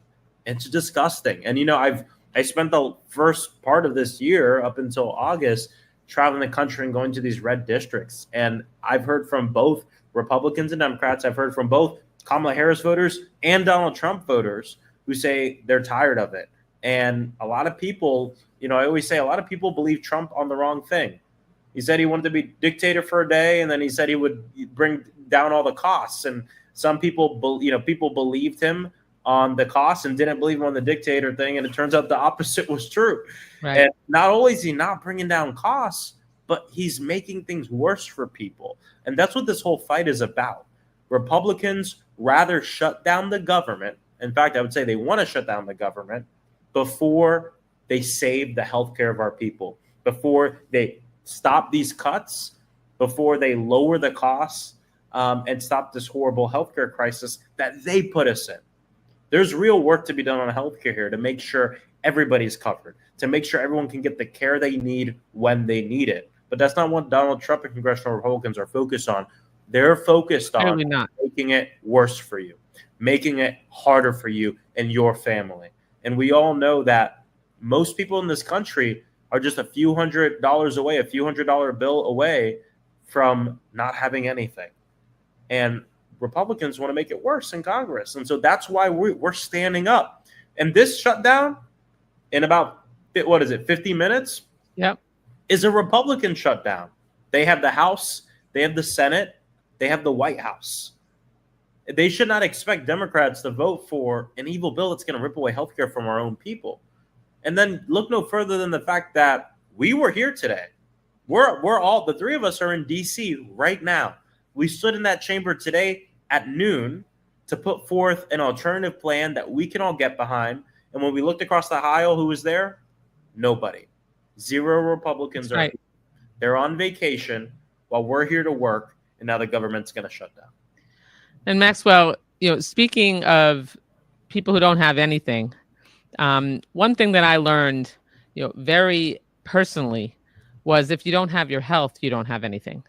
And so this fight is not a 7 weeks from now fight. It's not a 2 months from now fight. It's a right now fight. Because starting tomorrow on October 1st, those premium notices that go into effect on November 1st, they start going out. Yep. Those premium notices that health insurance companies, Darren, are going to be letting people know that their premiums are going to skyrocket. And it doesn't have to be this way. The three of us represent very different districts, demographically, socioeconomically, and each one of us are in the top 10 of Affordable Care Act signups. So it doesn't matter where your constituency is on the socioeconomic spectrum. In Florida in particular, we have middle-class families. We have small business owners who are able to provide affordable health care to their employees. And last night I had a virtual town hall in my district. We had hundreds of people watching and participating. One woman, Patricia, who was a small business owner, she called in and she says she spends $80,000 a year to provide health care to her employees. And she said, if those premiums double, which they will double, if we're not able to extend those those enhanced premium tax credits, then she's going to have to drop the coverage. And then her entire business, all of her employees, will have to go figure out how to take care of their own healthcare needs. And that is going to cause the same kind of cost shifting that existed before we had the Affordable Care Act. We have programs and hospitals and clinics that are starting to close.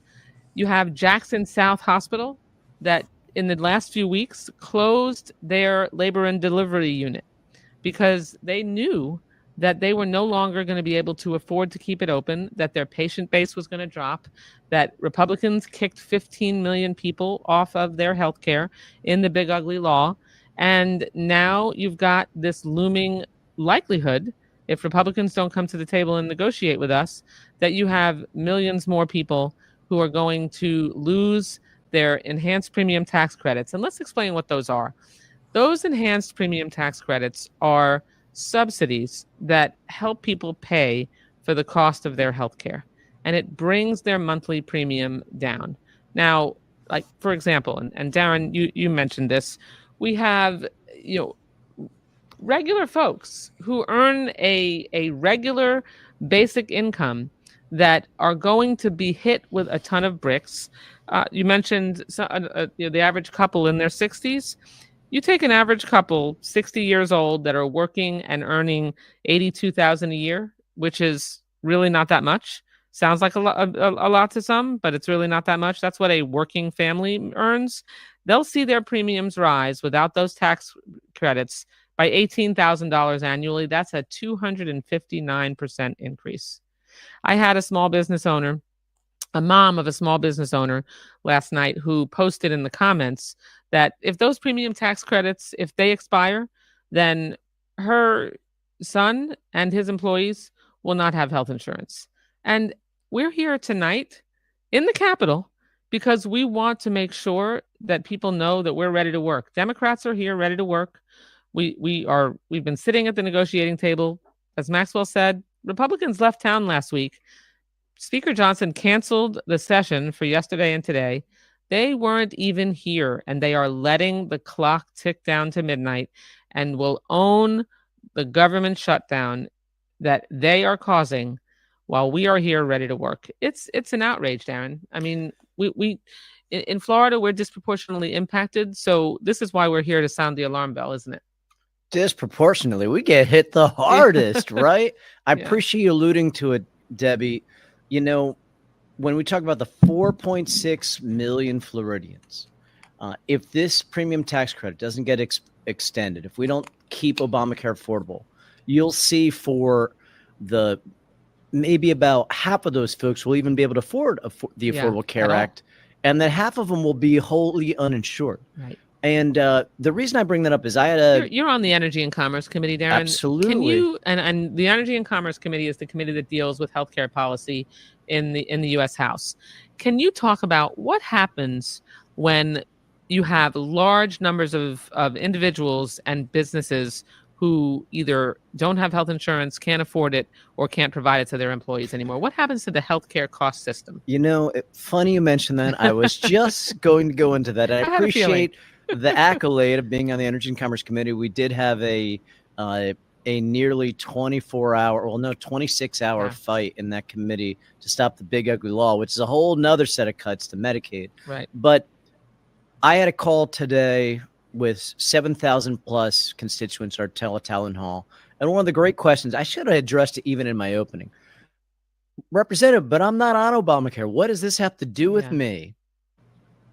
What it means is if all these folks are uninsured, your insurance is going to go up too. Because when all those folks have no health insurance, they're still going to go to the emergency room. Then the hospital's prices are going to go through the roof. They're going to lose millions and millions of dollars, and they're going to charge employer-based plans, and they're going to charge Medicare Advantage plans. And so you're going to see your rates go up as employers or as employees or union plans because someone's got to pay for it. Exactly. And when you don't have health insurance, people go into the emergency room, which is the most expensive care. It only stabilizes people.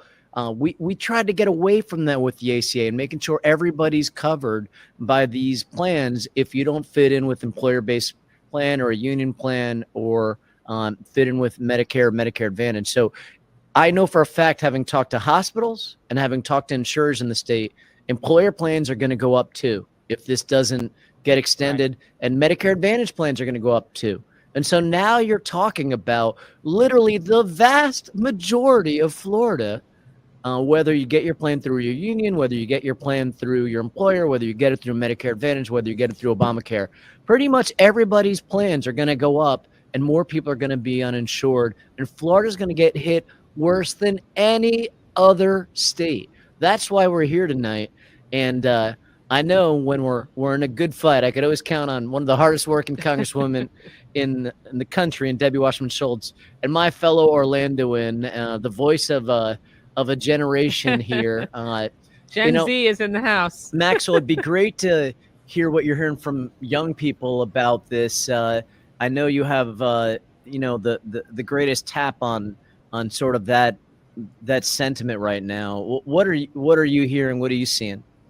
Well, I've been posting videos all day, and a lot of the messages and comments I'm receiving from a lot of young people are, number one, people are encouraged to see us united as House Democrats and Senate Democrats saying we're drawing a line in the sand. And the fact that when you don't have all the power you want, you use all the power you got. And in this moment, our vote is our power, and our ability to stand 10 toes down and say the line in the sand here is our healthcare and the healthcare of our people, because we believe healthcare is an American right. And no one, and not Donald Trump, not Congressional Republicans, not Mike Johnson, is going to take that away from anyone. So I think people are really encouraged to see this fight that we're putting up. And I think people are also encouraged to hear that this isn't a fight for fight's sake. I mean, this is healthcare. Right. This is central to our people. And, something when I was on the stream earlier with Hakeem, he had brought up that in his meeting with Trump and Johnson, all them, that Mike Johnson had brought up that, well, we can handle the healthcare later. It's not a big deal. We can handle it later. It's extraneous, is what he said. And it's not. I mean, this is what shows you how out of touch these people are. Yeah, exactly. Because for a billionaire like Donald Trump, oh yeah, tax credits, he goes up a little bit, this and that, because he can afford to do whatever he wants. But for the average person, and for especially young people in this country, that it is the most expensive time to grow up and be a young person ever in our country's history is right now. For someone who goes to school, is told you're supposed to go to college, and when you graduate, you'll find your job that'll pay for all the debt that you incurred and pay for all the housing and cover everything. It's not the case right now. because of people like Donald Trump who have chipped away at this thing and time again, where now we have almost the majority of people who graduate the degree can't find a job in that degree field. Not just that, but the healthcare is too damn expensive. Not just that, but the housing. I mean, when I started a satellite office at UCF to show young people, look, we're here to serve you too. And I thought that the top concern would be student loan forgiveness information, right? We're on a college campus. I was wrong. The top two things, number two was people who are hungry, food insecurity. I couldn't afford my meal plan this year. I'm skipping meals. I'm not eating enough. What are the resources available to me? And the number one thing on the college campus was housing problems. I can't afford it anymore. I don't know what to do. Are there any programs you can connect me to? Those were the top two things students would walk into our satellite office and ask for help on this college campus. So things are already so hard. And we have solutions to these things that can really help working people and help young people. But Donald Trump and Mike Johnson, it's not even just that they're not interested in doing nothing. It's not even like they're saying, let's keep it the same crappy thing for everyone.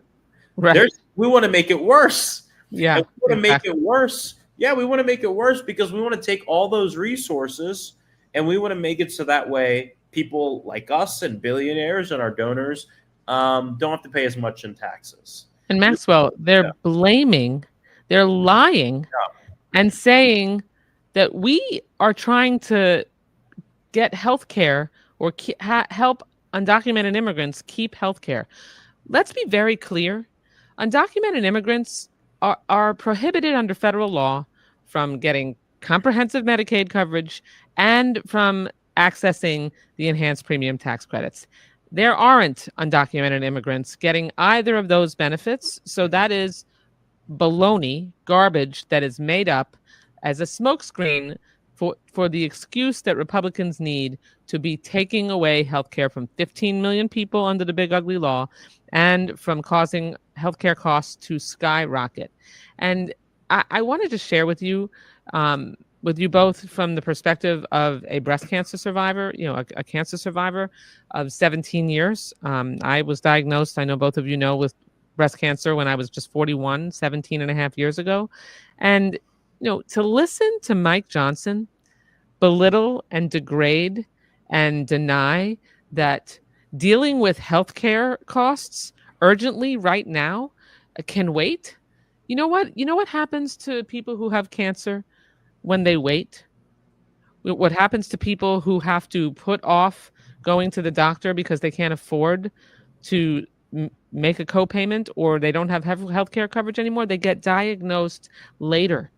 Their diagnosis is later stage, and they are more likely to have complex healthcare costs, complex healthcare intervention, and they're more likely to die from cancer. Because I was diagnosed at stage 1A, and I was able to, at the very beginning, go right in as soon as I found the lump, and I got a diagnosis, found out that I was also BRCA2 positive, had a genetic mutation that I never knew I had that made me 5 times more likely to get breast cancer in the first place and to get it again and to have ovarian cancer before I was 50. I had so much complicated healthcare needs that I didn't even know I was at risk for, but I had health insurance. I had coverage, so I could go right to the doctor and get it taken care of and catch it early. If all these people lose their health care, there are going to be a lot of people who die that didn't have to. And that will also, a government shutdown will be in the Republicans' lap, and so will the deaths of many thousands of people. It's an outrage. It just shows how out of touch they are that he would dare say something like this. Of course, for what you pointed out, Debbie, that it's a matter of life or death for people. Yes. But also the fact that starting in October 1st, tomorrow, people are going to start getting those letters about how much more their healthcare is going to cost. And here's the thing that Mike Johnson needs to get through his head. And this is what happens when you were just a lapdog to a billionaire president and you don't represent your constituents, is you forget that when you receive those letters, it can change everything for a working family. That's right. It changes your budget. It changes how much food you're going to buy that month because you got to save a little bit more for the next year to make sure your children have health care. It changes. Maybe we can't afford school. Maybe we can't. Maybe we need to cancel this family trip we're going to do. Maybe we can't. It changes the trajectory for so many people that it's just so disrespectful for him to sit there and say, oh, well, we can deal with it later. When for working people, they don't get to deal with it later. They have to deal with it now. That's and right. It shows how out of touch they are. Darren, can you, what I want to, as you talk about more of this, can you also focus on the other important issue in Florida? And that is that we are one of single digits of states that Republicans have never expanded Medicaid. Sure. One of the many amazing qualities of our state, we have the biggest Obamacare exchange in the nation, and we didn't expand Medicaid. We're one of only 9 states. And what does that mean? Explain That means that we have folks who fall in a gap where they're too wealthy, which is still not wealthy, for Medicaid, but they literally can't afford the ACA. And so it's about 800,000 Floridians on top of the folks we're fighting for. And I did want to, since we're talking about numbers, do a nice fact check. So the number of Floridians on Obamacare, 4.6 million American citizens. The number of American citizens on Obamacare, 24.3 million. The number of unlawful immigrants, 0. Yeah. So 0. you can talk all day long, but those 24.3 million Americans, they exist, and they are going to get those notices over this next month, and all the lying in the world won't make them disappear. That's right. And the angst that they're going to have over this. One other thing, to see President Trump today both revel in taking away people's health care and firing federal employees. When we did a poll on Obamacare, and that was like 70-80%. But when I asked how many people supported President Trump's plan to do mass layoffs in the event of a federal shutdown, 97% of our constituents opposed doing that. And people get that this is not normal. It wasn't normal under Obama. It wasn't normal under Trump 1. And if you it's could not call like that we have normal. tons of federal employees in our districts. And then, but around here it affects it. And I have 10,000, and you probably have somewhere around that too. Right. These are hardworking folks at the VA, at the Social Security office. Some work in defense. Yeah. Some they work at the IRS, among other federal programs. So there's about 10,000. I care deeply about them as well. Of course. But to see a president of the United States gleefully use people as pawns is really the crux of the difference between us and them. We're literally fighting for 4.6 million Floridians to keep their health care. And he is gleefully using federal employees as pawns, as bargaining chips in trying to stop and hurt people. And that's all I think a lot of people needed to know today when I spoke to over 7,000 folks in a teletown hall today. And we're going to be going home to our districts over the next few days. I'm going to be headed home for the Jewish holiday tomorrow, Yom Kippur. But after that, I'm going to spend the whole weekend in the district, going around and talking to folks, making sure that people understand what Democrats are here fighting for is we have to cancel the cuts, we have to lower healthcare costs, and we have to save healthcare. That's the bottom line. I can tell you from personal experience, if you don't have your health, you don't have anything. And anyone who's been through a serious healthcare crisis personally or in their family knows that everything else in your life fades into the background when you're dealing with a healthcare challenge, including whether you can afford your healthcare or not. And we cannot afford in Florida, especially with the most signups in the United States of America, to leave people literally twisting in the wind. And we're not going to. Democrats are going to be fighting every single day to make sure that we can sit at the negotiating table and ensure that alongside keeping the government open, which we are here ready to do, that we make sure that people don't lose their health care and that costs don't skyrocket out of control. Maxwell, you want to bring us home? I think we're coming to the end of the hour before we turn it over to our friends in the Congressional Black Caucus. Well, I mean, you said it right, Debbie. At the end of the day, it's very simple.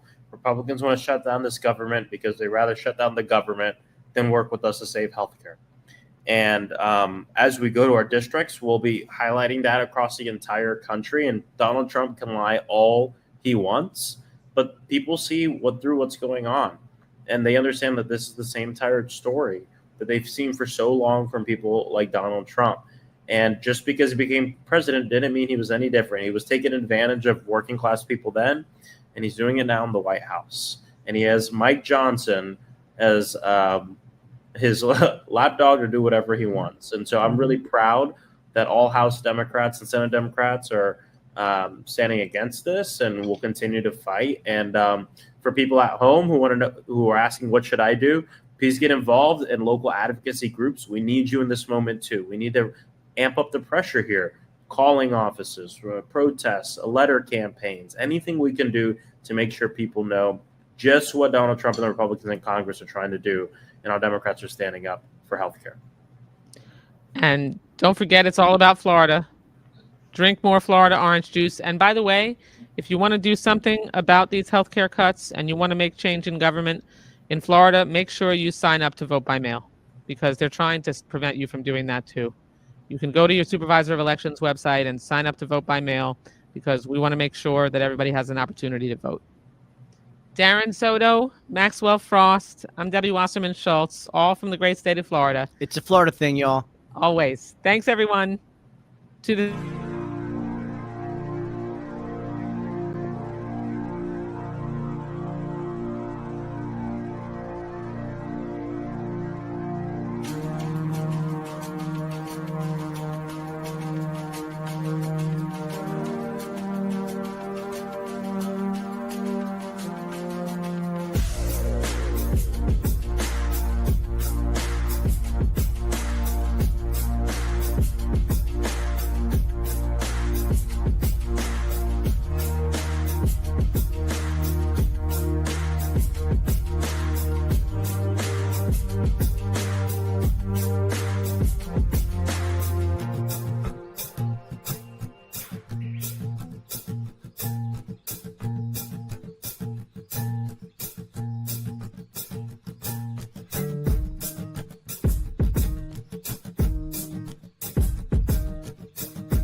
Good evening, everyone. I'm Congressman Troy Carter. I'm joined by my esteemed colleague, the ranking member of Homeland Security, Benny Thompson from Mississippi.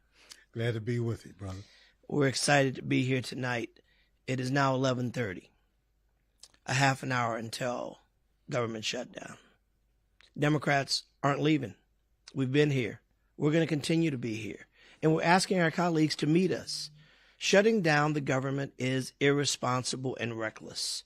People are depending on us to do the right thing, to provide resources, to have our government open, to make sure that those who are in need of our government have our government, to make sure that people who are in the military protecting us at home and abroad will be paid and not have to worry about how they're going to provide for their families while they're out protecting our democracy and our safety.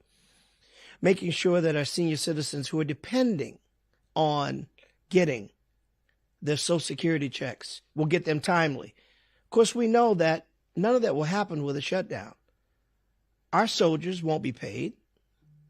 Our senior citizens who are depending on getting their Social Security checks will most likely see a delay because there aren't people there to process their checks.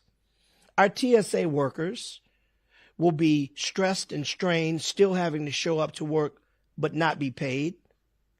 We will undoubtedly see delays in processing at the airport, challenging people to get to and from or visiting their loved ones or making it out for business trips. We'll undoubtedly see the strain of what happens when the federal government shuts down when people need their passports. This is all because of a selfish measure by the Republicans who don't want to negotiate, who simply believe that shutting down the government and causing great pain to the American people is somehow the right thing to do, when we know it isn't. Every single time there's been a government shutdown, the people have lost. There was no gain from having a government shutdown, none whatsoever. Yet Republicans seem to think that this failed play is worth playing again. You know who loses? You, the American people, our federal workers, those who tirelessly come to work every day and provide resources for the American people.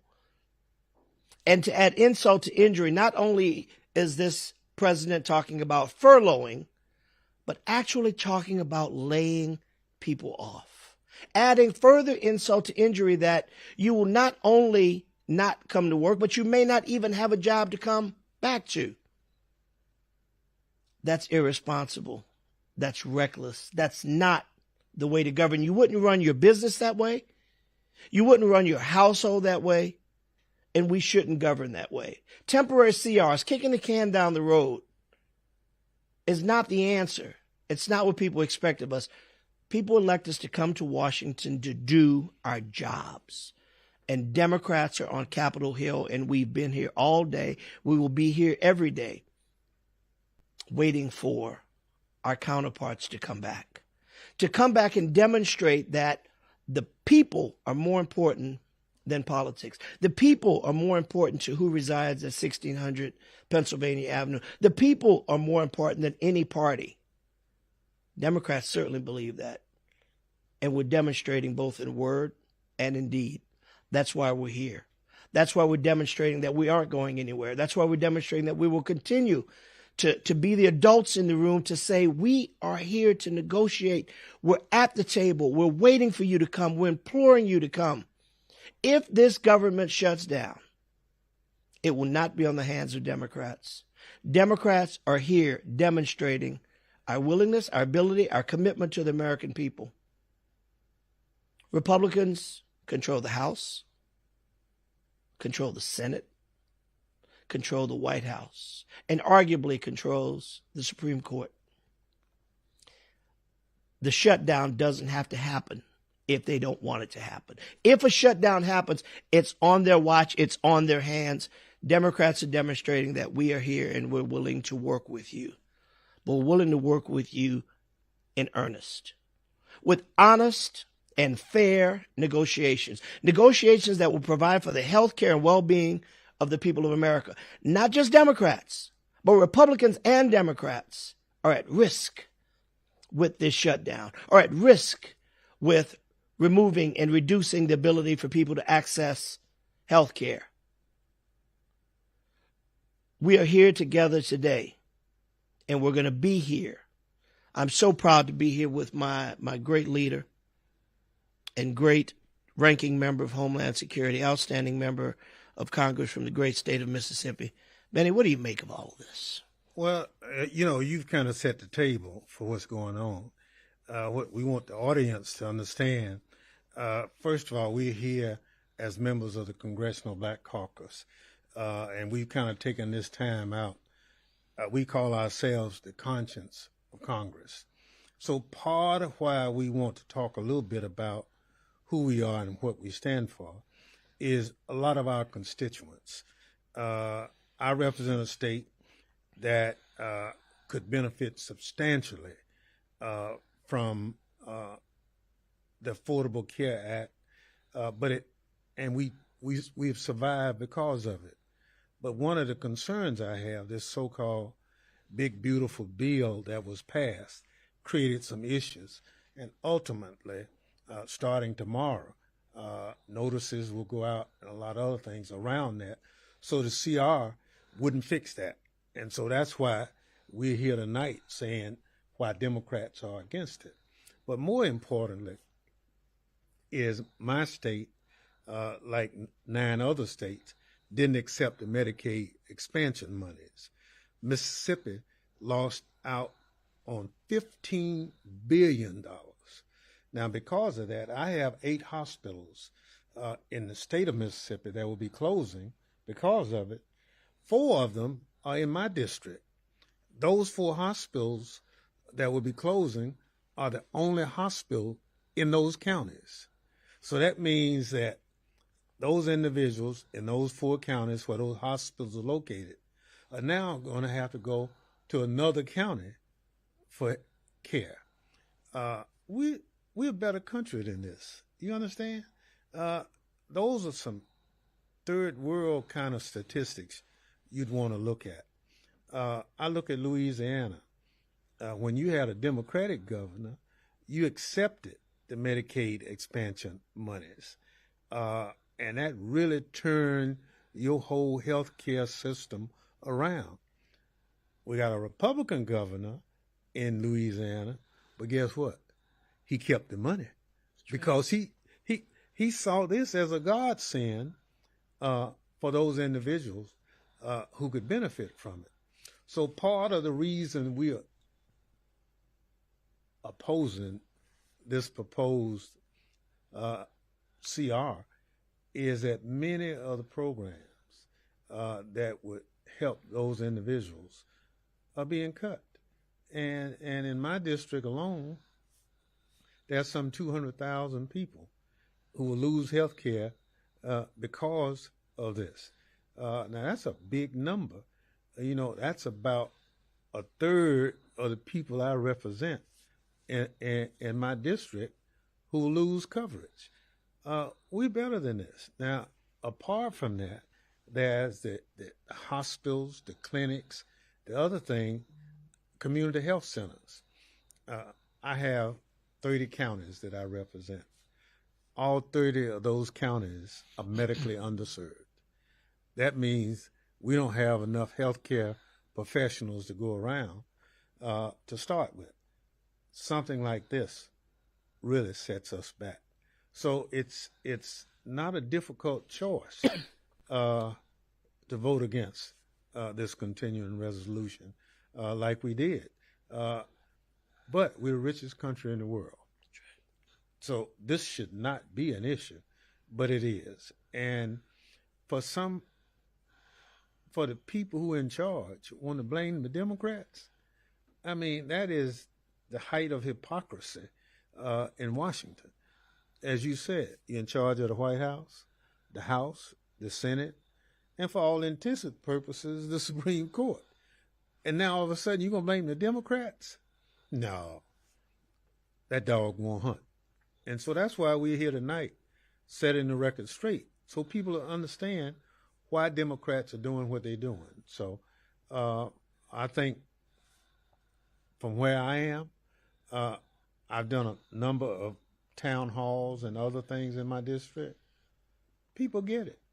You know, they understand that Democrats are here on this issue because it's the right issue. The calls I'm getting are calls in support. You got to stand strong. And so we support our leadership. Hakeem Jeffries has done a wonderful job. In spite of the memes and stuff the president is throwing at him. Just the childish memes of defaming ethnicities, of a childish act from the president of the free world. And he repeated it. And to repeat it. Oh, yeah. And to double down on such childish actions when we are dealing with such significant issues that are so important to the American people. It's demonstrative of the danger of where we are. And I'm proud of our leader, Hakeem Jeffries. I'm proud of members of the Congressional Black Caucus. I'm proud of our whole Democratic caucus for standing up and demonstrating that we're here. We aren't on vacation. We're not all over the world. We're here in Washington, and we've been here all day, and we've been asking for our counterparts to join us. This is not new. We have been directly talking to our colleagues for months, telling them that we knew this day would come. We knew this day was on its way. Let's not wait until the last minute. Let's not kick the can down the road expecting that it would just go away. We knew it wouldn't go away. We knew the pain that would be associated with shutting down the government. Hence the fact that we consistently asked for meetings. There was a meeting set for last week with the president. He canceled it. Yeah, but you understand, with that is actually the 29th and 30th. We were scheduled to have votes on both days. Here we are on the 30th, but as you know, the Republican leadership canceled votes. So they had no real intentions of really doing anything with this. Now they're blaming Democrats. But again, we don't control the calendar. They're in charge. And so on the calendar, September 29th and 30th was scheduled to be voting days. They gave those days away. So just as you said, they're all over the world. They're on vacation. And here we are, a few minutes from our government shutting down, and our leadership in the House is MIA, because clearly if we had come together, we could have resolved this problem. It's not an issue of that's personal. This is health care for the least of these. We heard some of the stories this morning on the steps of the Capitol. Individuals who going through real serious pay into the system. This was not someone, this individual, Mr. Gonzalez, if I remember correctly, right, said that he's a college professor. Mm-hmm. He pays into the system, and it's augmented by the ACA credits. Yeah. Without it, now he has a catastrophic illness. Mm-hmm. His wife has a serious health issue. He is the sole breadwinner. He pays into the system, but without this subsidy, he has to make a decision. Does he eat? Does he provide for his health care?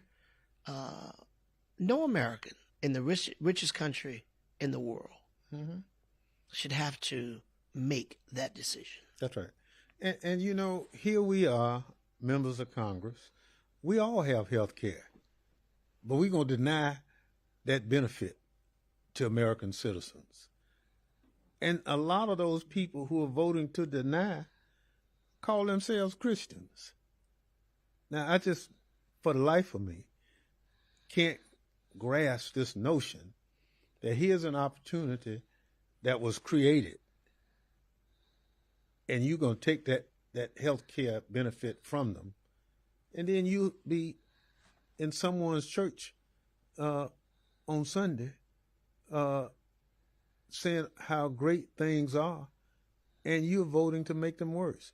So that's part of the hypocrisy that's going on right now, especially with our Republican colleagues. And so just like you and other Democrats, we're committed to stay here as long as it takes. We could have been somewhere doing whatever, but we have work to do. And so Democrats have been front and center saying we're ready to work, and the hours don't matter because this is a major issue. The people elected us to be here. That's right. They elected us to fight for them. Democrats are demonstrating that we're here. We aren't going anywhere. We're going to fight for the American people. We're going to fight for what's right. Well, what do you say, Congressman, to those who would say, given what you just said about the control of the calendar, that these 2 days were not set as the 29th and 30th were not set as voting days, which is for sharing that their intent was never to get us to vote to deal with any compromise, negotiated compromise on keeping the country open. There's some who suggest that President Trump wanted a shutdown because it gives an opportunity yet again distract the American people from the Epstein files, to distract the American people from Bitcoin, to distract the people from all of the nefarious things, alleged nefarious things that are going on, including that's Epstein right. files. That's right. But they gave it away, so technically we wouldn't be here.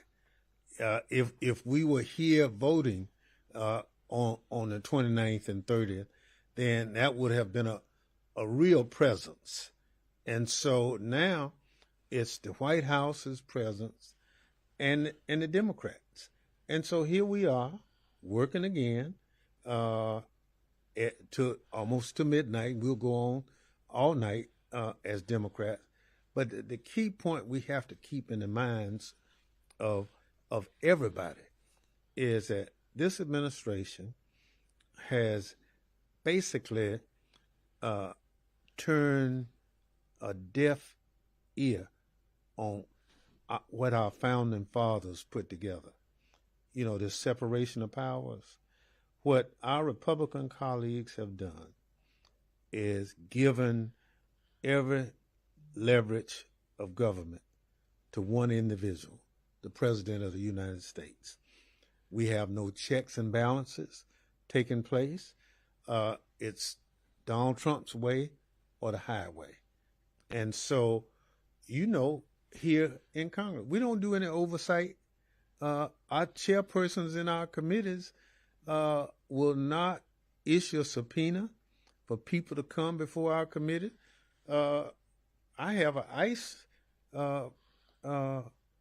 czar who took $50,000 cash from an undercover agent. They got him on tape and everything, but we can't get him before our committee because they're reluctant to do it because it'll make the White House mad. So that's the kind of pull that they've taken away from what our founding fathers put together, so that our legislative functions are not taking place, because whatever we do in this body is orchestrated by the White House.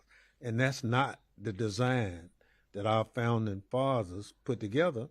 So now we in this mess. We have Republican members who are taking orders from the White House. And so, as you said, Donald Trump said, shut it down. And basically, it's his way or the highway. And so a lot of people will start getting the letters tomorrow telling them their benefits will be denied.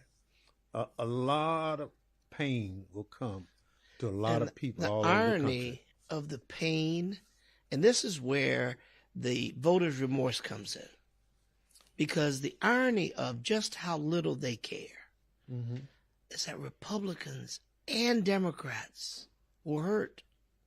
Even their own people are in the eye of the storm and they don't seem to care, because it's a selfish motive of my way or the highway. When we look at the greatest numbers of people that will be hurt, people of color, people with challenged economies, and this White House doesn't care. When we offer to come to the table, you mentioned Louisiana, under a Democratic governor, we expanded Medicaid, and as a result, rural hospitals started opening. That's right. People got on the rolls, and we started to be able to enjoy the preventive care, which is a heck of a lot cheaper than curative care. The reverse is also true. Mm-hmm. When we make these drastic cuts, we will see rural hospitals start to close. People's first time seeing a physician will no longer be in a clinic or a community hospital. It'll be in the emergency room, which costs significantly more money. The highest office visit that you can make. So what the Republicans are doing to the least of these is what we call, in my neck of the woods, a sin and a shame, because they know better, but they won't do better. And that's why Democrats have to stand up on issues like this. See, the people we're talking about being hurt, they can't hire lobbyists to come to Washington. That's right. And talk to Congress people. You know, they can't afford anything other than I voted for you, which is a good thing. And in reality, some of the people we represent, we know what's right. And so whether I see them in church, the shopping center, the grocery store, or wherever, you know, they say, we appreciate what you're doing. Yeah. You know, and I think that's the satisfaction that you, I, and the Democrats in Congress get, because it doesn't take a lobbyist to convince us to do right. We're going to do what's right to start with. And if we can send people to the moon and bring them back, don't you think we can provide quality, affordable health care for millions of people in this country who otherwise could not afford it? But as you understand, that kind of investment in that care means that that hospital won't have that uncompensated care bill at the end of the year, because you've lowered that. And so if I have coverage, that means anytime I feel bad, I'll go to the doctor. But if I don't, you know, I'll take an aspirin and go to bed and hope everything works out, and end up, as you say, in that emergency room. Which is significantly more expensive. Oh, absolutely. To address. A burden back on the taxpayer. But that's right, because I get in that emergency room, I don't have insurance. That's right. The emergency room can't turn me down. So they got to provide the care. But then either the taxpayers of that location will have to foot the uncompensated part of that bill, or like what we're faced with now, a lot of them are just going to have to go out of business. And that's not, we are a better country than this. That's exactly right. And so I'm committed. Here we are just a few minutes before midnight. That's right. Democrats are here. We're 1 minute away. We did this during the big ugly bill. Benny, we worked around the clock. Between Rules Committee and the floor, better than 36 hours, we demonstrated our commitment to stay in the battle and to fight against what we said would be draconian cuts that would hurt the American people. We put faces to names so they wouldn't just be numbers on a spreadsheet, to demonstrate that these are real people that will be hurting.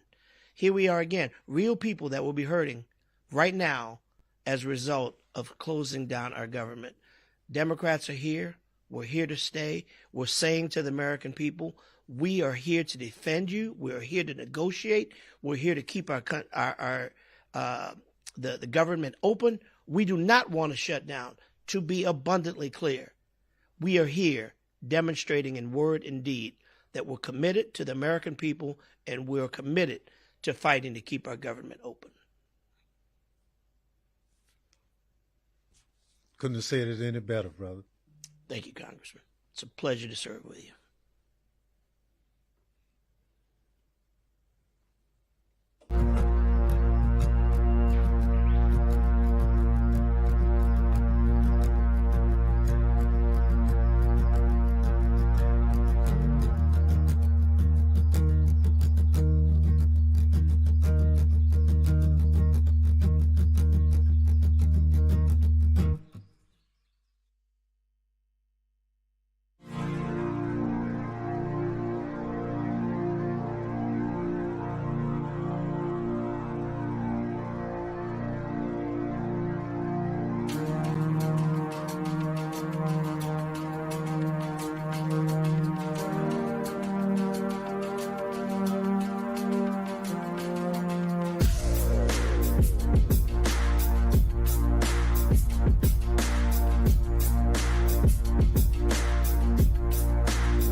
All right. Hey, everybody. I am Congresswoman Sydney Kamlager-Dove, representing California's 37.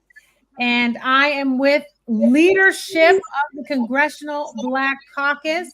It is 9:12 p.m. in some parts of the world in my district, but it is 12 a.m. Eastern time. And this Republican shutdown has essentially started. And we are here as part of the CBC and members of Congress to talk about what this shutdown means. And we're going to lean into what it means for folks in their health care. I have the chair of the Congressional Black Caucus, our queen, Congresswoman Yvette Clarke, representing Brooklyn, New York 09. We have Representative Jennifer McClellan from Virginia, parliamentarian of the Congressional Black Caucus. And we have Congressman Gabe Amo from the massive state of Rhode Island, also on our leadership executive board for Congressional Black Caucus. So the shutdown has started. These Republicans have shut down the government, basically, right? Yes. Yes. Basically right. Basically right. They didn't have to do this, right? Because they're in control, right? They have the White House, the Congress, and the Senate. So, Congresswoman Yvette Clarke, why don't you just start us off, since you're the chair and I need you to still like me? And why don't you sort of share with the people, how this shutdown is going to impact people's ability to access critical services like, I don't know, the Affordable Care Act, like Medicaid, like Medicare. I mean, millions of Black people depend on these healthcare services. And what's going to happen now? Well, let me, first of all, thank you for anchoring us this evening, Sydney Kamlager-Dove, who serves as the whip of the Congressional Black Caucus and our executive body, and to my other colleagues, good night.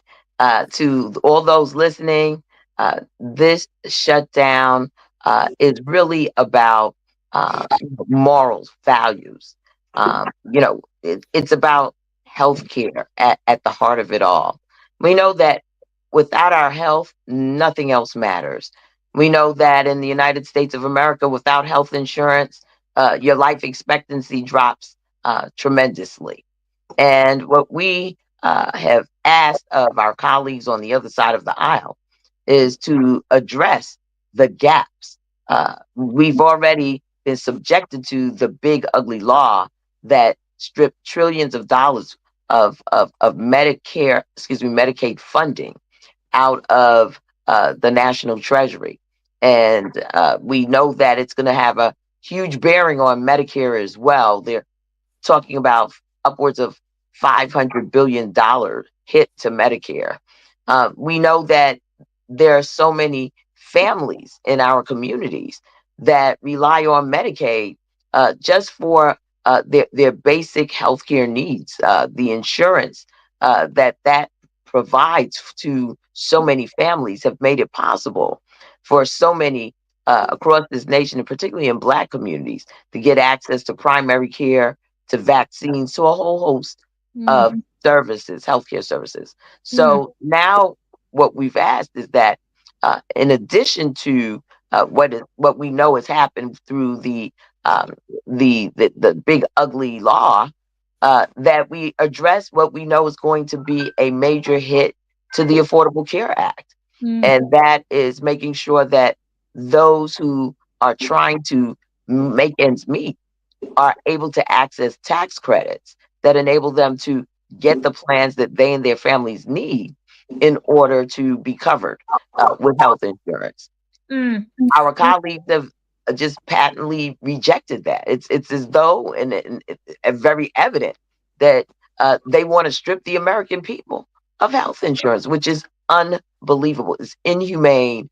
And so here we find ourselves with the government shutdown because our colleagues insist on moving forward with a bill that we just, we can't be in cahoots with. we cannot compromise on. This is at the heart of our humanity, having access to health care. And it's totally unnecessary because you have a Republican in the White House, or Republican majority in both Congress and in the Senate. They actually have the votes to keep the government open, and they have the directive from their president. So if they're shutting down the government, I believe it's because the president has said he doesn't care about keeping the government open. That's a whole other conversation. But Congress, they're also trying to force us to be complicit with it. That's a very dangerous thing for us to be in. And there's no way that we can govern over the demise of our communities and their health. There's just no way we can do that. No, we do not support tyrants here. So Representative McClellan, my girl Jennifer from Virginia, why don't we back it up and actually talk to people about what does it mean to have a government shutdown? Can you explain to folks, and you're so good at this, explain to the people what exactly this means. And then Gabe, I'm gonna ask you about them credits that the chairwoman was talking about. Yeah, so the federal government runs on a fiscal year that starts October 1st and ends on September 30th. And what we're supposed to do is pass 12 appropriation bills that covers every agency, all of the government funding. But Congress has not been able to do that in a long time, and at least not since I've been here. And you and Gabe and I are going on 3 years now. And so what we've done when we can't pass those bills is we pass a continuing resolution that extends current funding levels for a period of time.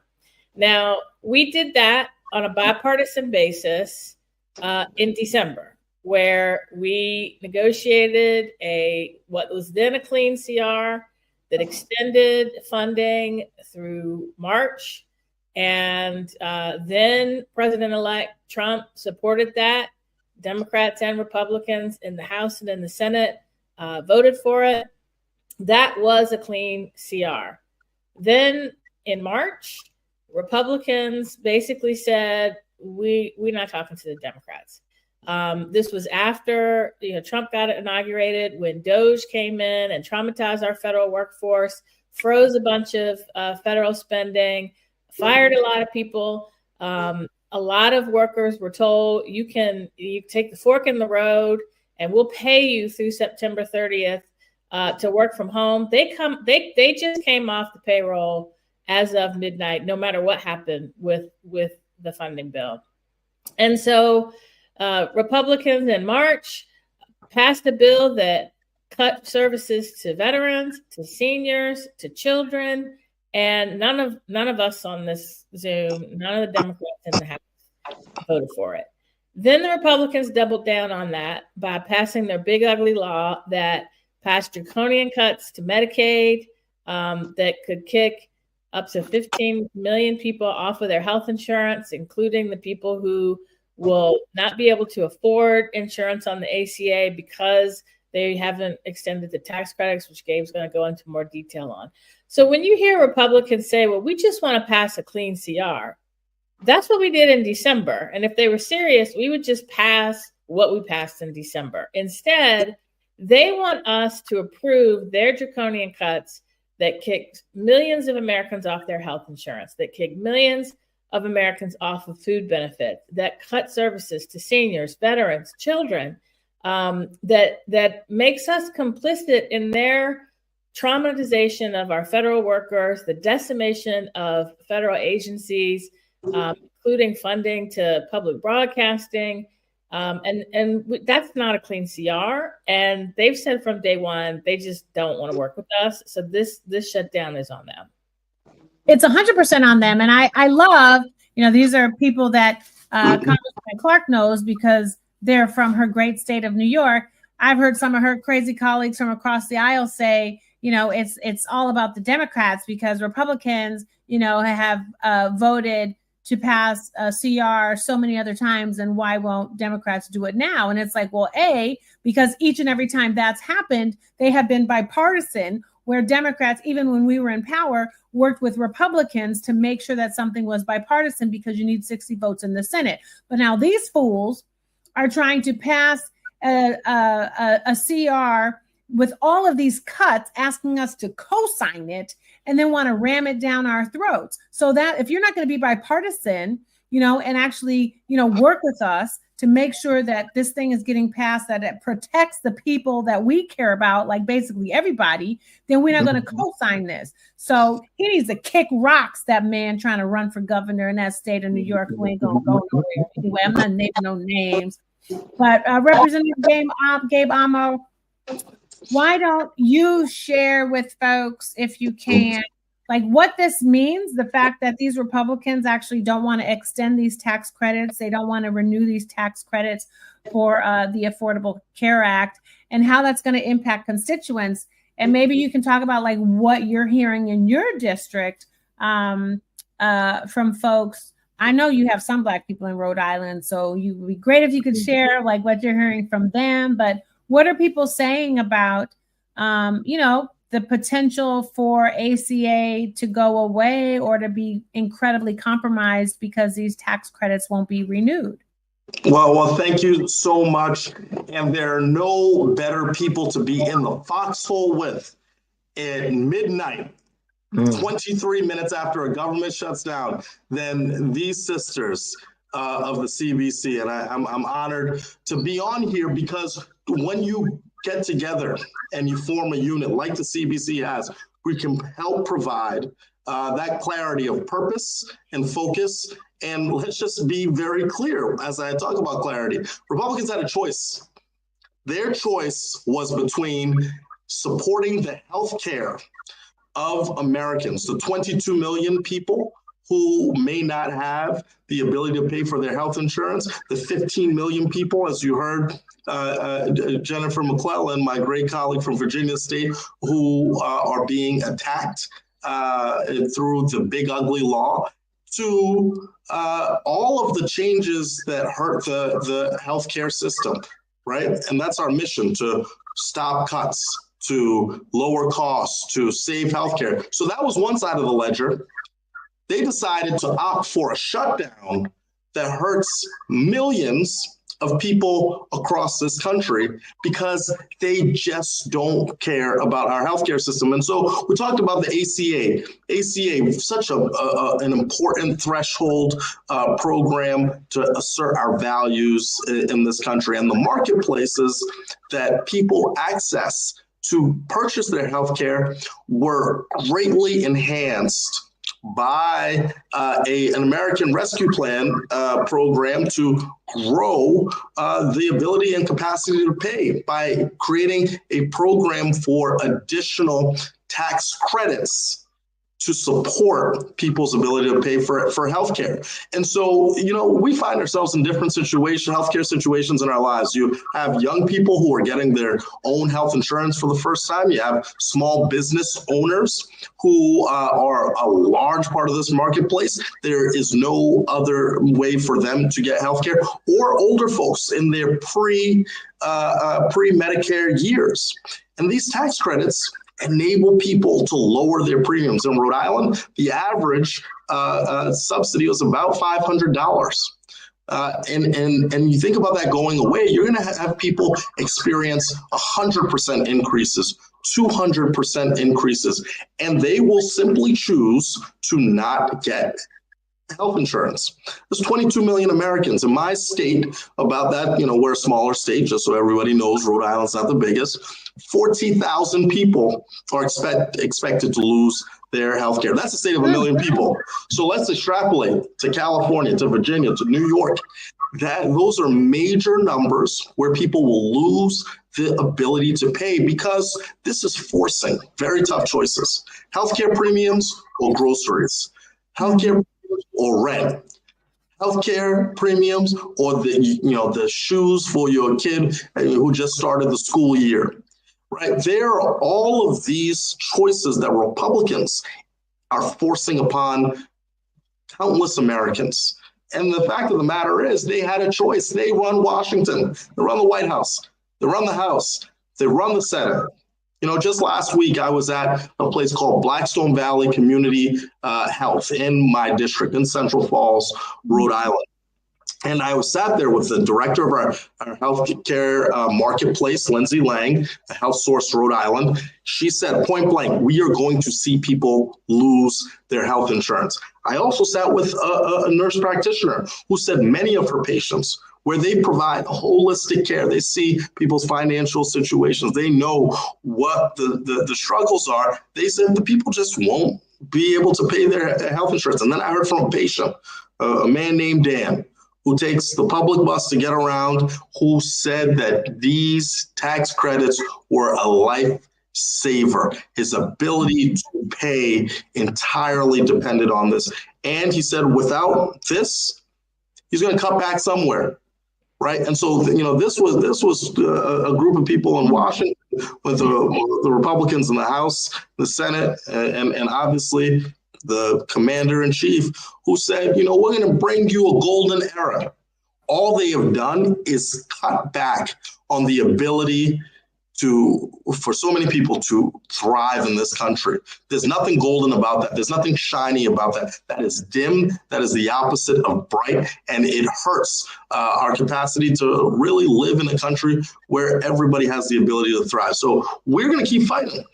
There is no choice. There is no option. The American people are depending on Democrats to stand by our values, while Republicans, especially my House, the colleagues who are in some warm places, maybe having some tiki drinks on vacation, while they're there, we're here fighting. And we'll continue to do so until the last possible moment where we can achieve the victory that the American people deserve, because we know that the CBC stands for that. That's the principle. We bring everybody along, and that's what we're going to do. That's right, because the CBC is the conscience of the Congress. You talked about what this man in the White House was saying. He also said about Democrats that we were unserious and ridiculous for fighting to try to protect health care. And then he also said that Democrats could go fuck yourself for actually trying to protect health care for the American people. So I'm through with his orange self. So Congresswoman Clark, Chairwoman Clark, I want to ask you a little bit more about health care. And then McClellan, I want to ask you about federal workers, because federal workers are on the line, just like healthcare is on the line.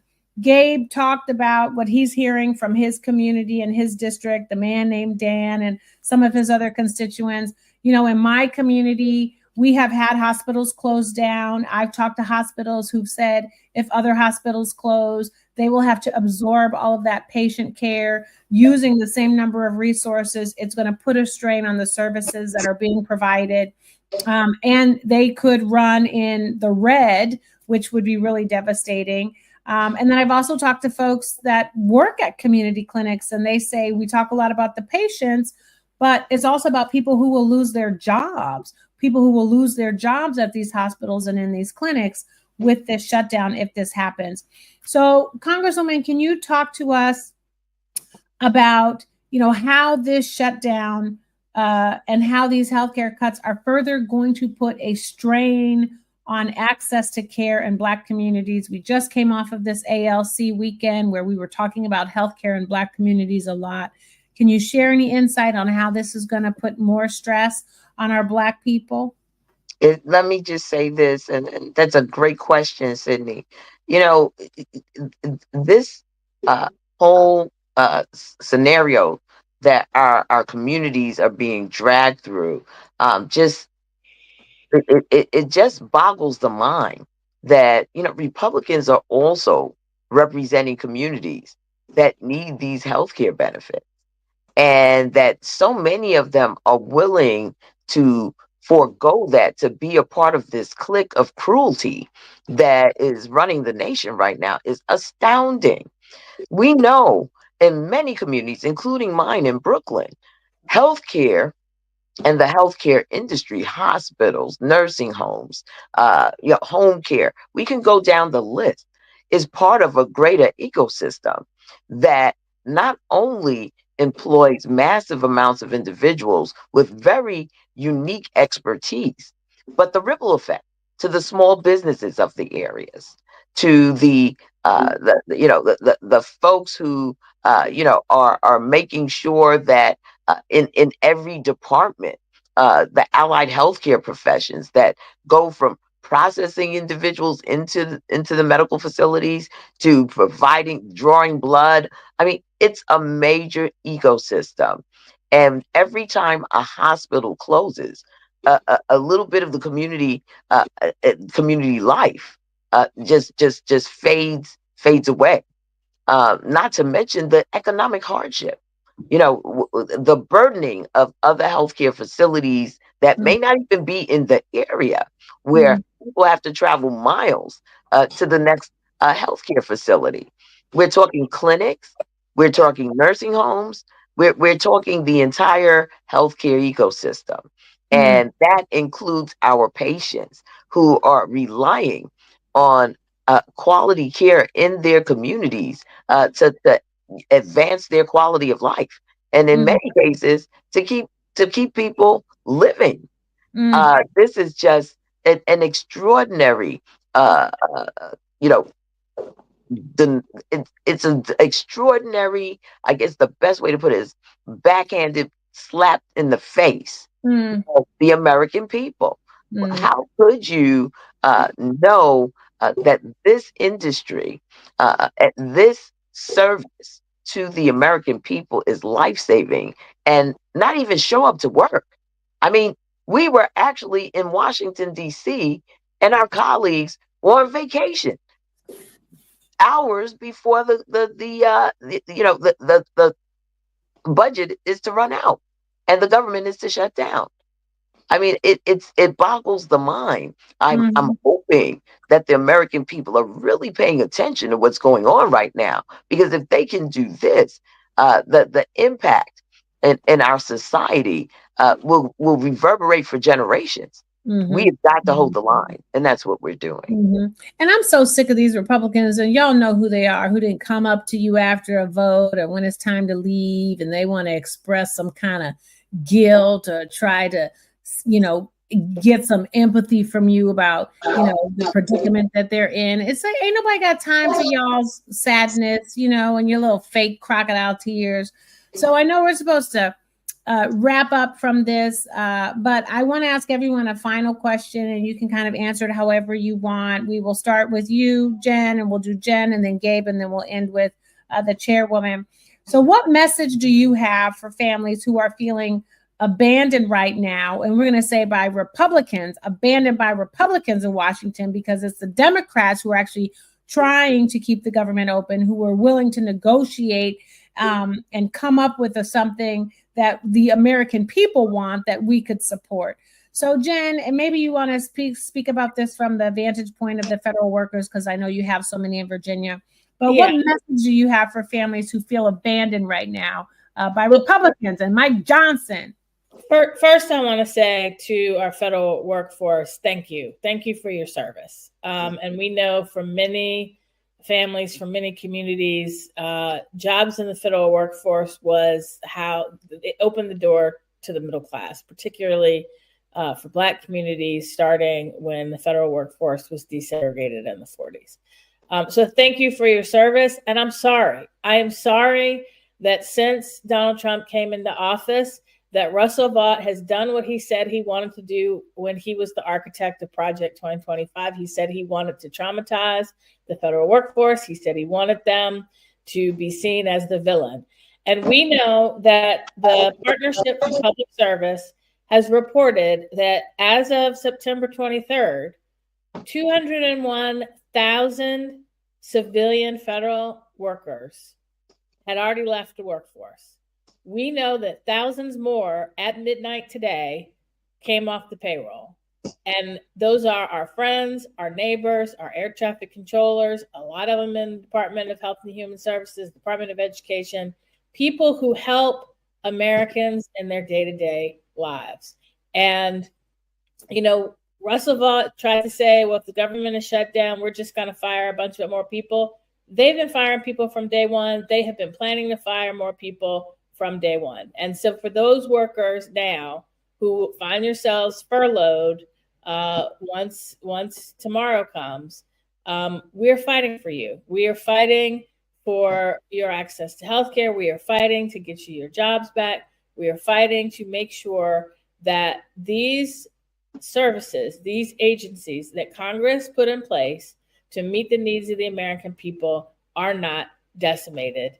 And we're not going to agree to any budget that continues to traumatize our federal workforce. I love it. So, Brother Gabe, what message do you have for families who are feeling abandoned by leadership in Washington? You know, Thune, Johnson, Voldemort, Vought, you know, Orange, Trump. I mean, what message do you have for the people? Well, look, I join Jen in thanking the people who work in our federal government. You only make the project of America possible by having people who are willing to get in the game in so many ways. That's what our federal workers do every single day. But you listed off a bunch of villains, and I'm going to call them villains. You know, they don't need any special effects. Their actions every day justify that categorization. And it makes us feel like we're trapped. Right? I know that there is fear. Their goal is to inspire fear. Their goal is to make us feel like we are powerless, but we're in fact powerful. That is why House Democrats and the CBC are united on fighting for healthcare, because it is a very simple proposition.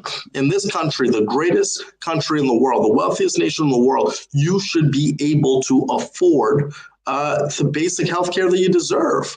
Right. And so that is something we have to fight for and have to stand for. The motto of my state is hope. And that's, you know, that's a word that gets thrown around often. But hope is not a passive term. Hope is active.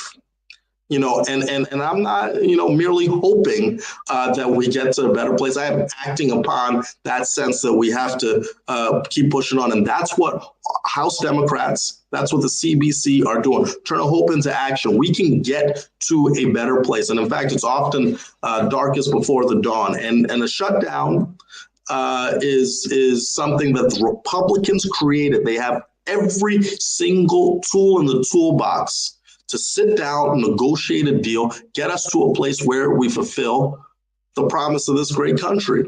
And so to the people out there, especially our federal workers, look, we got your back.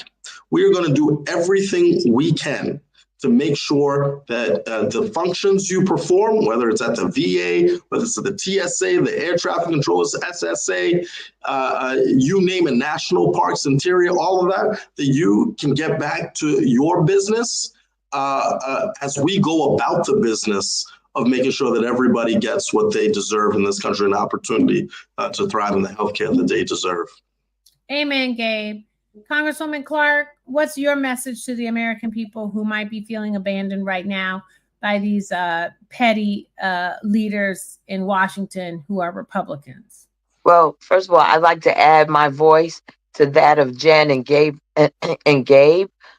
We want to thank our federal workforce. We want them to know that we stand shoulder to shoulder with you, that we are doing what we're doing in the fight because of you, because of the sacrifices that you've made, because of the way that you've built a federal enterprise that is the envy of the world. Your expertise and your talent has not gone unnoticed by the members of the Congressional Black Caucus and the people that we represent, and that we're going to fight to regain the confidence of the people of the United States of America that we can live out an American dream that is inclusive of all of our talent, skill, and expertise. So once again, I know that this is a horrific time for many of our families, many of whom have built their lives around their commitment to service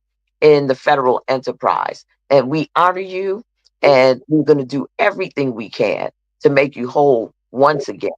And, this shutdown, again, speaks to the character of Donald Trump and those who support his agenda. Project 2025, unfortunately, is in full effect. But we, as Gabe has said, are not a hopeless people. We are inspired by our constituents and people around this nation who understand that we cannot be passive in times like these, that we cannot yield an inch to those who would denigrate who we are, who would in any way, shape, or form desire harm upon our communities. We have to fight back. And that's what we're doing. As members of the Congressional Black Caucus, the conscience of the Congress, as members of the Democratic Caucus, we are standing firm and united in our pursuit of making sure that healthcare is a right in the United States of America, and that those who have been put into positions of harm by this administration are made whole as we claim the victory in the midst of what seems to be some really, really dark times. So with that, Madam Moderator, Madam Sydney, I know you have some closing remarks. I want to thank you for guiding us through this time and for being the bad sister from LA that you are. Thank you, Madam Chair. And it was great moderating this with you and Jen and you, Gabe, as well. I just have to say, I'm pissed. We fly to Washington, D.C. every week to fight for constituents, to fight for those that we know and those that we don't know. And so many of us come, especially those from the Black Caucus, who are doing all that we can and are giving of our heart and our spirit to try to make this country as good as we know it can be. And so this is really distressing and disturbing that these people who tell us that they don't care about our constituents, they don't care about the Constitution, they don't care about the country, and they have the votes to keep the government open. They actually have the votes and the tools to make sure that people have health care, a basic need, and that they would be willing to shut this all down. It boggles my mind and it makes me so angry. And then I think about all of the marches and all of the discussions and all of the Zooms that we have been on with all of you, and you have said fight. Federal workers have said fight, even if it means shutting the government down, making these Republicans do what they want to do anyway, so that we can show the American people that they have no regard for us. Fight. And that is what the Black Caucus is doing. That is what the Democratic Caucus is doing, because enough is enough. You have to obey and abide by the Constitution. And you have to make sure that your farmers, your teachers, your mothers, your seniors, your kids have health care. This is going to drive up premiums for folks who have private insurance, and it's going to kick people off of the ledge who need government assistance. And this is just about making sure that people are healthy, that people have food, that pregnant mothers are nourished. I mean, how can you be a Christian and then cut people's health care? So that's why we're on a live stream at midnight, y'all. That's why we are willing to go to the end for you all, because we are as sick and tired of this BS as you all are. And we are just going to do all we can to expose the duplicity and the harm and the untruths and the lies that are coming from this administration and the minions that care more about lining the pockets of the guy in the White House than they care about keeping you healthy. So with that, we are going to sign off from this segment, because I know that we have Congressman Horsford and some others from Nevada coming to talk more about this shutdown. Y'all got me riled up. Now I need a cocktail.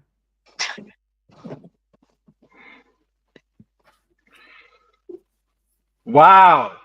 That is my chairwoman, Yvette D. Clark from New York, y'all. She is the Queen of Kings, and I am so honored to be working alongside her and my colleagues, Congresswoman Sydney Kamla-Gerdove, Congressman Gabe Amo, and Congresswoman Jennifer McClellan. And I want to thank Leader Hakeem Jeffries for organizing this live stream. We are bringing this discussion directly to the people, because for far too long, the focus has been on special interest and the donor class and the ultra rich. You know, they just passed this big ugly bill that gives tax breaks to the very wealthy while leaving out hardworking middle class families. And this is an opportunity for us to have a discussion with all of you. So first and foremost, I want to thank you for tuning in. We are just 45 minutes into this government shutdown that Republicans, led by Donald Trump and congressional leaders in the House and the Senate, have caused. And I just want to do this little history lesson. The last time we had a government shutdown was in 2019. Guess who was the president in 2019 in his first term? Donald Trump. And unfortunately, guess who was controlling the Congress at the time? It was Republicans in the House and the Senate. So here we are years later, and the same dynamics are repeating themselves. Donald Trump and Republicans in Congress have closed down the government. Now, that last shutdown lasted 34 days, and it cost the U.S. economy nearly $8 billion in economic loss. Now, I'm from Las Vegas, y'all, and my district is already experiencing the impact of this Trump slump because of his erratic and chaotic policies, from the tariffs that are affecting our small businesses to immigration policy that is affecting international tourism, the trade wars against Canada, which is declining tourists from Canada and other international destinations. And that is why I wanted to have this conversation with all of you, because I do think it's important for us to center what it is we're fighting for, why we're fighting, who we're fighting for, and what's at stake. So House Democrats made it very clear from the beginning.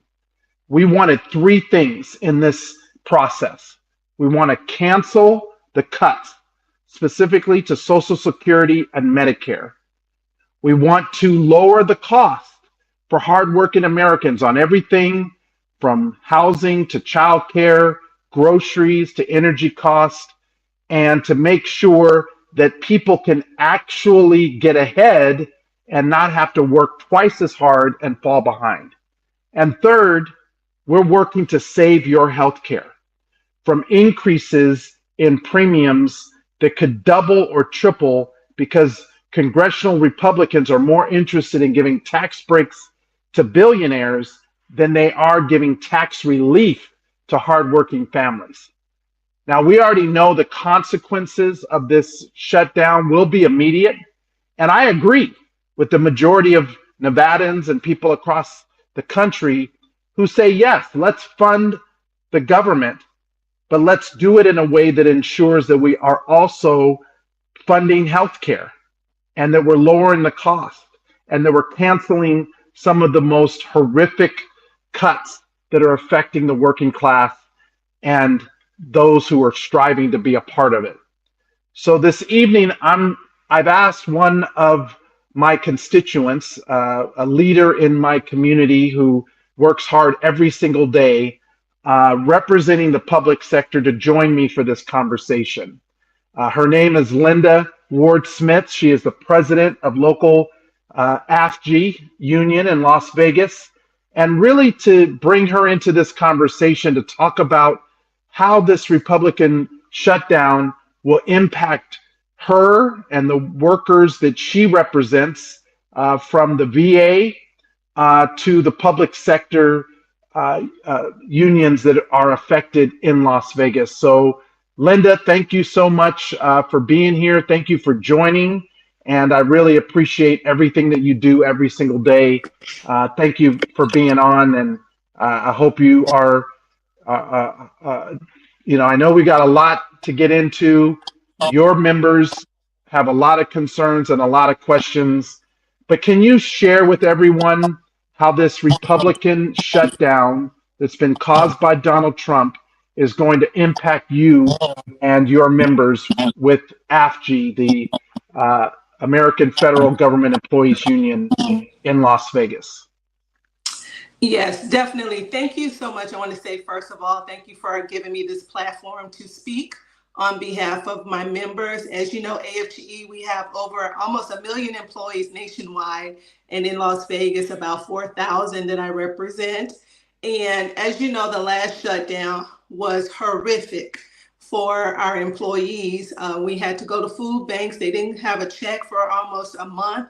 But last time, our employees at the VA, of course, we are normally exempt.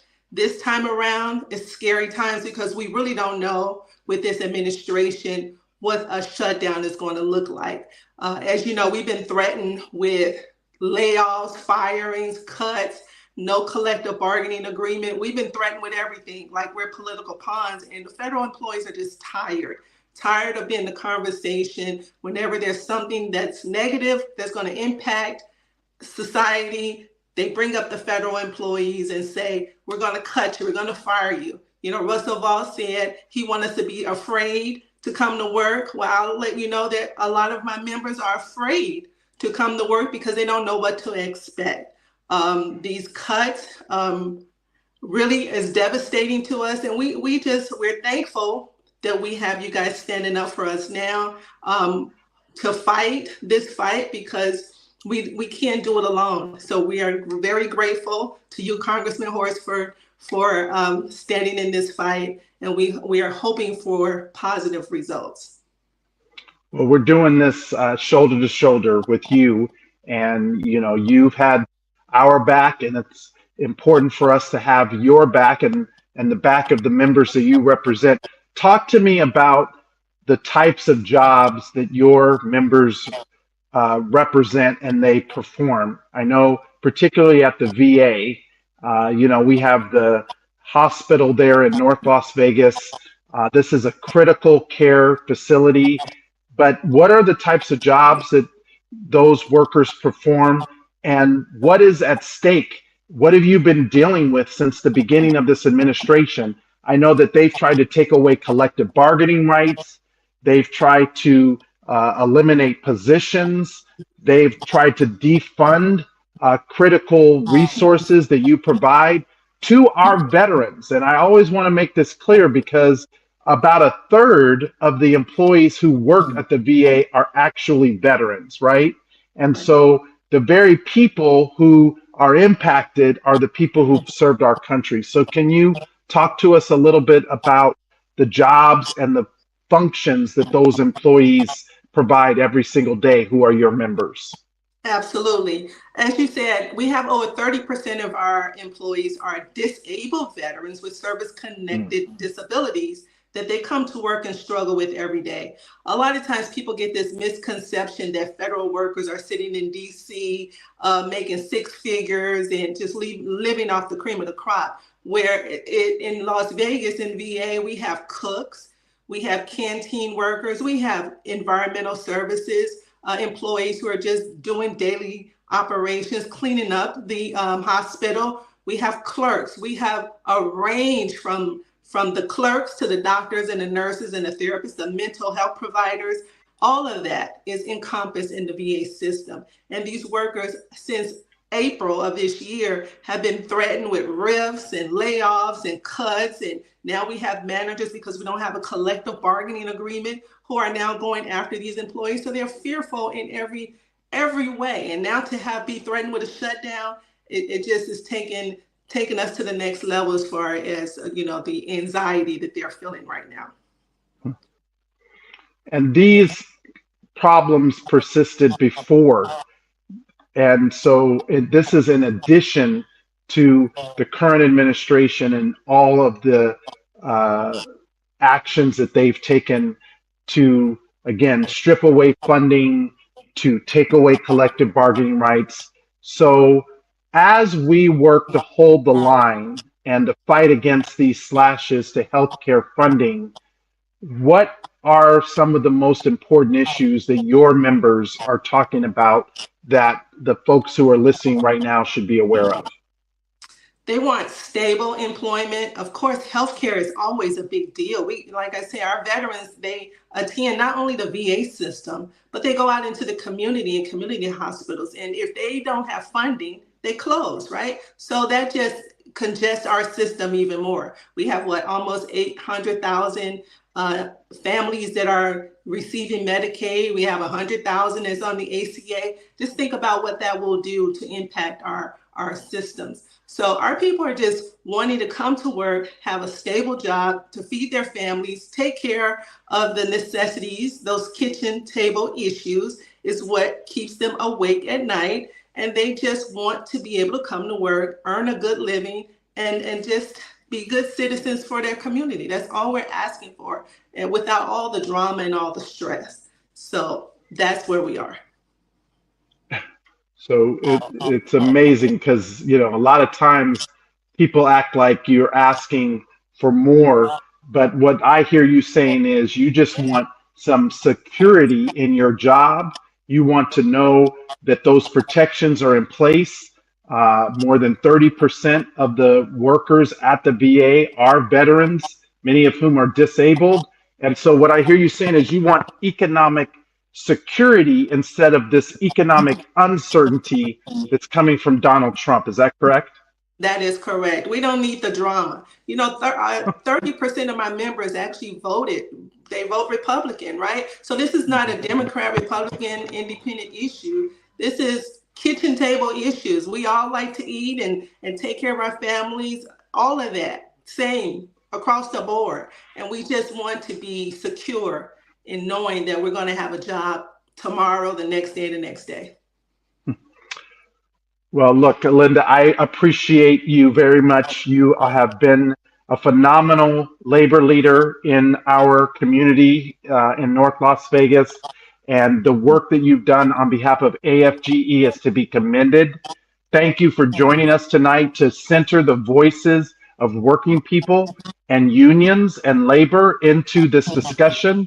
We are the reason, you are the reason that we are fighting in this moment to stand up, to speak up, to fight back, to make sure that we don't let the progress that you and your members have made to be rolled back. So thank you for being on, and I look forward to joining with you and all of your members in the coming days and weeks ahead. I know it's not going to be easy, but we're in this together. Thank you so much. Thank you for having me.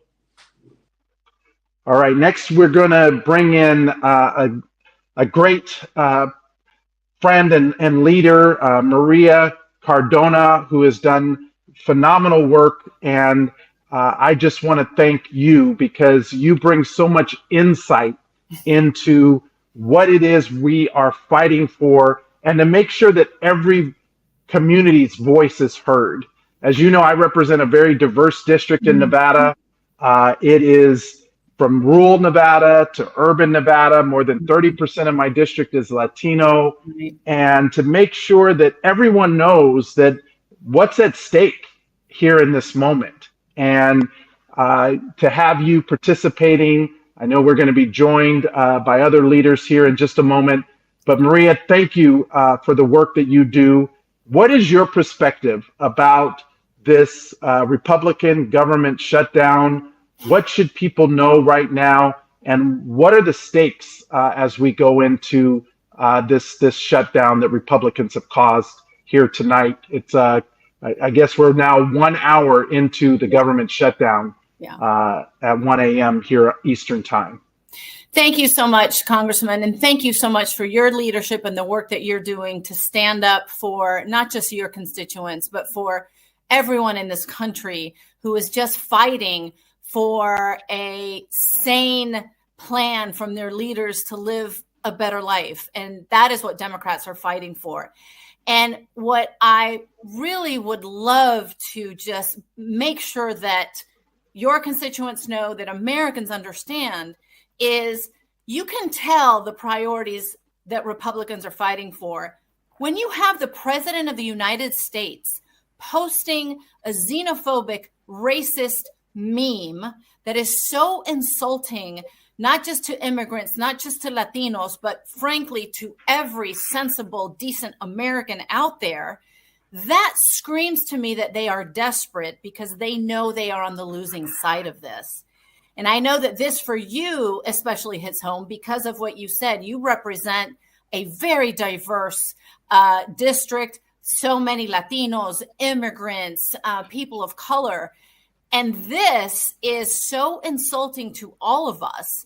And it also tells me that Republicans have to resort to lies, because connected to that meme is the massive lie, misinformation, disinformation, that Democrats want to give undocumented immigrants health care. We know that that's not actually part of the law and that that's not possible, that we are fighting for health care for Americans, the Medicaid cuts that Republicans put in the horrible bill, and as well as to include the subsidies that will run out here soon. And so I think that this is really important for Democrats to continue to underscore.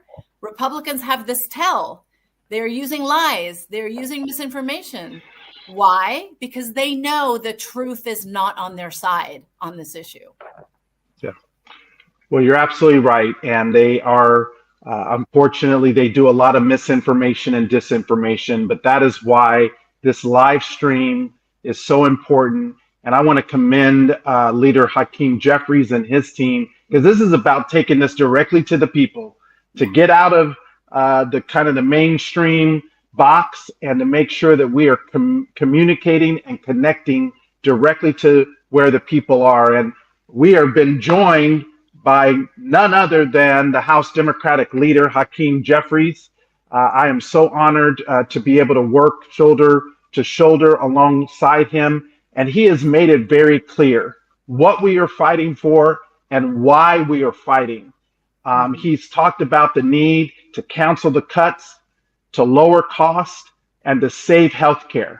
And that is what we are doing in this moment. People have said, bring the fight. Well, Hakeem Jeffries is bringing the fight as the leader of the Democratic caucus. So thank you, Leader Jeffries, for being on, and of course, Elizabeth Booker Houston and Maria Cardona. I'm going to turn it over to you all. Appreciate you. And Leader Jeffries, I yield the floor.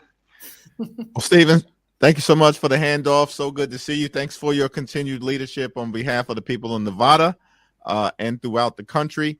Also, so wonderful to be with Elizabeth and Maria for this conversation. Just after 1 a.m., I'm still here in the United States Capitol because Democrats are ready, willing, and able to do the job that's necessary in order to reopen the government and pass a funding agreement that actually meets the needs of the American people. But it has to elevate the quality of life of everyday Americans, not denigrate the quality of life of everyday Americans in the way that Republicans are trying to do as part of the Republican-created healthcare crisis. Well, thank you so much, Leader Jeffries. Thank you, Maria, for joining. I am coming to you from midnight Central Time in occupied Memphis. I'm back in my hometown because Trump has decided that the next black city he wants to go after is my hometown. So while also shutting the government down, they're also still terrorizing citizens. So what a time to be alive. But I want to talk about this shutdown. So I just posted shortly after midnight Eastern time, Republicans just shut down the government because they don't want working class Americans to have health care. That's the long and the short of it. That's the message. They can try to argue about it in other ways and try to say, oh, well, the Democrats didn't do this or that. But really, it's that they didn't want to give working class Americans health care, so they shut the government down. But I want to go ahead and address the elephant in the room because there was also a letter that was signed by almost 6,000 federal civilian employees. A lot of folks know I'm a former Fed. I left the FDA in August of this year after 7 years of service.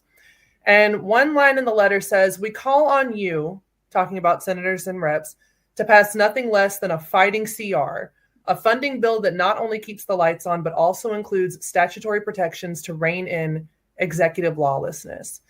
I've talked to a lot of federal workers today, and they want the Democratic Party to push back. I want to be very clear. that federal workers are not afraid of a shutdown. We have survived the longest shutdown in history under Trump previously.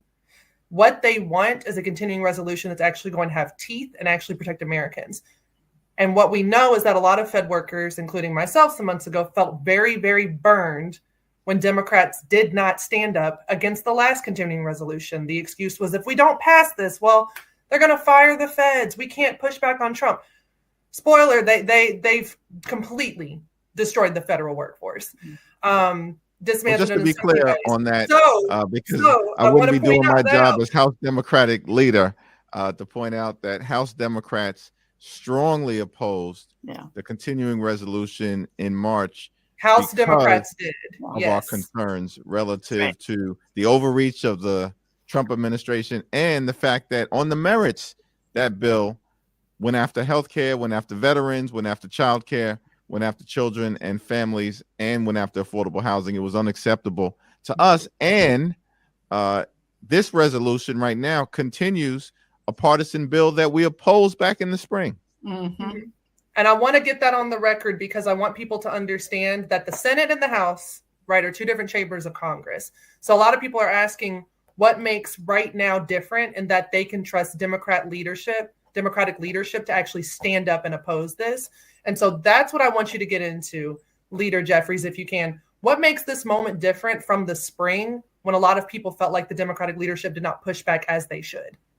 Well, we're already in a different moment because Republicans attempted to call the bluff of Democrats in the House and the Senate, thinking that we were going to blink as opposed to standing firm as it relates to protecting the health care of the American people and clearly articulating the stakes, which relates to pushing back against the largest cut to Medicaid in American history, the fact that Republicans are devastating hospitals, nursing homes, and community-based health clinics all throughout America, including in rural parts of the country, in Black and Brown America, in urban America, in the heartland of America, and in small town America. It's been an unprecedented assault on the healthcare of the American people. We've also pointed out that we need to extend the Affordable Care Act subsidies for working class Americans, to your point, in order to avoid what's about to happen, which is dramatically increased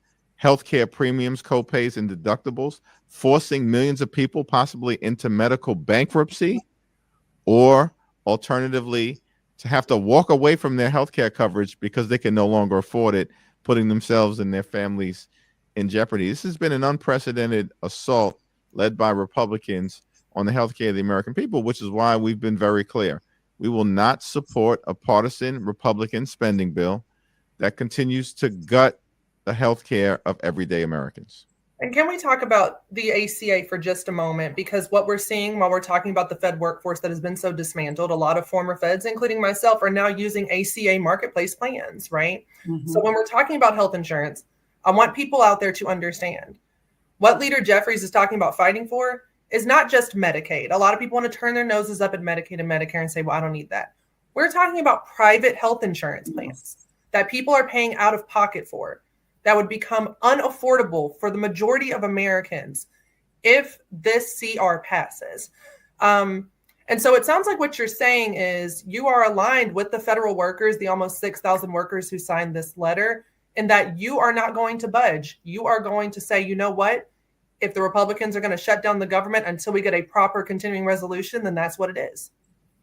Yeah, well, what's important also to note, as the federal workers so powerfully pointed out in their letter to Democrats on the Hill, is that you can enter into a bipartisan agreement that on the surface appears reasonable, that is passed in the House, passed in the Senate, and ultimately perhaps signed into law by the current occupant of the White House. And yet, the way the law is currently written, generally, Republicans can go back and rescind parts of the agreement that they didn't like, even though they signed off on it, and do it in a very partisan way. And that is insanity to the extent that they would expect that we would move forward, given what we've seen from this administration and the lawlessness directed at the federal workforce, hardworking public employees who help provide needed services to the American people. And that is in the Democratic continuing resolution proposal that has been introduced by Senator Patty Murray and the top Democrat on the Appropriations Committee, Rosa DeLauro, recognizing that we need ironclad enforceability provisions to ensure that any agreement that we ultimately enter into, if we can get to that place, is brought to life and not undermined by an out-of-control Trump administration. That sounds like a strategy discussion there. And I want to pass that to Maria as the Democratic strategist and get her thoughts and see what questions she has, because this definitely sounds like a little, get into the weeds there when it comes to like strategizing on how to move forward. Yeah, and I think that's an incredibly important issue to underscore, Leader Jeffries. And thank you, Elizabeth, for all of the messaging that you're doing out there. It's really, really critically important. But Leader Jeffries, what you brought up, I think, is something that we need to continue to highlight for the American people, because there are several things that Republicans are gaslighting the American people on. Right. And this is one of them. They keep saying that Democrats are refusing to sign on to a clean CR. This is not a clean CR, what they are offering, because of exactly what you just said. Right. They say, oh, no, these are the same levels that the Democrats agreed to under Biden. No, they're not, because they have already gone in there and canceled a bunch of the things that Democrats had put in there to protect the American people. So that is one of the things that has just driven me nuts, that you have been very clear on, Leader Jeffries, and we need to continue to underscore that. The other thing is that Americans need to understand that Republicans have put in their big, horrible bill $3 trillion of tax cuts for billionaires. $3 trillion. That is 100 times more than what extending the ACA subsidies for a year would be, which would be 30 billion. 3 trillion versus 30 billion. This is what Republicans are fighting for billionaires. And they are willing to put the lives and livelihoods of American families, of working families, of American voters all across the country in jeopardy in order to do that.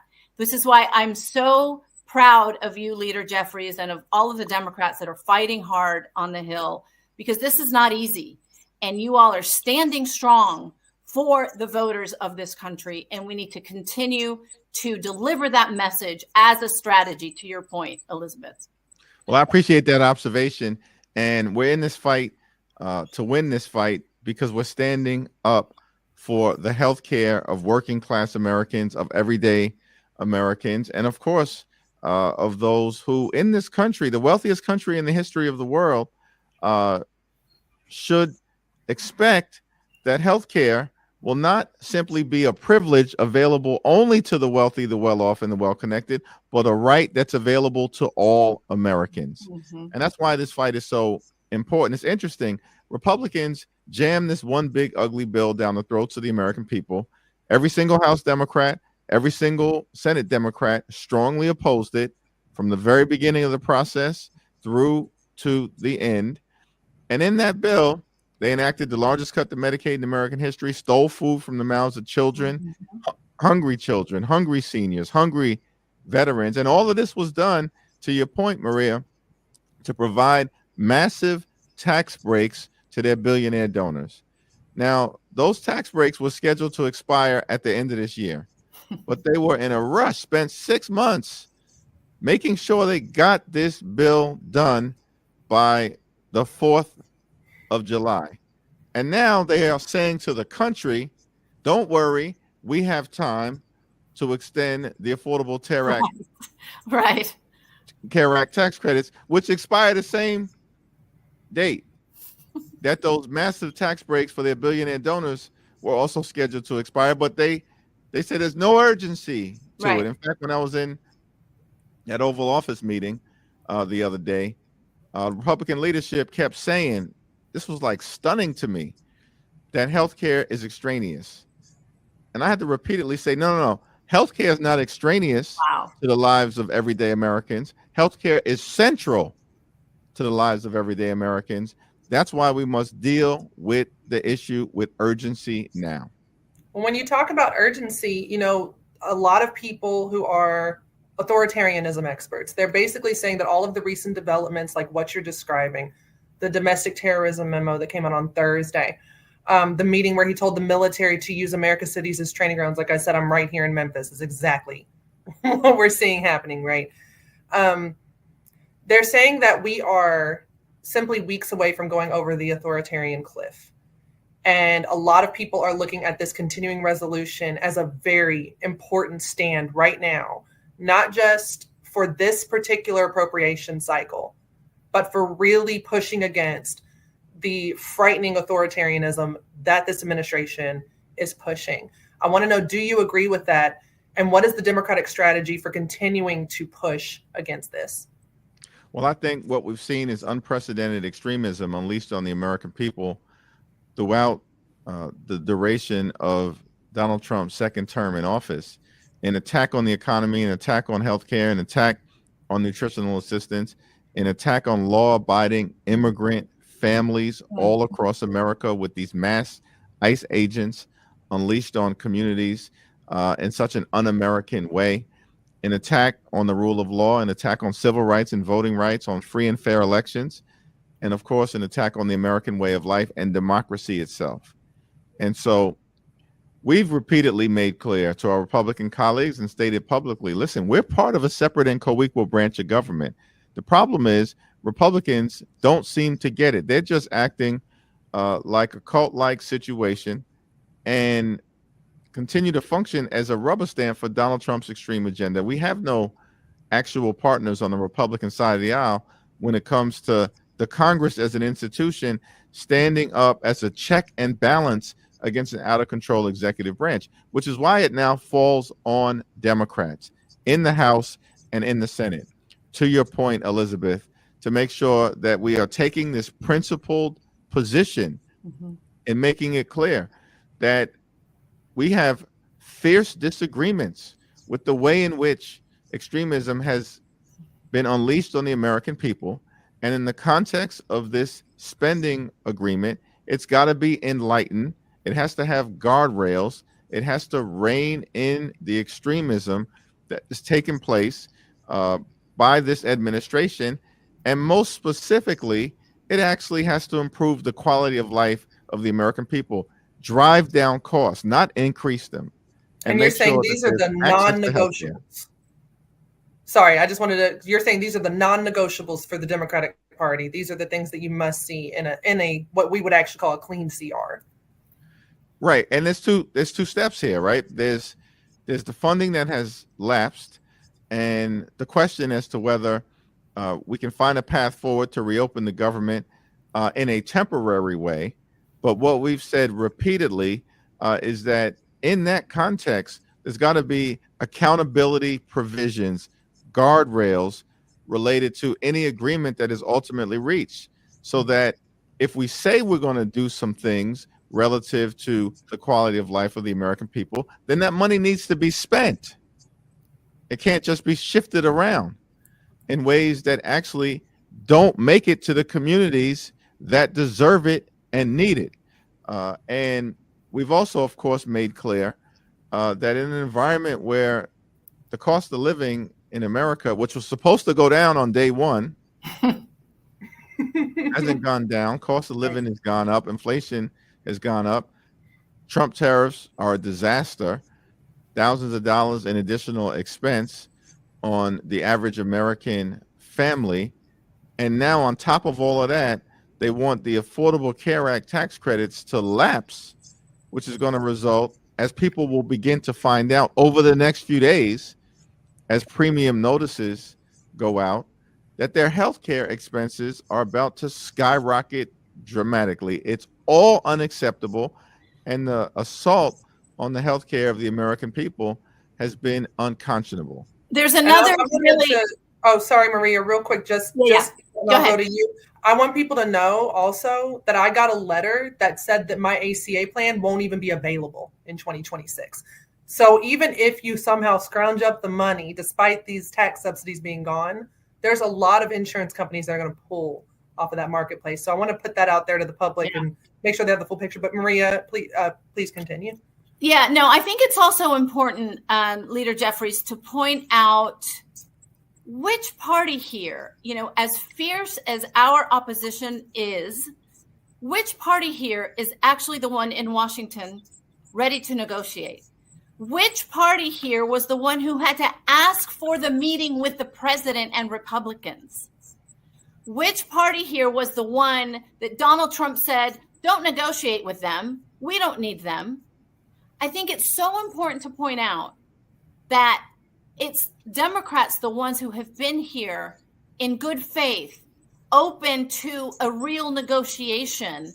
And it's been Republicans, the ones that have shut you all out, that Trump has said, we don't need them, that when you asked for the meeting, he said yes, and then he said no, and then he, I think, realized, okay, I should look like at least I care.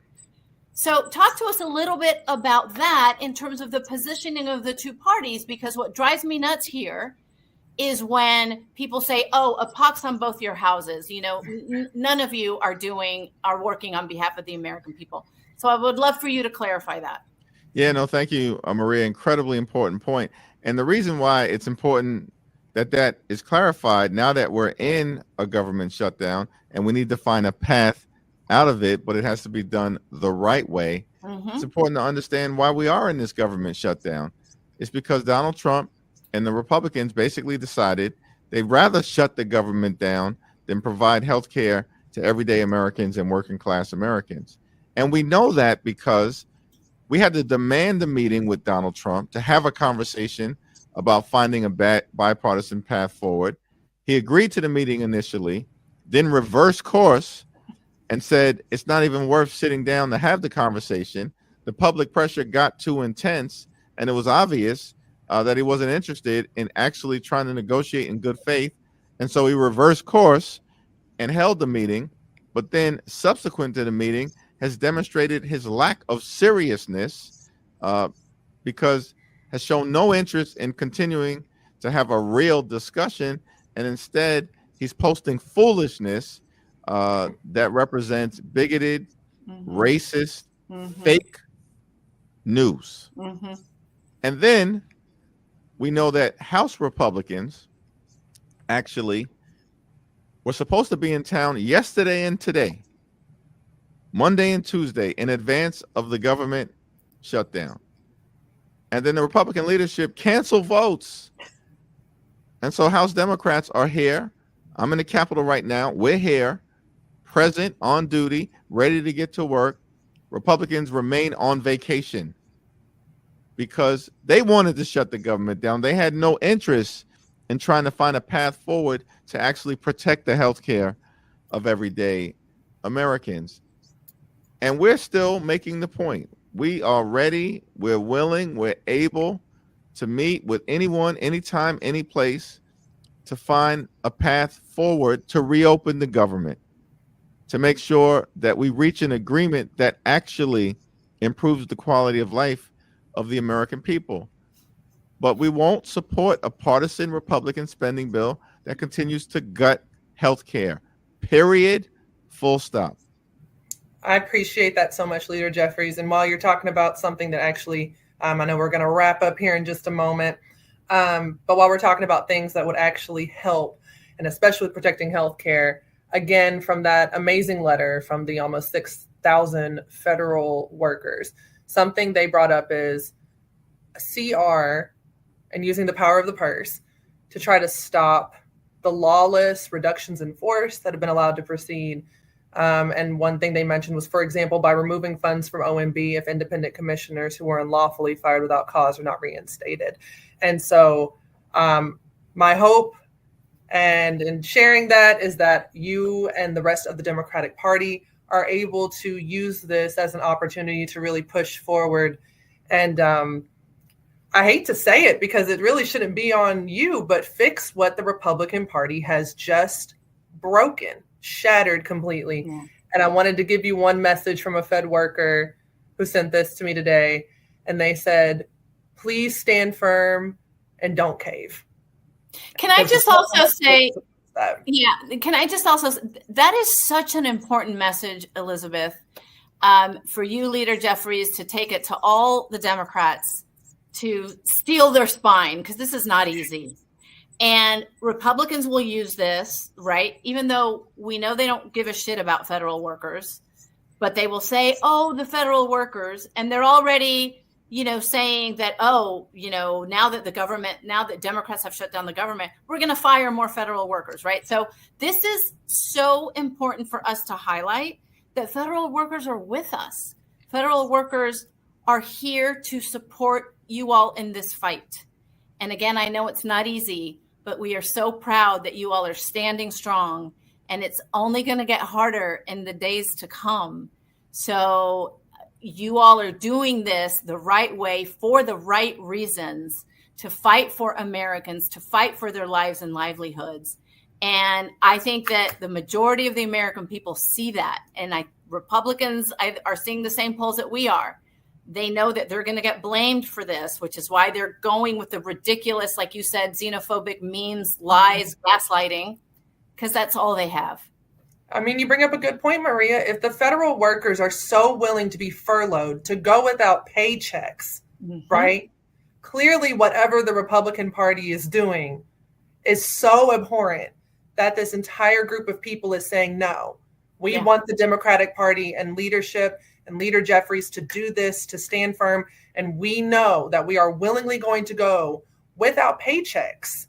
I mean, I think that is an amazing sacrifice from our civil workforce. And I think that's also just a way to highlight how horrible the Republican Party is. So I will end there, and I want to give the last word to Leader Jeffries. Yeah, well, thank you both for your continued advocacy and leadership, and for joining me at this late hour as we continue this live stream, which we are committed to doing for 24 consecutive hours. We started it at 2 p.m., about 10 hours before Republicans shut the government down, and want to continue to get the information to the American people through the early afternoon. And we will also continue to engage in a variety of different ways